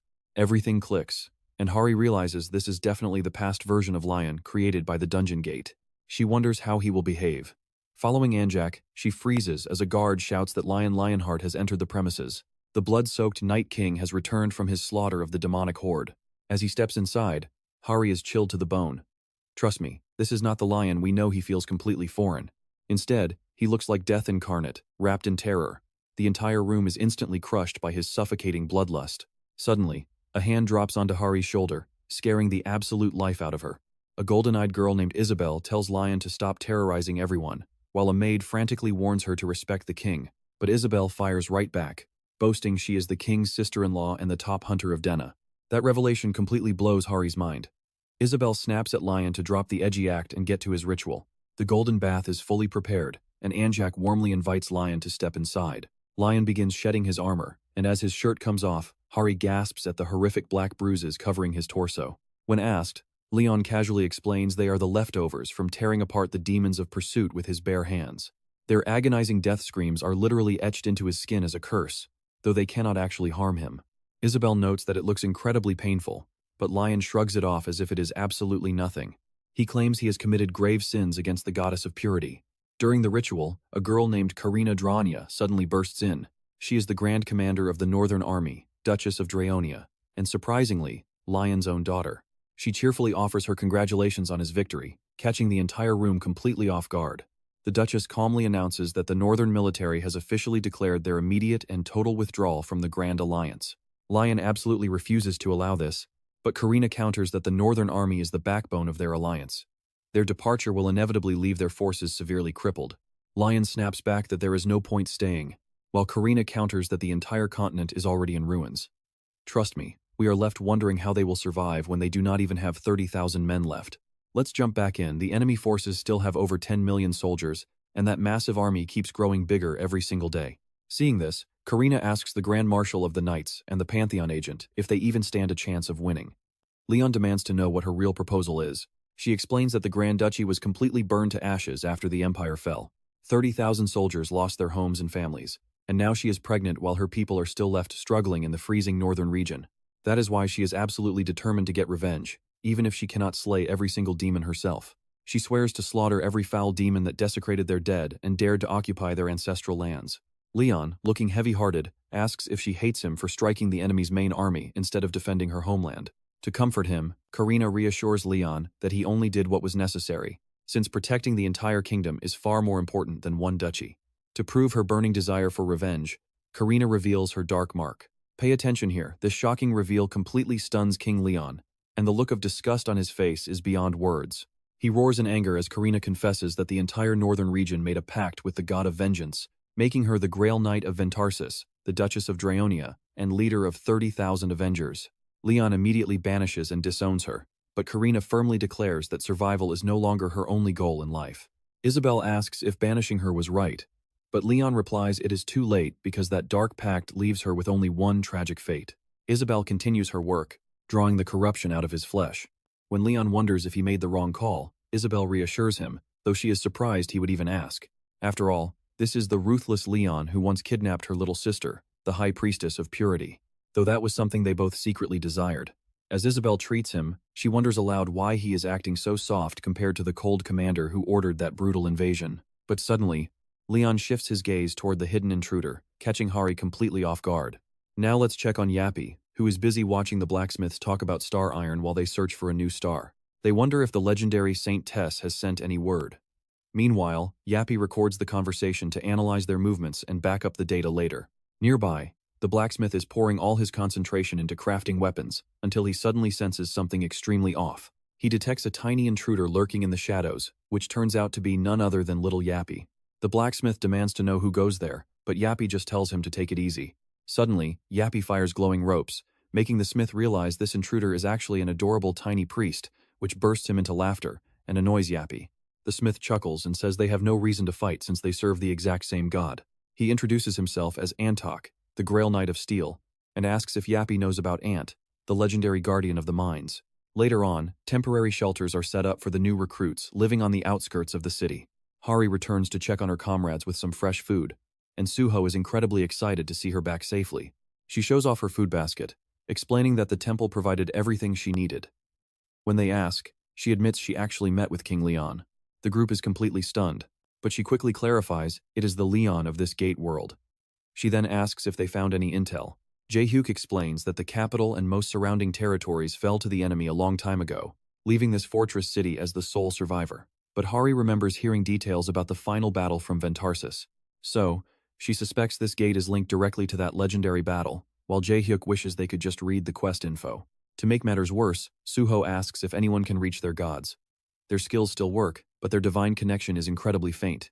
Suddenly, Soyeon points out how eerily quiet everything has gotten, as all surrounding noise completely dies down. Right then, Jae-hyuk spots giant wooden legs approaching, completely creeping him out. Before they can react, a treeman snatches their defender away while hostile soldiers corner them. Suddenly, Roxley, the Grail Knight of Sun and Judgment, arrives. He claims to be the High Judge of the Lionheart Kingdom, ready to force these intruders to their knees before his majestic aura. Hari and her companions are completely shocked, having absolutely no idea what is happening. Later that day, the group is taken prisoner and tossed into a transport carriage, entirely clueless about what their next move should be. Jae-hyuk is absolutely convinced they are dead meat, until a mustached guard barks at him to shut his mouth, catching him off guard.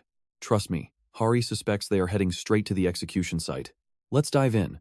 Jae-hyuk knows their options, and since they aren't demon worshippers, they can at least choose to become serfs first. Suho bets that dying sounds way better than becoming serfs, and Jae-hyuk actually agrees. Suddenly, Hari feels their carriage going uphill, meaning they are heading straight to the Pantheon. This news absolutely wrecks Jae-hyuk's nerves, and he literally starts crying like a baby. He is convinced that certain death awaits them. But as the carriage doors open to drag the prisoners out, Jae-hyuk starts throwing a major tantrum.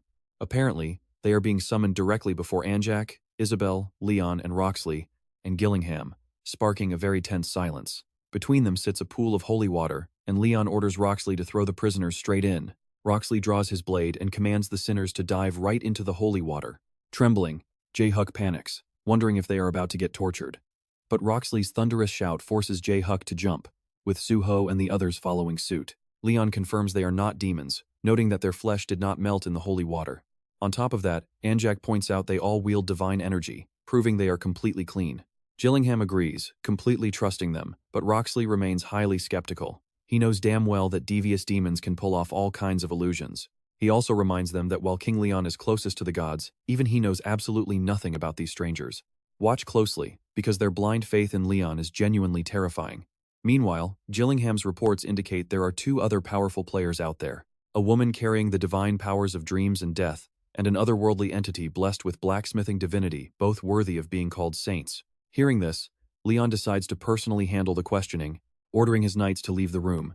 He tells Roxley to stand down and let him take over. Following the king's direct order, they clear out the hall to grant Leon a private audience with Hari and her crew. But as Leon addresses her, Suho frantically drags Hari out of the water, except she is completely starstruck, bowing deep in the pool and introducing herself with way too much reverence. Suho shakes her, telling her to stop acting so cringe. Hari snaps back, arguing that it worked perfectly before, so why not try it again? Leon demands they introduce themselves and reveal where they are from.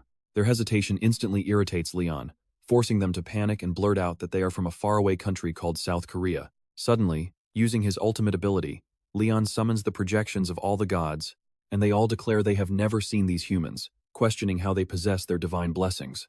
Leon furiously declares he remembers every single soul he ever blessed, threatening to tear these imposters to pieces. Hari is completely stunned. Last time, Leon coughed up blood just appointing Sir Yappy, yet here he is summoning everyone at once. I know what you're thinking, how is he this strong? This is Leon at his peak, arresting them because the gods have zero record of them. He demands to know who they are and how they got here. Hearing this, Harry's mind flashes back to the very first day she met the king. Meanwhile, Beatrice searches for the ancient tree, wondering if Leon left his seedling there. It seems his deep desires perfectly align with the tree's own will. Instantly, the tree recognizes Beatrice as a lady from the far future, warning her that the seedling belongs to the underworld and can only grow there. That is devastating news for Beatrice. But then, the tree reveals they must leave a parting gift behind. Though they are mere echoes of the past, the tree agrees to help if she can claim the seedling, believing it is the right path to take. When questioned, Beatrice reveals her plan to offer the seedling to the king of the Lionhearts. The tree accepts this fate. However, they demand a heavy sacrifice, one from a god and another from that god's saint. Meanwhile, Sir Yappy is showing off his god-tier skills, completely flabbergasting Antok and the rest of the crew. He is insanely supercharged, firing lightning in every direction while constantly triggering his third upgrade slot. With his forging completion already at 62% and multitasking pushed all the way to level 14, the onlookers are stunned by his sheer speed, as Yappy keeps polishing and processing materials without a single break. Using design number 157, Yappy crafts a perfect basic Lionheart breastplate, replicating the original flawlessly. His skill is absolutely unreal. Sir Antok can't help but praise Yappy, calling him an incredibly gifted rookie. Antok admits it feels like watching Leon training during his younger days. When asked if he knows Leon, Yappy proudly declares that Leon Dragonia is his partner in demon slaying. This immediately hooks Antok, who wants in on the action. Antok then starts reminiscing about his epic adventures alongside His Majesty King Leon, recalling their sacred pilgrimage when he was 30. Now, you and I are going back to a remote border village, pushed to the brink of ruin by a brutal orc invasion. As they cried out for help, "All right, you and I are about to dive into an epic battle." Because of the remote location, only Gildas and Antoine were nearby when they met Gunnar on his spiritual journey, dragging out the fight. They clashed with endless hordes of orcs, full of legendary warriors. That's when Antoine remembers Leon showing up out of nowhere, ready to butcher every last one of those green beasts. He was easily the most breathtaking warrior Antoine had ever witnessed. So insanely powerful it was hard to believe he was only a teenager. His swordplay was at an absolute god-tier level, and they watched in awe as he effortlessly sliced through those elite champions. Afterward, Leon stood in a bloody sea of shredded orc flesh, thoroughly annoyed by the filthy grime splattered on his face. This is why Antoine admits he sees that exact same spark in Yappy, even offering to take the little robot on as his apprentice. A tense silence falls before Yappy starts bouncing up and down, completely amused by the idea of having a mortal mentor.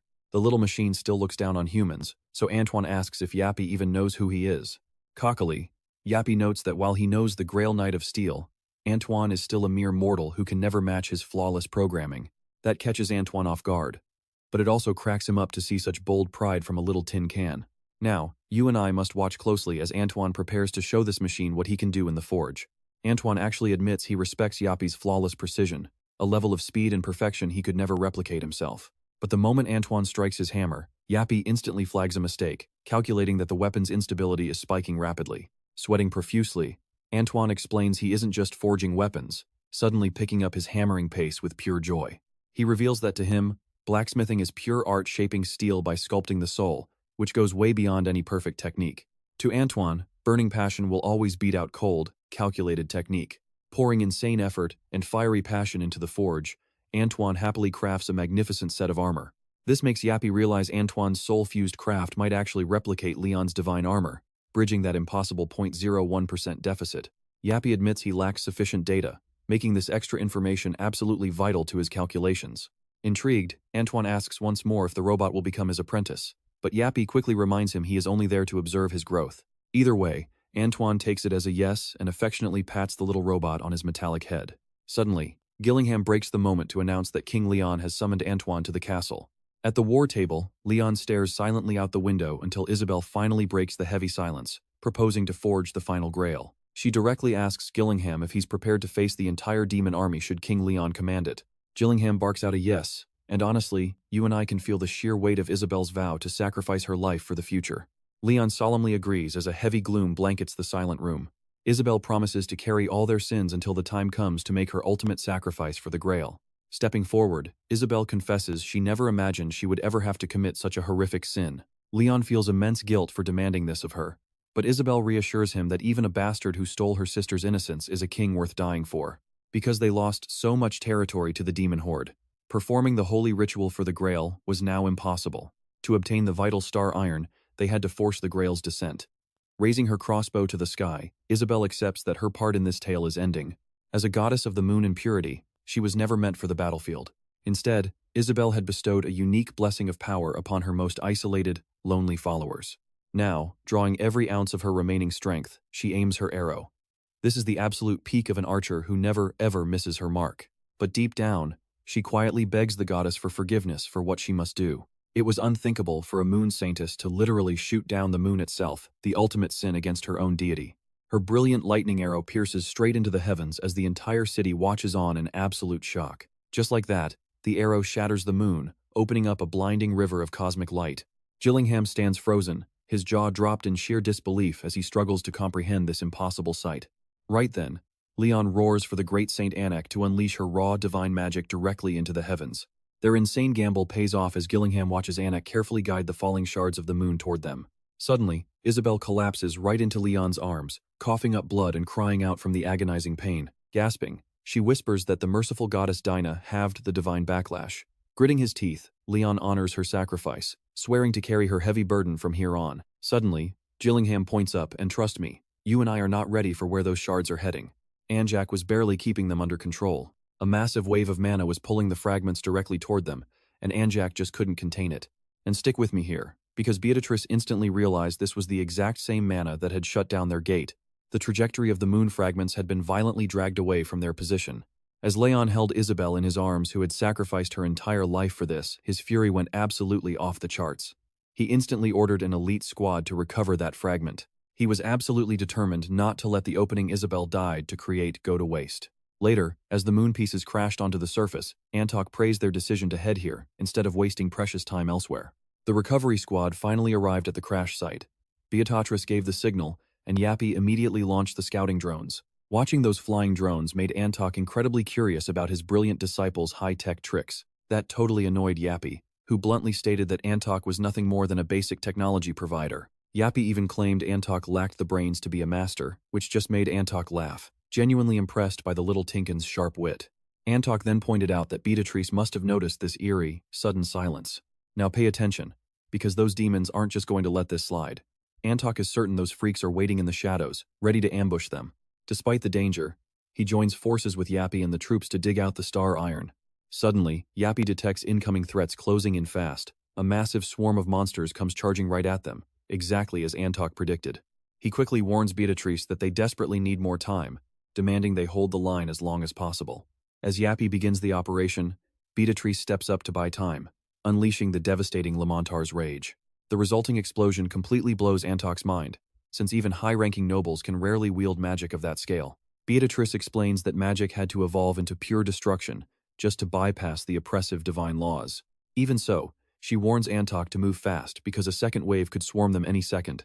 Antok and his crew work like absolute madmen, racing against the clock. Within minutes, he proudly yells that they've secured everything. But I know what you're thinking, and no, this is where everything goes completely wrong. A colossal fireball is plummeting straight toward them from the sky. Shook! Antok screams for everyone to run for their lives. The entire squad is caught off guard as a shadowy cloaked figure watches the massive impact shatter the earth below. Yappy, also known as Sir Spina, immediately senses an incredibly dark presence lurking nearby. And it's none other than Calicel, the demon lord of wisdom and pursuit the very monster who destroyed Sir Jagspinner's entire homeworld. Calicel rises high into the air amidst the smoke, while Yappy quickly moves to shield Beatrice from the devastation. She immediately demands a full damage report from Yappy, who reveals that 30 knights and the entire cavalry were wiped out by the ultimate activation of that divine law. The battlefield is literally littered with corpses, and the casualties are simply too high to count. Calicel, the demon lord, mockingly sneers at these inferior mortals, warning them never to challenge an immortal god like him. This terrifying monster demands they quietly accept their inevitable demise. Antok instantly recognizes this as the caster of Phrynar, flanked by an army of high-ranking demons. He desperately asks Beatrice if she has a plan. She suggests using a portal spell to escape to a distant realm, but Yappy is absolutely positive it won't save a single one of them. With no other escape, Antok realizes they only have one choice left to beat the absolute crap out of this monster. So, Antok thanks the soldiers for their loyal service to the gods and the kingdom. Then, he steps forward alone, leaving everyone completely baffled by his next move.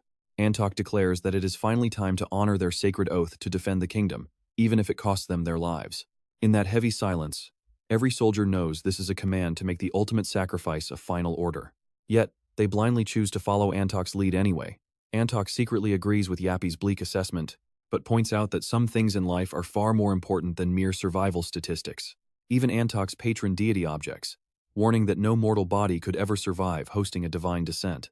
But Antok makes it clear he would gladly pay that price for any of them, without a second thought. Deeply moved, the god confesses his admiration for Antok's unbreakable faith and the brilliant, blazing passion he radiates. Suddenly, Antok's entire body erupts in a blinding golden aura, as if forged in pure molten gold.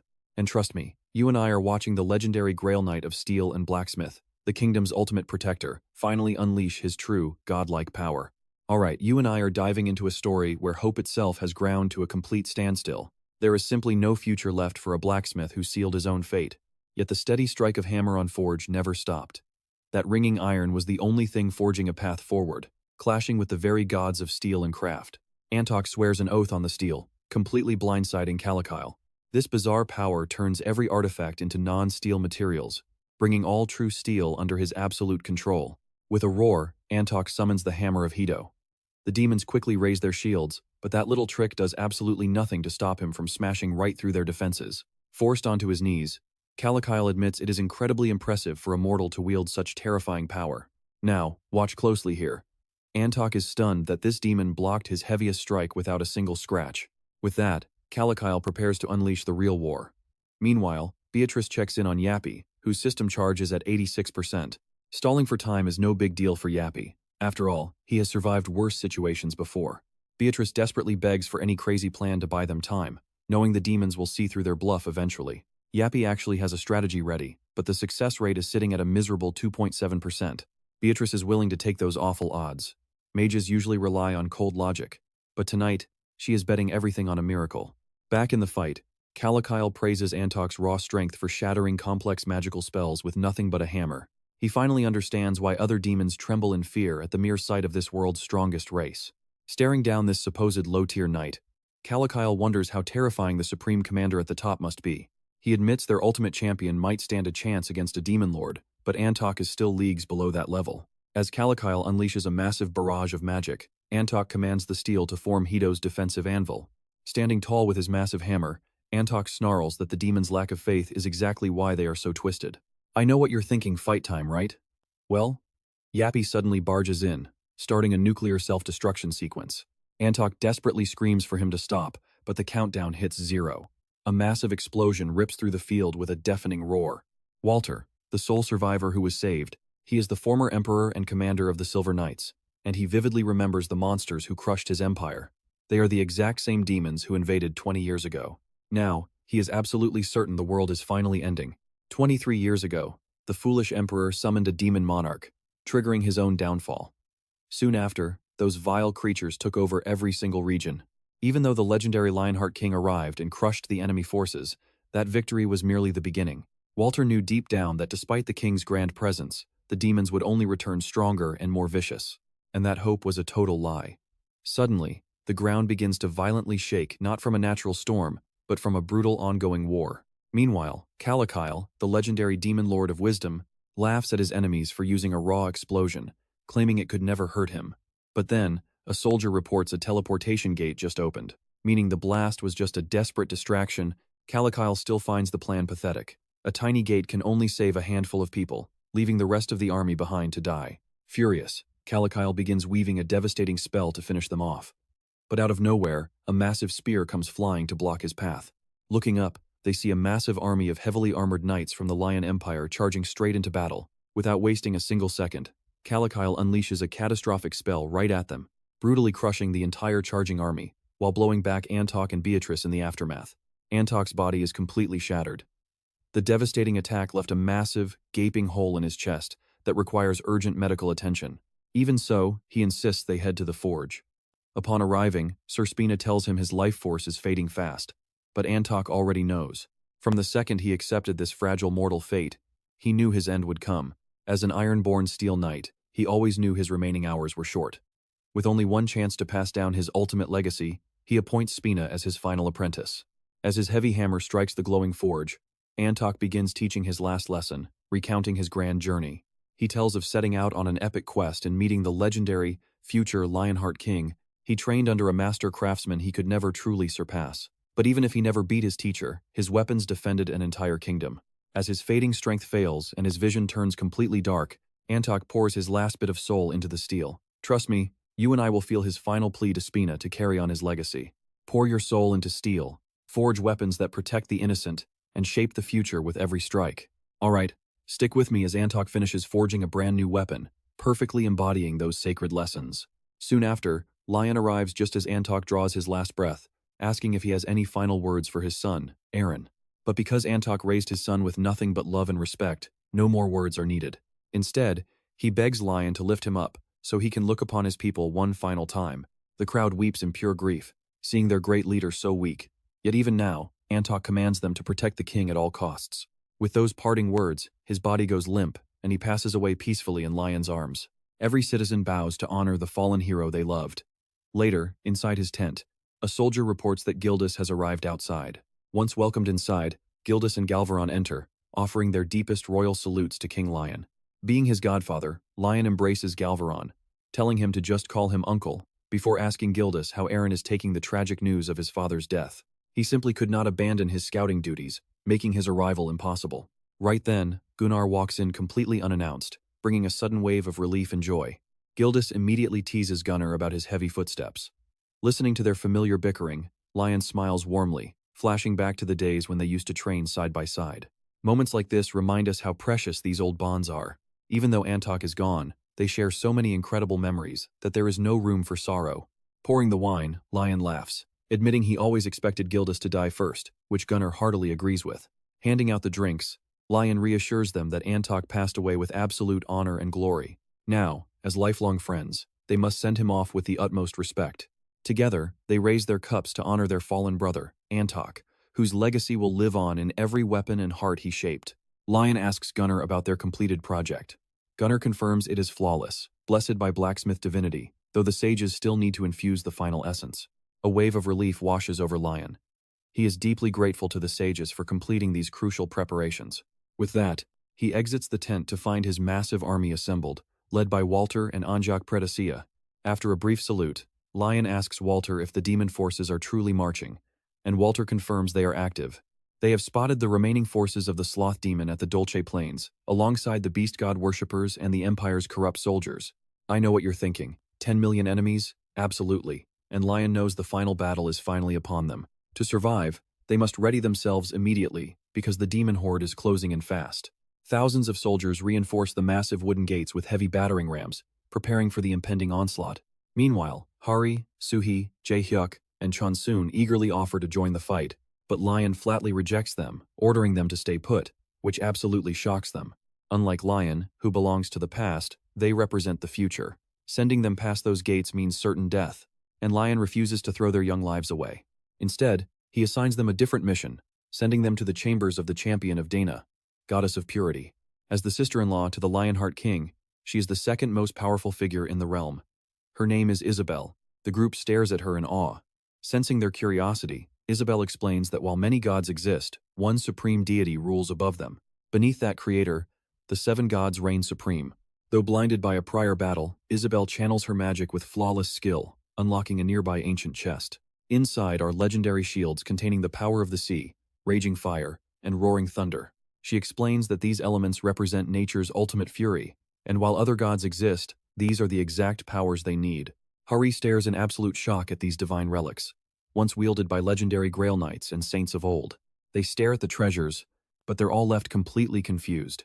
Wondering why she brought them here, Isabel reveals they will inherit these relics.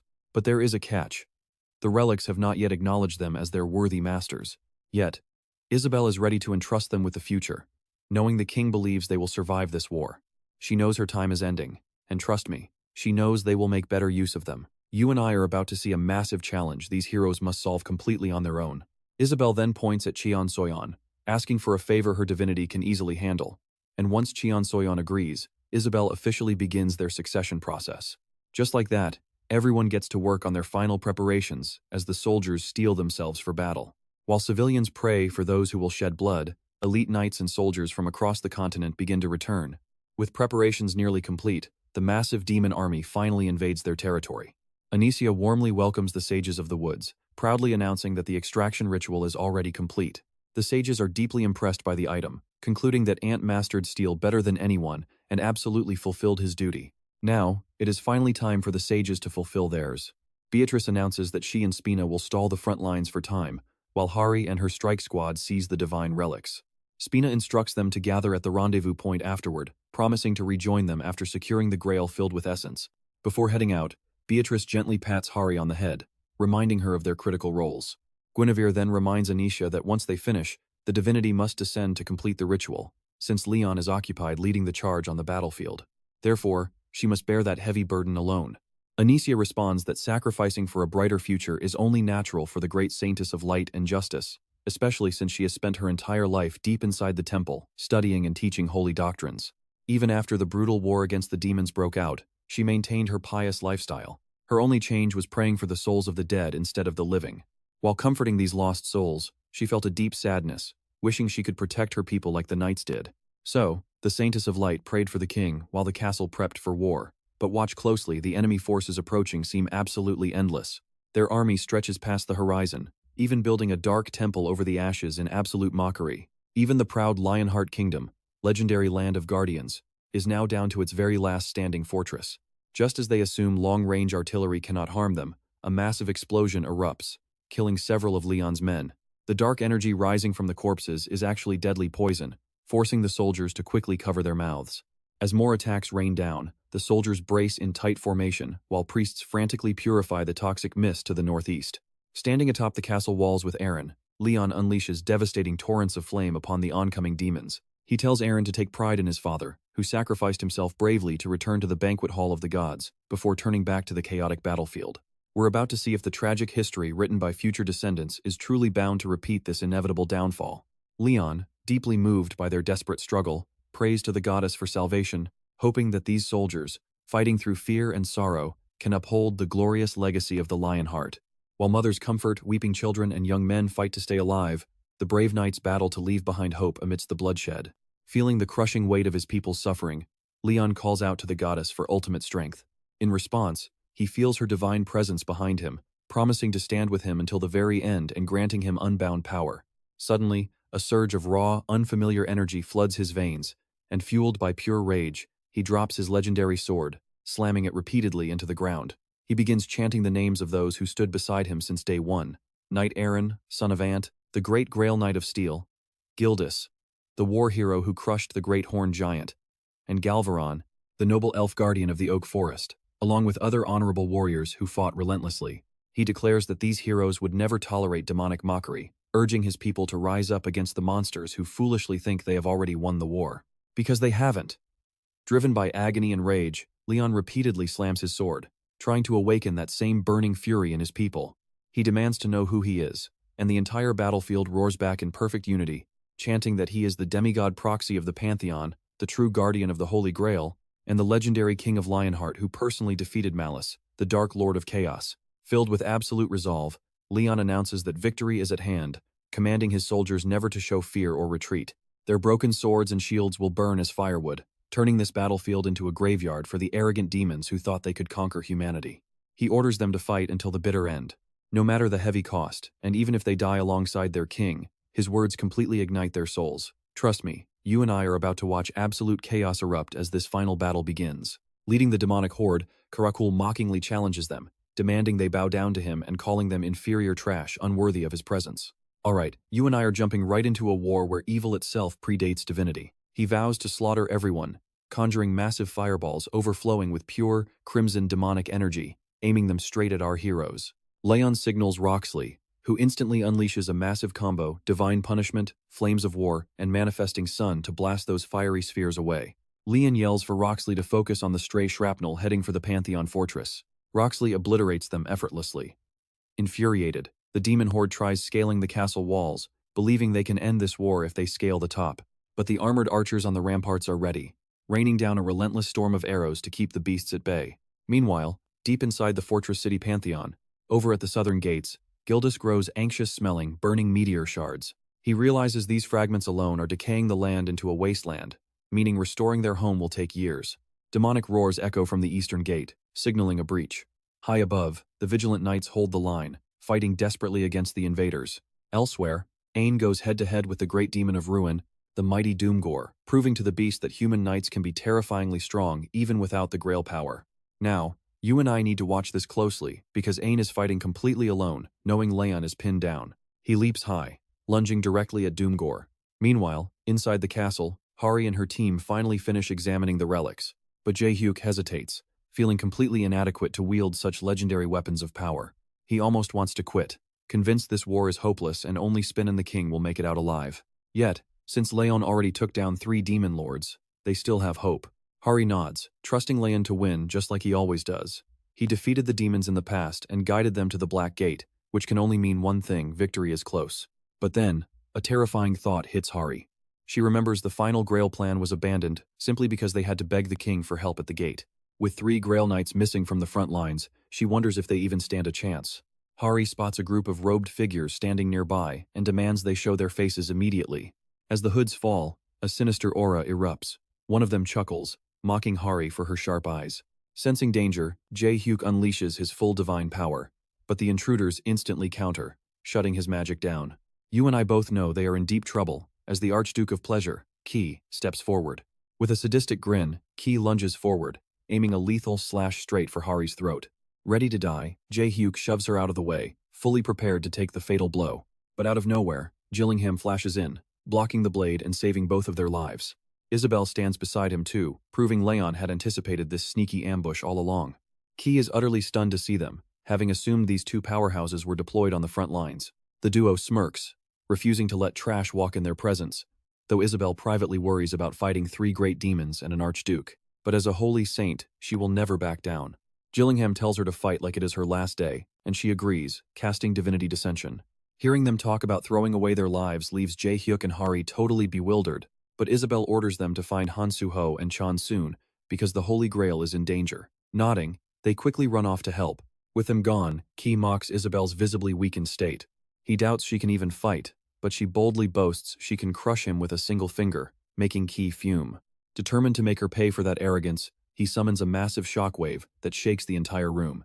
Meanwhile, Han Soo-ho and Chon Soon are struggling, completely surrounded by a relentless flood of vile demons. Chon Soon gasps for air, pushed to her absolute limit, when suddenly a demon lunges at her blind spot.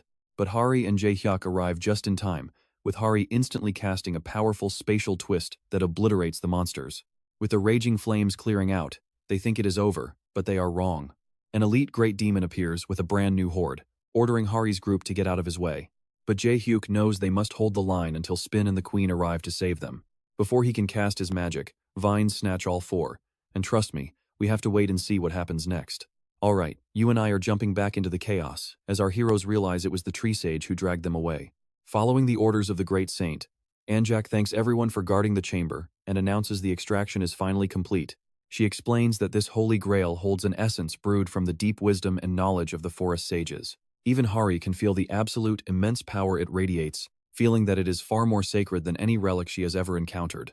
While the great demon continues pounding on their door, proving they have very little time left. Filled with worry, Hari asks what will become of them once the holy grail is fully complete. With a warm, gentle smile, Anjak explains that this holy grail was once a completely abandoned plan, but thanks to Leon's sudden change of heart, they made it here, proving the king has not abandoned their future. Hari breaks down in tears, unable to bear the thought of these kind souls dying while the tragedy unfolds. Anjak consoles her, explaining that the king has entrusted the future to her, and she must fulfill her grand duty. With those final words, she prays to the goddess of light for absolute justice. Now watch this as she prays and channels her magic into the holy grail. A massive beam of light floods the entire battlefield. Completing the holy grail with the goddess's blessing, Anjak hands it to Hari, though this power was originally meant only for the king of Lionheart. But the moment Leon glimpsed even a tiny spark of hope for their future, he altered his plans to pass this legacy down to the one who could carry it forward, just as the gates swing open for Spin and Beatrice. Beatrice urgently shouts for Hari to run, while Spin warns everyone that the chamber's support structure has shattered and the temple will collapse soon. They must escape this crumbling place immediately. As tears blur Hari's vision, the heavy reality sinks in. She really has to leave them behind now. Choking back her tears, Hari promises Anjak that she will never forget their noble sacrifices. As Hari escapes with Beatrice and Spin, Anjak collapses. Gunnar gently transforms into a tree, cradling her so she can rest peacefully in her final moments. All around them, the ancient sanctuary breaks and crumbles. Outside, Isabel and Gillingham gasp for breath on the battlefield, having slain the demons to protect the sacred ritual. They poured their very souls into guarding the Grail, smiling as the temple collapses, satisfied that their mission is finally complete. The war reaches its climax, as the duel between the Lord of Wisdom and the Guardian of the Grail comes to a close. A tense silence falls over the field, but the demon horde has already breached the outer walls. Let's pause here. Walter asks the king if they should really keep fighting a battle we both know they can't win. Aaron is absolutely furious at Walter's cowardice, but Leon remains completely, eerily calm. He tells Walter that beyond these gates, their people are still fighting, and his knights haven't surrendered yet. Walter snaps, unable to understand this blind loyalty when their people are just dying in droves. Still, Leon asks him to let them fight for honor, for the citizens Walter once swore to protect, and for everyone who still holds pride until their flames fade. The world's destruction is already written in ancient prophecy. This clash is just history repeating itself. But it isn't pointless, since Leon has made different choices for Earth and his own future. Even if they cannot outrun their doom, they can still leave behind a seed of hope. They throw the main gates wide open, with Leon wanting the world to remember their grand final stand, fighting for honor, glory, and Lionheart, charging forward on horseback to slice through any demon in their path.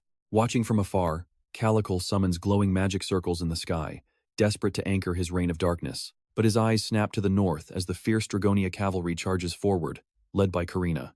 For his father and for Lionheart, the cavalry gallops forward straight into the demon army. Furious, Calical targets Karina first, weaving a deadly spell. But before he can strike, Leon intervenes, unleashing his raw, godly descent power.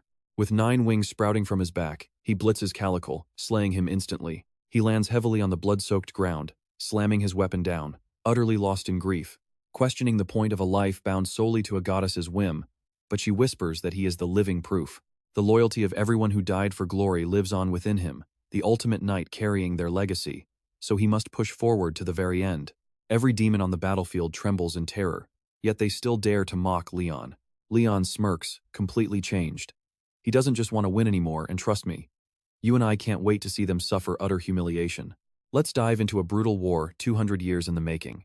He begins wiping out these weaklings one by one, destined to crush every single obstacle in his path and claim ultimate victory. Meanwhile, Hari and her team finally make it back to Earth.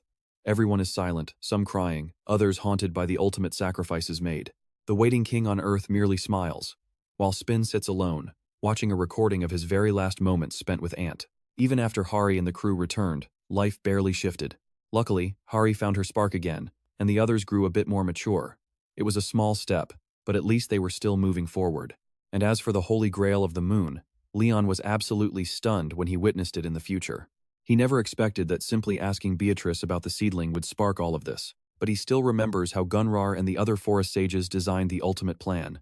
It was basically an arc, risking everything on the one being most likely to survive and save their entire future. When their world took fatal damage and neared total collapse, they had to prioritize saving whatever they could still protect.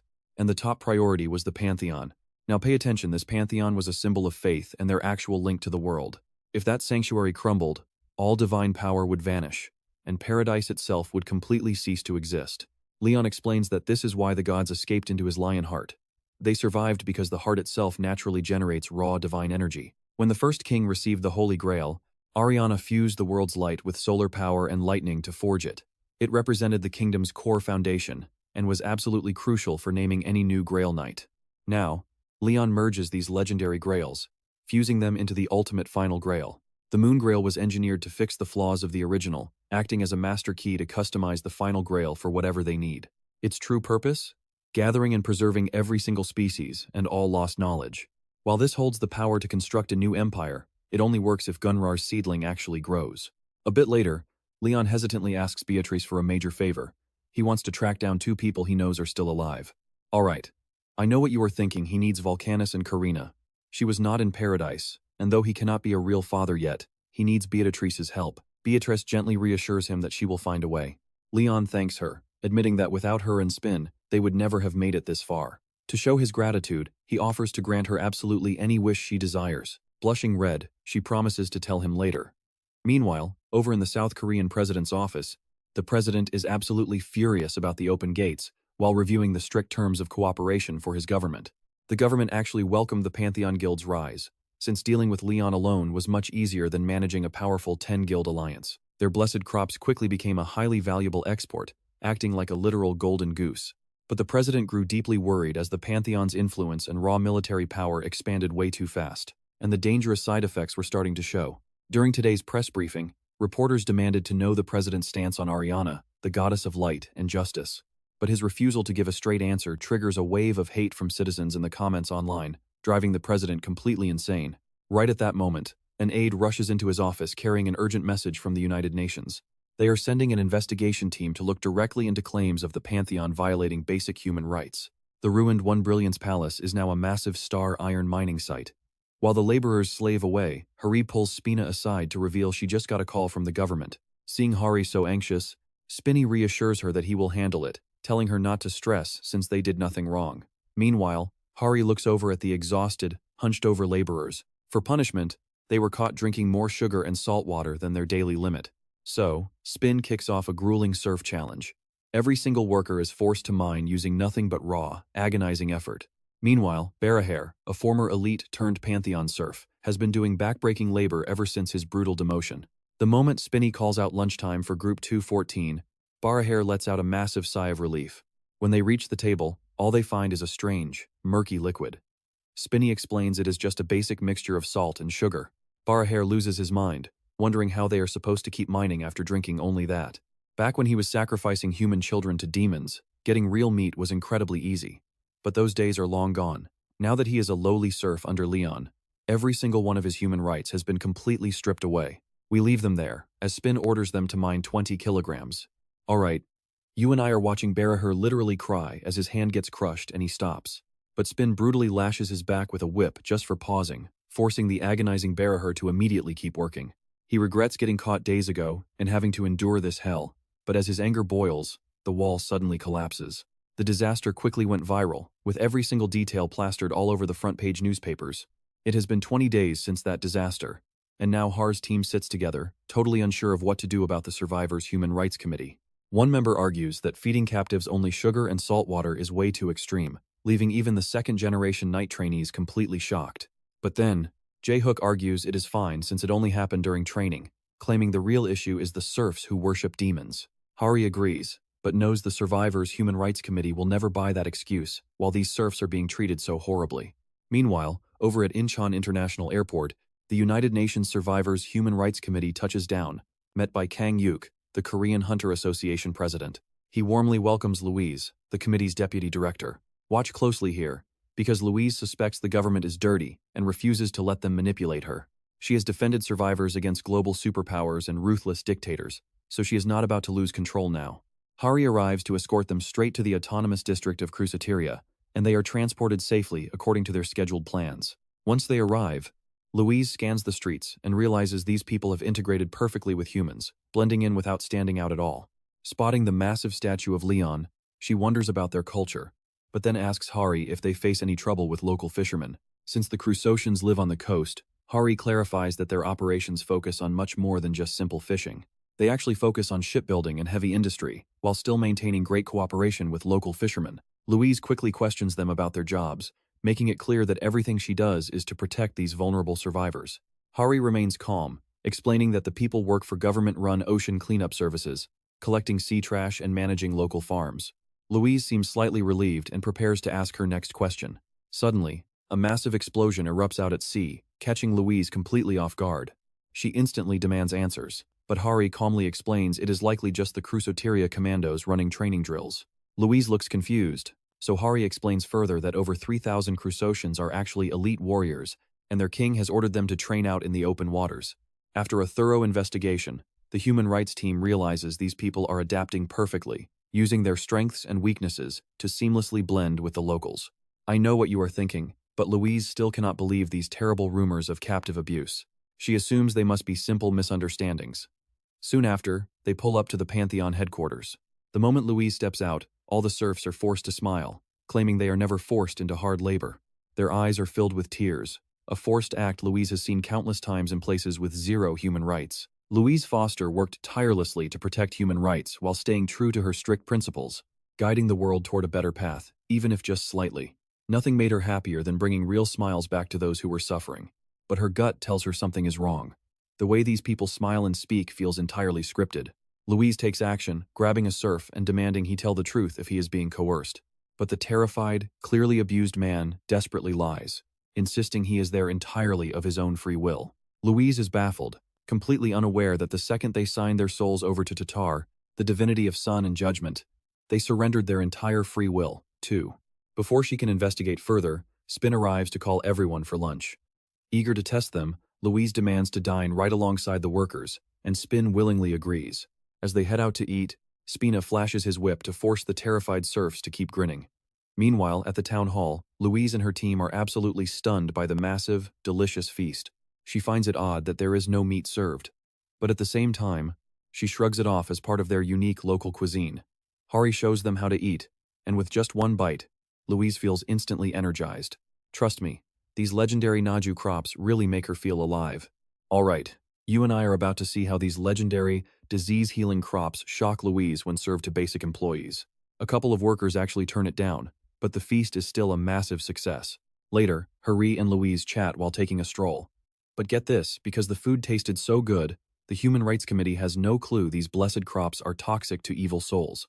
Meanwhile, somewhere else, Dennis from the United Nations reports back about sending the Human Rights Committee to the Pantheon, calling his contact a great being. These demon minions have already invaded Earth, and not just disguised as everyday civilians. Now watch closely, they are deep in government offices and even the World Hunter Association, aiming to destroy Earth by first boosting orc rights. If orcs become the majority species, absolute chaos is going to tear the world apart. Dennis tells this great being that he does not think the regular human government can do a single thing to stop them. The great being agrees, instructing Dennis to spin the media and provoke their enemies even further. He pulls up footage of the Star Iron Mine collapse, a tragedy that crushed countless innocent lives. Dennis watches the recording of Leon ordering his men to load the surf ballistas, shaking with agonizing rage at the sight. You probably want him punished too, but Dennis hesitates to strike the King of Lion Hearts, terrified of getting caught. The deity reassures him, promising the magical artifacts he provided will easily hide Dennis during any upcoming inspection. But things go completely sideways in an instant, just as Dennis prepares to strike down the King of Lion Hearts. The very next second, the Human Rights Committee members are hanging from stone pillars, while angry mobs scream to burn them alive. Spinner commands the knights to start the trial, and they immediately step forward with blazing torches. We leave off with stakes being raised in 21st century South Korea.